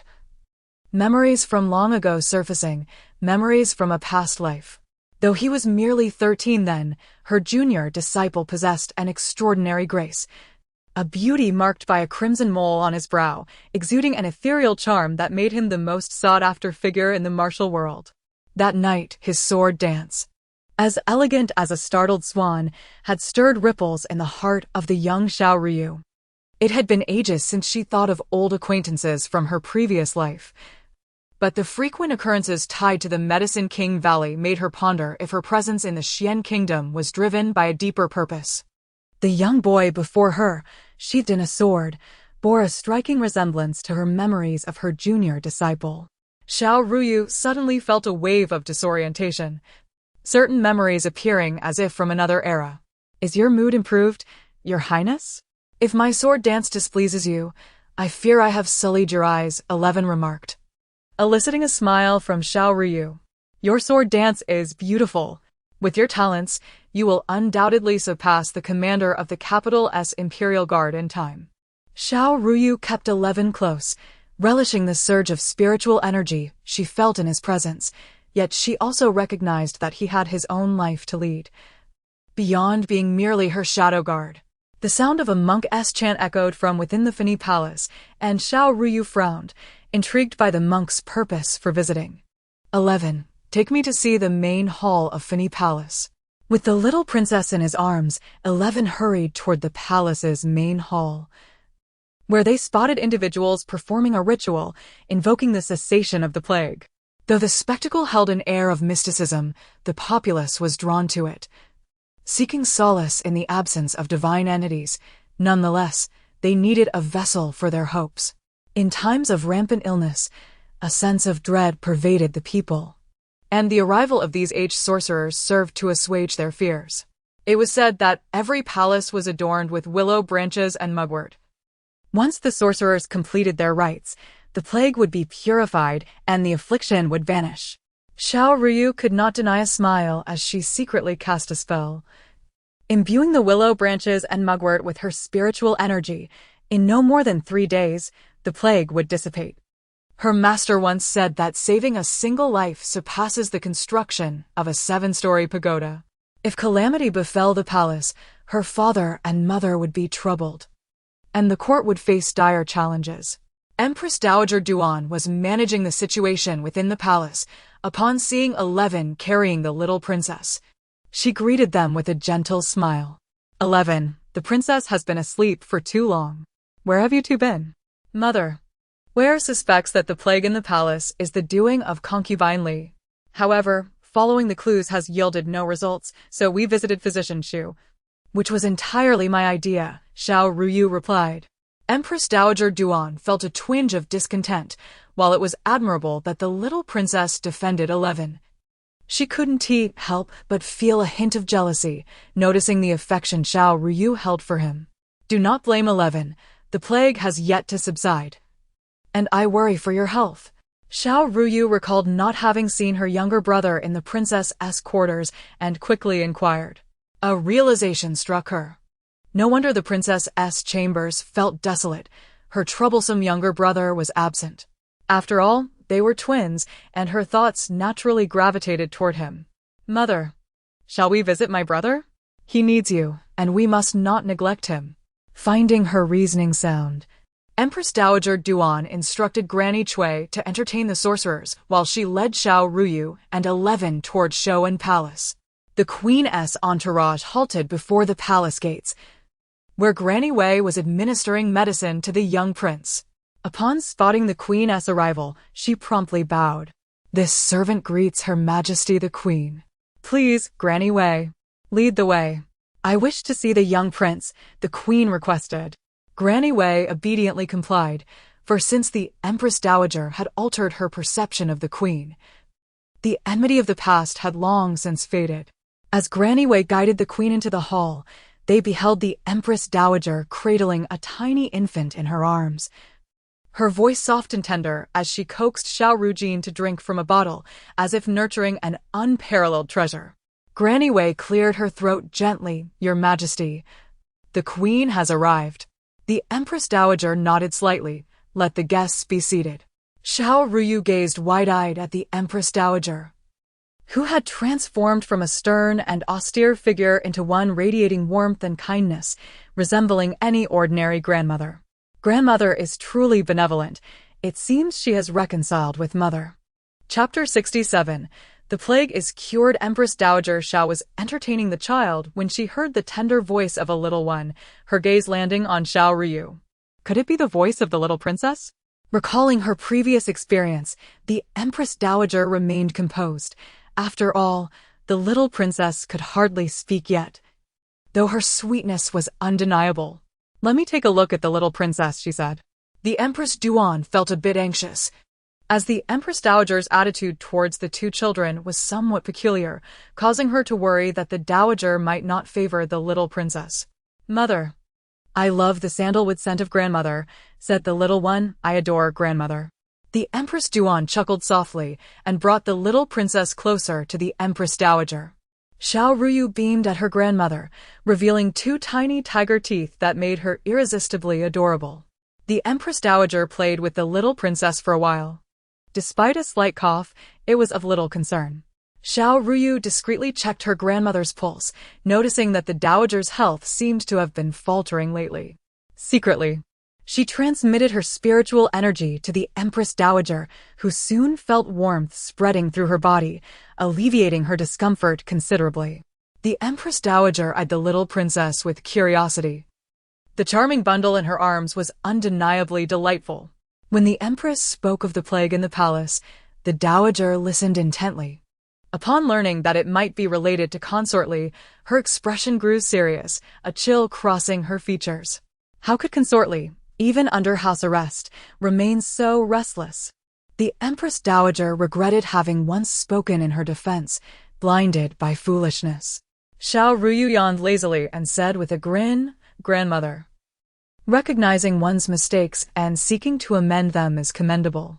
But you cannot be blamed for protecting consortly, for she has been ensnared by the power of the narrative. Nevertheless, consortly has committed many misdeeds. Retribution is inevitable. Surely you do not know, Grandmother, that the child consortly carries is entirely fictitious, an illusion conjured by witchcraft. Father is holding back a significant revelation." The Empress Dowager quietly absorbed this information, her demeanor growing increasingly grave. She had initially assumed that Consort Li's disrespect towards the Empress warranted mere reprimand, but the reality was far more sinister than she had anticipated. Truly, she was a member of the L family. Rubbing her forehead, the Empress Dowager acknowledged that while the Emperor was currently reluctant to act against Consort Li, she herself could still maneuver discreetly.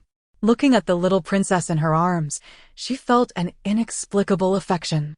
Half an hour later, the Empress noticed Xiao Ruyu was dozing off and decided it was time to leave show and palace. The Empress Dowager, shedding her usual coldness, generously presented the little princess with treasured medicinal herbs and rare treasures from her collection. As Xiao Ruyu fell asleep, she felt a heaviness enveloping her.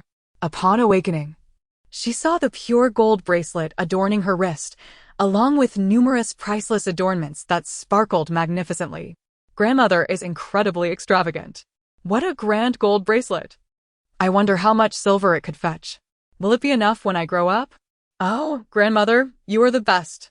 I love you so much, Xiao Ruyu unabashedly declared, her voice echoing in the Empress Dowager's mind, leaving her somewhat surprised by the little princess's affection. The Empress Dowager lovingly stroked the little princess's fluffy head, her voice warm and tender. I adore the little princess above all else. Empress, do bring her to show and palace to play whenever you can. The Empress, taken aback yet respectful, replied, Yes, I understand. As they departed show and palace, laden with gifts from the Empress Dowager, they attracted considerable attention. Soon, news of the thawing relations between the Empress and the Dowager spread throughout the inner palace, bringing a smile to Emperor Shangwen's face upon hearing of it. The court physician respectfully bowed and reported all that he knew. This is wonderful, the Empress Duan thought. Her spirits lifted. She then instructed Granny Cui to reward the young physician. The physician received a generous reward, bowed again, and gradually made his exit. News quickly spread beyond the capital's outskirts that the plague had been completely resolved, with no further casualties among the populace. Eunuch Yin managed matters exceptionally well, ensuring everything was taken care of swiftly, and within half an hour, the news reached the court. 3 days later, in the upper clear palace, the Empress Duan and the concubines of the inner palace prepared for a banquet, while also setting out some sachets to ward off illness. After all, if the common people were to live in peace, those in the court would have to endure as well. The two young princes glanced around nervously, their eyes fixated on the throne, still awaiting the arrival of the little princess. I heard she fainted for quite some time, sighed Duaniheng. I wonder if she is well. If only father would allow me to visit the palace, I would certainly check on her. Duan Yiling's eyes brightened as he pointed towards behind the screen and exclaimed, Look, isn't that she carrying our sister? The two young princes cheered and hurried towards Xiao Ruyu, eliciting laughter from those around them. Xiao Ruyu heard their footsteps and clapped her tiny hands cheerfully, calling out, Cousin, little cousin. Duan Yiling, with a touch of mystery, revealed a small figurine made of clay from his sleeve and presented it to the little princess. Yu, I made this for you with my own hands. Do you like it? Xiao Ruyu gazed at the little clay figure, which bore a striking resemblance to herself. Little cousin, are your hands all right? She asked. Duan Yiling scratched his head, a bit embarrassed as he replied, As long as you like it, I'm fine. It's perfect. Duan Yiheng then handed Xiao Ruyu a safety talisman, one he had obtained through earnest devotion at the Jade Buddha temple, wishing only for her safety and happiness, that she may be a joyful little princess. You brothers are so wonderful. The little princess's soft voice chimed, her eyes shimmering with tears. As long as she was safe, everything was just fine. Chapter 68. Prime Minister El Fane's illness. The atmosphere of the palace banquet was relatively pleasant, at least until the arrival of Prime Minister El and El Zongyuan. Prior to their entrance, the guests engaged in jovial toasts, exchanging cups and animatedly discussing the future development of the Xian kingdom. Prime Minister El, arriving fashionably late, hobbled into the hall, leaning heavily on his cane. As a eunuch's sharp voice announced his presence, Prime Minister has arrived. Lord Duan stroked his beard and raised an eyebrow, commenting, The Prime Minister has not been seen of late. Could it be that he is unwell? I wonder how his health fares. This statement was, without a doubt, a heartfelt inquiry. The Prime Minister's illness was a mere pretense. His true motive was to evade impending calamity. After all, the Minister of Revenue was an ally of the Prime Minister, and having fallen out of favor with Emperor Shangwen, any future schemes the Prime Minister might devise within the court would prove challenging. Emperor Shangwen was acutely aware that eradicating the Prime Minister would require time. Thus he resolved to proceed cautiously. Yin Gonggong, why are you in a daze? Please show the Prime Minister to his seat, the Emperor commanded in a low voice. Understanding the Emperor's intention, Eunuch Yin complied and escorted the Prime Minister to his place, causing the previously animated ministers to suddenly adopt a more restrained demeanor. Upon taking his seat, the Prime Minister glanced at the position beside the Emperor, only to discover the absence of concubine Li. Frowning in confusion, he queried, Your Majesty, on such an important occasion, why is concubine Li not present? The Emperor raised an eyebrow, responding, Concubine Li was keen to attend the banquet, having caused quite a stir in Kiwagong, but I denied her request. Today, Concubine Li had gone to great lengths to adorn herself. Yet the emperor had resolutely forbidden her from leaving Kilogong. In her fury, Concubine Li had shattered many valuable items within her quarters, leaving her treasury significantly diminished over the past few months. The prime minister wished to voice his dissent, but realized he was within the imperial palace, where any such words would be deemed treasonous. "Yes, I understand," he replied, his countenance darkening. It was merely a small princess, yet the emperor placed such importance upon her. The prime minister could not help but wonder if the emperor was aware of something more. His suspicions grew, and he found himself at a loss for words. Initially eager to partake in the festivities, he now found the wine in his cup devoid of flavor. Xiao Ruyu nestled in the embrace of Xi, her eyes darting around the room as she silently critiqued, "Oh dear, Prime Minister L is a cunning fox, attempting to pressure father into releasing Concubine Li." Little did he know, father sees through his ploy. Truly, father is remarkably astute. Upon hearing the young princess's thoughts, Emperor Shangwen's mood lifted further. After all, she was his own flesh and blood, undeniably clever. The banquet was in full swing. The recent plague had united the court officials more than ever. Initially, they faced shortages, but the ladies of the palace spontaneously donated clothing and money, which were distributed to the common folk. This act inspired the families of both civil and military officials to follow suit. Consequently, the concerns of the populace were swiftly alleviated. The victims of the plague were soon treated, and thanks to Xiao Ruyu's miraculous remedies, the afflicted recovered remarkably well. Once the situation of the commoners was entirely resolved, "I shall personally commend the Empress and the concubines." Empress Duan rose gracefully, bowing deeply. "This humble servant has only done what little I could. My sisters in the palace have contributed the most. I do not wish to claim sole credit for our efforts. I shall reward all," the emperor declared. Though it is not solely the empress's merit, it is indeed due to her stewardship of the inner palace. "Having such a virtuous wife brings me great comfort." The emperor and empress stood side by side, creating a visually pleasing tableau. Xiao Ruyu took a bite of the banana she had offered, only to find it damaged. With a huff, she refused to eat any further. Observing the emperor and empress together, she could not help but exclaim, "Mother and father are a perfect match." But men can be so foolish. Will father always cherish both me and mother? "Yuna, I hold you dear and respect you. In my heart, you alone are fit to occupy the position of empress," the emperor replied.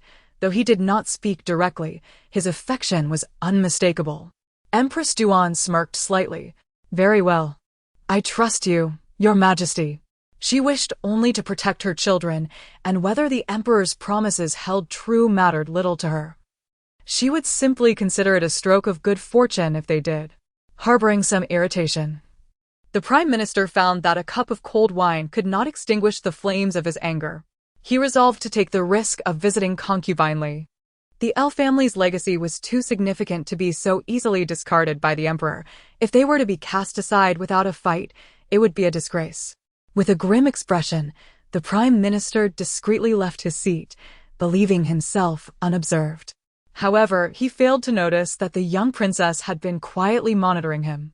The prime minister has departed. It cannot bode well. Take me out for a moment," Xiao Ruyu instructed. She nodded, preparing to make an excuse when a sudden wail from Xiao Ruyu caught their attention. Empress Duan, having already sensed the princess's distress, approached her without delay. Chapter 69. A serendipitous encounter with Dan Wandong. 11. What troubles the princess? 11 replied earnestly, "Perhaps the princess desires milk. I shall take her to the wet nurse." Empress Duan nodded. "Very well. Do exercise caution." With the little princess in his arms, 11 departed the hall amidst the watchful eyes of many. The two stealthily followed Prime Minister L, who seemed to be furtively heading toward Kilogong. Xiao Ruyu harbored bold suspicions. It appeared that Prime Minister L, lacking confidence, sought to meet with Concubine Li. 11. Quickly take me up. I wish to see what schemes Prime Minister L may have. As the foremost civil official, Elle indeed possessed considerable capability, yet even the astute can falter, particularly when confronted with significant decisions. This was the gamble Xiao Ruyu was banking on. As they trailed behind, they indeed witnessed Elle entering concubine Li's quarters. Once the palace doors closed, the commotion within became a mystery. Pondering this, Xiao Ruyu instructed 11 to assist her in scaling the wall to eavesdrop. However, it seemed as though Kiwagong was ensconced within a barrier, no matter how they tried. They could not gain entrance, as if an unseen force repelled them. Xiao Ruyu discreetly examined her wrist and discerned that spiritual energy permeated the palace. Could it be Dan Wandong? Recalling the terror of their previous assassination attempt, a sense of vigilance crept into her heart. Wait, 11, she cautioned. Initially intent on forcing entry, 11 halted at her words. His brow furrowed in confusion. Princess, what is it? Xiao Ruyu's tone was unusually grave. She recalled how 11 had sustained injuries previously, and now they must exercise utmost caution. Dan Wandong, like herself, hailed from Yawang Valley. She had yet to mature, her spiritual prowess no match for Dan Wandong's. However, what troubled her more was the possibility of Dan Wandong harboring a more sinister plot. Should the innocent citizens of Xian Kingdom suffer as a result? The thought made her frown deeply, her unease escalating. I suspect that the one who set up this barrier is Dan Wandong. The individual who attempted to assassinate us previously, I'm concerned he may have nefarious intentions that could jeopardize father and mother. 11, recognizing the gravity of the situation, proposed. Why not summon Physician Yang? Dan Wandong must be within the palace. Otherwise, how could the princess have only just noticed the barrier? We must tread carefully. Xiao Ruyu found 11's reasoning sound and did not dwell on the matter excessively. Very well, let us proceed as you suggest. Utilizing her spiritual power, she calculated Dan Wandong's location and was astounded to discover he was near the treasury. Could it be that her master sought the medicinal herbs within the treasury? If it were anything else, Xiao Ruyu would not have remembered. 11, if my calculations are correct, Dan Wandong is near the treasury. I wonder what his intentions are. Understood, 11 replied, seizing a palace maid along the way. Here, take this silver and fetch Physician Yang to the treasury. The maid, blushing as she accepted the coin, promptly scurried off. Meanwhile, Physician Yang had just wrapped up his duties and found the sudden silence disconcerting. Accustomed to the little princess's lively chatter, the abrupt stillness caught him off guard. Surely the princess must hold him accountable for not accepting 11 as a disciple. Yet, as he recalled the betrayal of his apprentice, Dan Wandong, his heart hardened further. Having tasted the bitterness of betrayal, he had no desire to endure such treachery again. Whatever the reason, it was unforgivable. Physician Yang called a maid with a cherubic face who he had never seen before. Who are you, and what do you want? He queried succinctly. The maid, having been generous with the silver, explained the situation clearly. I understand. Thank you. Without lingering on his thoughts, Physician Yang swiftly rose and exited. As 11 and Xiao Ruyu reached the treasury, they were met with a foreboding sight. The guards had been incapacitated. A sense of alarm washed over them as Xiao Ruyu's intuition kicked in. I see now. Dan Wandong is after the medicinal herbs from the Ministry of Revenue. Because they are from Yawang Valley. Though 11 found her words somewhat perplexing, he grasped the essence of the situation, yet it remained uncontrollable. Inside the treasury, chaos reigned. Curious treasures lay undisturbed, yet some herbs were conspicuously absent. Emerging from the shadows, Dan Wandong clutched a significant number of herbs, his eyes gleaming with a sinister delight upon spotting the princess in 11's arms. Heaven has a path, yet you choose not to tread it. Hell has no gates, yet you dare to enter. Little princess, we meet again. Xiao Ruyu's expression shifted dramatically, though her spiritual power had somewhat returned. She was uncertain of Dan Wandong's own recovery, which filled her with anxiety. Dan Wandong, you truly are a persistent specter. Do not presume I am unaware of your intentions to steal the herbs from Yawang Valley. By Heaven's decree. What have you done to my master that compels me to confront you? I shall slay you. Her heart roared with rage, and she felt increasingly agitated, channeling her spiritual energy toward Dan Wandong, only to have him evade her assault with precision. Little princess, I am still your master. It is rather unbecoming to speak ill of me behind my back, is it not? Humph, your master was weak. It was no surprise I dispatched him. You shall be next. With that, Dan Wandong sent a swarm of colorful, poisonous insects hurtling toward Xiao Ruyu.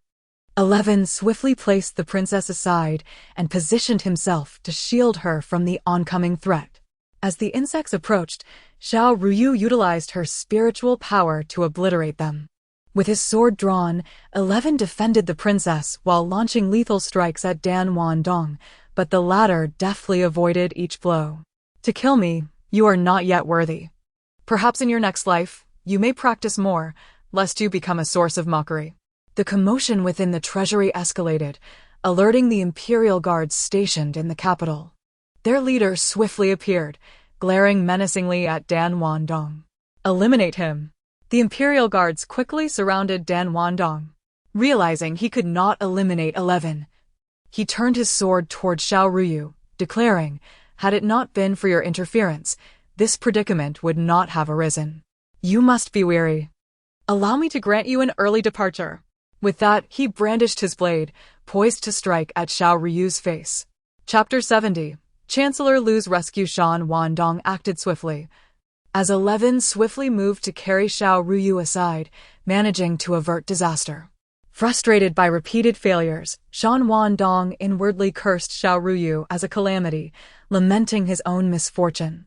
Concerned about further complications, he quickly withdrew, vanishing from the treasury, leaving the imperial guards in a state of bewilderment. Xiao Ruyu looked up at the somewhat flustered 11 and asked, 11, are you injured? 11 knelt respectfully, responding, Your Majesty. I went to fetch the princess some milk and inadvertently witnessed Chancellor Lu disregarding palace regulations to meet with concubine Li. Upon hearing this, Empress Duan's expression shifted slightly. The lingering scent of blood on 11 indicated he had indeed sustained injuries. Mother, Chancellor Lu secretly defied palace rules to see concubine Li, and 11 was injured while protecting me. The Emperor Shang Wendi, seated on the throne, furrowed his brow. He had initially thought the Chancellor was merely out for a breath of fresh air, not realizing he had ulterior motives. His anger simmered, as he had previously shown leniency towards the Lu family, only to discover the Chancellor's reckless behavior within the palace. Before the gathered officials, Empress Duan bowed to the Emperor, saying, Your Majesty, I have received news that Chancellor Lu, disregarding concubine Li's confinement, secretly bribed palace guards to meet her, showing utter disrespect for your authority. The Emperor's displeasure grew, and he turned to eunuch Yin beside him. With a heavy thud, he slammed the table, his expression reflecting profound agitation. Eunuch Yin bowed and said, I shall attend to this matter immediately. The ministers immediately knelt, imploring, Your Majesty, please do not let your anger harm your health. However, the Emperor perceived this as a rare opportunity to bring Chancellor Lu to justice. Previously, he had endured much due to the Chancellor's power, but now he was unwilling to tolerate it any longer. Wait, I shall personally lead a contingent to investigate. Chancellor Lu has truly overstepped his bounds. With that, the Emperor adjusted his robes and departed with eunuch Yin. Empress Duan and the ministers hurriedly followed, aware that today's events could escalate significantly. With the Deputy Minister of the Ministry of Revenue having just faced trouble, it was no wonder the Emperor had seized upon this opportunity. As they exited the Shangqing Palace and approached the Kiwagong, a flock of crows suddenly filled the sky, their harsh caws unsettling the ministers. The presence of crows was an ominous sign. Wherever they gathered, death would follow. This was a taboo in the Xian kingdom, and the sight of so many crows encircling the palace walls sent shivers down their spines. Xiao Ruyu's expression changed, sensing an impending dread.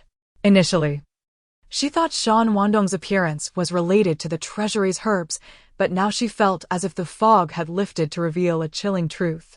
What if, all along, Shan Wandong's intentions were far more sinister?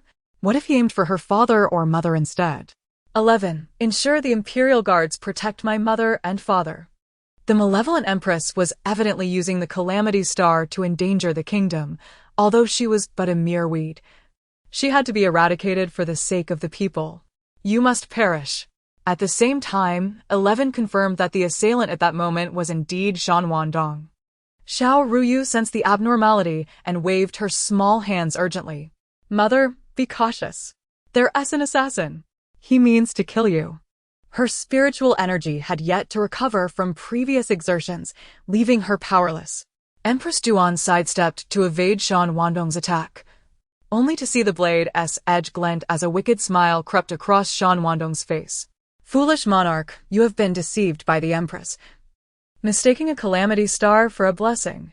Today I shall enact divine justice. The ministers panicked. Most were scholars who had not trained in martial arts and were unarmed. However, their numbers provided some comfort, allowing them to breathe easier, oblivious to the crows which began to stir restlessly under the influence of the dark sorcery. The agitated crows launched a frenzied assault on the ministers, while the emperor remained unharmed, shielded by his guards, who dispatched the attacking crows with ease. Yet, the imperial guards were caught off guard, only to be met with a sudden, lethal projectile aimed at the emperor. Everyone rushed to protect him, but the dark weapon seemed almost sentient, homing in on the emperor with deadly precision. Shan Wandong's spells were beyond anyone's understanding, and Xiao Ruyu attempted to use her remaining energy to thwart Shan Wandong's actions, only to realize her powers were completely depleted, leaving her helpless in her cradle. Both 11 and Dr. Yang appeared simultaneously, but the dart had already grazed them. Shan Wandong pressed his attack once more. The Imperial Guards began to retaliate, but the crows, driven by the dark forces, pecked at their eyes, turning flesh into a gruesome mess. The stench of blood permeated the air, filling the palace with a foul presence. Shan Wandong, having had his fill of amusement, no longer toyed with his adversaries. He unleashed a more ruthless assault upon the emperor, convinced that if the emperor perished, order would be restored. Today he could not afford to lose. Father, be careful. There's a hidden arrow behind you, Xiao Ruyu urgently warned, wishing she could shield the emperor herself, fearing for his safety. The ministers gasped in shock, their eyes widening as Chancellor Lu suddenly appeared, a dagger plunged into his chest, standing in front of the emperor, blood staining his official robes. Old minister arrives too late to protect you. Cough after a violent fit of coughing. He finally managed to steady his breath. Your Majesty, please forgive me with that. Chancellor Lu collapsed, unconscious. Shan Wandong's assassination attempt thwarted, his expression darkened. You lucky dog, Emperor. This time you escaped, but there will be no next time. With that, he vanished into the shadows. The Imperial Guards attempted to pursue him but failed, left to watch as he escaped. Meanwhile, the ministers silently noted the assassin's features, realizing the audacity of attempting to assassinate the emperor was a grave mistake. Xiao Ruyu found the situation perplexing, muttering, "This assassination seems to have placed the Lu family in the role of savior. How much truth and deception lies within this attack?" Chapter 71. The resumption of Lady Li's freedom. Emperor Shangwen, upon hearing the voice of the little princess, fell into contemplation. Perhaps the little lucky star was indeed correct, but the fact remained that Prime Minister L was shielding him from danger, and it was imperative that nothing should go awry at this moment. Otherwise, the L family would effectively possess a golden ticket to immunity, leading to further recklessness, a scenario that Emperor Shangwen wished to avoid. Summon Physician Yang at once, he commanded. Inform him that the Prime Minister has sustained grave injuries and requires immediate medical attention. As soon as he finished speaking, an attendant spoke up. Prime Minister L's injuries were quite severe, and by the time Physician Yang arrived, he was barely clinging to life. The ministers were taken aback, their hearts racing with trepidation. Could it be that Prime Minister L would perish within the palace tonight? If that were to transpire, it was likely that Lady Li and the L family would not rest easy. Upon seeing Physician Yang, Emperor Shangwen felt a sense of reassurance wash over him. Physician Yang. The Prime Minister has shielded me from harm. It is your duty to ensure his safe recovery. Physician Yang nodded, acknowledging the gravity of the situation. Yes, Your Majesty. I understand. As Prime Minister L was brought into the hall, Physician Yang began to attend to his wounds. Despite the apparent severity of the injuries, he administered heart-protecting medicine to preserve L's life, for this was not yet the time for him to depart. Soon, the Prime Minister's pulse stabilized, and once the effects of the medicine took hold, he would awaken. With a bit of time, all wounds could be healed. Half an hour later, as the onlookers anxiously waited, Physician Yang emerged from the inner chamber.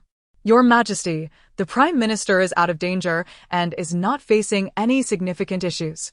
Please rest assured. However, his health is frail, and he requires ample rest. Emperor Shangwen pressed his lips together. Very well, I understand. The Emperor had initially harbored thoughts of seeking retribution for the Prime Minister's injuries, but he now deemed it necessary to refrain. Nevertheless, he owed an explanation to his ministers. Let this matter conclude here. Prime Minister L has rendered great service in saving my life, and I shall not pursue the matter of his meeting with Lady Li further. I wish to avoid discord with my loyal ministers. Furthermore, Lady Li's confinement shall be lifted. Upon hearing this, Xiao Ruyu seethed with anger. Father, Prime Minister L and the assassin must be in cahoots. It cannot be mere coincidence. Father, Emperor Shangwen was aware of the little princess's thoughts, yet he found himself with no choice. For the sake of the people's trust, he had to forsake all else. He sighed deeply. Ruyu, one day you will understand your father's burdens. Xiao Ruyu turned away, vexed, refusing to meet the Emperor's gaze. I can't stand it anymore. I dislike you, father. Ultimately, Emperor Shangwen decided on the course of action. Given Prime Minister L's serious injuries, he ordered him to remain in the palace for recuperation. The Emperor, demonstrating his concern for his ministers, decided against pursuing the matter of the private visit to Lady Li. He had previously bestowed upon Prime Minister L considerable wealth, an array of treasures. Xiao Ruyu had come to the conclusion that Prime Minister L had orchestrated the scheme, employing a ruse of self-harm. Yet, she was infuriated by his audacity to plot against her. She was resolute in not letting him escape unscathed. Failing to prevent the situation, she angrily commanded her attendant, 11, to take her away for some fresh air. 11, take me away from here. I'm furious. Does father not realize that summoning a deity is easier than sending one away? Prime Minister L is indeed fighting a desperate battle and has won the favor of many. Seeing Xiao Ruyu's voice tremble with indignation, 11 grew anxious. Although Empress Duan was displeased with Emperor Shangwen's actions, she did not openly show it. Physician Yang, noticing 11's departure, hastily handed his medical kit to a servant and hurried after 11. Wait! Stop right there. Physician Yang's timely intervention was crucial, for he understood the little princess's temperament. Her fury could easily lead to her own distress. In this new life, Xiao Ruyu had indeed mastered the nuances of a child's temperament. Master, what brings you here? Do not approach me. Pouting adorably, her rosy cheeks displayed her irritation, but the annoyance in her eyes was unmistakable. Princess, the Emperor is not solely your father. He is also the sovereign of the realm. Although Prime Minister L is under suspicion, he undeniably protected the Emperor from a lethal blow. This cannot be overlooked. Physician Yang urged Xiao Ruyu to comprehend her father's position and consider the greater good. Xiao Ruyu, her hands clenched in frustration, huffed. Prime Minister L is merely playing a desperate hand to garner my father's sympathy, yet my father is a benevolent ruler. It seems the L family cannot be touched for now. As she spoke, her pouting demeanor resembled that of a small, irate hamster, utterly endearing. Physician Yang and 11 exchanged glances, thinking how charming the little lucky star was. Even in her fury, one could not help but want to pinch her cheeks. Indeed, Xiao Ruyu was small and helpless, yet she had a remarkable ability to endure. Even her anger seemed to evoke a sense of affection. Meanwhile, Upon learning of Prime Minister L's injuries, Lady Li hastily adorned herself and made her way to the hall, arriving a bit late. Before she could utter a word, she burst into tears, resembling a weeping pear blossom. "Your Majesty, how fares my father?" Emperor Shanwen fought to suppress the urge to dismiss Lady Li from the hall. Observing her delicate appearance, which exuded an air of refinement, was Lady Li genuinely concerned for the Prime Minister, or did she harbor ulterior motives? He found himself intrigued. If she truly cared for the Prime Minister, why had she not come sooner upon hearing the news? Lady Li was momentarily at a loss for words, acutely aware that she could no longer act out of whimsy. The emperor had confined her for a considerable duration, and with so many concubines in the palace, she knew her position could be usurped at any moment. Should she remain confined, there would be no opportunity for her to reclaim her standing. Though she held a disdain for the empress, the latter was currently favored, leaving Lady Li with no recourse but to seize this opportunity, capitalizing on her father's merit in saving the emperor. No matter how arduous the path, she could not afford to concede even a fraction. "Your servant has been confined by the emperor, fearing that my appearance may displease him and sully his vision. I acknowledge my errors." With that, she began to sob softly. Undoubtedly, Lady Li was beautiful. Every gesture of hers was meticulously crafted to captivate Emperor Shanwen. The Duan family sought to uproot her influence without considering their own capabilities, truly underestimating the challenge before them. Emperor Shanwen helped Lady Li to her feet, displaying an air of compassion. Lady Li, though oblivious to the emperor's true intentions, sensed that she had regained his favor. Xiao Ruyu, observing the scene, could not suppress a scoff, incredulously remarking, "The deeds of Lady Li are beyond reproach.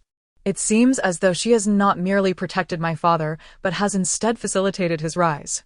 Xiao Ruyu, arriving late, was caught off guard by the unfolding drama, leaving him in a state of astonishment. Chapter 72. The release of consort Li. Xiao Ruyu felt as though she had encountered a kindred spirit, as she clasped Xiao Ruan's hand and spoke earnestly. "What the Crown Prince said is true. Consort Li is merely using a feather as a command. Surely, father will not be swayed by this vixen's words." She continued, "To be honest, Consort Li is indeed strikingly beautiful. I wonder what father thinks of her." The Empress. Emperor Shanwen. Emperor Shanwen, listening to Xiao Ruyu's heartfelt musings, felt a tinge of helplessness. He was well aware that Consort Li had come intentionally to elicit sympathy, yet as the sovereign, many matters were beyond his control. He pondered whether Physician Yang had any remedy that could pacify Consort Li, who was always stirring trouble. The Empress was not fond of her. Why must a woman take such delight in sowing discord? Xiao Ruyu and Xiao Wan were in perfect accord. Indeed, the Crown Prince shared her sentiments. "If only I could concoct a potion for Consort Li. I shall secretly devise some medicine next time." Before she could utter more, she swept her away from Xiao Ruan's side. Xiao Ruan, feeling somewhat awkward, scratched his head. I was conversing with my royal sister. What are you doing?" She, with a serious demeanor, replied, "Your Highness, you mustn't lead the little princess astray. Children can easily learn bad habits." With a sigh, Xiao Ruan thought, "Oh dear. My royal sister is hardly in need of a shadow guard. Your protectiveness rivals that of our mother." However, he felt reassured knowing that with such a reliable guard as she by the little princess's side, she should encounter no trouble. Emperor Shanwen lifted his gaze to Consort Li. Having no intention of forgiving her, he spoke in a grave tone, "What brings you here today, Prime Minister?" The ministers fell silent and retreated. It was inappropriate to linger further. Fortunately, the emperor had not been harmed, or the citizens of Xianwo would be filled with anxiety, which would bode ill for everyone. "I shall lift your house arrest, but without my permission, you are forbidden to approach my Yangxin palace, and must not show disrespect to the empress or the princess." Consort Li exhaled heavily, feeling the tension ease within her. Initially apprehensive, she found solace in the emperor's words. "Yes, I understand," she replied, casting a glance at Prime Minister Liu, silently vowing, Father, I will not disappoint your hopes and efforts. Please rest assured. Emperor Shanwen arranged for Prime Minister Lu to be accommodated in a side hall of the Shangqing Palace, instructing the palace matrons to attend to him before departing the hall.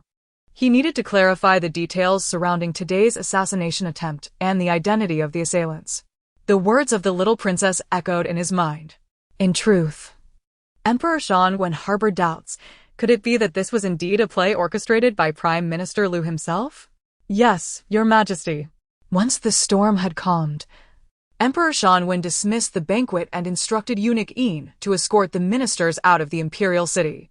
5 days later, in Yangxin Palace, before Emperor Shanwen could find even a semblance of peace, Physician Yang discreetly reported, Your Majesty, I initially believed the Prime Minister's injury would heal within a few days, but for some reason his bleeding persists and is of a crimson-purple hue. Emperor Shanwen had prepared for this eventuality, as long as the Prime Minister did not perish. Treatment with medicine would suffice. Physician Yang, understanding the Emperor's intent, replied, Yes, I understand.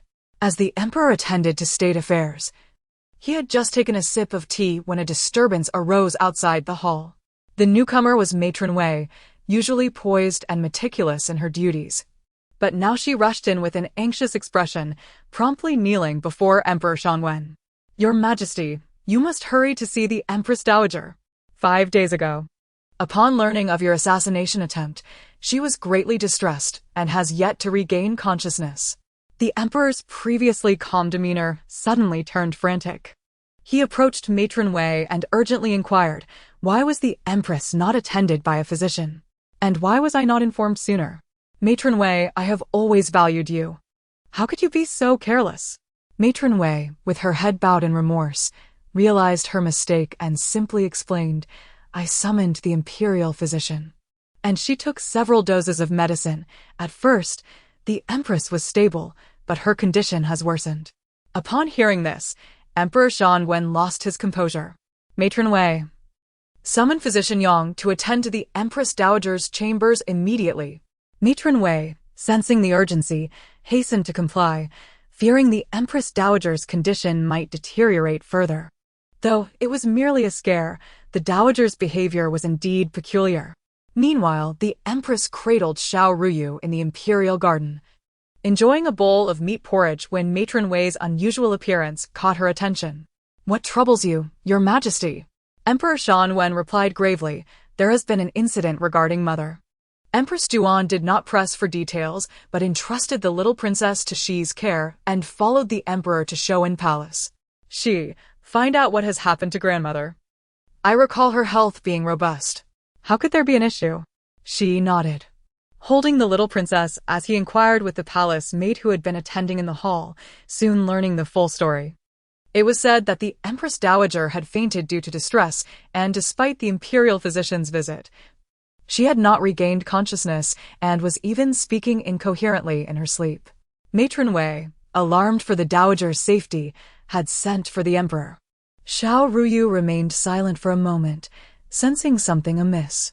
The timing of Wan Dong's appearance in the palace left her uncertain about his involvement. Let us visit the imperial physician and consult my master. On the way, Xiao Ruyu closed her eyes and entered her storage ring, gathering some herbs from the Medicine King Valley and combining them with spiritual spring water to create a medicinal catalyst. As she prepared to deliver the concoction to her master, she coincidentally arrived at the imperial physician's quarters just as she overheard the physicians discussing Prime Minister Lu's condition. Indeed, it is a strange affair. The maid delivering medicine mentioned that Prime Minister Lu's wounds refused to heal. Let me see the prescription list. Chapter 73. The Empress Dowager's grave illness. In a respectful tone, Dr. Lu spoke to the polite 11. May I borrow the prescription for a moment? Xiao Ruyu seized the opportunity to glance at the prescription, finding no issues with the medicinal ingredients. However, she felt perplexed, given her master's prowess. Lu Qingxiang's injuries should have improved within 3 days in the palace. It was indeed strange that his condition was deteriorating instead. Upon noticing Xiao Ruyu and 11, the doctor spoke in a solemn voice, Follow me. Dr. Yang had his own quiet workspace within the Imperial Medical Bureau, free from interruptions. Master, why is Lu Chengxiang's injury not healing? Could it be that he has tampered with it? Xiao Ruyu wondered aloud. As Lu Chengxiang was merely a mortal and unlikely to possess such capabilities. With a sigh, Dr. Yang explained. The wound sustained by the Chancellor is not from a common assassination attempt, but rather inflicted by a spiritual weapon, hence its inability to heal. Let us discuss this matter later. Master, it would be prudent to first check on the Empress Dowager. She seems to be ailing. As they were conversing, the door was suddenly pushed open by Grandma Wei. The Empress Dowager is unwell. Please accompany me to Shoan Palace, she urged. Noticing the presence of two more individuals, she quickly bowed to Xiao Ruyu. Greetings, Your Highness. Nestled in Eleven's embrace, Xiao Ruyu contemplated how to expose Lu Chengxiang's true nature and remove him from the palace. Very well, I appreciate your guidance, Grandma Wei. Dr. Yang promptly gathered his medical kit and left the Imperial Medical Bureau. 11, carrying the young princess, followed suit, while Grandma Wei hurried after them. In Shoan Palace, a throng of doctors surrounded the Empress Dowager's bedside, with Emperor Shan Wen watching her waning spirit, unable to suppress his frown. Mother, you will not come to harm. I have weathered storms with you, and you shall be safe. The Empress Dowager, lying upon the intricately carved bed, remained silent until Dr. Yang arrived. Before Dr. Yang could pay his respects, Emperor Shan Wen hastily interjected. No need for formalities. Come quickly and attend to the Empress Dowager. Is she in critical condition? As Dr. Yang examined her pulse, he found it surprisingly steady, suggesting she was not merely asleep, but rather had been drugged. Recalling the medicine given by the young princess, he used a subtle spiritual energy to probe further, discovering that a goo worm was at play. Having said this, Dr. Yang began writing a prescription. The emperor appeared puzzled. Will she not need to eat something along with the medicine? How can she regain her strength otherwise? Your Majesty may not be aware, but this particular goo worm is unique. It survives by consuming the remnants of the human body. The more one consumes, the more goo worms proliferate within, ultimately leading to death by exsanguination, resulting in a desiccated corpse. Hearing this, Empress Duan turned pale with fear. No wonder she had noticed the Empress Dowager's significant weight loss. She quickly interjected, Your Majesty, Dr. Yang is correct. We should proceed as he advises. After much deliberation, Emperor Shan Wen ultimately acquiesced, recognizing Dr. Yang's medical expertise. Very well, let us follow Dr. Yang's counsel. Grandma Wei, ensure the Empress Dowager is well cared for in the coming days without fail. Grandma Wei, feeling the weight of the task, nodded resolutely. Yes, I understand. That evening, Dr. Yang prepared the medicinal concoction and delivered it to the Empress Dowager's chambers, feeling reassured only after witnessing her consume the medicine. News of the Empress Dowager's grave illness quickly spread throughout the inner palace, prompting concubines from various quarters to gather at Baohua Hall to pray for her recovery. Only Consort Li, upon hearing the news, sent for a sorcerer from outside the palace, determined to exorcise any evil spirits. Surely, there must be malevolent forces at work within the palace, causing this calamity. Otherwise, how could matters have escalated to this point?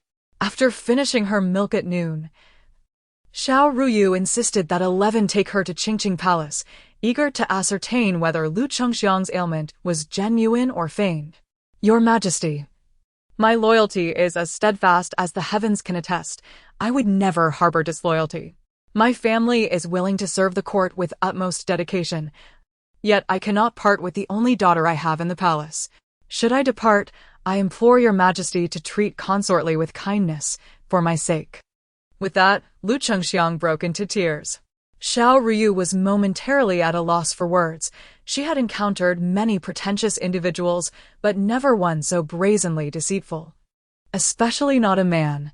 Upon entering the hall with 11, a palace maid announced, Princess Fuan has arrived. Xiao Ruyu promptly exposed Lu Chengxiang's scheme, rolling her eyes in disbelief. What a farce! Lu Chengxiang has orchestrated this entire charade, hoping to win father's trust. How laughable. Do not think I am unaware that it was Shan Wandong who attempted to assassinate father, the very person behind consortly. Lu Chengxiang, how impressive you are. Emperor Shan Wen, upon hearing Xiao Ruyu's remarks, cast a meaningful glance at Lu Chengxiang.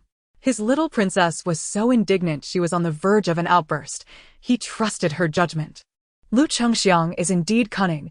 He has intentionally used medicine to prevent his wounds from healing, thus perpetuating his lamentable state. I wonder if I could use this tactic to persuade my mother to allow me more sweet bean curd and meat porridge. I am absolutely craving it. Emperor Shan Wen couldn't help but chuckle. His little princess was quite endearing. Yet, with her knowledge, was there truly no way to verify Lu Chengxiang's claims? Oh! How I wish father would let me try. With my medical skills, I could surely see through Lu Chengxiang's ruse. That old scoundrel only seeks to take advantage. How detestable. Seeing that Emperor Shan Wen remained silent, Lu Chengxiang sighed, "Your Majesty, would you grant my request?" The emperor patted the chancellor's shoulder with a bit too much force, nearly causing him to cough up blood. Is this not a matter of formality? The most pressing concern is your health. Everything else is secondary. However, if your injuries continue to worsen, I fear that Dr. Yang's skills may be lacking. Lu Chengxiang, astute as ever, understood the emperor's implication. Perhaps he wished for him to leave the palace. His plans had yet to come to fruition, and departing so soon would render his efforts futile. Thank you for your concern, Your Majesty. 11. Why not take my place and examine Lu Chengxiang's pulse? I shall teach you. Upon hearing the princess's voice, Emperor Shangwen's eyelids twitched. This little one was quite resourceful. Did she truly fear no repercussions? 11 stepped forward, addressing Emperor Shangwen, after following my adoptive father. I have studied medicine with a renowned healer for several years. Perhaps I could give it a try? Lu Chengxiang immediately objected, claiming he had never heard of 11 practicing medicine. Surely it was a ruse. Xiao Ruyu, refusing to give Lu Chengxiang the chance to protest, rose to retrieve 11's dagger, intending to prick her finger and let a drop of blood fall onto his wound. Concerned for Xiao Ruyu's safety, 11 rushed to seize the dagger. In the struggle, her finger was cut, and a drop of blood fell onto the wilted jade bamboo, instantly revitalizing it and filling the room with a vibrant spring aura. Chapter 74. 11's confinement. He hurriedly advanced, anxiously checking if Xiao Ruyu was harmed, while subtly positioning himself to shield Yuzhu. Fortunately, no one noticed the unusual greenery. All attention was focused on Xiao Ruyu. Your Highness, are you unwell? 11, disregarding the pain in his hand, began to inspect Xiao Ruyu. I am perfectly fine. But your hand. Observing the blood streaming from his fingers, a wave of guilt surged within Xiao Ruyu. Had she not acted so hastily moments ago, 11 would not have been injured. Emperor Shan Wen, clearly startled, quickly descended from the hall to examine Xiao Ruyu closely. Only after confirming that she was unharmed did he breathe a sigh of relief. How reckless! What kind of example are you setting? How can you ensure the safety of the princess? The emperor's voice thundered with anger. The blade had been so swift, had it harmed his beloved daughter. Seeing the emperor's fury, 11 promptly knelt in apology. It was my fault, Your Majesty. Please quell your anger. Since you acknowledge your wrongdoing, you shall be punished with 20 strokes of the rod. As a lesson, the emperor declared coldly, flicking his sleeve. It was indeed his own mistake. Yet it had implicated 11. Xiao Ruyu felt a pang of discomfort in her heart and stepped forward to intercede. Father, do not blame 11. It was I who snatched his dagger. Oh dear, father is so fierce. He is no longer my dear father. Noticing the emperor's expression soften, Xiao Ruyu seized the opportunity. She approached and tugged at the emperor's sleeve, her large, glistening eyes fixed on him. He is small and frail. He cannot endure the punishment. While I am unscathed. Upon seeing her like this, the emperor's heart softened. He picked Xiao Ruyu up, gently chiding her by tapping her forehead, adopting a lecturing pose. You must not act so recklessly in the future. Even a minor bump can be harmful, and that blade is exceedingly sharp. I knew father was the best. Father, let us cuddle. Clearing his throat, the emperor furrowed his brow. The punishment is waived, but your safety is paramount. You shall spend a month reflecting in solitude. With the situation as it was, Xiao Ruyu found it inappropriate to plead further for 11, watching as the guards took him away. She jumped down from the emperor's embrace. Father, I shall take my leave now. Wait for me, 11. The emperor shook his head, feeling helpless against her, and allowed her to go. In a secluded chamber, 11's small frame appeared even more fragile. Xiao Ruyu retrieved a hemostatic herb from her ring and had a maid carry her to 11. The maid waited outside while Xiao Ruyu handed the herb to him. Thank you for your concern, Princess, 11 replied, his head bowed, his tone devoid of emotion. 11, are you upset with me? It is all my fault for causing you to be injured and confined. Xiao Ruyu grasped his hand, applying the herb. A faint stream of spiritual energy flowing from her wrist into him. The wound on 11's hand began to visibly heal. 11 dared not respond, his heart filled with trepidation. He feared for the princess's safety.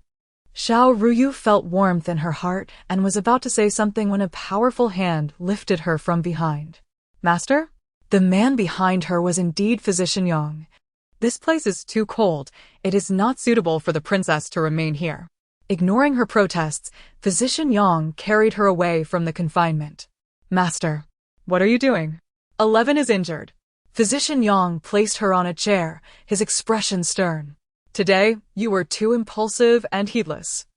I understand your intent to use your own blood to counteract the lingering effects of Chancellor Lu's injury, but you must not endanger yourself.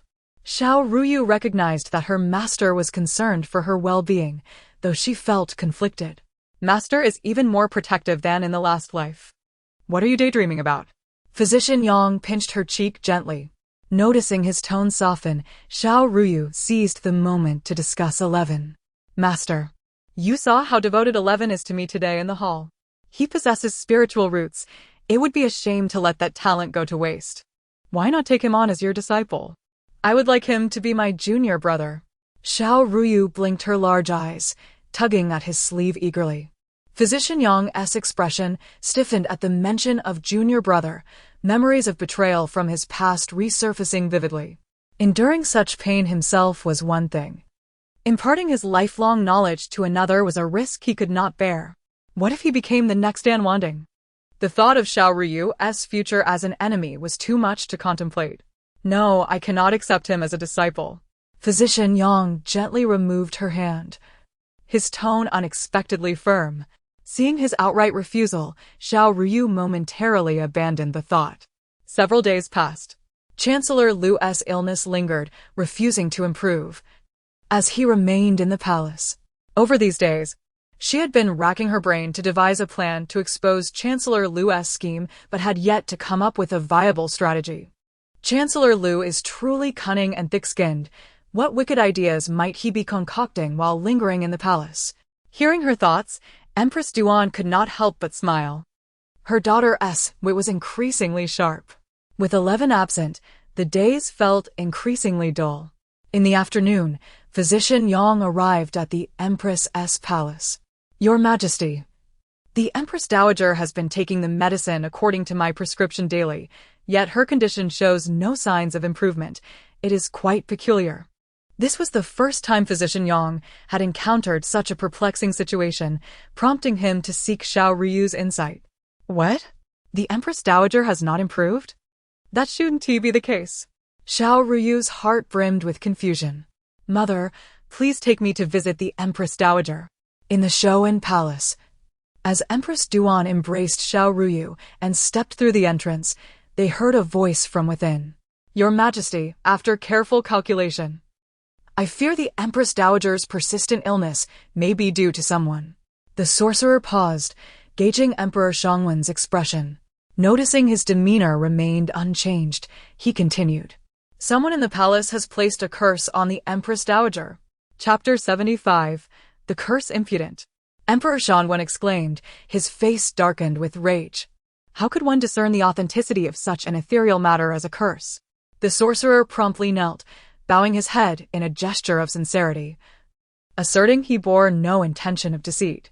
Your Majesty, please quell your anger. I observed the celestial phenomena last night.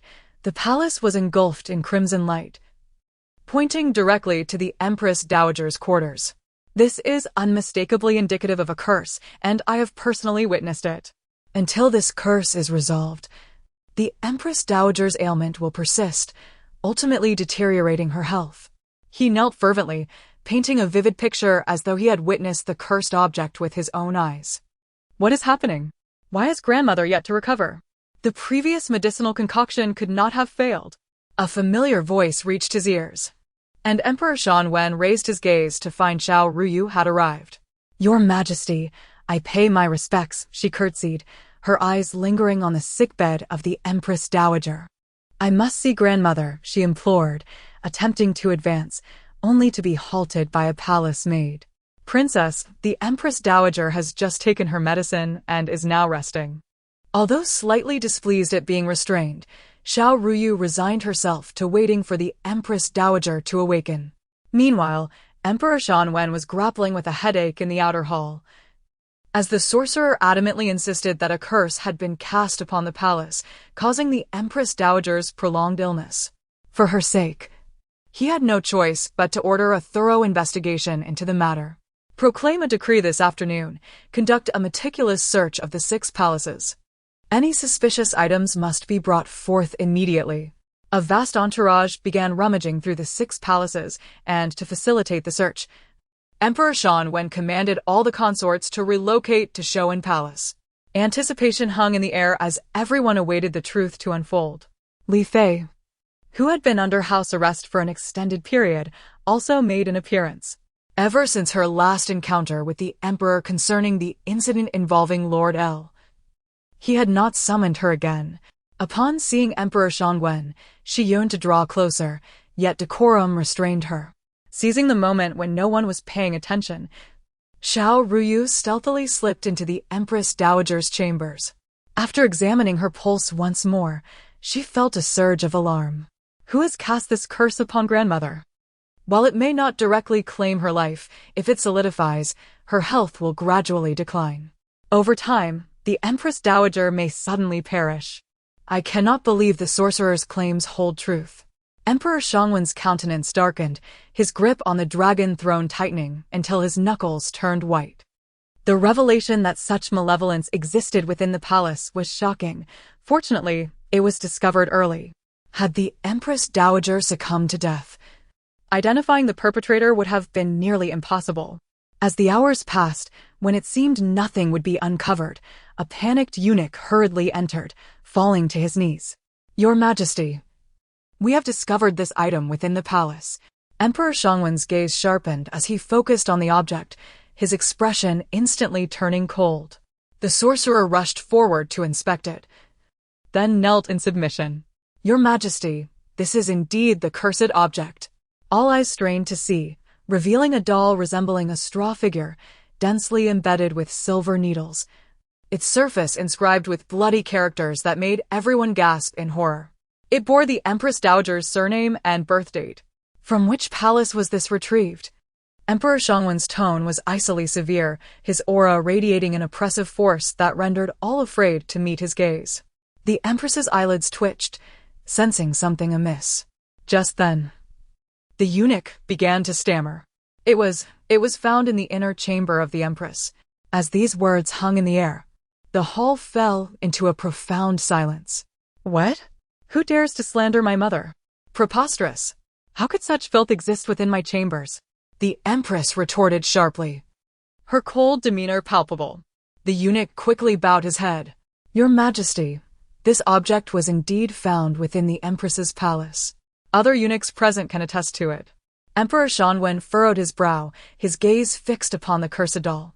Your Majesty, the Empress is certainly not of such character, a voice interjected. I vouch for her integrity. Likewise, I stand by the Empress's honor. She would never engage in such treachery. Father, she could never commit such acts. You must not believe their words. These people must have planted this object in my mother's chamber to frame her. Xiao Ruyu cried out, her heart racing. Seeing the unfolding scene, the sorcerer knelt as well. Your Majesty, this object indeed possesses an ominous aura. You must remain vigilant. The Empress Dowager's illness is directly linked to this item. While he appeared to be urging Emperor Shanwen to investigate thoroughly, his true intent was to subtly imply that if the matter were glossed over, the Empress Dowager would remain bedridden.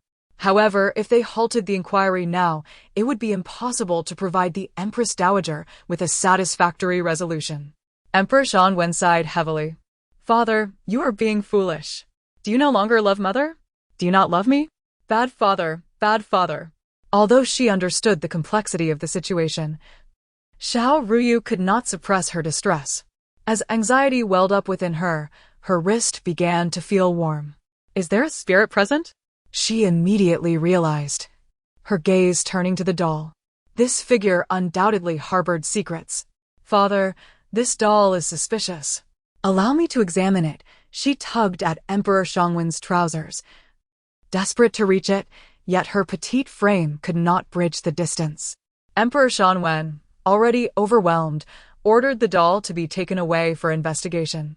Xiao Ruyu felt thwarted, her mood plummeting. Why won't you let me see it? Do you not trust me or Mother? Chapter 76. Investigation of poisoning. Empress Duan was placed under house arrest within the palace, unable to leave, and her days of reflection had yet to conclude. Xiao Ruyu found herself unable to exit the palace alone, her anxious heart in turmoil, scarcely touching her dinner. If that little figure possessed any spiritual power, this matter must certainly be entwined with Shan Wandong.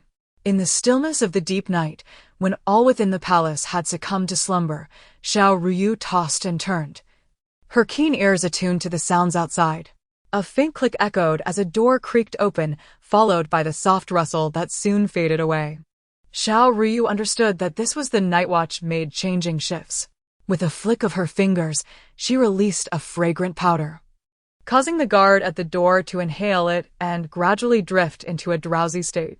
The moonlight outside was exceptionally bright, casting a clear glow upon the ground. As Xiao Ruyu clapped her hands in relief for having prepared a contingency, she suddenly felt a hand rest upon her shoulder. Suppressing the urge to scream, she dared not turn around.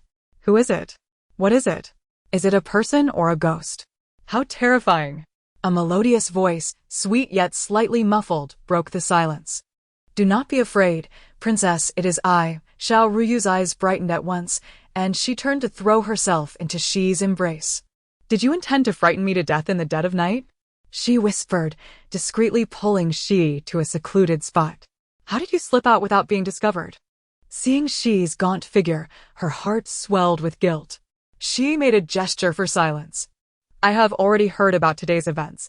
He lifted Xiao Ruyu into his arms, having anticipated her nocturnal escapade and come to her aid. Xi, I hereby officially declare you to be the worm in my belly. Xiao Ruyu rubbed her cheek against his sleeve, her affection for him intensifying. We must not delay.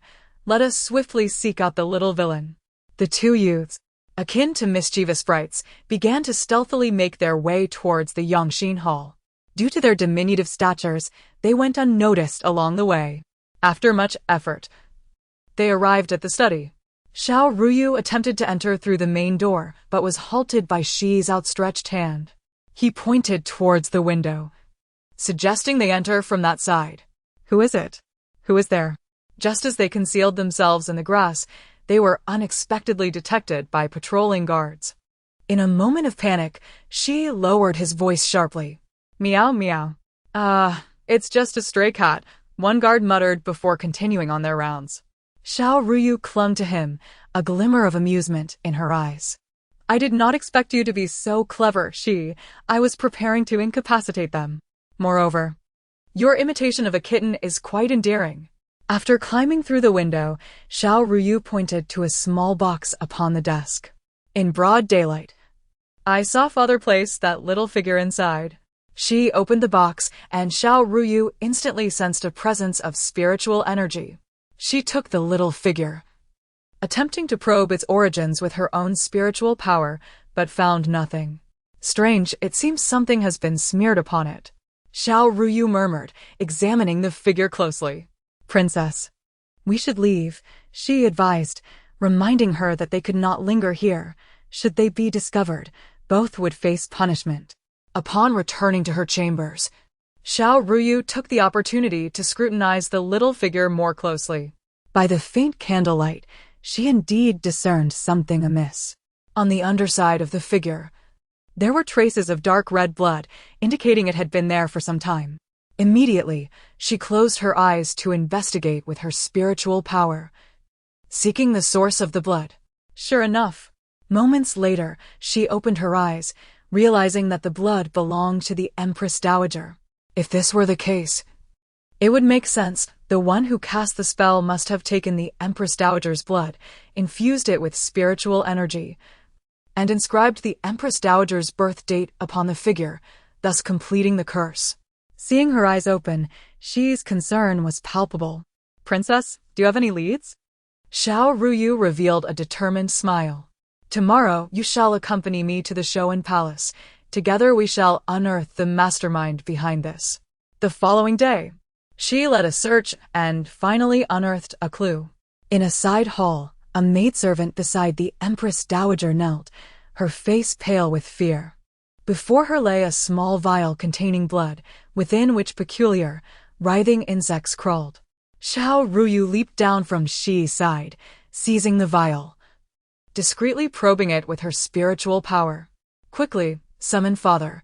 The blood within is that of the Empress Dowager, she conveyed to Xi from her heart. Before long, Emperor Shangwen arrived at the side hall. Father, look. This person has taken the Empress Dowager's blood in an attempt to frame and harm my mother. As soon as the Emperor's figure appeared in the doorway, Xiao Ruyu's urgent voice rang in his mind. He seated himself calmly, inquiring about the situation. The maidservant appeared quite young, her head bowed, obscuring her expression. This maidservant was a new addition to the Empress Dowager's service last month. It was unclear who had instigated her, but the evidence lay before them. The Emperor cast a glance at the vial, which bore the Empress Dowager's birth date and surname. Glaringly visible. Investigate. Uncover the truth. He slammed his fist onto the chair. The Emperor's aura radiated authority without anger, causing all within the hall to kneel in trepidation. Father, you are quite frightening, yet how dignified you appear as the Emperor, Xiao Ruyu observed from her hidden spot, quietly watching the proceedings. The maidservant was taken to the dungeons, and the Emperor ordered her to be subjected to severe interrogation to extract the truth from her. Several hours later, the officials from the Ministry of Justice hurried in to report. Your Majesty, she has confessed everything. Bring her forth, the Emperor commanded. Moments later, the maidservant was thrown into the grand hall. Upon seeing the Emperor, she prostrated herself repeatedly.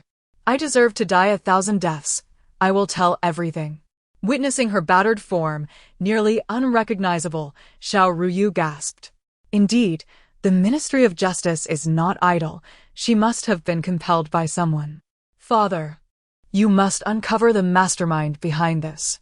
This deed was not orchestrated by the Empress. Rather, someone provided this maidservant with a box of silver, instructing her to obtain some blood from the Empress for him, and she knows nothing else.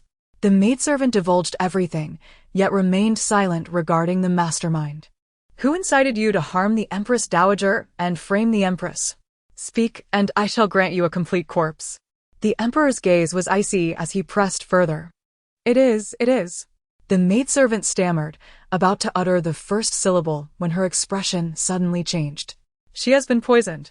The mastermind is so ruthless, with no intention of leaving her alive. Chapter 77. The Empress Dowager's rewards. Everything transpired so swiftly that none could react in time. The maid lay sprawled on the ground, spewing forth dark blood, her face contorted in a ghastly expression. Alas, it was too late. Had I known, I would have inspected her sooner. Xiao Ruyu sighed inwardly. The Emperor, Xiaowen, snorted coldly, commanding, remove her at once. Do not tarnish my eyes or those of the princess. The The guards, upon receiving their orders, lifted the maid and carried her out of the grand hall. Father, since we have cleared Mother's name, please hasten to lift her confinement. Mother has been unable to sleep well due to this matter. Even her meals have lost their flavor. Xiao Ruyu's slightly aggrieved, youthful voice echoed in Xiao Wen's mind. Issue the decree. The Empress's innocence is established. As for those behind this, I shall investigate thoroughly at my leisure. That evening, she had anticipated a traitor within the palace. Yet, she had not expected the investigation to yield results so swiftly. Upon learning that it was the princess's people who had uncovered the truth, warmth surged within her. My daughter, you are indeed my fortune. Empress Duan embraced Xiao Ruyu tightly. The latter, obediently extending her hand, rubbed it against her mother's face. Mother treats her daughter the best. I shall not permit anyone to bully her. The ticklish sensation made Xiao Ruyu withdraw her neck and giggle, resembling a lively little rabbit with her newly sprouted teeth. I heard the princess's laughter from outside. What brings you such joy? Xiao Wen's voice resonated from beyond the hall, a rare smile gracing his features. Your Majesty, Empress Duan quickly adjusted her attire and bowed with the princess, only to be met with the emperor's outstretched hand. She hesitated, her expression betraying a mixture of surprise and unease, before lightly placing her hand in his. This matter has been resolved, and it is not without our daughter's contribution. Empress, you have truly borne me an exceptional daughter. Once seated properly, he recounted the events of the past few days. I have unraveled the truth and restored your honor, but the words spoken by the sorcerer in the presence of so many necessitated my consideration of the Empress Dowager's health to silence any gossip. Thus, I had to impose upon you. Empress Duan, though taken aback, bore no resentment. I understand, Your Majesty. Many times you are bound by circumstances. Since this matter involves me, a resolution must be provided for the public. Otherwise, even when the Empress Dowager recovers, you would be unable to offer her an explanation. She empathized with Xiao Wen's difficult decision, recognizing that this situation was not of his choosing. Seeing her understanding demeanor, he gently squeezed her hand. Before they could continue, their ears were pierced by Xiao Ruyu's exuberant voice. Ah, father and mother are so sweet. I ship them. When will you and mother have another child? I think I need a sister. Sister. I want a soft and cuddly sister. Lost in their affectionate banter, they forgot the little eavesdropper. Empress Duan helplessly pressed her forehead and instructed 11 to take Xiao Ruyu away. Please, mother, I haven't finished yet. Father, look at mother. She doesn't want me anymore. After leaving the hall, Xiao Ruyu puffed her cheeks, her small face showing discontent. 11 gently tapped her forehead with a finger. Princess, do not disturb the Emperor and Empress. By the way, did you hide that small bottle? I need to go and lift the curse for grandmother. Xiao Ruyu recalled the small vial of blood from earlier. In the chaos, she had only given 11 a brief instruction. 11 nodded and retrieved the vial from her robe. Xiao Ruyu took the vial into her space, added a few drops of the spiritual spring from the medicine valley, and then placed the herb she had prepared inside, infusing it with spiritual energy. With a soft crack, the vial began to show fine cracks. As she intensified her spiritual energy, the venomous creatures within writhed as if scorched by a fierce fire. When the vial shattered completely, the birthdate inscribed upon it was consumed by an invisible force and turned to ash. Lift the curse.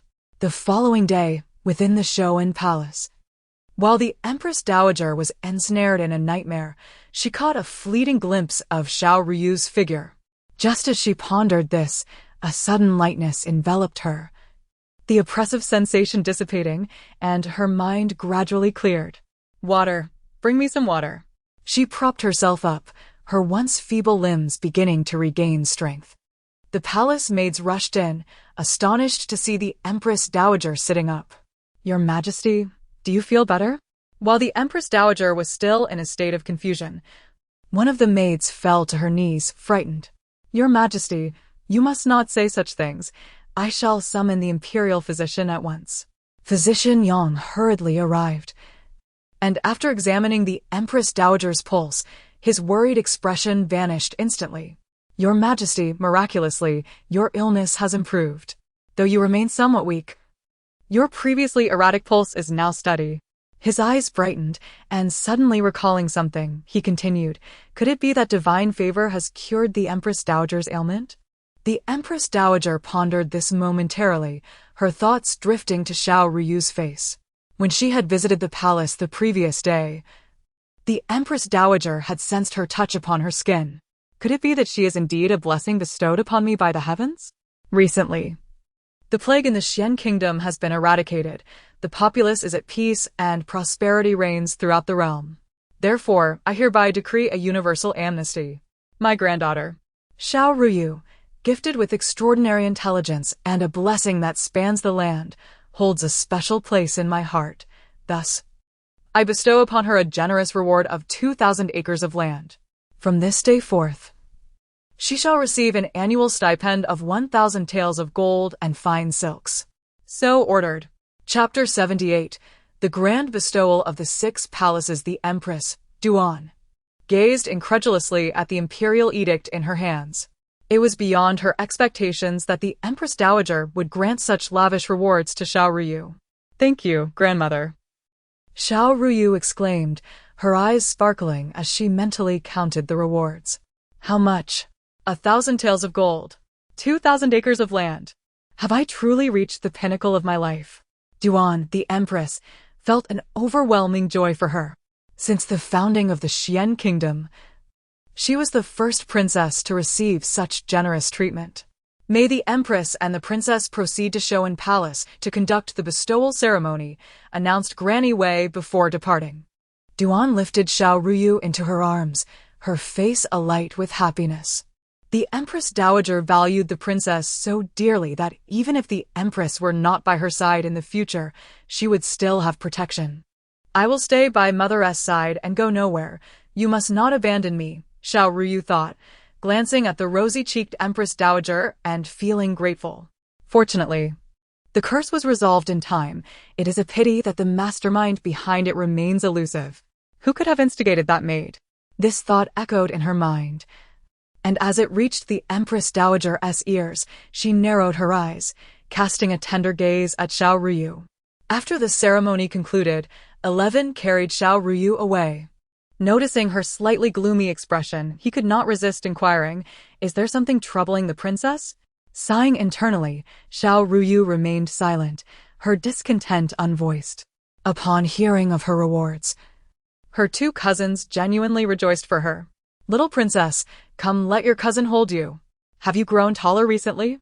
Duan Yiling rushed over and spun Xiao Ruyu around, unable to resist planting a kiss on her chubby cheek. Cousin, I've missed you both so much. Xiao Ruyu beamed, her brows curving adorably. Reluctantly, Duan Yiling set Xiao Ruyu down into 11's arms. Has the plague outside the city been largely contained?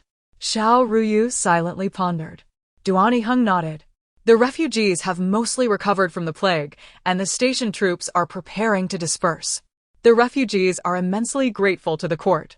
Duan Yiling interjected, thanks to you, cousin, and the fairy water and remedies that 11 delivered, many of the refugees were cured. That is wonderful news. As long as we can heal these refugees gradually, there will be no more cases of this illness. What remedy? Pray, share it with me. A familiar voice emerged from outside the hall. Emperor Xianwen had arrived at the palace door.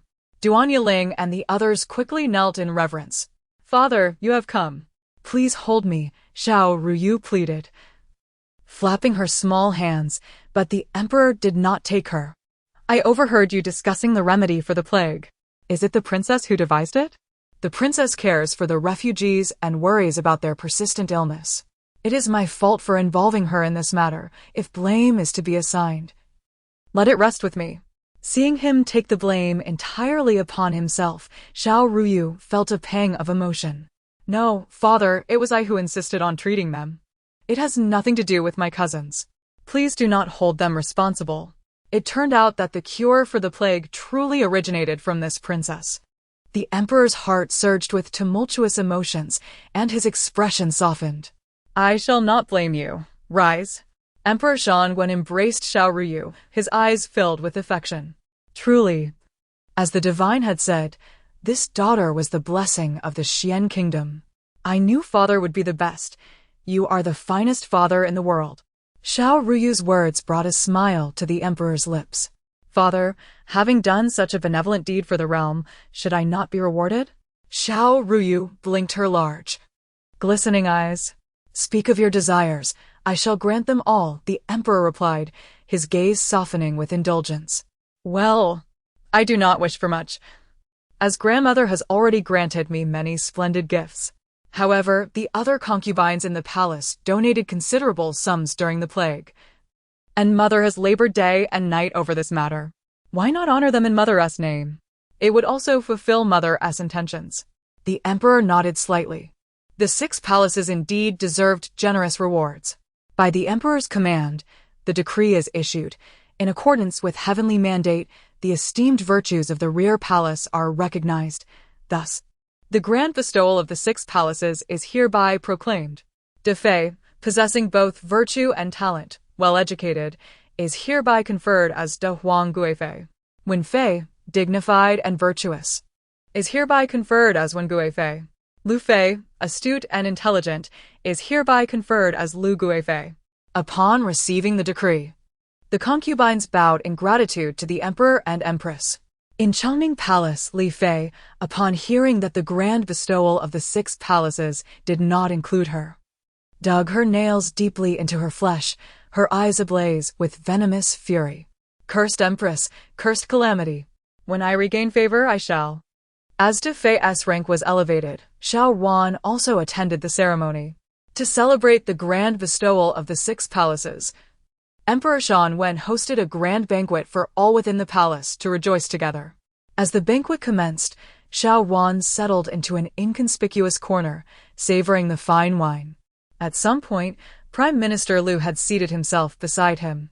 Though uncertain of his intentions, Xiao Wan remained silent. Prime Minister Liu observed Emperor Shangwen doting on Xiao Ruyu and, whether intentionally or not, remarked, I have heard that this grand bestowal of the 6 palaces was influenced by the little princess. He clicked his tongue, stroking his beard and shaking his head slightly. The emperor truly dotes on Princess Fuan. Perhaps in the future, her words will take precedence. The little princess is quite endearing, and as her elder brother, I also hold her in great affection. I wonder what the Prime Minister wishes to convey? Xiao Wan detected the insinuation, and his brow furrowed slightly in displeasure. I bear no ill intent. I merely believe that if the position of Crown Prince were to be determined by the princess. Chapter 79. Departure of Prime Minister L. Xiao Wan understood the implications of his words and waved her hand to interrupt him in dissatisfaction. How Father Emperor decides is the holy will. Prime Minister L., please exercise restraint in your speech. Seeing that his attempts to sway her were futile, Prime Minister L had no choice but to relent. However, not far away, she listened intently, his expression subtly shifting. Throughout their journey, he remained silent, prompting Xiao Ruyu to sense something amiss. Why do you seem so unhappy? Her small hand rested on his neck, her eyes blinking innocently.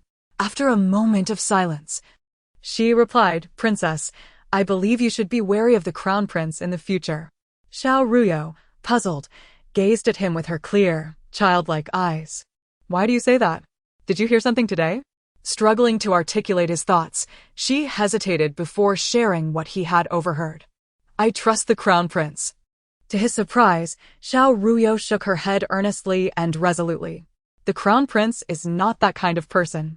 Even if others harbor ill intentions towards me, he would never act against me. Seeing her unwavering faith, she chose to remain silent. The incident with the curse has yet to be resolved.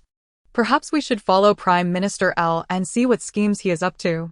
Remembering how Prime Minister L had attempted to sow discord between her and Xiao Ruyu, she thought it prudent to investigate further. Agreeing, she discreetly carried her towards Prime Minister L's residence. Cloaked in the cover of darkness, they nearly collided with a palace maid at the entrance. Startled, the maid screamed, covering her eyes in fright. Don't come closer. Don't come closer. Xiao Ruyu, a bit exasperated, spoke in a soft, whiny tone. Am I truly that frightening? Upon realizing she was the beloved Princess Fuan, the maid quickly knelt to pay her respects. I beg your pardon, Your Highness. I was blind and did not recognize your esteemed presence. Xiao Ruyu's gaze fell upon the package the maid clutched, her eyes glinting with curiosity. Ask her what is in that package. With a stoic expression, she inquired, What do you have hidden in that package? Flustered, the maid replied, I was in a hurry and did not have time to tidy up. I was just on my way to the palace gate to deliver it to the Prime Minister's residence. Has Prime Minister Al left the palace? Xiao Ruyu pondered. What mischief is he plotting this time? Noticing the maid's anxious demeanor, she discreetly sent a wave of spiritual energy to inspect the contents. After confirming there was nothing unusual, she felt a tinge of disappointment. Releasing the maid, she sighed, I never expected to let this villain slip away without evidence. On the way back, she carried her on his back. With her head drooping in fatigue against his shoulder, Xiao Ruyu clung tightly to his neck. Do not worry, princess. There will come a day when the truth will be revealed. His voice was steady, reassuring her as he adjusted her position. For some reason, at that moment, Xiao Ruyu felt a sense of familiarity wash over her. It was reminiscent of a time long ago, on a similarly dark night. The day she had been injured by a wild beast while gathering herbs, it was her junior disciple who had saved her. His broad, strong presence instilled hope. It felt as though it belonged to a past life. Before they knew it, half a year had passed. Xiao Ruyu had finally learned to walk, and upon touching the ground, she took off running. The long-forgotten sensation of running filled her with a sense of rebirth. The palace matrons struggled to keep up, calling out anxiously from behind. Princess, be careful. The older matrons, out of breath after just a few steps, were no match for her newfound energy. She appeared behind them, blocking the matron's pursuit. Leave the princess to me, he said calmly. In the span of 6 months, she had grown considerably taller, his face gradually taking on a handsome maturity, exuding a sense of heroism. He followed Xiao Ruyu closely, never leaving her side. As she ran, her legs still weak from her recent learning, she stumbled. Just as she was about to fall, a firm grip caught her by the collar. Princess, you've just learned to walk. Best to take steady steps for now. Running like this, you will surely fall. Xiao Ruyu stuck out her tongue at him. But you are here, so I trust you. Before she could respond, she stumbled off again, clumsily darting outside. Having spent over a year in the depths of the palace, Xiao Ruyu felt stifled. After aimlessly wandering for some time, she stumbled upon a classroom. Intrigued by the sounds of recitation, she peered in from the steps. So this is the palace's classroom. That must be the teacher. In her previous life, she had only practiced in the Herb Valley and had never formally attended a school. As her gaze wandered, she caught sight of Xiao Ruyu. The class had just ended and groups of students were emerging, surrounded by several classmates. Xiao Ruyu was being praised by one of them. Crown Prince, your scholarship has indeed become more refined. While I still struggle to understand the poem our teacher presented, you have already grasped its essence.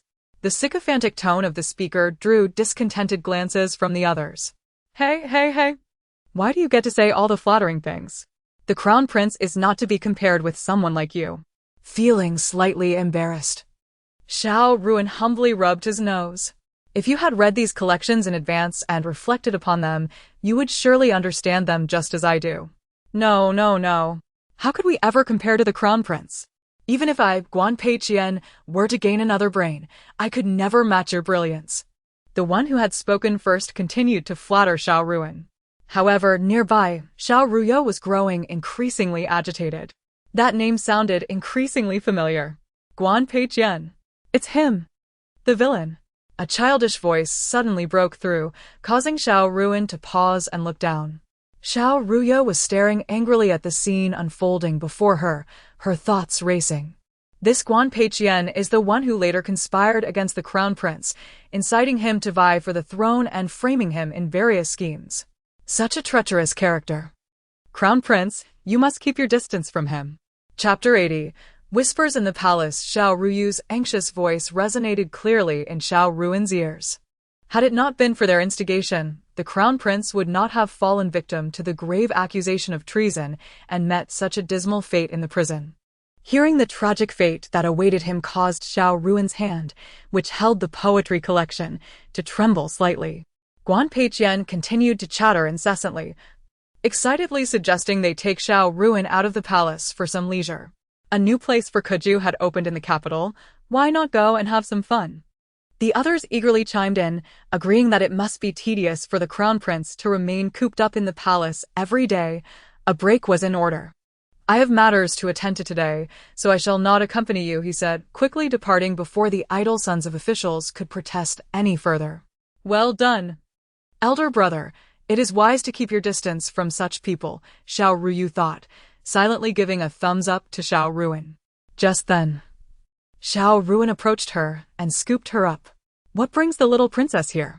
Xiao Ruyu smiled broadly, her heart buoyant. The palace is too dull.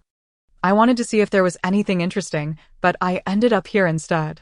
Xiao Ruin gently tapped her forehead and spoke with warmth and affection. Very well. Very well. You are the best, elder brother. Xiao Ruyu squirmed in his arms, eager to jump down. Elder brother, I can walk now. Unable to hold her any longer, Xiao Ruin set her down and took her hand, leading her toward the imperial garden. 11 followed closely behind, his gaze never straying from her. As they walked halfway, Eunuch Een blocked their path. I pay my respects to the Crown Prince and the Princess. Recognizing the Emperor's personal eunuch, Xiao Ruin inquired, Does father have matters to discuss with me? Eunuch Een nodded hastily, informing him that the Emperor awaited him in the Yangxin Hall to review his studies. Reluctantly, Xiao Ruin released her hand, crouched down, and spoke softly. I cannot accompany the princess today. Perhaps next time, elder brother can take you. Understanding. Xiao Ruyu nodded and waved goodbye as he departed. 11 stepped forward to take Xiao Ruyu's hand and pointed ahead. Look, there's the lotus pond. Xiao Ruyu nodded in agreement. In the imperial garden, the lotus pond lay behind the garden's rocky hills, surrounded by tranquil waters and exuding a serene elegance. As they rounded the hill, a lush expanse came into view, with clusters of lotus flowers floating atop the water, resembling layers of green waves. A refreshing scent wafted through the air, and Xiao Ruyu inhaled deeply. The Medicine King Valley once had a lotus pond of similar grandeur. Lost in thought, she gazed at the flowers, her heart a whirlwind of emotions. Time had changed everything. The present was no longer the past. Sensing her melancholy, 11 softly inquired, Would the princess like some lotus flowers? I can fetch one for you right now. Before Xiao Ruyu could respond, 11 lightly stepped onto the water's surface, effortlessly selecting the most exquisite lotus flower and presenting it to her. Xiao Ruyu giggled. This lotus is indeed beautiful, but it seems it could cover my face. She held the flower up to her cheek, tilting her head to glance at 11. Sunlight filtered through the leaves, casting a gentle glow on her cheeks. And as she smiled, her dimples appeared, her eyes sparkling with clarity like pure water. It wasn't until she wiggled her small hands beneath his eyes that he realized the little princess was more beautiful than the lotus itself. Nearby, the rustling of movement caught Xiao Ruyu's attention. A few palace maids of similar age were rowing a boat to collect the wilted lotus pods from the pond. As summer drew to a close, the blossoms would not last much longer. Back at the Medicine King Valley, whenever the lotuses bloomed, my master would always gather some to make lotus seed soup for me. Though the palace offers countless delicacies, I have yet to taste that flavor again. If only I could have a bowl once more. Recalling the refreshing and fragrant lotus seed soup made Xiao Ruyu's mouth water. She took 11's hand, preparing to leave. 2 palace maids were sweeping dust from a corner, chatting idly. Xiao Ruyu had initially paid them no mind, but then she caught the mention of Xiao Rujin's name. Have you heard? The little prince is nearly 2 years old and has yet to utter a single word. Not only that, but the little princess can already run, while the little prince cannot even walk. The older maid displayed a look of astonishment. Is that true? The first maid continued, I was serving in the Empress's palace today, and the little prince was still lying in bed. The older maid clicked her tongue, revealing a look of pity. The little prince must have some cognitive issues. It is truly a pity for the Empress to have given birth to a prince who is a simpleton. Enough. Xiao Ruyu's expression turned cold, her piercing gaze sweeping over the two maids. Startled by the sudden authoritative voice, they looked down and immediately prostrated themselves in fear. We pay our respects to Princess Fuan. Do you understand the crime of openly speaking ill of the prince? Though young, Xiao Ruyu's presence was commanding enough to compel the two maids to lower their heads in submission. Please, princess, we did not mean to. I heard every word you said. Xiao Ruyu's heart ached for her brother, especially considering his frail state, a consequence of having shielded her from harm in the past. It is because of me that he is like this, and yet he is being discussed so maliciously behind his back. Feeling a surge of discomfort, 11 furrowed his brow and spoke coldly, for openly discussing the prince and provoking imperial authority, you shall each receive 50 lashes. The two maids trembled in fear. 50 lashes would leave them crippled for life if they survived. Little princess, we know we were wrong. 11, there is no need for such severity. Xiao Ruyu sighed. If this escalates, these maids could lose their lives. A warning will suffice. The princess is magnanimous. Should you dare speak of the little prince again, let the Empress deal with you. With Xiao Ruyu unwilling to pursue the matter further, 11 acquiesced. Chapter 81. Lotus Seed Porridge Within the Queen's Palace. Xiao Ruyu was enveloped in a veil of worries. Despite the poison being dispelled, why does my brother still appear so frail? Is there another ailment that I have overlooked?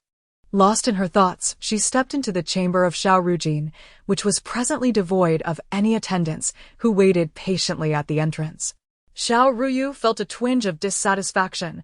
Had the wet nurse not arrived yet? Approaching the cradle, she stood on her tiptoes to peer inside. 11 lifted her up, sparing her the strain.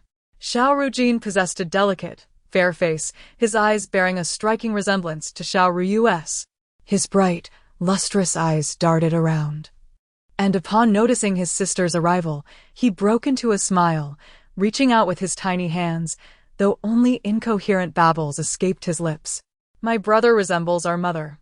While I take after our father, yet I am undoubtedly the more charming one, Xiao Ruyu mused silently. It has been so long, I can already run about, yet my wretched brother still cannot walk. With her hand resting on the cradle, she swayed it back and forth, her heart heavy with frustration. Dear brother, you must learn to walk swiftly. I yearn to take you out to play. Now it's just the two of us. My cousins do not enter the palace, and my elder brother has entered the age of studying. As her thoughts spiraled, she suddenly felt her hand grasped by Xiao Rujin. The next moment filled her with delight. With the aid of Xiao Ruyu, Xiao Rujin slowly pulled himself up by clutching the edge of the cradle. A mischievous smile flickering across his chubby face. He stood, wobbling slightly, taking a couple of steps within the cradle as if to demonstrate to Xiao Ruyu that he could indeed walk. Her eyes widened in astonishment, almost gasping aloud. Brother, you can. Just then, a hurried voice of the wet nurse echoed from the entrance. Oh dear, I am late. Upon hearing this, Xiao Rujin quickly lay down on the bedding, his small body beginning to crawl chaotically. Xiao Ruyu stared in shock, realizing something. 11. Distract the wet nurse. I have something to discuss with my brother. 11 extended his hand to halt the wet nurse from picking up Xiao Rujin, softly explaining that the young prince had soiled himself and requested a fresh diaper. The wet nurse complied and stepped out. Observing Xiao Rujin's cherubic face, Xiao Ruyu pondered within. Wretched brother, can you speak? You have yet to call me sister. If this continues, I shall no longer want you. Xiao Rujin's twinkling eyes blinked, and in a soft, sticky voice he replied, Sister, please don't abandon me. He could indeed hear her unspoken thoughts. I knew it, with a sister as clever as I. How could my brother be a fool? The shadows in Xiao Ruyu's heart began to dissipate. She scooped up the similarly sized Xiao Ruyu and showered his face with affectionate kisses. Wretched brother, daring to keep secrets from your sister. See if I don't smother your face with kisses. I kiss, kiss, kiss. Sister, sister, it's all drool. Xiao Ruyu squirmed in protest. But it was to no avail. He could only endure Xiao Ruyu's affectionate onslaught. He wore an expression of despair, while she, akin to a chick pecking at rice, continued her playful assault on his cheeks. Her heart softened, as both little dumplings were treasures in her eyes. Enough, or your brother will be kissed into a stupor, the Empress remarked with a smile, separating the two, holding one in each arm. Mother, kiss me too. In such a tender scene, 11 felt it prudent to withdraw, silently excusing himself. He recalled the lotus seed porridge that Xiao Ruyu had mentioned earlier. After exiting the chamber, 11 made his way toward the lotus pond. An hour later, 11 emerged from the kitchen, coughing heavily. He had nearly choked. After finally preparing the lotus seed porridge, he had inadvertently set the fire to the pile of firewood behind him, almost igniting both himself and the kitchen. Thick black smoke billowed out, and he hurriedly fetched 2 buckets of water to extinguish the still manageable flames. At that moment, 11 appeared rather comical, his face smeared with soot. Yet, gazing at the decently prepared lotus seed porridge in his hands, he wiped his face with his sleeve. The thought of the princess's joyful expression upon tasting the porridge made the grime seem trivial. He carried the bowl inside, placing the lotus seed porridge before Xiao Ruyu. What is this? She inquired, her eyes sparkling with curiosity at the sight of the white lotus seeds floating atop the rich, fragrant broth that wafted into her nostrils. She eagerly scooped a spoonful into her mouth, the lotus seeds melting away, their sweetness pleasantly surprising her. Lotus seed porridge. I never expected you could make this. This is delicious, on par with what my master prepares, she praised. 11 scratched his head, feeling somewhat awkward at the compliment. If the princess liked it, he would make it for her daily henceforth. Xiao Ruyu approached him for a hug, her affection for 11 deepening. Little did he know that her casual remark had been firmly etched in his memory. As mealtime approached, the servants responsible for serving the dishes were notably tardy. Although she had already somewhat satisfied her hunger with the lotus seed porridge, Xiao Ruyu inquired, "Why is the meal delayed? This princess is quite famished." The servants hurriedly knelt to report. Finding the situation amusing, Xiao Ruyu's interest piqued. Yet, her gaze fell back upon the lotus seed porridge, and she quickly deduced the cause. Anyone could burn a pot, it seemed. It appears his culinary skills are exceptionally refined, she chuckled to herself, her laughter barely contained. Was it you, 11? Xiao Ruyu did not outright expose him, secretly reveling in the humor of the situation. 11 tugged at his lips, uncomfortably rubbing his nose, his expression stiff. Ha ha. I suspected it was you, Xiao Ruyu thought, nearly bursting with laughter, while 11 wished for a hole to hide in. At that moment, a palace maid arrived to alleviate his awkward predicament. Little Princess, Dr. Yang requests an audience. Chapter 82, A secret meeting with the Empress. The arrival of Physician Yang successfully coaxed 11 out of the crevice of the earth. Master, what brings you here at this hour? As soon as he entered, a little meatball rushed into his embrace, gently ruffling Xiao Ruyu's small head. Physician Yang's eyes brimmed with affection. I am here to meet Her Majesty the Empress, and thought I would check on you as well. At this hour? Seeking her mother? Xiao Ruyu's little ears perked up, her curiosity ignited. Is there something important for Master to discuss with my mother at such a late hour? Unable to contain her inquisitiveness, she directly inquired. Physician Yang pondered for a moment, choosing not to divulge anything. After he departed, Xiao Ruyu exchanged a knowing glance with 11.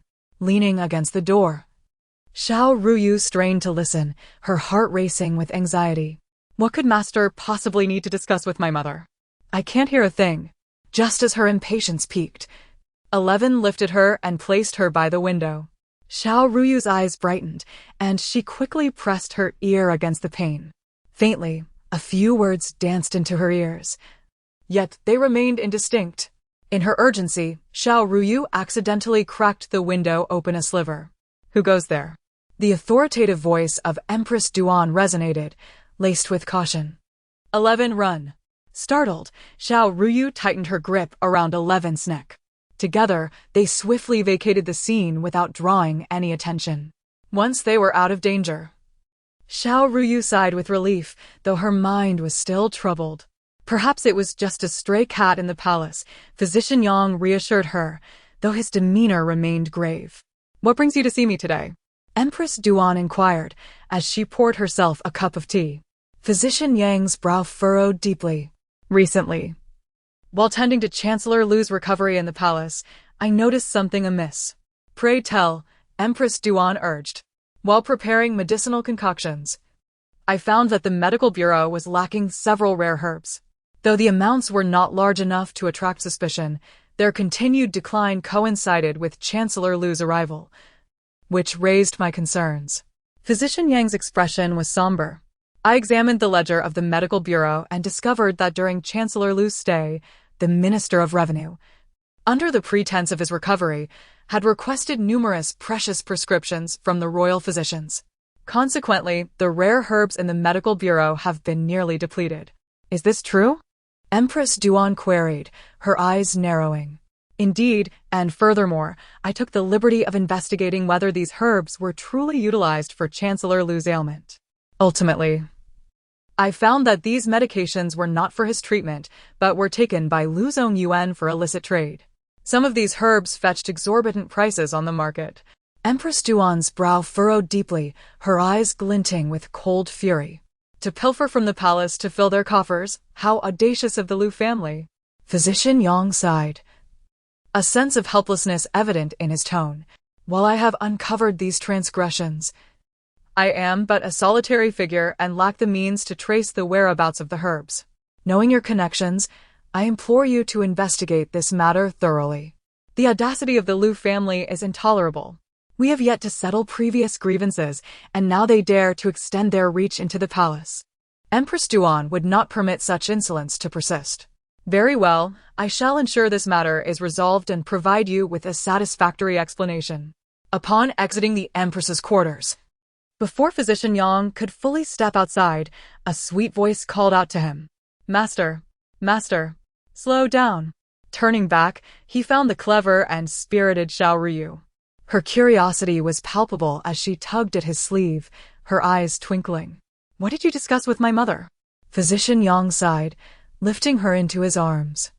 I came to speak with Her Majesty regarding some matters concerning Chancellor Lu. Oh, I see. I thought you were going to express your feelings to her, as in the stories where Physician Yang is deeply infatuated with the Empress. Hearing Xiao Ruyu's thoughts, Physician Yang chuckled. If that were the case, what would you do if I were to compete with your father for your mother? Without a moment's hesitation, Xiao Ruyu replied, although you are handsome and charming, I have only one father and my mother belongs solely to him. Physician Yang laughed heartily, pinching her tender cheek. He then recounted the details of Chancellor Lu and Lu Zongyuan's dealings with the herbs to Xiao Ruyu. I knew he had ulterior motives. To linger in the palace while pilfering its resources is truly despicable. Xiao Ruyu proposed, Master, perhaps I could assist you in investigating this matter. Physician Yang waved his hand in refusal. This situation involves many individuals. It is best you do not take such risks. I can handle it alone. Seeing his steadfast refusal, Xiao Ruyu relented. The following day, as Xiao Ruyu approached the gates of the Empress Dowager's palace, she was reminded by eunuch Yin that the emperor was also inside. Just as she reached the entrance, the aged voice of the Empress Dowager echoed. Have you settled upon a candidate for the heir? The ministers of the previous dynasty are discussing this matter. Emperor Shanwen sighed deeply, feeling quite helpless. Ruin's temperament is too weak. He would struggle to inherit the throne. It would not be suitable for him to be the crown prince. The young prince is still too small. I wish to postpone this matter for now. The Empress Dowager nodded, agreeing with his perspective.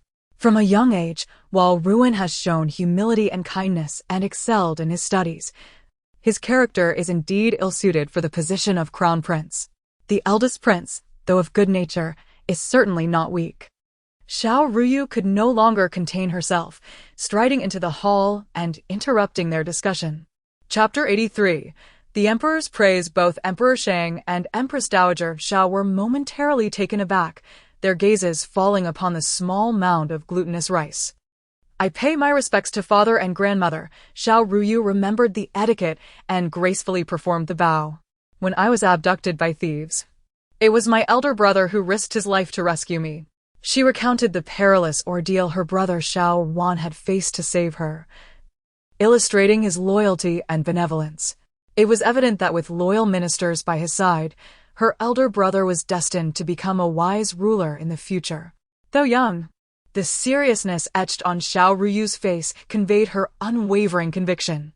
A silence enveloped the grand hall. Empress Duan followed behind, sweating nervously for Xiao Ruyu, regretting her inability to intervene. Realizing her impulsiveness, Xiao Ruyu lowered her head, her small hands fidgeting. What should I do?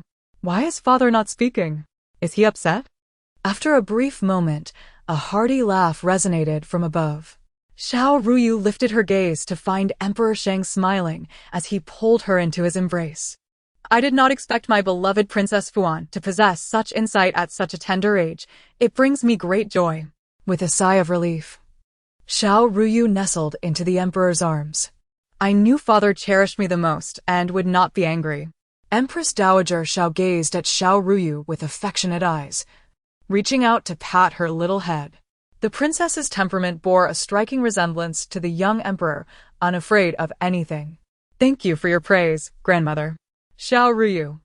Articulate and charming, delighted Empress Dowager Xiao. After exchanging pleasantries, Emperor Shang departed with the Empress. Throughout the journey, Xiao Ruyu chattered excitedly about the delightful happenings of the past few days. Empress Duan remained silent until they reached the Empress's quarters. She adjusted her garments and pulled Xiao Ruyu down to kneel in apology. Your Majesty, the child speaks without restraint. I understand that the inner palace should not interfere with state affairs. I have failed to guide her properly. Any blame should fall upon me. I would never blame you or Ruyu. She is clever and bold enough to speak the truth. In the future, she is encouraged to express herself freely in my presence. There is no need for restraint. He waved his hand grandly, seating himself with Xiao Ruyu in his lap. Empress Duan relaxed, her tension easing. I love father the most. Let us be close, Xiao Ruyu beamed, wrapping her arms around Emperor Shang's neck and planting 2 kisses on his cheek. There is no need for the Empress to worry. After Emperor Shang's departure, Xiao Ruyu felt elated. Stretching lazily, she recalled the sweet lotus seed porridge, and her stomach betrayed her with a growl. 11. I want to eat the lotus seed porridge you make. 11 nodded, turning to head towards the kitchen, but Xiao Ruyu tugged at her. Wait for me. I want to see how the lotus seed porridge is made. Seeing that Xiao Ruyu insisted on following, 11 took her hand and led her to the kitchen. Upon entering, they noticed several servants bustling about.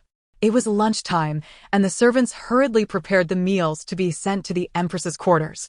The head of the kitchen, upon spotting Xiao Ruyu, quickly knelt to pay his respects. We greet Princess Fuan. Please rise. Xiao Ruyu waved her small hand, her curiosity piqued. The pot of porridge simmered vigorously, and 11 stepped forward to begin preparing the lotus seed porridge. However, a servant stationed by the pot, upon seeing him, dropped the ladle into the boiling mixture. Oh no, why are you here again? His face contorted in a mixture of horror and resignation. Yesterday, you nearly burned down the kitchen, and I received quite the scolding from the Ministry of Internal Affairs. We just got a new pot. If we delay the meals for the young masters again, I fear I won't have a head left on my shoulders. He knelt, cold sweat soaking his back. 11's lips twitched slightly. He wished more than anything that Xiao Ruyu had not heard that. Giggling uncontrollably, Xiao Ruyu exclaimed, 11, you really did burn the kitchen. Now I understand why the meals were so late yesterday. It was your doing. She teased, winking playfully at him, her smile infectious. 11's face darkened slightly. He cleared his throat and spoke softly, fearing that if the princess remained, He might inadvertently cause another mishap in the kitchen and become the subject of laughter for a long time. Sensing his thoughts, Xiao Ruyu obediently nodded. Back in her quarters.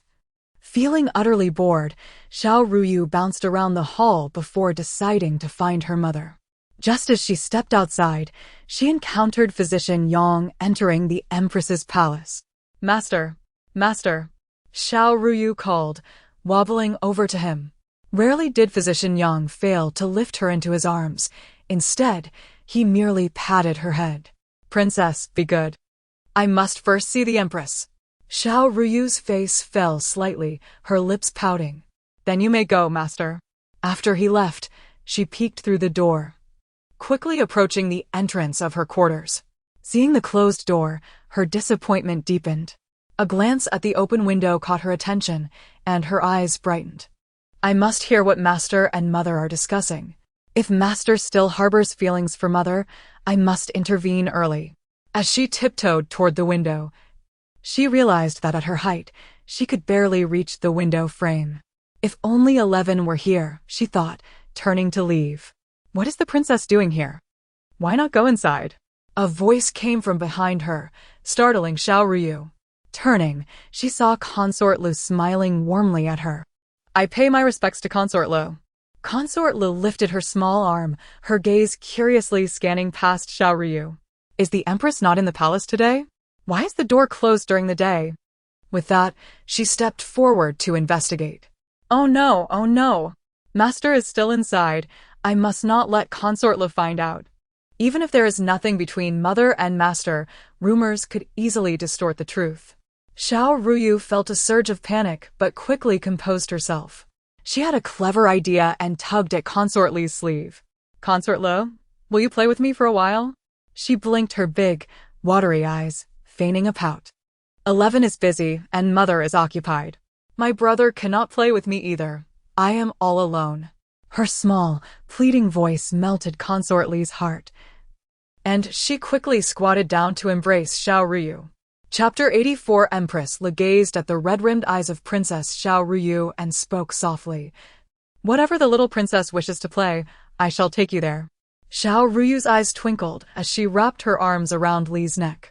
A while ago, she made me a swing in the courtyard. Let us go there. Very well, Lu replied, leading her away from the entrance of the chamber. Master, luckily I was here. Otherwise, I wouldn't have been able to coax 10 candied haws. Dr. Yang seemed to sense something and glanced outside. Upon noticing, Empress Duan inquired, What is it? Is someone eavesdropping? Dr. Yang shook his head gently, dismissing it as a figment of his imagination. Just moments ago, he could have sworn he heard the princess's voice. Upon arriving in the courtyard, Xiao Ruyu leaped from Li's embrace and settled onto the swing. Her small hands clutched the ropes tightly, her eyes sparkling with anticipation as she looked towards Lu. Your Highness, do take care, Lu said with a hint of reproach, yet her hands instinctively grasped the ropes. With each rise and fall, Xiao Ruyu burst into giggles. Higher, please. Li's face lit up with joy. If she went any higher, the princess might just soar away. After playing for over an hour, Xiao Ruyu began to tire. Lu gradually slowed the swing's motion and, upon noticing the princess's fatigue, came to a halt. Xiao Ruyu took Li's hand and nuzzled her soft cheek against it. You are truly wonderful, my lady. Just then, a eunuch carrying various items approached the Empress's chamber. Xiao Ruyu's keen eyes spotted a basket filled with sticky chestnut cakes, and she quickly called out, Eunuch, please wait. Upon recognizing Lu and the princess, Eunuch Li hurriedly bowed. As Xiao Ruyu beheld the contents of the basket, her empty stomach rumbled once more. Where did you acquire these chestnut cakes from? They are from outside the palace, she exclaimed, turning to Lu. Noticing Li's gaze lingering on the delectable treats, she urged the eunuch to present them. Are the delicacies from outside truly this delightful? Lu, having entered the palace at a young age, had spent little time outside, and as an unmarried woman, she could not roam the streets freely. You shall know once you taste them, Lu replied. Xiao Ruyu placed the chestnut cake into Li's hands, her face beaming with delight. In the tales, The fate of Empress Lu ends so tragically. She deserves some sweetness in this life. The soft, glutinous cake melted in Li's mouth, the sweet flavor bursting forth. Her eyes widened in surprise. Indeed, this chestnut cake is exquisite. The princess's palate is truly unique. Eunuch Li bowed his head and withdrew. The palace fare had grown monotonous for the princess. She lay languidly in Li's embrace, her gaze drifting towards the birds soaring in the sky. Those birds were free. Unlike the inhabitants of the deep palace. Lis paused, contemplating. Since entering the palace, I have never stepped beyond its walls. Xiao Ruyu's interest piqued at this revelation, and she sat up, a mischievous idea forming in her mind. Why don't we venture outside the palace? The markets beyond are bustling with life. Lu was tempted by the thought, yet she knew that to leave the palace, she must first seek the permission of Emperor Wen. She gently stroked Xiao Ruyu's face, feeling a sense of helplessness. For the princess, leaving was a simple matter, but for her, as a consort, it was not so easily attained. Xiao Ruyu's disappointment was evident as she pouted. Your Highness, it is time for your meal. She had prepared lotus seed porridge and had come to find Xiao Ruyu, coincidentally discovering her with Lu. Since the princess is to dine, I shall take my leave, Lu said reluctantly, parting from Xiao Ruyu. It is so dull in the palace. Let us go play outside. That is not possible. The outside world is too perilous. The princess should remain within the palace, she replied. Hearing this, Xiao Ruyu felt disheartened. She understood that persuading she, who was rather stubborn, to take her out was nearly impossible. What could she devise? Propping her chin on her hand, Xiao Ruyu's eyes suddenly brightened. A clever ruse, a diversion. Her eyes glistened with moisture, her voice quivering slightly as she said, But I miss my grandfather. It has been 36 days and 8 hours since I last saw him. If we cannot go out to play, surely we can visit the Marquis's residence to see him. She, seeing her in this state, softened slightly. Seizing the moment, Xiao Ruyu grasped his hand and shook it eagerly. This tactic never failed. She sighed, I shall now seek the Empress's permission. Oh, splendid. You are the best, she. Upon hearing Xiao Ruyu wished to visit the Marquis, Empress Duan did not offer too much resistance, merely reminding Shi to keep a vigilant eye on the princess. After relaying her concerns, she arranged for several guards to accompany Xiao Ruyu outside the palace. As they exited, Xiao Ruyu felt the fresh air invigorate her. She jumped from Shi's arms, eager to walk on her own, but he firmly held her small hand. There are too many people outside. The princess must not wander alone. Oh, fear not, Shi. I promise I won't run off. Why must there be so many following us on this outing?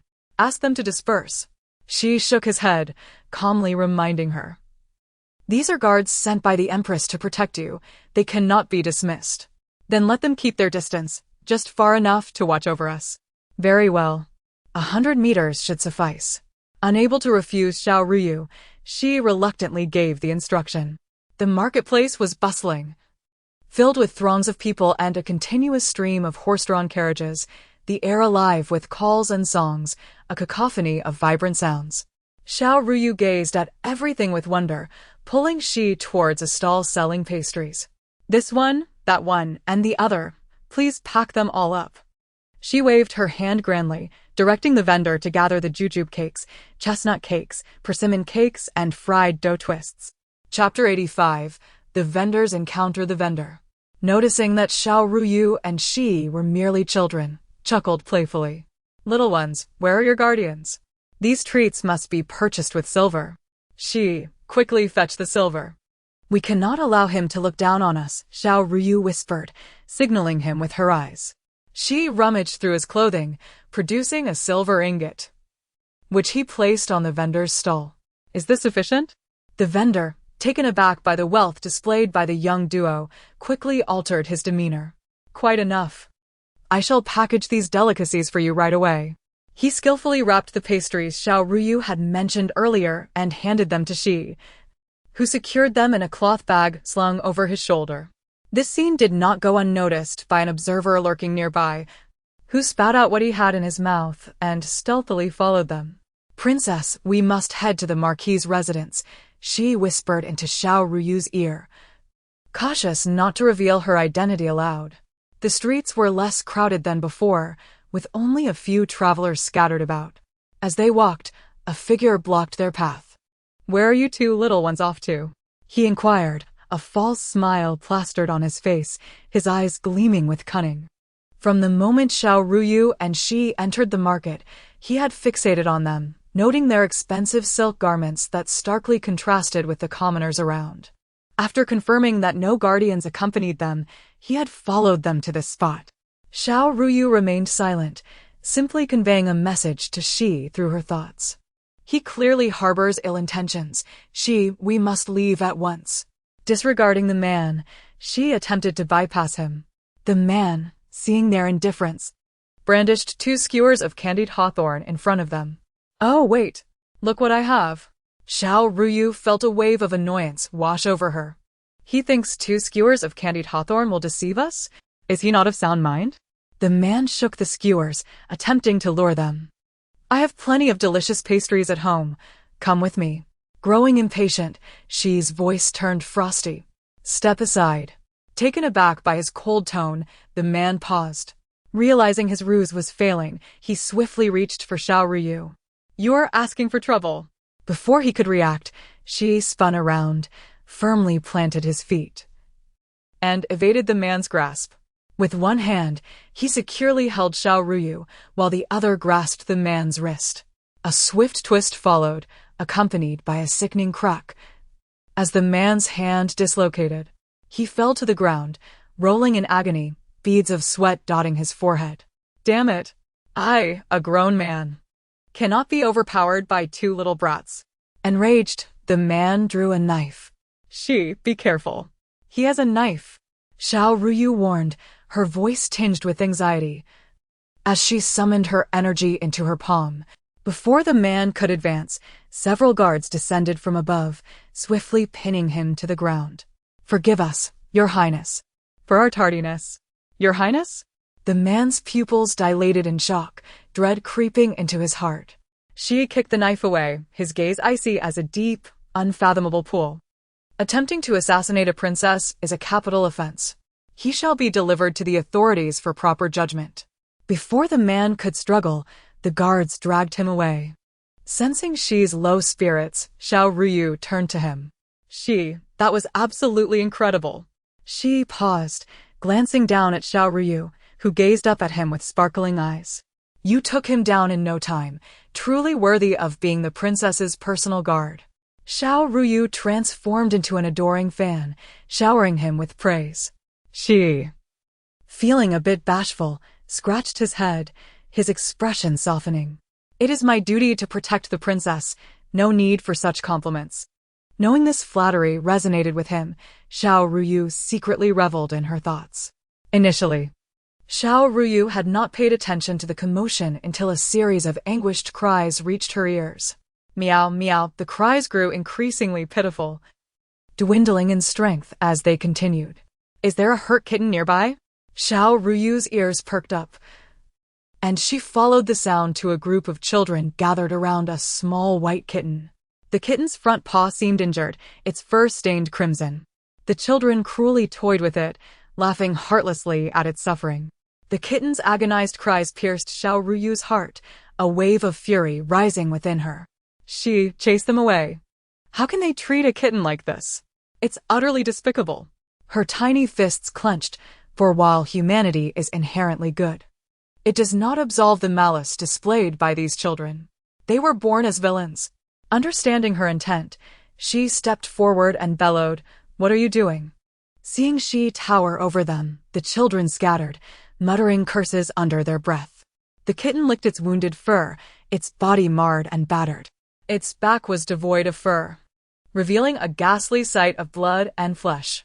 Xiao Ruyu squatted down, extending her hand to gently stroke the kitten's head. Sensing its life force dwindling, her heart ached with despair. She raised her right hand, channeling her energy to heal the kitten. The once feeble creature lifted its head, softly licking her fingers before disappearing into the depths of the alley. May this energy grant you a flicker of hope, Xiao Ruyu silently wished, her heart heavy with sorrow. After this ordeal, dusk fell and the vibrant colors of the day faded into twilight. Xiao Ruyu lost her enthusiasm for visiting the Marquis's residence and slumped in exhaustion on Shi's back. Shi pursed his lips, nodding in understanding. By the time they returned to the palace, night had fully enveloped the sky. How did your visit to the Marquis go? Did your grandfather say anything to you? Xiao Ruyu, initially feeling drowsy, suddenly became alert, feigning calm as she hesitated to answer. Her mother could hear her innermost thoughts. It went well. Xiao Ruyu stammered, glancing at Shi. She exchanged a knowing look, and he instantly understood her intention. Chapter 86. The Emperor's Arrival. 11 stepped forward, bowed slightly, and softly remarked that he would seek an audience with the Emperor to request a visit to the harem to see the Empress. Empress Duan nodded, smiling as she gently caressed Xiao Ruyu's cherubic face. Your grandfather is always concerned about the three of us. He must be thinking of your brother since he hasn't seen him this time. Xiao Ruyu obediently nodded and winked at 11. After retiring to her chamber, Xiao Ruyu tossed and turned, unable to sleep. The thought that the usually reticent 11 had spontaneously helped her fabricate a story filled her heart with sweetness akin to savoring honeyed dates. She wondered what 11 was doing at that moment. Quietly, she lifted the covers and listened attentively to the sounds outside her door. The night watch maid had already retired, leaving the chamber enveloped in silence. In the pitch darkness, a small shadow stealthily slipped out of the chamber. The guards outside were dozing off when a sudden chill swept through the air. Did you feel something pass by? One guard asked, shivering as he drew his neck in. The other, roused from slumber, replied with irritation, There's nothing. Do not frighten me in the middle of the night. The first guard scratched his head, doubting his own senses. Meanwhile, Xiao Ruyu had already sneaked out of her chamber and made her way to the guard station where 11 rested. She tiptoed and peered inside, but saw nothing. It was eerily quiet. With a soft creak, the door was gently opened just a crack, and a furry little head poked in. Xiao Ruyu stealthily closed the door again and approached 11's bedside. The moonlight streamed in through the window, illuminating his sleeping form, his eyes closed, and his youthful features defined with a touch of innocence. Without a moment's hesitation, she climbed onto the bed. Suddenly, the figure on the bed sat up abruptly, grasping her by the nape of her neck. 11 had sensed someone enter his room when the door creaked open and, to avoid alarming the intruder, he pretended to be asleep. 11. It's me, came the muffled voice from the shadowy figure wriggling beneath his grip. Your Highness. 11 quickly released her and lit the candle by the bed. The flickering light revealed Xiao Ruyu's slightly disheveled appearance as she tugged at her clothing, her expression sulking. Why were you pretending to sleep? You nearly knocked me out. Forgive me, Your Highness, I did not realize it was you, 11 replied, hastily getting out of bed, clad only in a thin undergarment. Rise, it is not your fault, Xiao Ruyu pouted and plopped down on his bed. I couldn't sleep tonight, so I came to find you. Being near 11 made her feel warm and drowsy. 11 stammered, feeling somewhat awkward. It was improper for a young lady to be in such close quarters with a young man, especially given her status as a princess. However, Xiao Ruyu offered him no room for refusal, and soon her breathing became steady and deep, signaling her descent into slumber. As dawn broke, the first rays of sunlight streamed into the room. Xiao Ruyu rubbed her eyes and stretched luxuriously, surprised to find that she had slept more soundly than ever before. Moreover, she discovered that during her dreams, her spiritual energy had been circulating throughout the night and felt even more potent now. It must be the result of being beside 11. Where's 11? Xiao Ruyu wondered aloud as she rose. The movement stirred 11 awake, who rubbed his sore eyes. Your Highness is awake? Why did you stay up the entire night watching over me?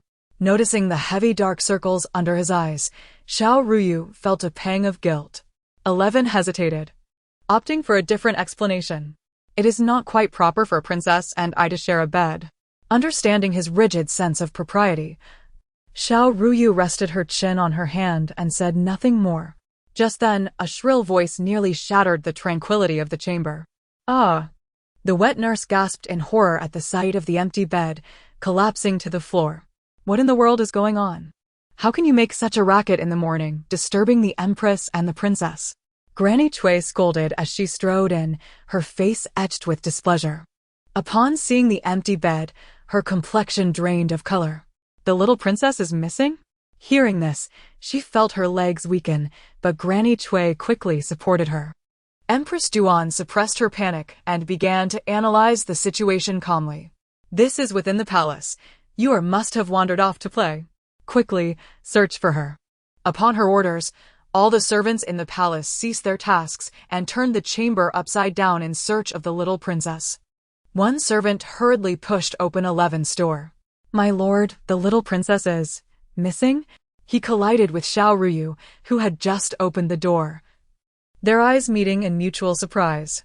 Madam, we have found the princess. Xiao Ruyu looked in astonishment as a throng of people rushed towards Eleven's quarters. Empress Duan's anxious expression vanished upon seeing her, and she breathed a sigh of relief. Yua, why have you come here? She scooped Xiao Ruyu into her arms, her reprimand overshadowed by concern. I couldn't sleep last night, so I went to find 11. Being with him brings me joy. It's all right. Just don't act so recklessly next time, as it worries your mother so. Empress Duan affectionately pinched her nose, exasperated yet fond of her indulged daughter. Understood. It was 11 who had not kept a proper watch over the little princess, allowing her to spend the night in his quarters. Please forgive me, your highness. Empress Duan waved her hand dismissively, her tone calm. The princess is still young, her little whims are of no consequence. This does not reflect poorly on you. Your highness. Dr. Yang wishes to see you. Seeing her mentor approach, Xiao Ruyu extended her arms for Dr. Yang to carry her. Master, I have missed you. Dr. Yang lifted Xiao Ruyu, weighing her in his arms, his expression apologetic. Next time I shall spend more time with you, but we must discuss serious matters now. Realizing they were to discuss Minister Lu's affairs, Xiao Ruyu, understanding the gravity of the situation, took her leave. She plucked leaves from the plants in the courtyard, idly counting them while occasionally glancing at the closed doors of the hall. The emperor has arrived. Chapter 87. Jealousy. Xiao Ruyu's hand trembled, causing the leaves she held to tumble to the ground. What? Why did father arrive at this moment? She turned her head towards the palace door, her heart racing with anxiety. Surrounded by a throng of eunuchs, Emperor Shanwen descended from his dragon carriage, exuding regal authority with every gesture. Your son pays his respects to father. Xiao Ruyu hurriedly stepped forward to bow, her mind racing to devise a strategy. The wind outside was fierce. How could Ruyu remain outside the palace? Emperor Shanwen bent down and embraced her, his eyes filled with affection. At that moment, Xiao Ruyu felt as if her mind was ablaze. She clung to Emperor Shanwen's neck, forcing a sweet smile. It had been several days since she last saw father.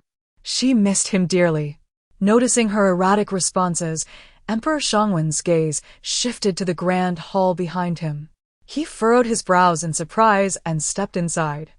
Xiao Ruyu attempted to employ her previous tactic. Father, could you stay and play with me in the courtyard for a while?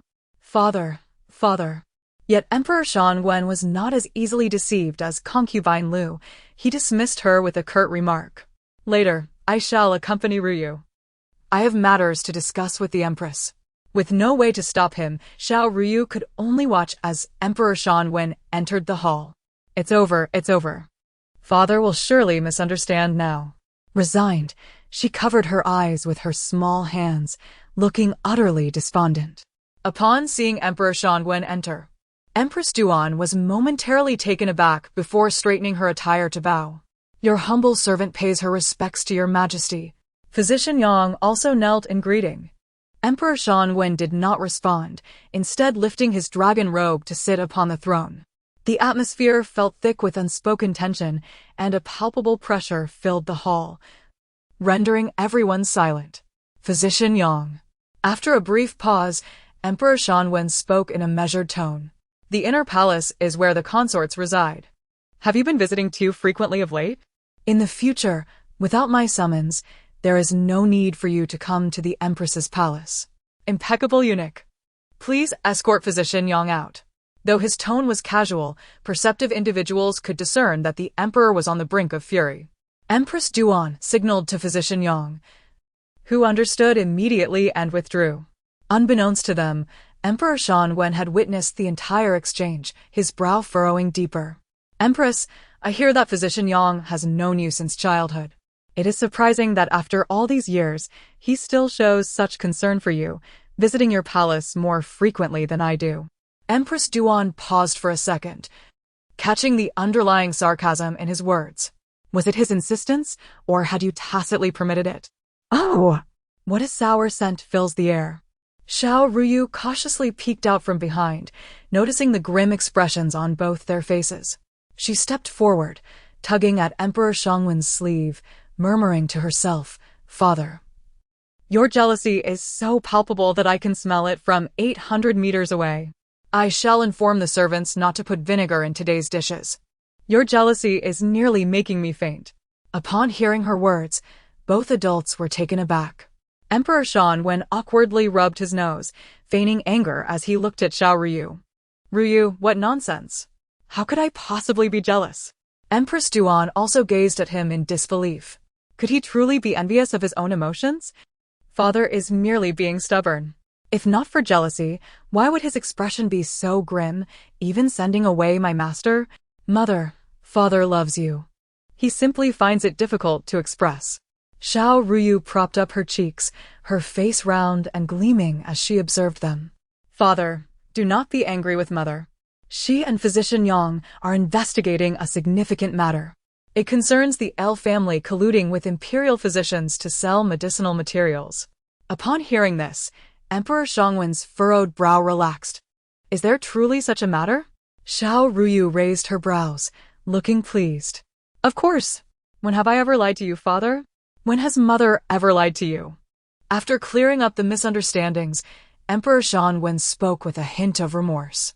I mistakenly doubted you. I should not have harbored suspicions. Father is not suspicious. He is simply jealous, Xiao Ruyu interjected cheerfully, gazing at the two. Emperor Shanwen was momentarily at a loss for words, and he coughed awkwardly. I understand. Empress Duan said softly, placing her hand gently on Emperor Shangwen's. He responded by taking her hand, brushing her hair affectionately. Xiao Ruyu blinked at them, her heart brimming with joy. Father has finally revealed his feelings to mother. What a delightful turn of events. Internally, she cheered, clapping her hands in delight.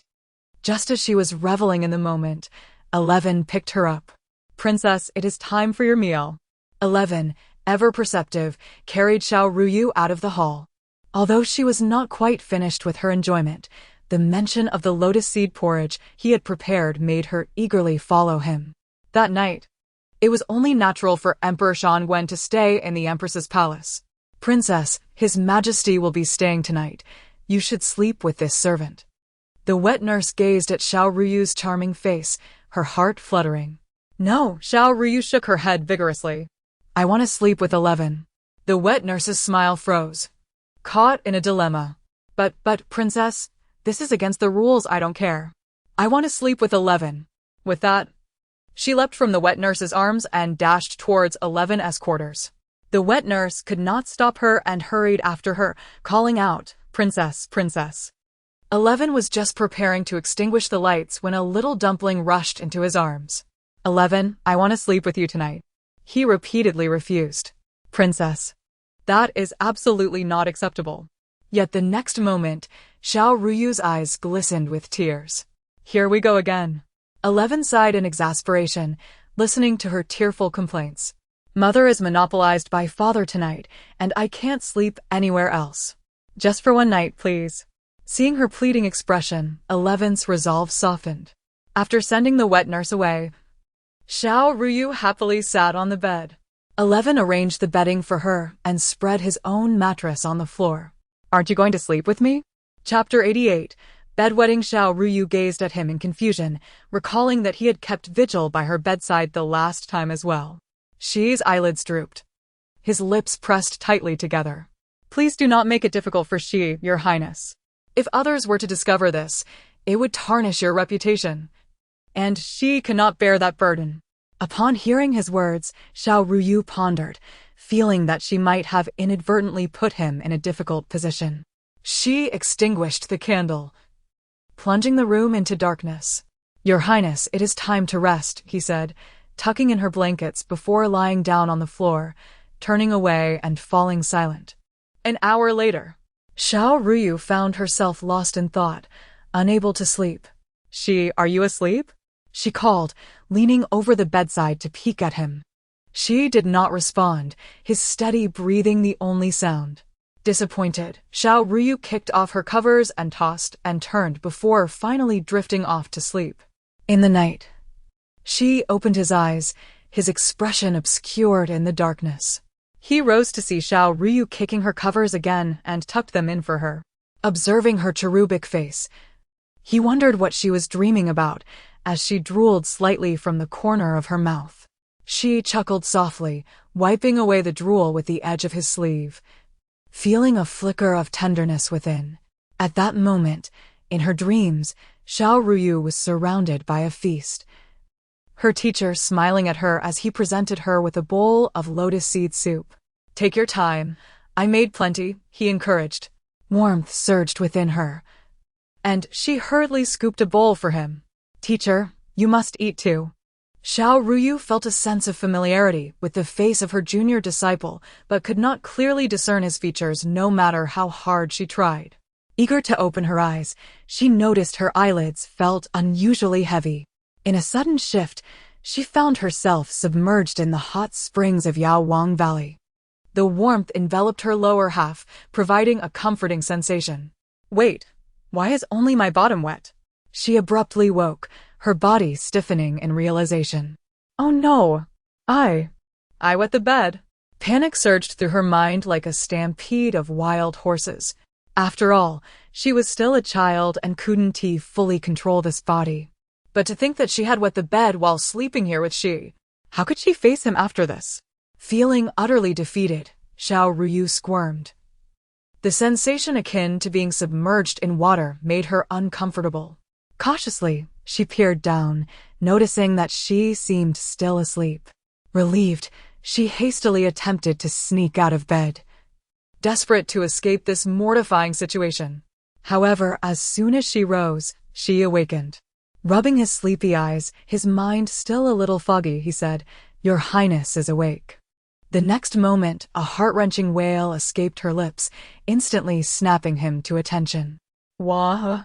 She had intended to slip away quietly but was caught by Shi. Xiao Ruyu felt utterly humiliated, her small mouth pressed tightly shut. Despite her efforts to hold back her tears, they streamed down her cheeks uncontrollably. Seeing her cry so sorrowfully, Shi was taken aback. What's wrong, Your Highness? What happened? As his gaze fell upon the damp patch on the blankets, he understood everything. Your Highness, please do not cry. He gently patted her head and lifted her off the bed. I will call for a nurse to change your clothes. Xiao Ruyu ignored his attempts to comfort her, sobbing inconsolably. Early in the morning, Physician Yang was summoned to the Empress's palace by Emperor Shanwen. After yesterday's events, he felt a tinge of apprehension. If the Emperor truly was angry, there would be no place for him in the palace, and he feared he might never see his precious disciple again. Upon entering the hall, he noticed that Emperor Shangwen's expression had softened, allowing him to breathe a sigh of relief. The Empress has informed me of the situation regarding the Liu family. I misjudged things yesterday. From today onward, I decree that you shall take charge of investigating this matter. Ensure that the truth comes to light and that all those behind this are brought to justice. Emperor Shanwen descended and patted Physician Yang on the shoulder. I believe you possess the capability to accomplish this. Physician Yang solemnly accepted the order, expressing his gratitude before taking his leave. Exiting the hall, he encountered Shi carrying Xiao Ruyu as they approached. Yang greeted them, noticing Xiao Ruyu's unusual demeanor. Tears still clung to her eyelashes, and her small face drooped. "What is the matter?" he inquired, quickly taking her from Xi's arms. Xiao Ruyu nestled against Yang's shoulder, unwilling to face Xi. Xi, feeling somewhat helpless, rubbed his nose. "The princess may be feeling a bit down." Xiao Ruyu, more withdrawn than ever, interrupted him with a heavy nasal tone. "Take me to my teacher. I do not wish to stay here." With that, she buried her head deeply into physician Yang's embrace. Understanding, Yang carried her out, with Xi following closely behind. "I don't want him to come along," Xiao Ruyu murmured, not lifting her head. Upon hearing this, Xi halted obediently, refraining from following them. Back at the physician's residence, Yang tenderly wiped the remnants of tears from her face, feeling a pang of sympathy. "What happened? Did she bully you?" Xiao Ruyu shook her head, unwilling to speak. Seeing her in this state, Yang assumed they had merely had a quarrel and did not press further. "The emperor summoned me today to assign the investigation of the Liu family's matter to my teacher." Noticing her despondency, Yang sought to divert her attention. "That's wonderful. My teacher will have more people to assist in the investigation." Xiao Ruyu sniffed, genuinely pleased for her teacher. Yang sighed, his fingers tracing through the investigative materials. However, the pressing issue was that the clues had run dry. His finger landed on a name marked in the documents. All leads pointed to this individual. Yet after leaving the palace, there had been no further information, and the people sent to follow had lost track. Now her teacher was at a loss. Xiao Ruyu tilted her head, observing the materials, when suddenly a spark of inspiration ignited in her mind. "Teacher, I have an idea." Yang, intrigued, quickly inquired, "What is it?" "Since these drugs have been sold off, why not infuse them with some spiritual energy? Then we could trace the energy to find the next recipient. From there, we could directly track down the individuals behind this." Hearing her plan, Yang's eyes brightened. "You are indeed clever. This plan is entirely feasible." Time was of the essence, and Yang immediately went to the storeroom to retrieve some rare medicinal herbs. Xiao Ruyu focused her mind, her wrist turning slightly as a surge of spiritual energy flowed from her left wrist, directly infusing the herbs. This moment would determine their success or failure. Chapter 89. Falling into the trap, a delicate shade of green energy lingered around the medicinal herbs for a brief moment before seamlessly merging into them. Success! A glimmer of excitement sparked in Xiao Ruyu's eyes as she confidently entrusted the herbs to Dr. Yang. "I have successfully infused my spiritual energy into them. Now, we await their fate." Dr. Yang regarded the herbs in his hands, a smile of satisfaction gracing his features. "My dear disciple, you have been a tremendous help to your master." He gently ruffled Xiao Ruyu's hair and lifted her into his arms. Just as they crossed the threshold of the palace, she approached them. "Dr. Yang, allow me to take care of the little princess." However, upon hearing Xi's voice, Xiao Ruyu instinctively buried her head deep within Dr. Yang's embrace. Mumbling softly, "I wish to sleep with mother tonight. Master, please carry me there." Noticing the unusual atmosphere between them, Dr. Yang acquiesced. Mother, I want to sleep with you tonight," the soft, childlike voice echoed in Empress Duan's mind just as she was about to retire for the night. Instantly, she turned to the door, spotting Xiao Ruyu stumbling towards her with tiny, unsteady steps.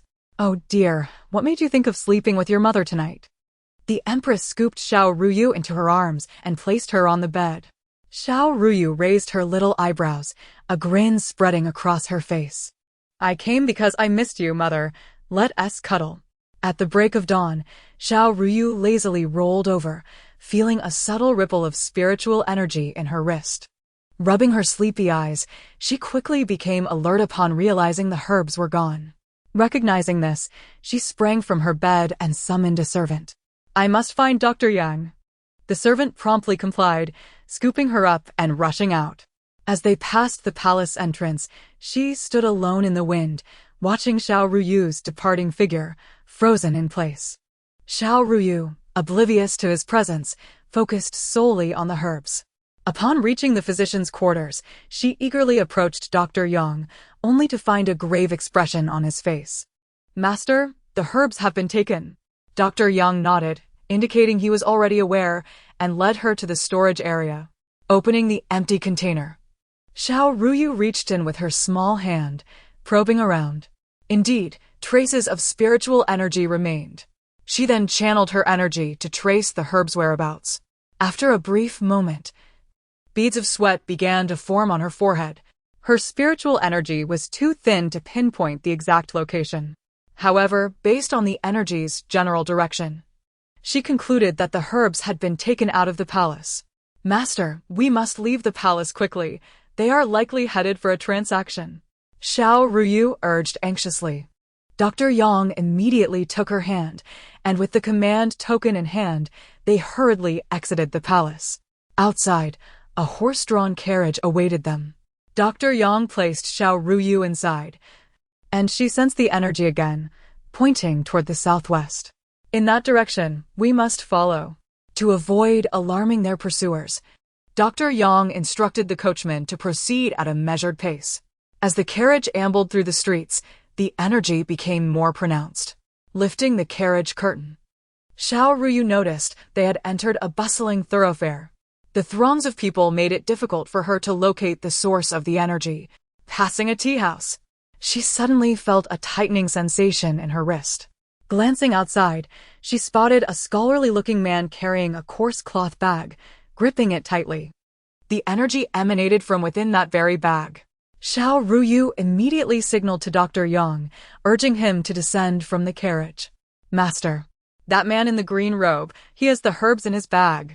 Dr. Yang gestured for silence and whispered in her ear, "Let us follow him and discover where he intends to make the exchange."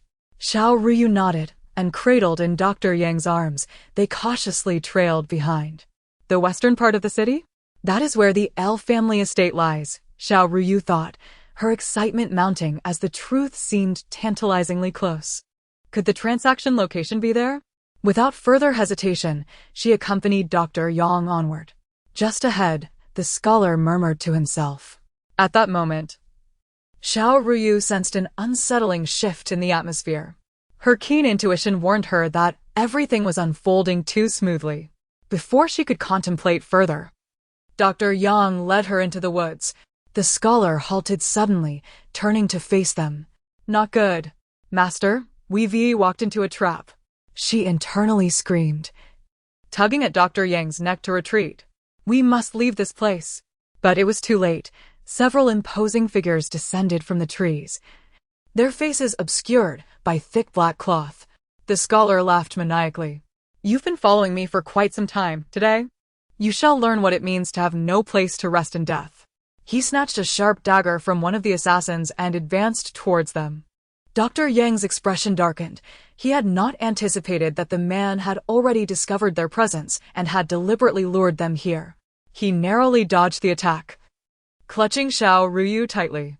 The scholar, realizing he had missed his target, became enraged. "You possess some skill, but unfortunately, both you and this little girl must perish here today." With that, he charged at them again. In a state of utter desperation, Xiao Ruyu gathered her remaining energy and, seizing the opportunity while the scholar was distracted, struck his wrist with all her might. Clang! The scholar's dagger clanged against his own foot, and he howled in pain. The assassins behind him stood in shock, bewildered by the turn of events. What on earth just happened? The scholar fumed, glaring at the pair, too intimidated to advance. Xiao Ruyu, now drained of energy, lay exhausted in Dr. Yang's embrace, her eyelids growing heavy. After a prolonged silence, the scholar concluded that he had encountered some form of misfortune. He exchanged glances with his assassins, who promptly surrounded Dr. Yang and Xiao Ruyu. One of the assassins snatched Xiao Ruyu from Dr. Yang's arms, pressing a blade to her throat. "Let us start with the little one. Make your move." Chapter 90. A critical moment, a chilling sensation coursed through Xiao Ruyu's neck, compelling her to shut her eyes in resignation. Is this how my second chance at life ends? Just as she pondered her fate, a figure descended from the heavens, deftly disarming the assassin with a single stroke of his sword. He swiftly gathered Xiao Ruyu into his embrace. 11. Xiao Ruyu's throat tightened, her voice betraying her astonishment. 11 glared coldly at the assailants, gripping his sword with determination. Another child has come to play, sneered the scholar. Then let us all descend into the underworld together for companionship. Yet his laughter was cut short.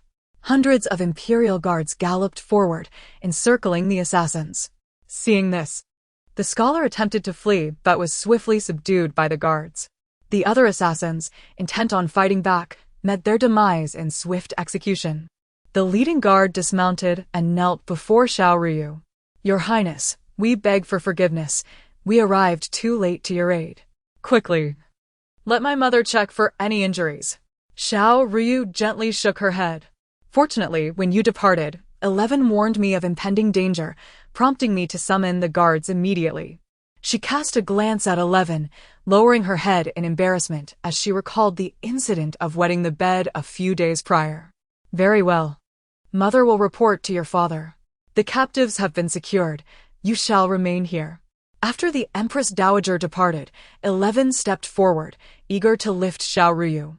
She turned away, her entire body resisting his embrace. The sight of her rejection pierced 11's heart, dimming his gaze. Does the princess despise me? He finally asked, his tone heavy with disappointment. Meeting his sorrowful eyes, Xiao Ruyu felt a pang of guilt. She bit her lip, compelled to voice her concerns from the past few days. It's not that I dislike you. It's just that I felt embarrassed after wetting the bed while in your presence. That's why I avoided you. Her face flushed crimson as she fiddled with her small hands. 11 was taken aback, but soon realized the absurdity of her feelings. But, dear princess, at merely a year and a half old, such accidents are entirely normal. Why would you distance yourself from me because of that? This revelation seemed to clear the fog in Xiao Ruyu's heart, and she felt a twinge of remorse for her previous behavior. Just then, Physician Yang entered. Having overheard their conversation, he scooped Xiao Ruyu into his arms, playfully pinching her cheek. You feel embarrassed? Yet I personally raised you from infancy, caring for you through all manners of childhood messes. You never seemed ashamed in front of me. Master, please stop, she exclaimed, covering her small ears. Feigning ignorance of his words, out of the corner of her eye, she caught 11's rare smile, a subtle curve of his lips breaking through his usual solemnity. In this world, there is nothing left for me to cherish. With that, Xiao Ruyu felt her face burn with shame, realizing the gravity of the situation. A serious expression crossed 11's face.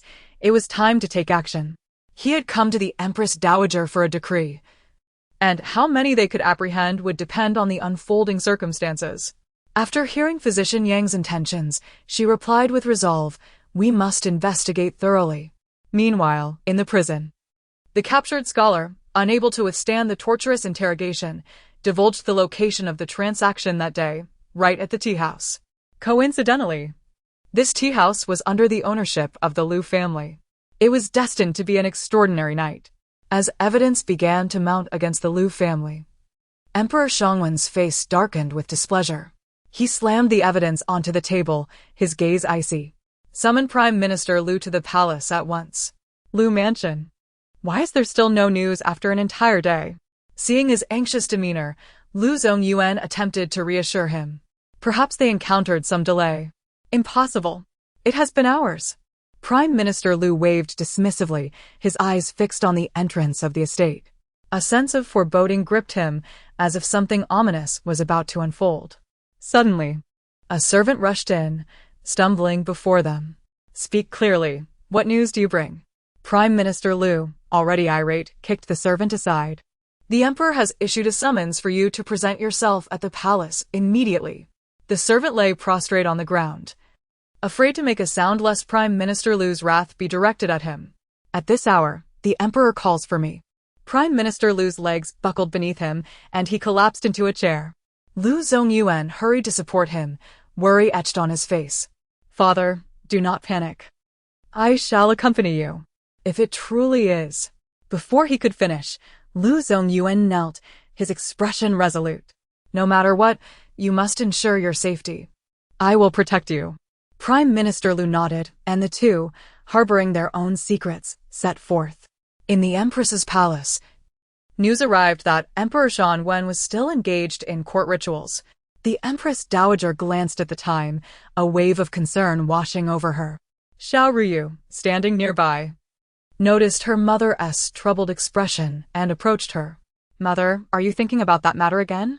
The Empress Dowager gently caressed her daughter's cheek, her demeanor softening. Your father is still occupied with court affairs.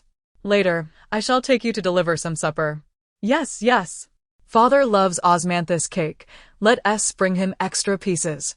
The moment they reached the entrance of Yongxin Palace, they encountered Prime Minister Lu emerging from the hall, his expression one of utter disarray, flanked by two guards as though to prevent him from collapsing at any moment.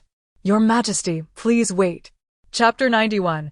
Confronting Minister Lu upon entering the hall. Minister Lu immediately sensed an unsettling atmosphere. He hastily knelt before the emperor, proclaiming, "Your humble servant pays his respects to your majesty."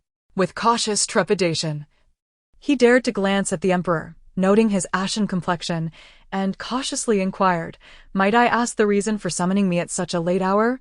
The emperor slammed the evidence on the table before him, his voice thunderous. "How dare you question me about my reasons? Look at the misdeeds perpetrated by your Lu family." The scattered documents fell to the ground, revealing a plethora of incriminating evidence that detailed the Lu family's transgressions. Your Majesty, I beseech you to consider my innocence. I was unaware of these matters. He prostrated himself, urgently attempting to explain. As Minister Lu continued to plead his case, Physician Yang clapped his hands, signaling for the witnesses to be brought forth. A scholar, battered and bruised from harsh interrogation, crumpled to the floor. "Spare me, Your Majesty. Spare me." Physician Yang, with a hint of concern, reminded him, "If you reveal everything, His Majesty may show you mercy." The scholar quickly divulged all he knew, stating, "I was merely an intermediary. Those within the palace handed over the goods, which I then delivered to the Lu residents. As for the mastermind behind it all, I never met them." Realizing his fate was sealed, he began to ramble incoherently. With the scholar's utility diminished, Physician Yang signaled for him to be taken away. It was now irrefutable that the Lu family had colluded with the imperial physicians in the trafficking of medicinal materials. The emperor, weary and grim, leaned back in his chair, his fury barely contained. "Do you have any further defenses to offer?" Minister Lu stubbornly denied any knowledge of the events, clinging to his falsehoods. Physician Yang, undeterred, produced another piece of evidence and knelt before the emperor. "During my investigation, I discovered that the Lu family was involved in numerous heinous acts." He presented the documents, detailing how the colluding physician had falsely diagnosed the beloved consort Li with a phantom pregnancy after accepting bribes from the Lu family. The very formula that had caused the miscarriage of consort Wen was also recorded by this physician. Each act was a testament to their moral depravity, a litany of sins too vast to enumerate. The emperor, overwhelmed by a headache, pressed his hand to his forehead, his wrath boiling over. Minister Lu, now paralyzed by fear, realized that what he believed to be a flawless scheme had been thoroughly unraveled.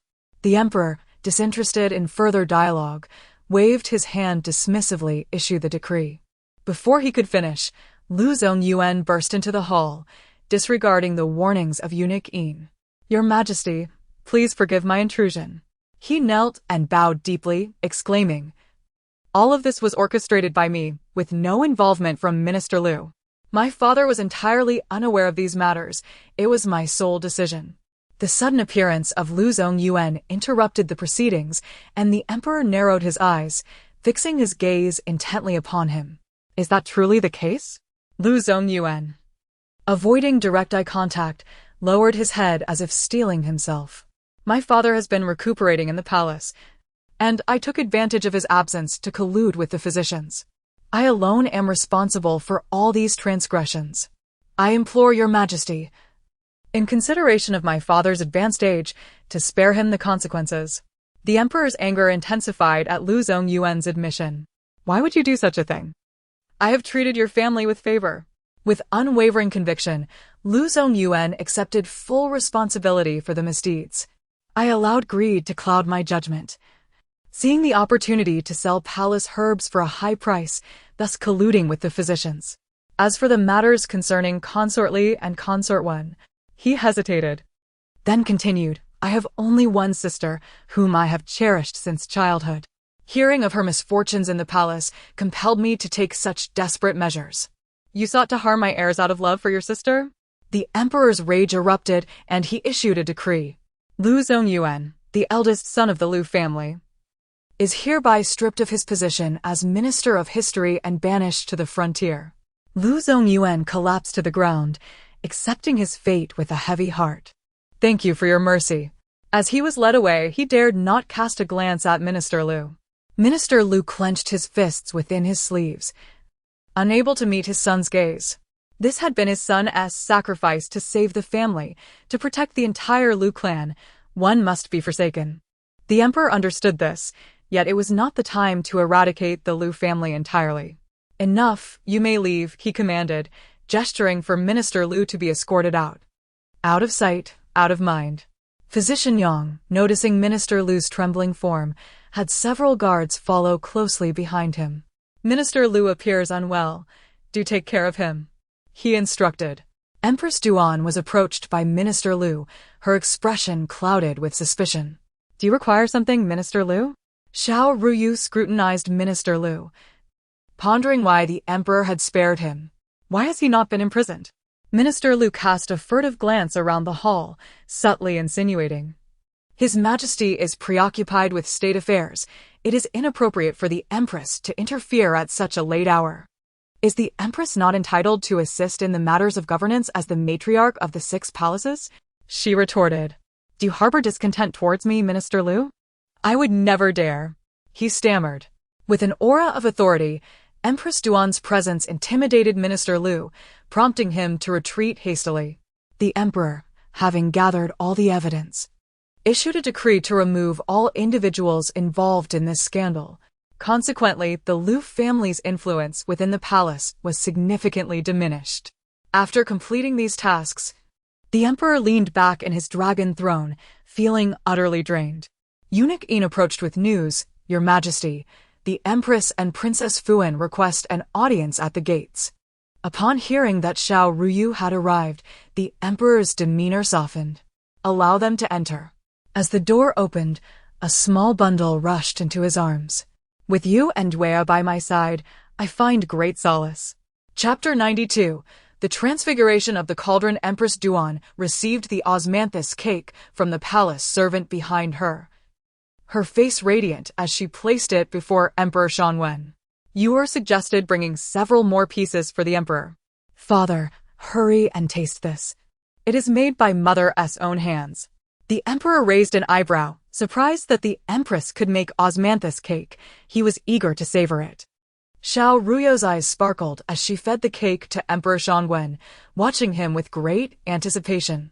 Moments later, the emperor's expression revealed his approval. The empress's skills were indeed commendable. Xiao Ruyu, nestled between the two, suddenly felt a sense of brilliance. Oh no, am I going to have more siblings? Xiao Rujin lay quietly in the cradle, not crying, and reached out a tiny hand when he saw Xiao Ruyu. He smiled broadly, emitting soft cooing sounds. Greetings, Princess Fuan. The nurse by the side immediately bowed upon seeing Xiao Ruyu. She found an excuse to send the nurse away, saying, It is late, you may retire. I shall remain here, and the little prince will be safe. The nurse hesitated, but 11 stepped forward to escort her out. With 11 present, the nurse left with a sense of relief. As soon as they departed, Xiao Ruyu climbed up to pinch Xiao Rujin's little face. Stinky little brother. Still pretending to be mute. Sister, it hurts. Xiao Rujin's little face appeared aggrieved. Don't think you can blame me. I didn't pinch hard. Xiao Ruyu stood with her hands on her hips, delightedly watching him. Having a brother to tease was delightful. Stinky little brother, we might soon have more siblings. And then you won't be the youngest anymore. A look of confusion crossed Xiao Rujin's face. Siblings? Xiao Ruyu leaned in to gossip in his ear. But Xiao Ruyu clearly struggled to comprehend some of her words, leaving him perplexed. Never mind, stinky little brother, you wouldn't understand even if I explained. However, stinky little brother, why do you still pretend not to speak? I've never heard you call for father or mother. The Empress had also expressed some frustration about this matter, often murmuring in Xiao Ruyu's ear. Xiao Ruyu's dark eyes sparkled momentarily, revealing a hint of mischievousness. I do not wish to attract attention. This way, I can quietly protect my sister from behind. Xiao Ruyu playfully pressed her hand against his forehead, exasperated. Little rascal. I truly do not know what to say about you. Who is speaking? Xiao Ruyu, undeterred, boldly pulled 11 over to see Xiao Ruyu. It is my stinky little brother speaking. He usually pretends not to talk. When she revealed to 11 that Xiao Ruyu could speak, he made a face of dismay. Sister, you said not to let outsiders know. Oh, 11 is not an outsider. Xiao Ruyu stuck out her tongue, her eyes gleaming as she looked at 11. You won't tell anyone, will you, 11? 11 was taken aback, nodding emphatically. The phrase not an outsider stirred a warm feeling within him, and his mood soared with unanticipated joy. The next day, after addressing matters concerning Lu Zongyuan, Emperor Shangwen decreed an elevation in the official rank of Physician Yang. By the grace of heaven, the Emperor proclaims, Yang Shufeng is upright and noble in character, and I am greatly pleased. I hereby appoint him as a 5th-rank physician and bestow a treasure from the imperial treasury as a reward. So be it. Physician Yang received the decree at the imperial physician's office, and other court physicians gathered around to offer their congratulations. Congratulations, Master Yang. From now on, in the physician's office, your word shall be law. The treasure from the treasury awarded to Physician Yang was a testament to the emperor's favor. After dismissing the other physicians, Yang's gaze fell upon the bestowed treasure. As he uncovered the red cloth, his expression suddenly tightened. What is this? Could it be? Unable to contain his excitement, Physician Yang hurried to seek out Xiao Ruyu in the Empress's palace. Xiao Ruyu was playing joyfully in the courtyard when the matron came to inform her. Little princess, Physician Yang requests an audience. Master, what brings you here? Xiao Ruyu immediately leaped from the swing, with 11 carefully catching her below. Physician Yang's expression was somewhat grave as he embraced Xiao Ruyu and whispered a few words in her ear. Is it truly so? Then take me to see it at once. Whatever he had said had stirred a sense of excitement in Xiao Ruyu as well. 11 silently followed behind them. Upon returning to the physician's office, Yang revealed the object he had brought. A cauldron, entirely a deep bluish-black, with intricate patterns adorning its surface, was presented before them. A prominent 5-clawed dragon entwined around the rim, its mouth containing a vividly red gemstone. The 9-turn cauldron. Xiao Ruyu stifled a gasp, exchanging a glance with Physician Yang. Is this not the 9-turn cauldron from the Valley of the Medicine King? Master used it frequently for alchemy. How could it be here? Physician Yang's hand caressed the 9-turn cauldron, filled with nostalgia. It had accompanied him for many years, and he could not have mistaken it. He never imagined he would see it again one day. This 9-turn cauldron was taken from the treasury and bestowed upon you, which is why I called for you. Why has the 9-turn cauldron appeared here? If this object can arrive here, does that mean? If we can find its origin, perhaps we can uncover the truth of how we came to this world. Xiao Ruyu's small hands trembled slightly as she grasped them tightly. Physician Yang nodded in agreement, sharing the same sentiment. The treasury was a crucial area of the palace, and the master could not enter easily. Where is Physician Yang taking you? Empress Duan gazed gently at Xiao Ruyu. Xiao Ruyu hesitated to reveal the truth and concocted an excuse. The Empress did not press further but turned to Physician Yang with a smile. If this endeavor succeeds, I have yet to properly thank you. Physician Yang humbly bowed, not daring to accept accolades. It is thanks to your Highness's support that this task was accomplished so smoothly. Otherwise, I would not have succeeded so easily. Should your Highness wish to express gratitude, I am unworthy. He turned his gaze to Xiao Ruyu, assuring her, in the future, I shall guide the little princess with utmost care. Chapter 93. Trapped in space, Xiao Ruyu turned her head with a hint of guilt. Resting on Yang Tai's shoulder without uttering a word, Yang Tai rose and bowed. This humble official has taken the young princess away. Empress Duan nodded, watching the two depart. Just as Yang Tai stepped outside the treasury, he was halted by a guard. Halt! The leader of the guards, upon recognizing Yang Tai, saluted. Lord Yang, the treasury is of utmost importance. Entry is prohibited without a royal decree. What is this? He noticed the glutinous rice dumpling in Yang Tai's arms and quickly knelt in respect. I greet Princess Fuan. Xiao Ruyu shook the token in her hand and spoke in a childlike voice. Mother has sent this princess and Yang Tai to the treasury to check the inventory. Here. Take the token. The guard respectfully accepted the token and cleared the way for the three. As the treasury doors swung open, a stunning display of gold and splendor greeted them. Numerous rare treasures adorned the wooden shelves, gold, silver, gemstones, and exotic items of every kind. In the center of the treasury stood a crimson sandalwood table, draped with a silk cloth as delicate as a cicada's wing, upon which lay the scrolls they sought. Yang Tai hurried forward, spreading the scrolls open. Xiao Ruyu gazed at the densely packed characters, feeling overwhelmed. With so many, how can we find the origin of this medicinal cauldron? After a prolonged silence, 11 finally spoke. This record contains years. Different items have separate pages. Upon learning this crucial information, Yang Tai began to search diligently. 2 hours later, Xiao Ruyu collapsed onto the ground, scrolls scattered all around her. Where could it be? At this rate, we could search for days and nights without resolution. She scratched her head in frustration and randomly picked up a scroll, reading aloud. In the 23rd year of the Xian Kingdom, a medicinal cauldron was offered as tribute by a neighboring country.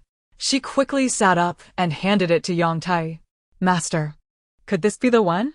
Observing the cauldron depicted, which bore a striking resemblance to the 9 transformation cauldron, both felt as though they had grasped a lifeline. Yang Tai flipped through the scrolls eagerly, only to be stunned. What? Is there only this single line of record? With a sigh, Yang Tai explained. The 23rd year of the Xian Kingdom is nearly a century ago. It is normal to be unable to trace its origins. Unexpectedly, the hard-won lead abruptly ceased, and both sat down in disappointment. Unwilling to give up, a thought crossed Xiao Ruyu's mind. Master, I have an idea. She looked at Yang Tai earnestly, presenting her notion. After some contemplation, Yang Tai acquiesced. The 9 transformation cauldron has the capability to refine all things in the world. It is named so because the herbs within undergo a process of 9 transformations, resulting in elixirs that rival divine medicines. Xiao Ruyu took a deep breath, focusing her energy, and gently placed her palm on the 9 transformation cauldron. In a moment of closed-eye concentration, she found herself transported into a storage space. Upon opening her eyes, she beheld the 9 transformation cauldron before her, unable to contain her excitement. She reached out to channel her spiritual energy to test whether the cauldron still possessed its former capabilities. As she infused it with energy, the cauldron emitted a faint purple glow, shooting upwards towards the heavens. Once the light faded, Xiao Ruyu realized she could advance further into the Medicine King Valley. The 9 transformation cauldron was indeed a spiritual artifact. Eager to share this revelation with Yang Tai, Xiao Ruyu closed her eyes, concentrating on exiting the space. The next moment, she opened her eyes again, only to find herself still in the lush landscape of the Medicine King Valley's back mountain. Panic surged within her. After several attempts, she discovered she could not escape. Now thoroughly distressed, she glanced at the storage ring on her hand, still glowing faintly. It seemed she was trapped within this confined space, isolated from the outside world. Xiao Ruyu murmured, her gaze fixed on the 9 transformation cauldron. She circled around it several times, pondering the faint purple glow adorning its surface. Could it be due to her infusion of spiritual energy? Xiao Ruyu attempted once more to channel her energy into the cauldron, after absorbing her energy. The cauldron's purple hue deepened. However, her feeble spiritual energy was insufficient to satiate the 9 transformation cauldron. At that moment of despair, the cauldron suddenly reacted.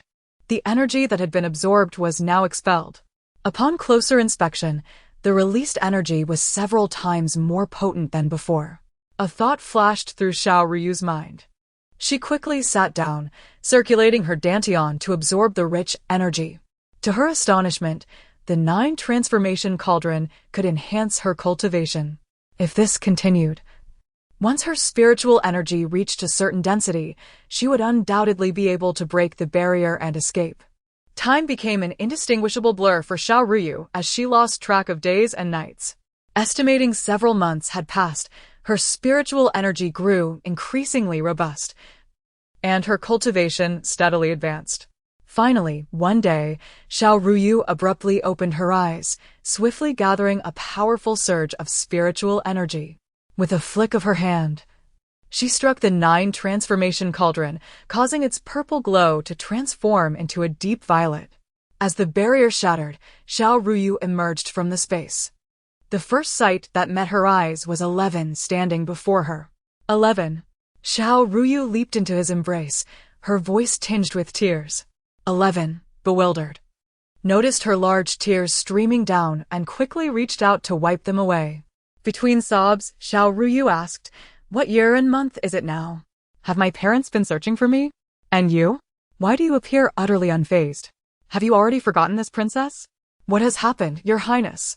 It has only been half an hour." He scratched his head in confusion, but seeing Xiao Ruyu in tears, he hastily began to explain. "Wait, half an hour?" Xiao Ruyu's cries ceased abruptly, and she lifted her head, tears still glistening on her long lashes. "It has only been half an hour?" Chapter 94. The spirit cat. A click of the tongue echoed from the side, revealing that Physician Yang was standing nearby, observing the two.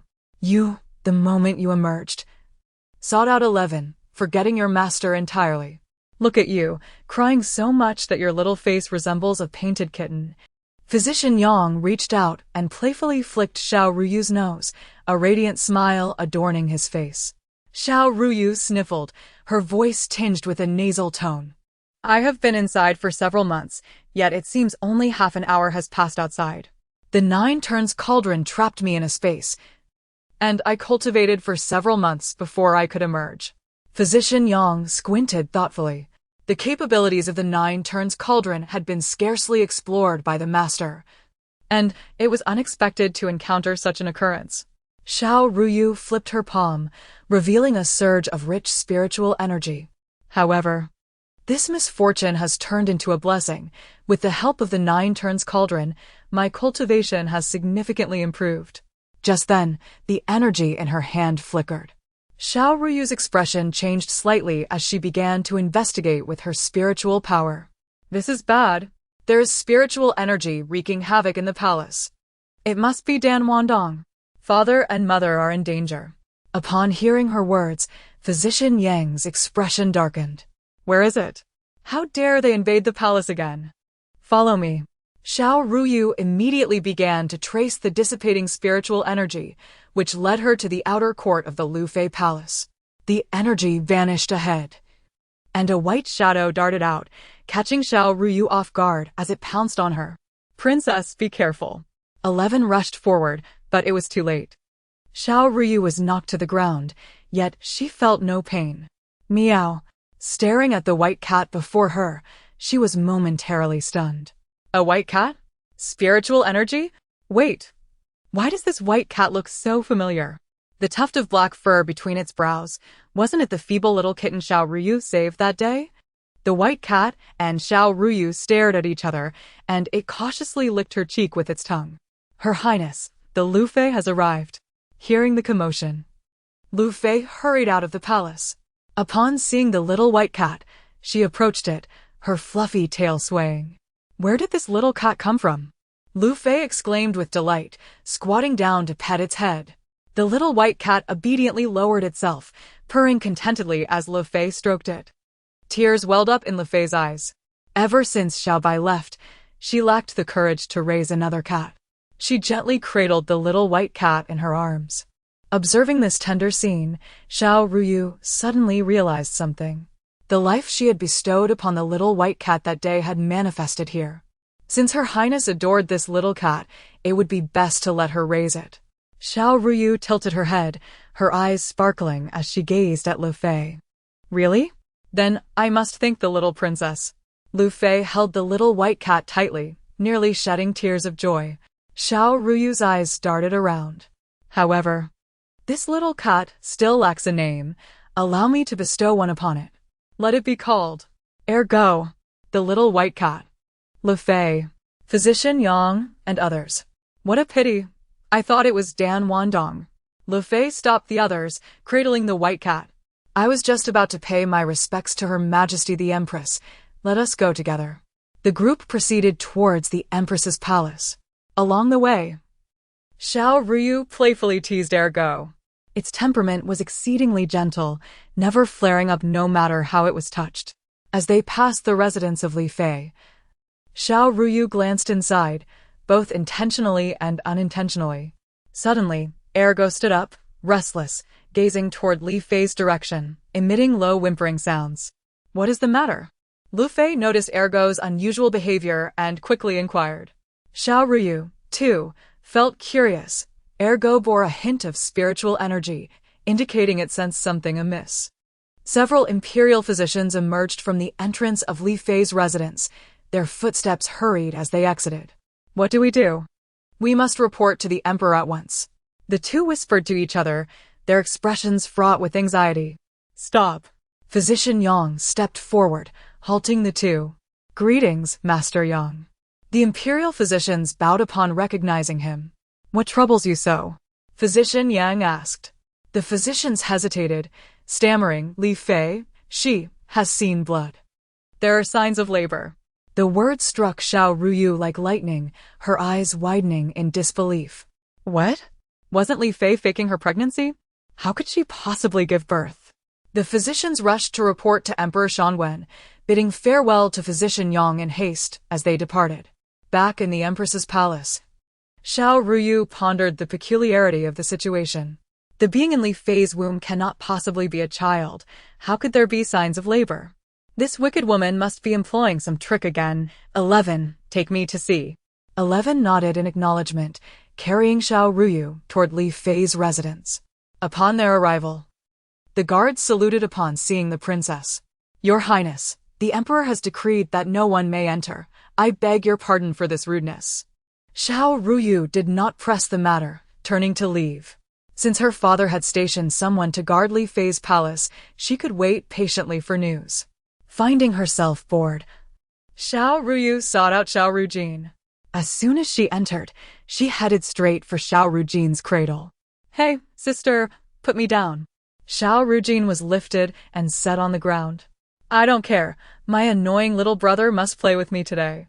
Stop pretending you can't walk. I've sent everyone in the courtyard away.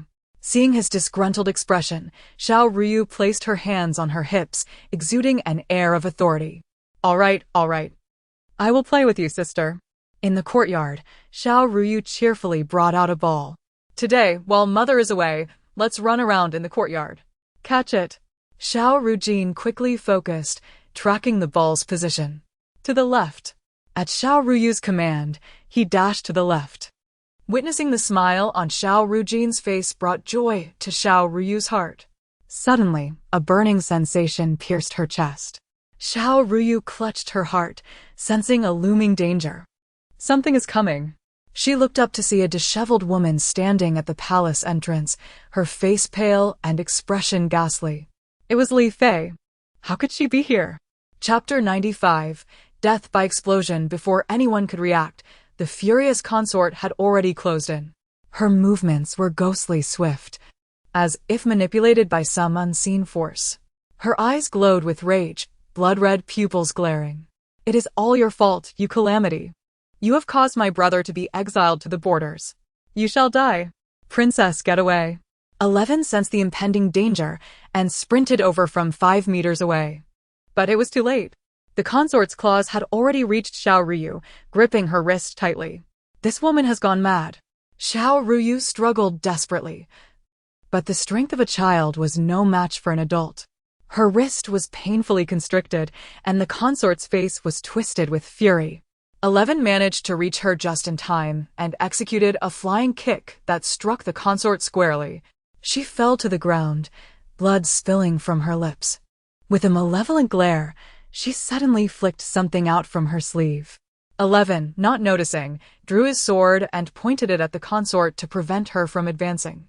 A flying insect darted swiftly towards Xiao Ruyu. Poisonous insect! She gasped, but it was already too late to evade. In a critical moment, a soft little body lunged at her. Ah! Xiao Ruyu gasped in pain, her face turning pale. The insect burrowed directly into his body through his ear, rampaging within.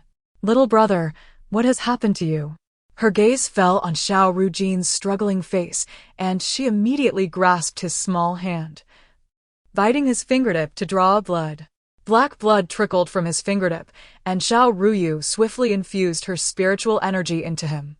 Moments later, a small, blood-red insect was expelled from Xiao Ruyu's mouth, accompanied by a spurt of black blood. Xiao Ruyu's heart twisted in pain as she turned to glare at the consort, her face cloaked in frost. You dare to harm my brother? You shall die here today. With a wave of her hand, a surge of potent spiritual energy erupted forth. Before it even reached the consort, a piercing scream echoed through the air. The consort's belly began to swell grotesquely, something writhing within. As her abdomen expanded further, it suddenly burst open with a loud bang. A swarm of white, wriggling insects spilled forth from the gory remains, each the size of a grain of rice, with dark-colored tails. Millions of these insects gathered in a nauseating mass. Xiao Ruyu's stomach churned violently, and she retched. 11 shielded her eyes from the gruesome sight. Princess, do not gaze upon such vile creatures. Once these insects leave the consort's body, she will perish, and both will be doomed. Xiao Ruyu's expression grew somber. The insect expelled from my little brother's body must have been the mother insect. Little prince, little prince. The palace servants cried out in alarm from behind. Xiao Ruyu quickly turned to see that Xiao Ruyu had fainted. His face remained pale, and his small hands hung limply at his sides. The consort had suddenly gone mad and charged out of the palace, and the guards had been unable to stop her before reporting to Emperor Shangwen. What has transpired? The consort suddenly attacked me, but my little brother shielded me. Xiao Ruyu lowered her head, wiping away her tears. However, I have eliminated the insect within my little brother. He must have fainted from blood loss. Her gaze fell upon the arriving physician Yang. Master, come quickly and examine him. Physician Yang rushed over, placing his hand on Xiao Ruyu's pulse. Although his pulse was slightly rapid, it showed no signs of disruption, indicating that his heart was unharmed. He had merely fainted from shock. Hearing Physician Yang's assessment, Xiao Ruyu breathed a sigh of relief, yet she still clutched Xiao Ruyu's hand tightly. Thank goodness my little brother is unharmed, otherwise, the consort's death would not suffice. Emperor Shangwen frowned, casting a disgusted glance at the consort's lifeless body. Hurry and dispose of this toxic woman, she offends my sight. The servants quickly removed the consort's remains and cleaned the courtyard. In the shadows, Dan Wandong extended his wrist, revealing the corpse of an insect before him. He stared intently at it, muttering incantations. The consort was dead, and the twins' mother insect would soon seek a new host. Just wait and see. With that, he vanished without a trace.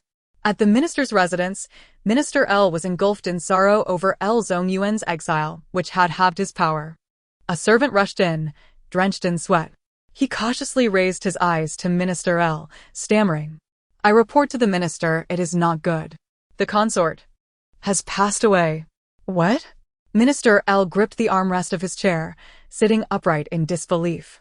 This news had come from the palace, but the cause of death was shrouded in secrecy.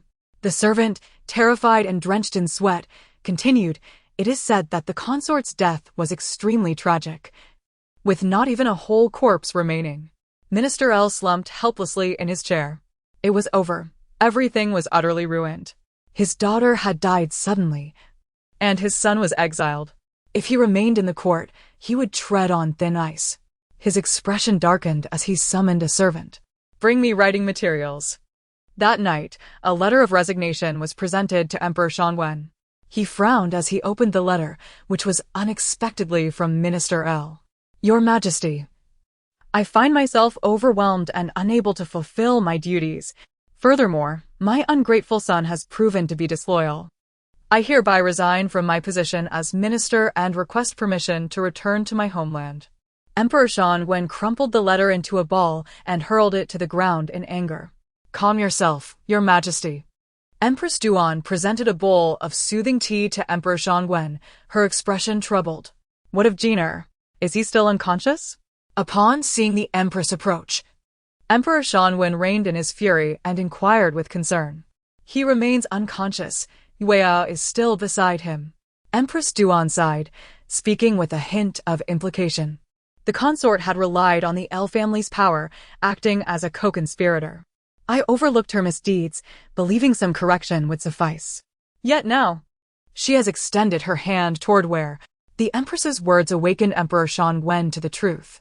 The consort's actions and L Zongyuan's schemes were all orchestrated by Minister L from behind the scenes.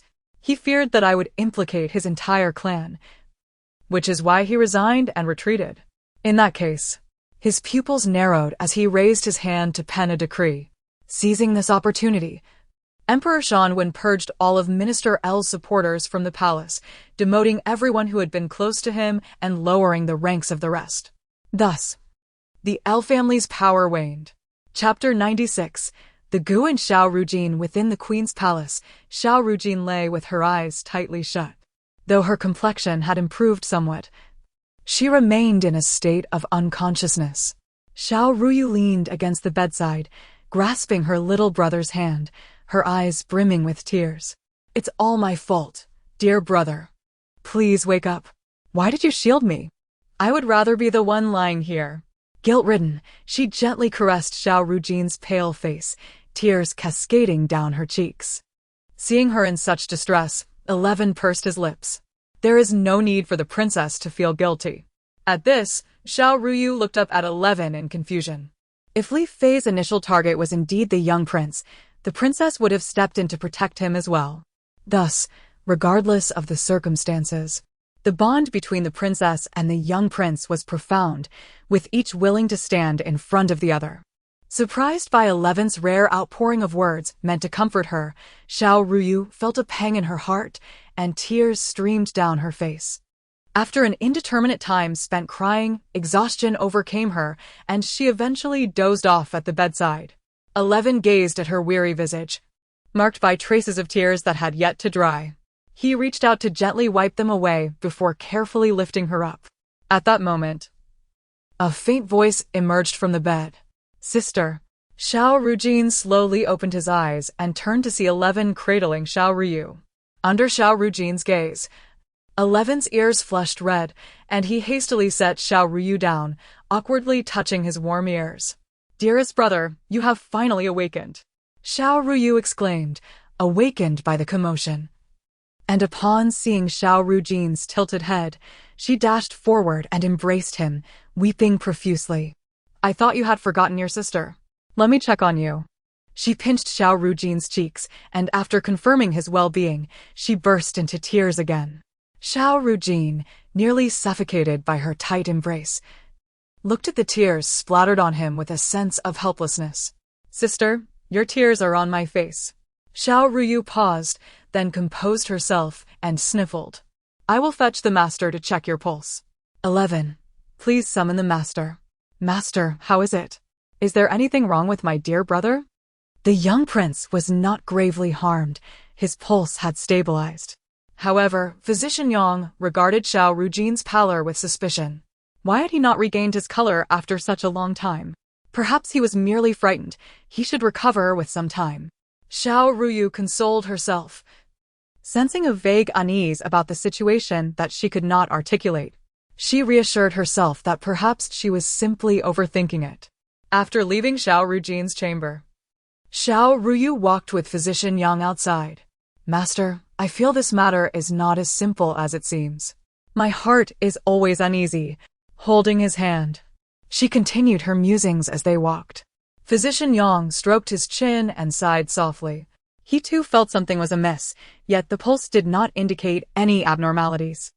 Xiao Ruyu pouted, her heart heavy with worry. Upon returning to the palace, a thought struck her, and she swiftly entered the secret space. Since the last time she had ventured further into the back mountain of the Medicine King Valley, she had not had the opportunity to explore again. Today, with some free time, she intended to gather herbs to nourish Xiao Ruyu. The area accessible in the back mountain had expanded, revealing many rare medicinal herbs. Ginseng, lingji, dangshan. Counting the precious herbs, Xiao Ruyu gathered them all.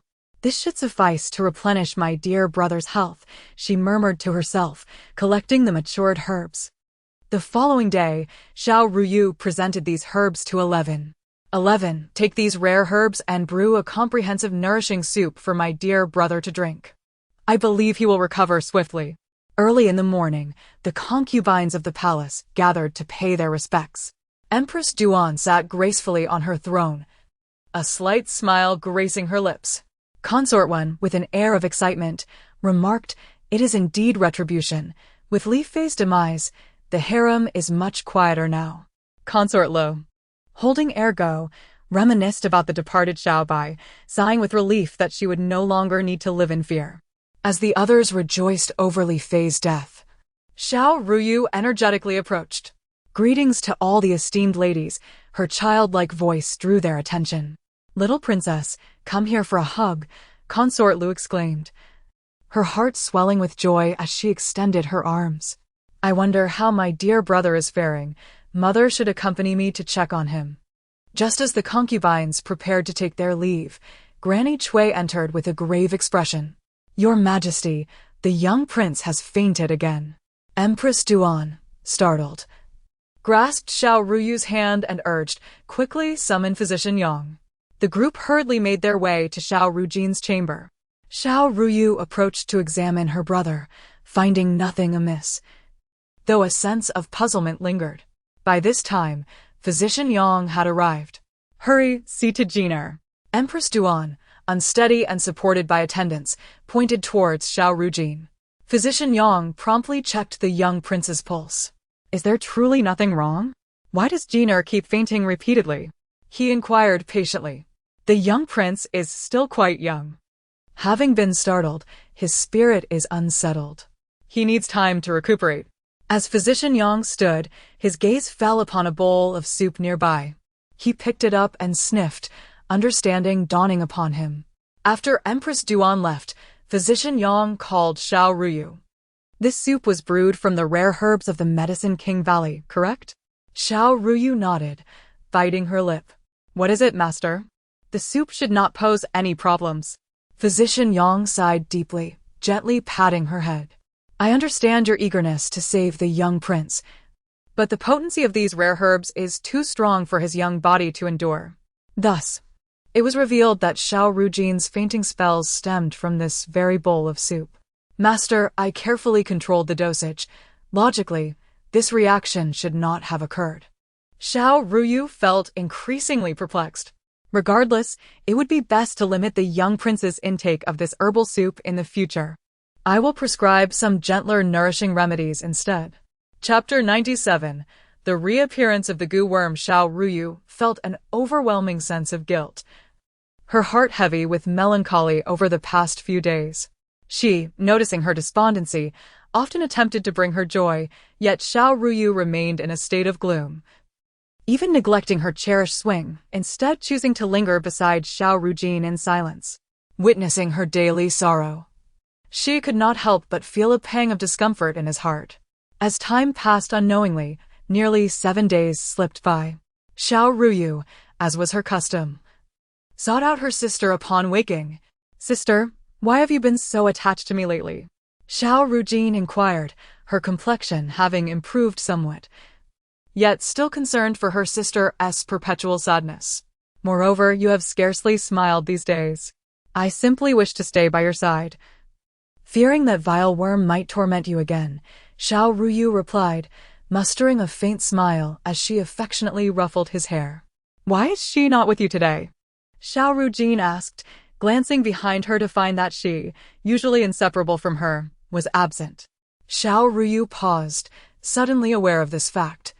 It seems he left early this morning. Having focused solely on Xiao Ruyu in recent days, she realized she had inadvertently neglected Xi. As soon as she spotted him, she rushed over, her fluffy head nuzzling against him.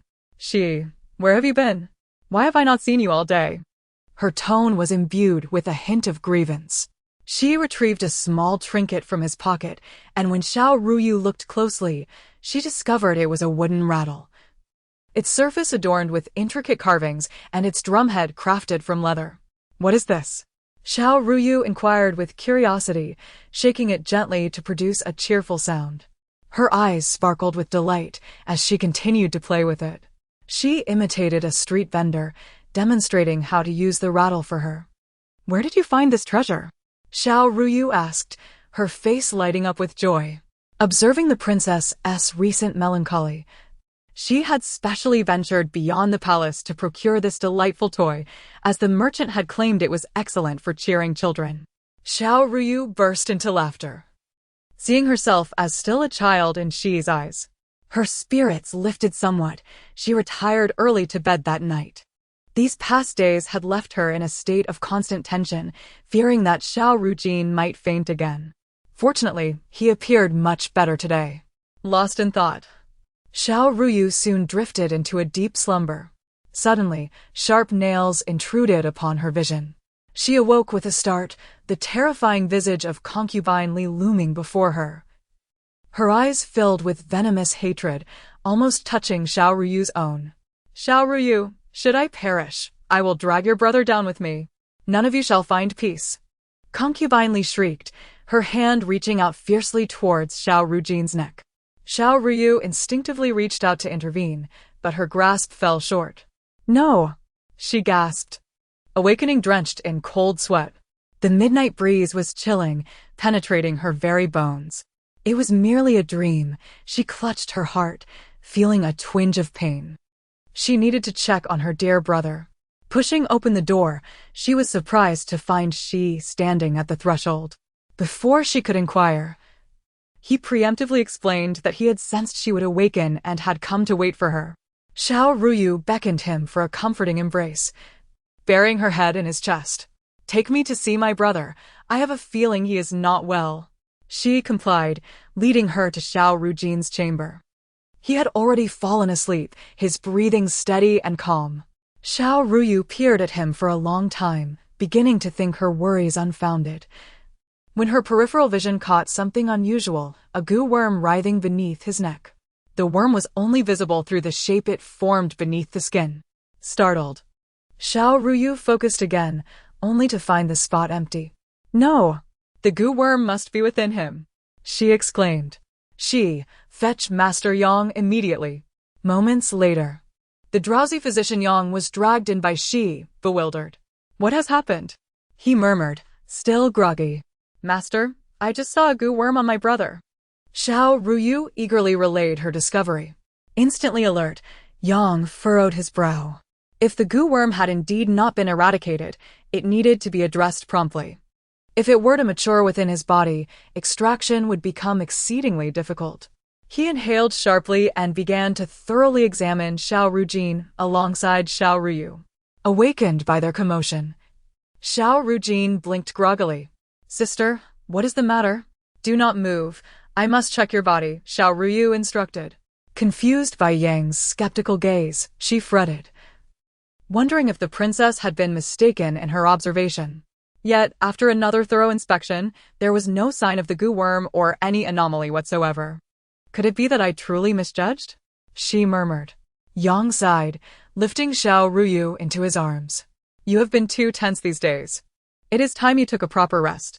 Xiao Ruyu clung to his neck, committing this matter to memory. Observing the stack of memorials presented to him, Emperor Shan Wen felt a profound headache. The torrential rains in Jiangnan had caused untold suffering, with countless victims afflicted by an unknown disease. In just a few months, the death toll had reached a staggering figure. In the afternoon, Emperor Shanwen visited the Empress's palace for a meal. Empress Duan, noticing his haggard appearance from sleepless nights, expressed her concern. Are you still troubled by the situation in Jiangnan? With a weary sigh, Emperor Shanwen felt a deep sense of helplessness. The sudden deluge in Jiangnan, far from the capital, had spiraled the situation beyond control. Moreover, the origin of the disease remained a mystery, compounding their difficulties. I have already dispatched officials to address the matter and plan to send Master Yang to assist in treating the afflicted, he said. Empress Duan nodded in agreement. Master Yang's medical expertise could very well alleviate the pressing crisis. On an appointed day, after packing his belongings and bidding farewell to Xiao Ruyu, Master Yang departed with the court's entourage to Jiangnan to tend to the victims. The scenes along the journey were harrowing, with countless sufferers, as he treated the ailing while making his way to Jiangnan. Chapter 98. The Jiangnan Crisis. A letter from the little princess. The servant hurriedly retrieved a letter from the messenger pigeon and presented it to Xiao Ruyu. It is a letter from my master. A wave of joy washed over her. It had been a month since Dr. Yang had ventured to Jiangnan, and the news of the worsening calamities in the region weighed heavily on her heart. Eagerly, she tore open the letter. However, as her eyes scanned its contents, the smile on her face dissipated. Seeing her distress, she inquired with concern, "Why does the little princess look so troubled? Has something gone awry with Dr. Yang?" Xiao Ruyu bit her lip and sighed. The situation is more complex than anticipated. My master wrote that his investigation revealed the torrential rains are not merely a natural disaster. Not a natural disaster? Could it be man-made? She was baffled, confusion clouding his expression. The illnesses afflicting the victims are closely linked to the incessant rains.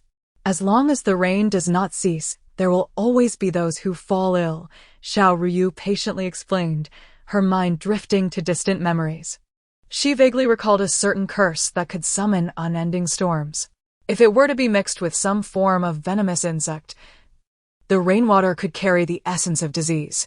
Her master had yet to awaken his spiritual powers. This matter was certainly beyond his capacity to handle. This is not a simple issue.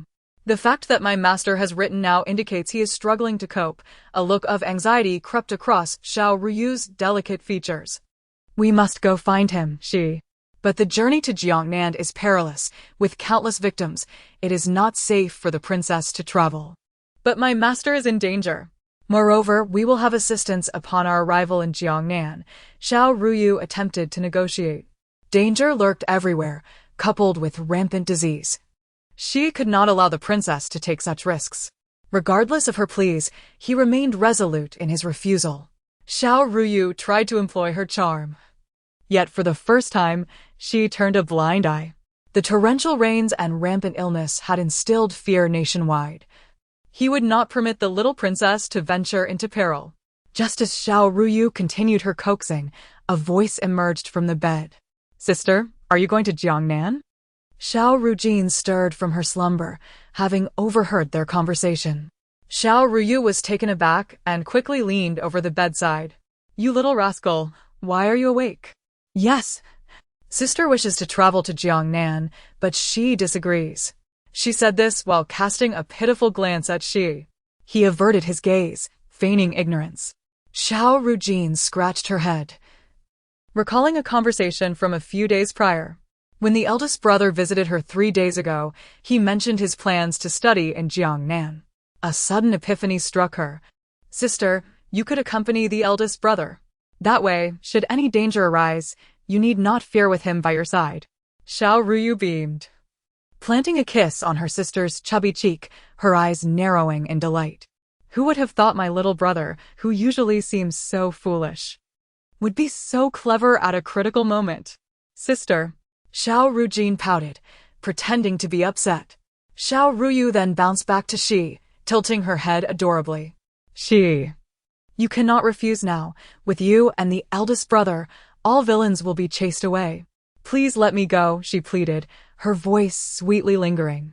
Shi found himself at a loss. He could only relent for the time being. The eldest prince might not agree to take the princess along. They should first consult the queen. Before he could finish, Xiao Ruyu had already grasped his hand. Let us find the eldest brother now. In the eldest prince's chamber. The sound of her voice echoed. Eldest brother, I have come to see you, catch. Startled, Xiao Ruan found himself enveloped by a small bundle of energy. Little princess. What brings you to seek your eldest brother? He inquired, affectionately ruffling her hair. Xiao Ruyu nuzzled against him, her eyes sparkling with determination. Without hesitation, she stated, I heard you plan to travel to Jiangnan soon. May I accompany you? I wish to go too. Xiao Ruan was taken aback, playfully tapping her forehead. But you are still so young, I cannot possibly take you with me. Should anything happen, Mother would never forgive me. Seeing his reluctance, Xiao Ruyu grew anxious and decided to reveal the situation regarding Dr. Yang. My master has gone to Jiangnan to aid the victims. I must assist him. Otherwise, the number of afflicted will only continue to rise. My master alone cannot manage. Upon hearing this, suspicion crossed Xiao Ruan's face. Aid the victims? But little princess, you are merely a child. What power do you possess? Moreover, this journey was meant for scholarly pursuits, fraught with uncertainties, making it unsuitable for a child. Disheartened by his refusal, Xiao Ruyu's expression fell. Eldest brother does not believe in me. Attempting to placate her, Xiao Ruan suggested, Oh, wait a moment. I shall find someone to vouch for you. Xiao Ruyu leapt from his embrace, dragging Shi along. Shi, summon our cousins. They can attest to my abilities. The sooner, the better. This matter cannot be delayed. Reluctantly, Shi complied, though he wondered what urgency had prompted such a summons to the palace. Xiao Ruyu recounted Dr. Yang's situation in detail, her face etched with worry. You must speak to the eldest brother. I must swiftly travel to Jiangnan to find my master.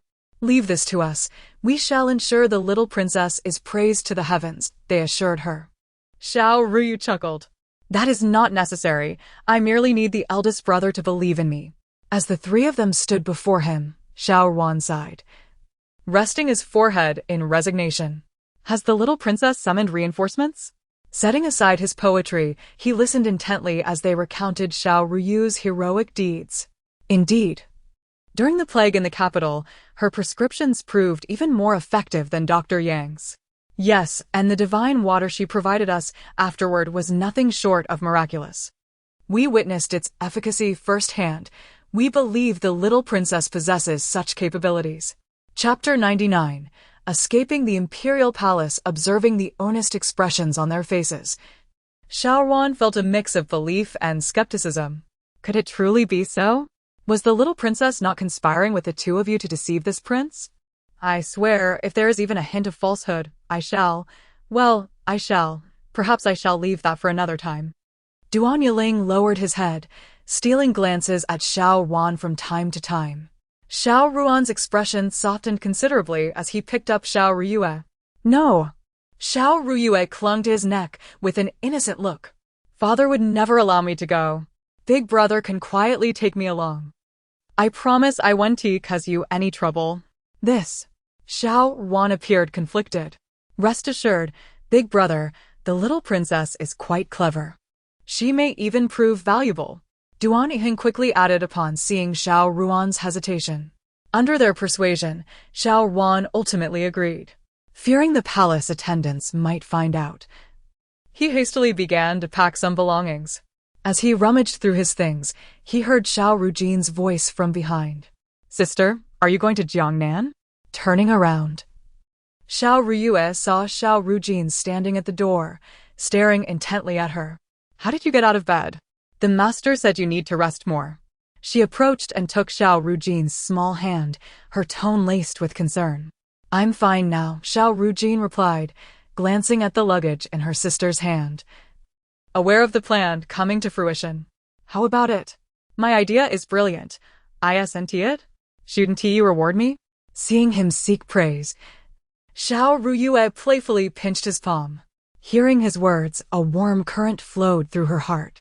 She gently ruffled Xiao Rujin's hair, speaking softly.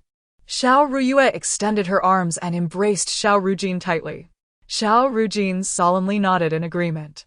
The following day marked Xiao Rujin's departure for Jiang and to pursue her studies. Early in the morning, Xiao Ruyu packed the luggage and had 11 secretly deliver it to Xiao Ruan. They placed the belongings with him to facilitate their blending into the group.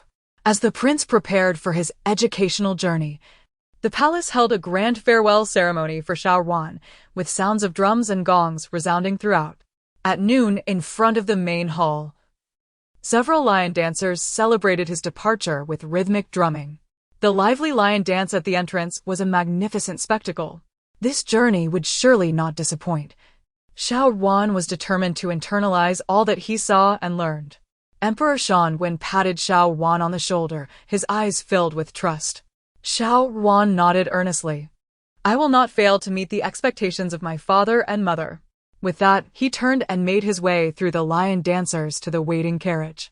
At the same time, Xiao Ruyu seized the opportunity, using the drums as cover to stealthily slip beneath the carriage. Hearing movement above, she knew Xiao Ruan had boarded. In her heart, she silently declared, "Big brother, I am already under the carriage." Moments later, the wooden plank above was lifted, and Xiao Ruan pulled her inside with one hand. 11 followed closely behind. As the carriage began to move, just when Xiao Ruyu thought victory was assured, they were halted after traveling a few hundred meters. Oh no, have we been discovered? Xiao Ruyu whispered anxiously, holding her breath and pressing tightly against Xiao Ruan's back. Xiao Ruan, quick on his feet, lifted the side curtain and poked his head out. Who goes there? Her Highness, the duck concubine has arrived. The duck concubine, elegantly dressed, gazed at Xiao Ruan with reluctance. Be very careful on your journey. She caressed Xiao Ruan's face, her eyes filled with reluctance. Xiao Ruan grasped her hand, offering her a reassuring smile. After bidding farewell to the duck concubine, Xiao Ruyu let out a long sigh of relief. Thank goodness. If we had been discovered before leaving the palace, it would have been utterly humiliating. Xiao Ruan playfully pressed her forehead, teasing her cleverness. Within moments, the carriage had exited the palace. After 4 hours of travel, they were far from the capital. To avoid implicating Xiao Ruan, she had already devised a narrative. Xiao Ruan looked perplexed. Why is that? Just tell mother that you only realized I had sneaked into the study group after leaving the capital, Xiao Ruyu said, tilting her head with a hint of mischief. This way, mother won't blame you. Xiao Ruan understood her intention to shoulder all the responsibility, his face betraying anxiety. But what if mother doesn't reprimand the little princess? She confidently shook her head, reassured. Mother is kind and virtuous. She will only scold me a little. Don't worry. Seeing Xiao Ruyu's assurance, Xiao Ruan had no choice but to comply. After settling everything, Xiao Ruyu's heart felt at ease. Watching Xiao Ruan busily attending to matters, she contemplated how to express her gratitude. Eureka! Taking advantage of the others disembarking for a break, Xiao Ruyu swiftly entered the Medicine King Valley.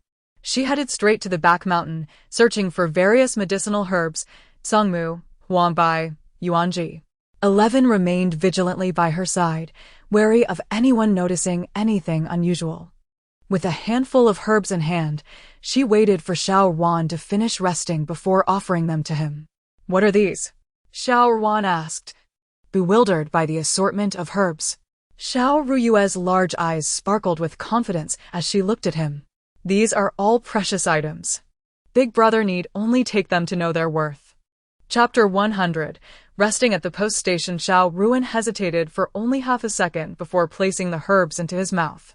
He harbored no doubts about his sister. All right. You may consume this much today. The remaining quantity can be taken over the next 3 days, Xiao Ruyu quickly interjected, preventing him from swallowing all the herbs at once. After ingesting the herbs, Xiao Ruan felt an immediate clarity in his mind. He assumed it was merely a fleeting illusion and paid it little heed. The carriage ambled along the road at a leisurely pace, while Xiao Ruan busied himself by pulling out a volume of poetry to peruse. As he read, he noticed a distinct difference from his usual experience. Typically, he would need to recite these verses dozens of times before committing them to memory, yet today, He found them effortlessly lodged in his mind after only a few glances. Realizing something was amiss, he cast his gaze downward at the herbs. Could it be the influence of these herbs? Noticing Xiao Ruin's scrutiny, Xiao Ruyu leaned against his leg, her eyes sparkling with mischief. What do you think? I told you these were remarkable. The extraordinary effects left Xiao Ruin in awe, and he looked at her with surprise. A secret, she teased, unwilling to divulge the origin of the miraculous herbs from the Medicine King's Valley. In light of her cryptic response, Xiao Ruin decided not to press further. Though a flicker of disappointment crossed his eyes, he then coaxed her, could you perhaps spare some more for your elder brother? I find my studies remarkably easier with these herbs. Of course, Xiao Ruyu replied, stretching her limbs and noticing the eagerness on his face. However, you must provide me with a proper cover first. Seeing her playful cunning, Xiao Ruin found himself at a loss. He turned to the ever-silent Shi, who had been standing nearby, and jestingly said, no, absolutely not. Both spoke in unison, their voices ringing in harmony. Xiao Ruyu, looking at Shi, nestled into his embrace, her cherubic face beaming. All I need is Shi. The bewildered Shi patted her head, feeling utterly confused. When had he ever led the little princess astray? It seemed, in fact, that she had been the one leading him into mischief. Very well, I shall comply with your wishes, Xiao Ruin conceded, a smile playing on his lips as he affectionately pinched Xiao Ruyu's cheeks. As the carriage continued its smooth journey, the clouds on the horizon gradually receded unnoticed. Xiao Ruin lifted the curtain and announced, the sky is darkened. Let us find a post station to rest and resume our journey tomorrow. The attendants responded promptly, seeking the nearest post station. Before nightfall completely enveloped the sky, they arrived at the closest station. The postmaster, having received prior notification of the prince's scholarly travels, awaited them at the entrance. Commoners pay their respects to the crown prince. Rise, Xiao Ruin waved his hand dismissively, casting a cursory glance at the postmaster. Prepare several rooms. We are all weary from our journey and require rest.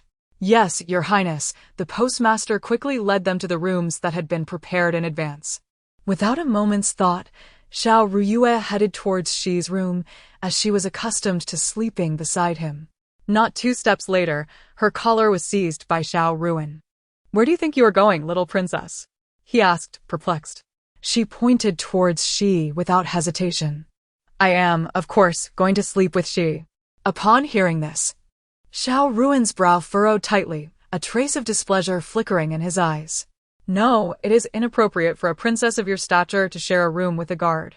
Xiao Ruyu brushed his hand aside, earnestly explaining, I have been with Shi since childhood.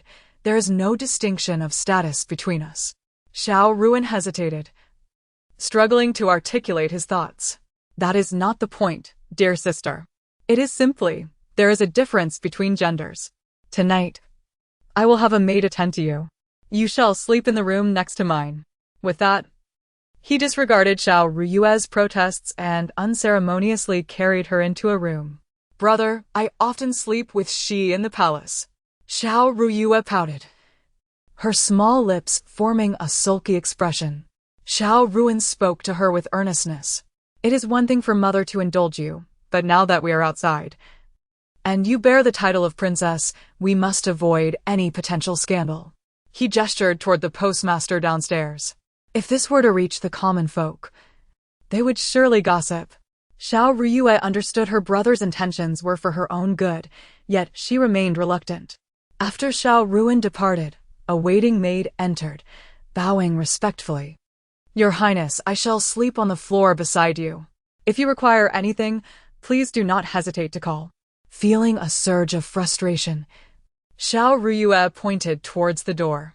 I demand you leave. The maid froze, hastily kneeling on the ground. I am afraid I cannot comply. The Crown Prince has instructed me to watch over you. I do not care. When her commands proved ineffective, Xiao Ruyu began to throw a tantrum, wailing loudly. Wah! I want to find Shi. Her cries were accompanied by tears and snot, cascading down her cheeks. The maid, flustered, hurried to inform Xiao Ruin, seeking his guidance. Little princess, please do not cry. The crown prince has already retired for the night. If you continue to weep, I am powerless. After a long night of turmoil, Xiao Ruyu finally grew weary and lay in silence on her bed. The maid assumed she had cried herself to sleep and promptly extinguished the candle. Thank goodness, she has finally settled down. Meanwhile, she, in a separate room, felt a pang of sorrow at the sound of Xiao Ruyu's cries. Yet Xiao Ruan's admonition echoed in his mind, compelling him to exercise restraint. In the dead of night, as all had succumbed to slumber, a shadow stealthily entered Xiao Ruyu's room. Still sniffling softly, she found it difficult to sleep without Shi by her side. Do not cry, my princess, a familiar voice whispered from behind. Startled, Xiao Ruyu sat up abruptly. She gestured for silence, pointing at the maid on the floor. Understanding his cue, Xiao Ruyu extended her arms, inviting him to carry her away. She, why did you take so long to come and rescue me? Wiping her tears, she looked up at him with watery eyes. She, feeling helpless, gently patted her head. We must wait until everyone is sound asleep. Nestled in his embrace, Xiao Ruyu began to doze off, drifting into dreams of bliss. Before dawn broke, while all were still asleep, the duo of shadows quietly slipped out once more. Chapter 101, An Assassin? Xiao Ruyu had not yet fully awakened. After she was laid down, she began to murmur softly. She, what time is it? The maid seemed to hear the commotion and turned over, yet showed no signs of waking.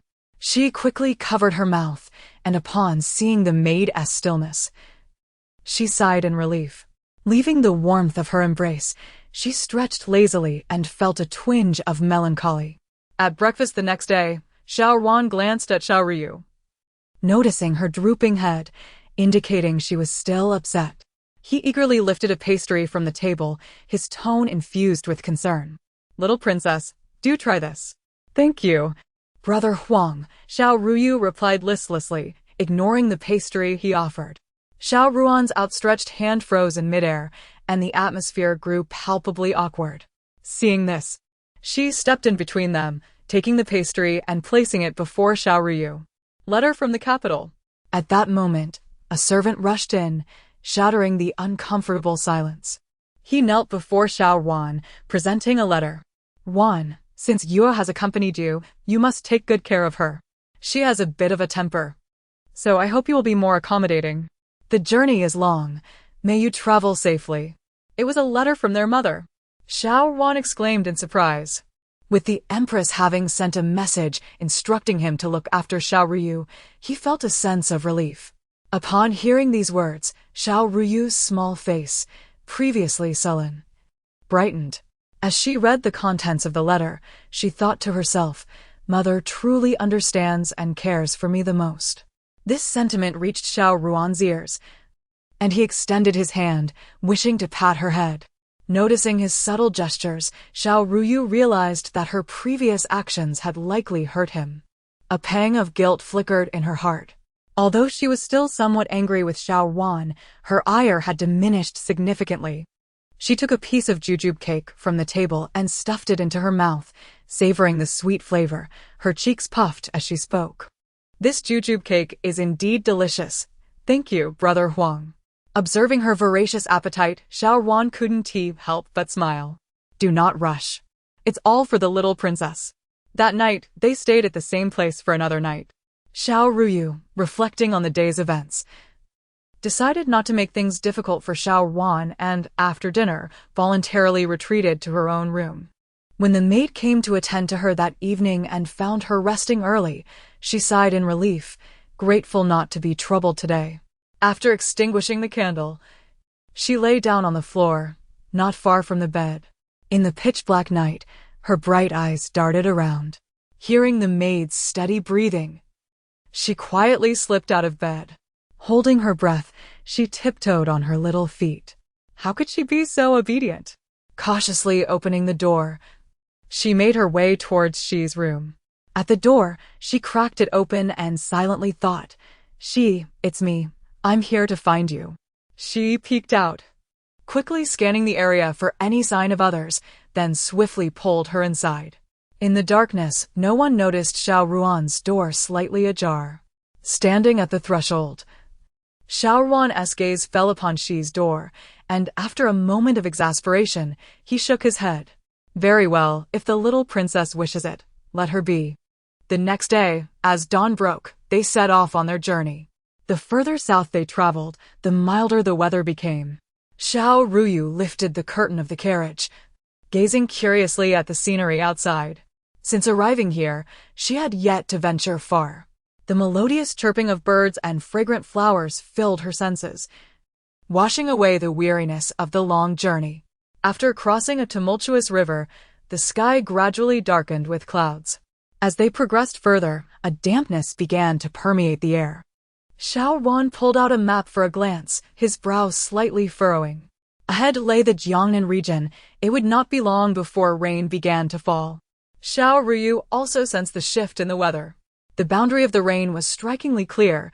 It was sunny to the north of the river. But the south had turned cold and damp. She saluted Xiao Ruan. Your Highness, the place you intend to go is east of where Dr. Yang is stationed. I should escort the little princess away. Xiao Ruyu grasped Xi's hand and nodded gently. The location of my master is indicated in the letter. Let Xi take me there. Xiao Ruan hesitated, worried as they were in unfamiliar territory. Perhaps I could first escort the little princess to Dr. Yang's location before heading to my own destination. This suggestion was promptly dismissed as Xiao Ruyu shook her head. Seeing her stubbornness, Xiao Ruan had no choice but to relent. He had brought along more than a dozen people for this educational journey, selecting 5 or 6 of the most skilled individuals. Very well. Several servants promptly accepted their orders. Xiao Ruyu felt a surge of gratitude and reached out her small arms to embrace Xiao Ruan, her voice soft and sweet. Safe travels, Brother Huang. After their farewells, Xi led her towards Dr. Yang's station. As they traversed the desolate countryside, the weather grew increasingly oppressive as they neared the disaster area. 3 hours later, Xiao Ruyu looked up at the ominous clouds gathering in the sky, sensing that a torrential downpour was imminent. Let us find a place to take shelter from the rain. Xi halted, instructing everyone to search for a nearby refuge. After a short while, a servant reported that a dilapidated temple lay not far off. With the thunderstorm approaching, they hurried towards the temple. As they stepped through the entrance, a deafening clap of thunder echoed above, and the rain began to pour down relentlessly. Xi removed his outer garment and draped it over Xiao Ruyu. It's cold in the rain. The princess must take care not to catch a chill. Though the temple was in disrepair, the interior still held its furnishings, with a massive statue of Buddha occupying the center. Xiao Ruyu bowed before the statue, her gaze sorrowfully fixed on the torrential rain outside. The downpour was fierce. She had heard that Jiangnan had been plagued by gloomy weather for months. Concern for her master crept into her thoughts. She kindled a fire, bringing Xiao Ruyu closer to its warmth. The comforting heat enveloped her, and she began to doze off in his embrace, feeling drowsy. Who goes there? Chapter 102. The rain-summoning array. The alert voice of 11 rang out, his gaze fixed intently on the door outside. Xiao Ruyu was roused from her slumber, instantly becoming fully awake. Is there someone out there? Following his line of sight, she discerned the silhouettes of 7 or 8 figures outside the temple, obscured by the torrential rain. 11 drew his sword, positioning Xiao Ruyu behind him, signaling the others to prepare for potential intruders. As the group entered, 11's sword was instantly poised at the neck of their leader. His voice was icy as he applied a slight pressure, demanding, "Who sent you?" The leader's legs trembled, and he was immediately at a loss. "My lord, spare us. We were sent by Master Yang. Lord Yang specifically dispatched us to escort the young princess." Upon hearing her master's name, Xiao Ruyu peered from behind 11. "Did Master truly send you?" 11 remained vigilant, lowering his sword only slightly while still shielding Xiao Ruyu. "But do you have proof?" Others could easily deceive the young princess with such claims. The leader, sensing the gravity of the situation, hurriedly produced a fan from his bosom and presented it to Xiao Ruyu. Master Yang instructed that this fan, when shown, would confirm our intentions. 11 took the fan, inspected it for hidden weapons, and then handed it to Xiao Ruyu. She opened the fan, revealing a handle carved from jade, prominently inscribed with the character for Yang. Recognizing it as the token mentioned in her master's letter, she exclaimed, 11, let them in. This is indeed master's item. Only then did 11 gesture for everyone to sheath their weapons and welcomed the group inside. The leader expressed his gratitude and called for the others to follow. Noticing their drenched attire, Xiao Ruyu ordered the servants to fetch clean garments for them. The others, taken aback by her kindness, thanked her profusely. After half an hour, the rain began to subside, and seizing the moment, the group prepared to embark on their journey. With Master Yang's people as their guides, they swiftly reached the encampment outside the city. Master Yang was busy documenting the day's calamities when he heard a familiar voice. Master, be careful, my princess. He admonished gently as he scooped her into his arms, a tender smile gracing his face. Xiao Ruyu nuzzled against him, looking obedient. I did not expect to see you so soon. Master Yang playfully tapped her nose and replied, it was the queen who informed me. A few days ago. She sent word that you were on your way. Mother is so kind. Not only does she not scold me for running away, but she also alerted Master to come for me, she said wistfully. I miss her dearly. It has been several days since we last saw each other. Rubbing her eyes, a sense of longing welled up within her. 11 observed Xiao Ruyu quietly, a frown creasing his brow, his heart tightening with concern. Master Yang, noticing the melancholy of both, clicked his tongue. Now, it is not a matter of life and death. There is no need for the young princess to be so sorrowful. In the past, when I left, you did not display such sentimentality. Xiao Ruyu playfully punched him lightly on the chest. You are always so sharp-tongued, master. Her gaze shifted to the records of the calamities laid upon the table. The dense, alarming entries compelled her to leap down for a closer inspection. Master Yang, following her gaze, sighed deeply. This situation is far more dire than we imagined. Come, while the rain has ceased, I will take you to see for yourself. Xiao Ruyu agreed and accompanied Master Yang toward the outskirts of the city. A few kilometers away, they arrived at a dense forest where towering trees obscured half the sunlight, casting shadows within. Xiao Ruyu noticed the trees along the path were marked for direction. Master Yang explained, the situation here is quite complex, which is why I marked the paths for entry. Continuing inward for several hundred meters, the scenery transformed dramatically. Trees had been uprooted, leaving a vast expanse of earth. In the center lay a spring, its water flowing mysteriously. Surrounding it were intricate dark red symbols, their hue chilling and unfathomable. Xiao Ruyu was taken aback by the sight before her, squinting as she scrutinized the array. Memories from her past life surged into her mind, and she suddenly recalled. Blood as a scheme, the spring as a formation, the reversal of the 5 elements. This is the long-lost rain summoning array. Master, why does this relic from my past life appear here? She exclaimed, her heart racing. In her previous world, there existed spiritual energy and numerous formations, but this particular array should not have manifested in this realm. She found it hard to believe. Master Yang sighed heavily, his expression grave. Even I do not know the connection, but it is certain that the relentless downpour in Jiangnan is due to this formation. Let me investigate further. Xiao Ruyu approached cautiously, while Master Yang warned her to be careful from behind. She summoned her spiritual energy from her wrist, attempting to delve into the array to discern its origin. 11 swiftly lifted her, pivoting to evade a sudden threat. Alarmed, Xiao Ruyu realized the danger. This array is encased in a barrier. If we forcefully attempt to unravel it with spiritual energy, we will inevitably suffer backlash. Her expression grew serious as she focused on the spring at the center. Any reckless action would lead to peril. Master, this formation is not easily dismantled. We must devise a long-term plan, she urged, signaling for Master Yang to join her in discussion. He gazed at the array with worry, feeling at a loss. This was an exceedingly formidable entity, and he was uncertain of any viable solution. He knew Xiao Ruyu possessed spiritual power, which motivated him to reach out to her. Yet, even she seemed unable to contend with the situation, leaving them in a stalemate. The atmosphere grew thick with silence, enveloping them in a profound stillness. Amid this quietude, a sudden, clear sound broke through the air. Chapter 103. Ginger Tea. Dr. Yang was taken aback, glancing down to locate the source of the voice. "Little princess, this is." Xiao Ruyu's face flushed, her cheeks burning from her ears to her neck. Just as she was about to retort, a louder commotion erupted, accompanied by a sharp pain in her abdomen. "Oh! You all wait here. I have something to attend to," she said, her head bowed in embarrassment.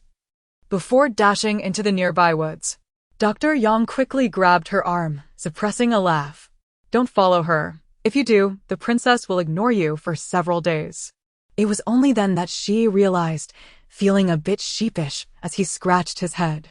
Recalling how Xiao Ruyu had snubbed him for days last time, he learned his lesson.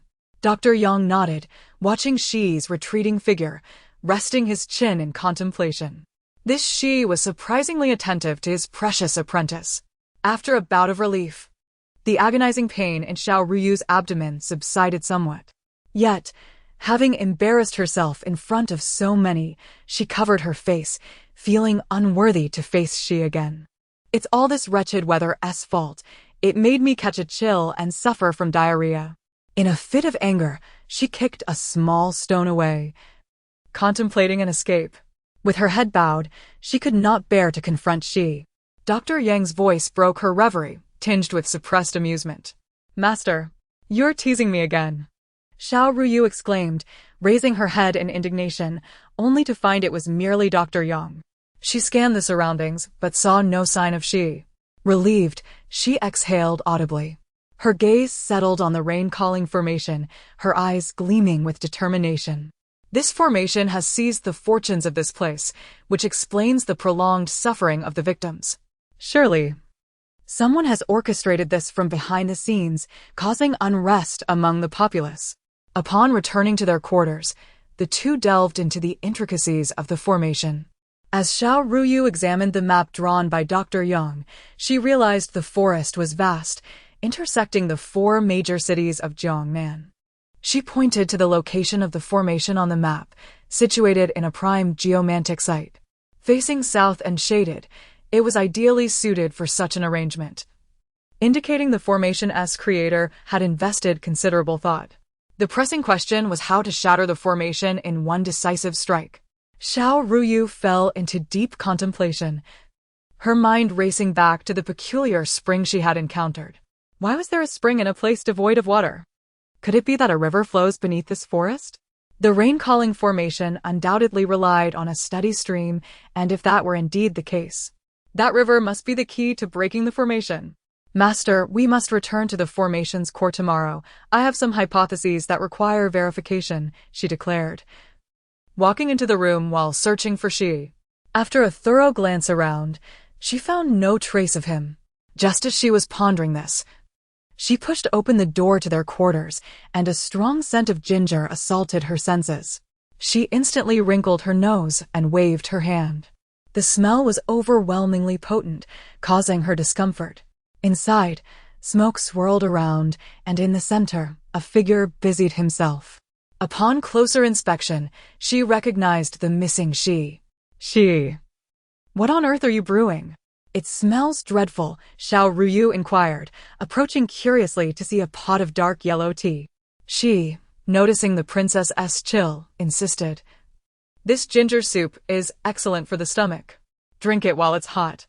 Xiao Ruyu scrunched her face in distaste, pushing it away. "I detest ginger. I won't drink it." Seeing her reaction, Shi helplessly coaxed her. "Though it may not taste delightful, it is highly beneficial for the stomach. Just one bowl, please." "Absolutely not." As she persistently urged her to drink, Xiao Ruyu shouted and promptly ran away. She, balancing the bowl, hurried after her, pleading, "Just one bowl. That's all I ask." Despite her short legs, Xiao Ruyu dashed out of the house with remarkable speed, fearful of being captured and forced to drink. "No, No, I refuse to drink it. As she carefully quickened his pace to avoid spilling the ginger tea, Xiao Ruyu turned to check the distance between them, only to collide forcefully with someone. Ouch! She exclaimed, thrown off balance and landing on the ground, while the person she had bumped into groaned in pain, clutching their thigh. She, witnessing this, hastily set down the ginger tea and rushed to help Xiao Ruyu up. The governor of Jiangnan rubbed his thigh, squinting at the sight before him. A toddler, no more than 2 years old, was staring back at him. As he pondered whose child this might be, Dr. Yang emerged upon hearing the commotion. The governor's face broke into a smile, his features crinkling with mirth. Is this not the daughter of Master Yang? He quickly assisted Xiao Ruyu. Still dazed, she heard the governor continue, with those big eyes and small nose, she bears a striking resemblance to Master Yang. He leaned closer, examining Xiao Ruyu with admiration. Truly, she resembles Master Yang, but her beauty surpasses, she must take after Madame Yang. Only then did Xiao Ruyu realize the person before her had mistaken her for her master's daughter. Just as she was about to clarify, Dr. Yang stepped forward. Governor, what has transpired here? As she wondered why they were concealing their identities, she noticed Dr. Yang giving her a knowing glance, and she understood. They had sneaked out discreetly, and it was prudent to keep their identities hidden to avoid unnecessary trouble. The person before her was indeed the governor of Jiangnan. Xiao Ruyu scrutinized him. His frame was sturdy, and his face bore the marks of time. The governor, seeing Dr. Yang engage in conversation, continued to compliment.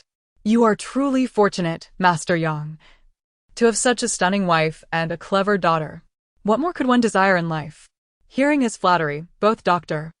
Yang and Xiao Ruyu felt a wave of exasperation, a line of black tension appearing above their heads. Ahem. Governor, you jest. This is not my daughter. Chapter 104. The aura of cursed Dr. Yang cleared his throat, a hint of embarrassment gracing his features. As an unmarried physician, he found the notion of a daughter perplexing. His thoughts momentarily spiraled as he reflected on his 2 lifetimes spent in solitude, casting a melancholic glance at Xiao Ruyu. 2 lifetimes as a bachelor. Xiao Ruyu, catching his gaze, discerned his unspoken thoughts and pouted innocently. Why is Master staring at me? It's not my fault he hasn't found a wife. The governor of Jiangnan was oblivious to the subtle interplay between master and disciple, scratching his head in awkwardness. His attempts at flattery had clearly missed the mark. He turned his attention to Xiao Ruyu, curiosity etched on his face. Dr. Yang, realizing the need to shield her identity, awkwardly fabricated a backstory. This is the daughter of an old acquaintance of mine. She has pressing matters to attend to and has entrusted her care to me for a few days. Xiao Ruyu beamed, revealing her pearly whites. Good evening, Governor. This little one adapted to her role rather swiftly. Dr. Yang affectionately ruffled her hair, a glimmer of amusement in his eyes. The governor, charmed by her demeanor, found his fondness for her growing. As the hour grew late, Dr. Yang, noting the governor's lingering gaze on Xiao Ruyu, shifted the conversation.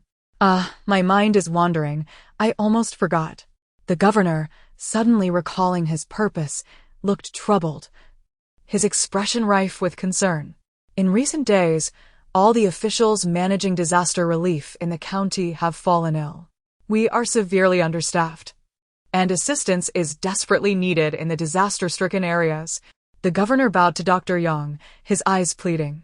Dr. Yang steadied him, pondering the gravity of the situation. If I recall correctly, there should be at least 10 officials in the county, all incapacitated. Upon receiving a nod from the governor, he stroked his chin thoughtfully. This situation seemed rather peculiar. Please take me to examine them. I shall prescribe remedies accordingly. Dr. Yang added, my gratitude to you for those officials in advance.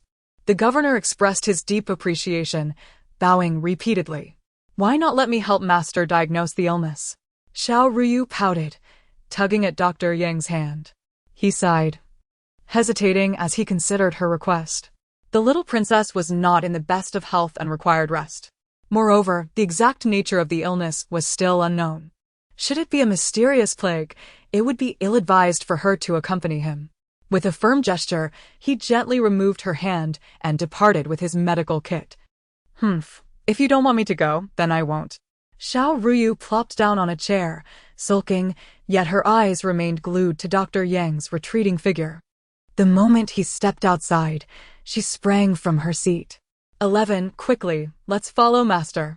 I want to go too. She grasped 11's hand eagerly. 11, arms crossed and eyebrows raised, regarded her with a hint of disapproval. No, Master said the little princess should not go.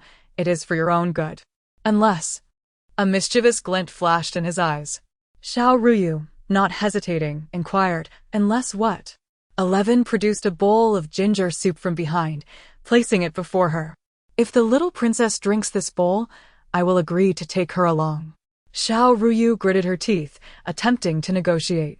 Half a bowl. Not a drop less. 11 retorted, leaving no room for negotiation. Sensing her hesitation, he feigned a yawn. If the little princess is unwilling to go, then 11 is feeling rather sleepy and will take his leave. Wait. Xiao Ruyu resolutely accepted the ginger soup, enunciating each word. I will drink it all right. She closed her eyes and gulped down the soup in one go. The pungent ginger lingered on her tongue before sliding down her throat. Ugh. She grimaced, nearly retching. Anticipating this, 11 gently patted her back to ease the passage of the soup. Xiao Ruyu stuck out her tongue, grimacing. Is that enough? Hurry, take me to find Master. It will be too late if we delay. 11 smirked, scooping her up as he carried her outside. 11, slow down. I feel nauseous. Xiao Ruyu observed his profile, a wave of nostalgia washing over her. Why did the scene feel so familiar, as though it had transpired before? Shaking her head, she dismissed the thought, attributing it to the ginger's potency. On their way to the officials' quarters, Xiao Ruyu hung her head. Though her stomach felt warmer, discomfort lingered. Is the princess still unwell? She nodded slightly. Perhaps we should postpone visiting the officials. Yet she shook her head, resolute. Aware of her stubbornness, 11 racked his brain for another solution. Upon reaching the officials' chambers, Dr. Yang was already inside, taking pulses. Xiao Ruyu quietly concealed herself beside the door, peering in. A line of officials lay on prepared stretchers, all appearing listless. Each bore a pallid complexion, lips tinged blue, and they coughed intermittently. After examining each one, Dr. Yang furrowed his brow. Can you determine the illness, Dr. Yang? The governor inquired anxiously. It resembles a common cold, yet the symptoms are far more severe. Their pulses shared a distinct characteristic, not chaotic, but exceedingly weak. He produced a handkerchief to cover his mouth and nose, worry flickering in his eyes. It would be prudent to isolate these individuals and minimize the number of attendants present. We cannot ascertain whether this cold is contagious. Caution is paramount. The governor, hesitantly covering his own mouth and nose, looked bewildered. When will they recover? Dr. Yang penned a prescription, handing it to him. If they take these remedies as directed, they should show improvement within 3 days. Thank you, Dr. Yang, the governor responded gratefully, accepting the prescription. Xiao Ruyu squinted at the scene, sensing something amiss. A cold? Could it truly be so? She gazed intently at the officials, and suddenly, dark mists swirled before her eyes. The ominous shadows hovered above the officials, refusing to dissipate. It was the aura of a curse. Chapter 105, Deception. Xiao Ruyu inhaled sharply, a chill coursing through her.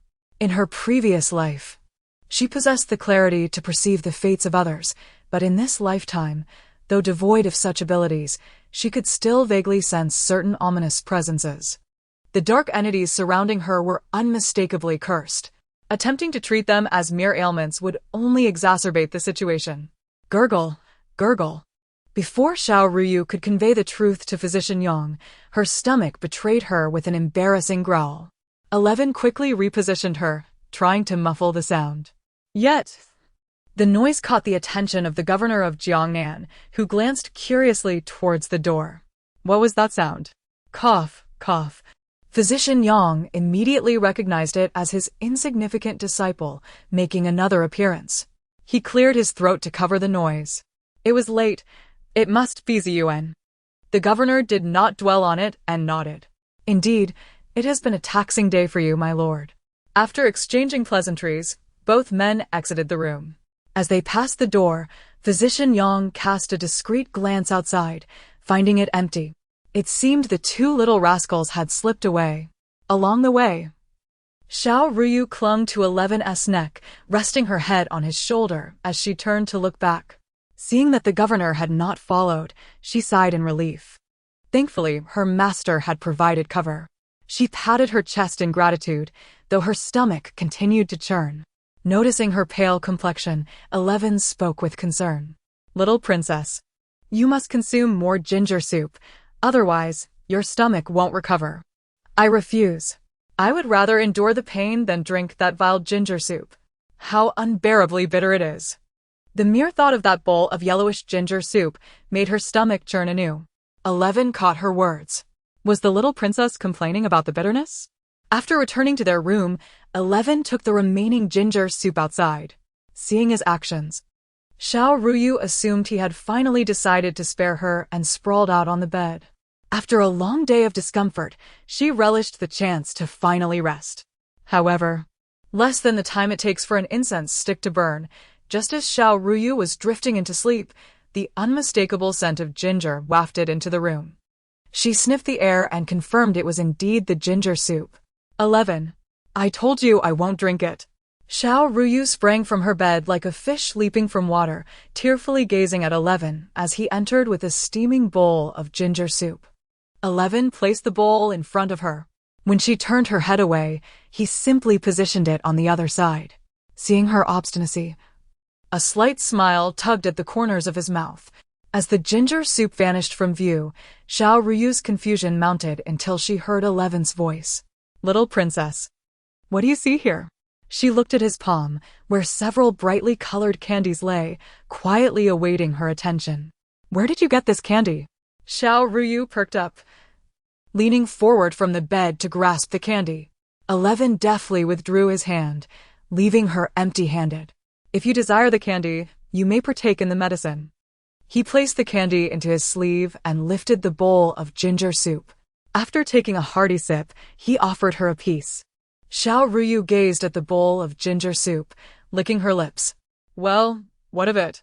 It's merely a bowl of ginger soup. In her previous life, she had tasted far more bitter herbs than this. Just as she reached for the spoon, 11 swiftly intercepted it. He scooped a generous spoonful of soup, blowing gently on it before bringing it to her lips. Be careful, it's hot. Xiao Ruyu stared at his actions for a moment, then obediently drank the spoonful. Although the bitter taste remained, it was considerably milder than before. Upon seeing her drink, 11 kept his promise, retrieving a piece of candy from his sleeve and placing it in her mouth. The sweet flavor melted on her tongue, and her eyes sparkled with delight. More. She perched at the edge of the bed, eagerly watching 11. With each spoonful of soup followed by a candy, her heart blossomed with sweetness. However, just as this harmonious moment lingered, a voice echoed at the door. Oh dear! Both turned to see Physician Yang, one hand half covering his eyes.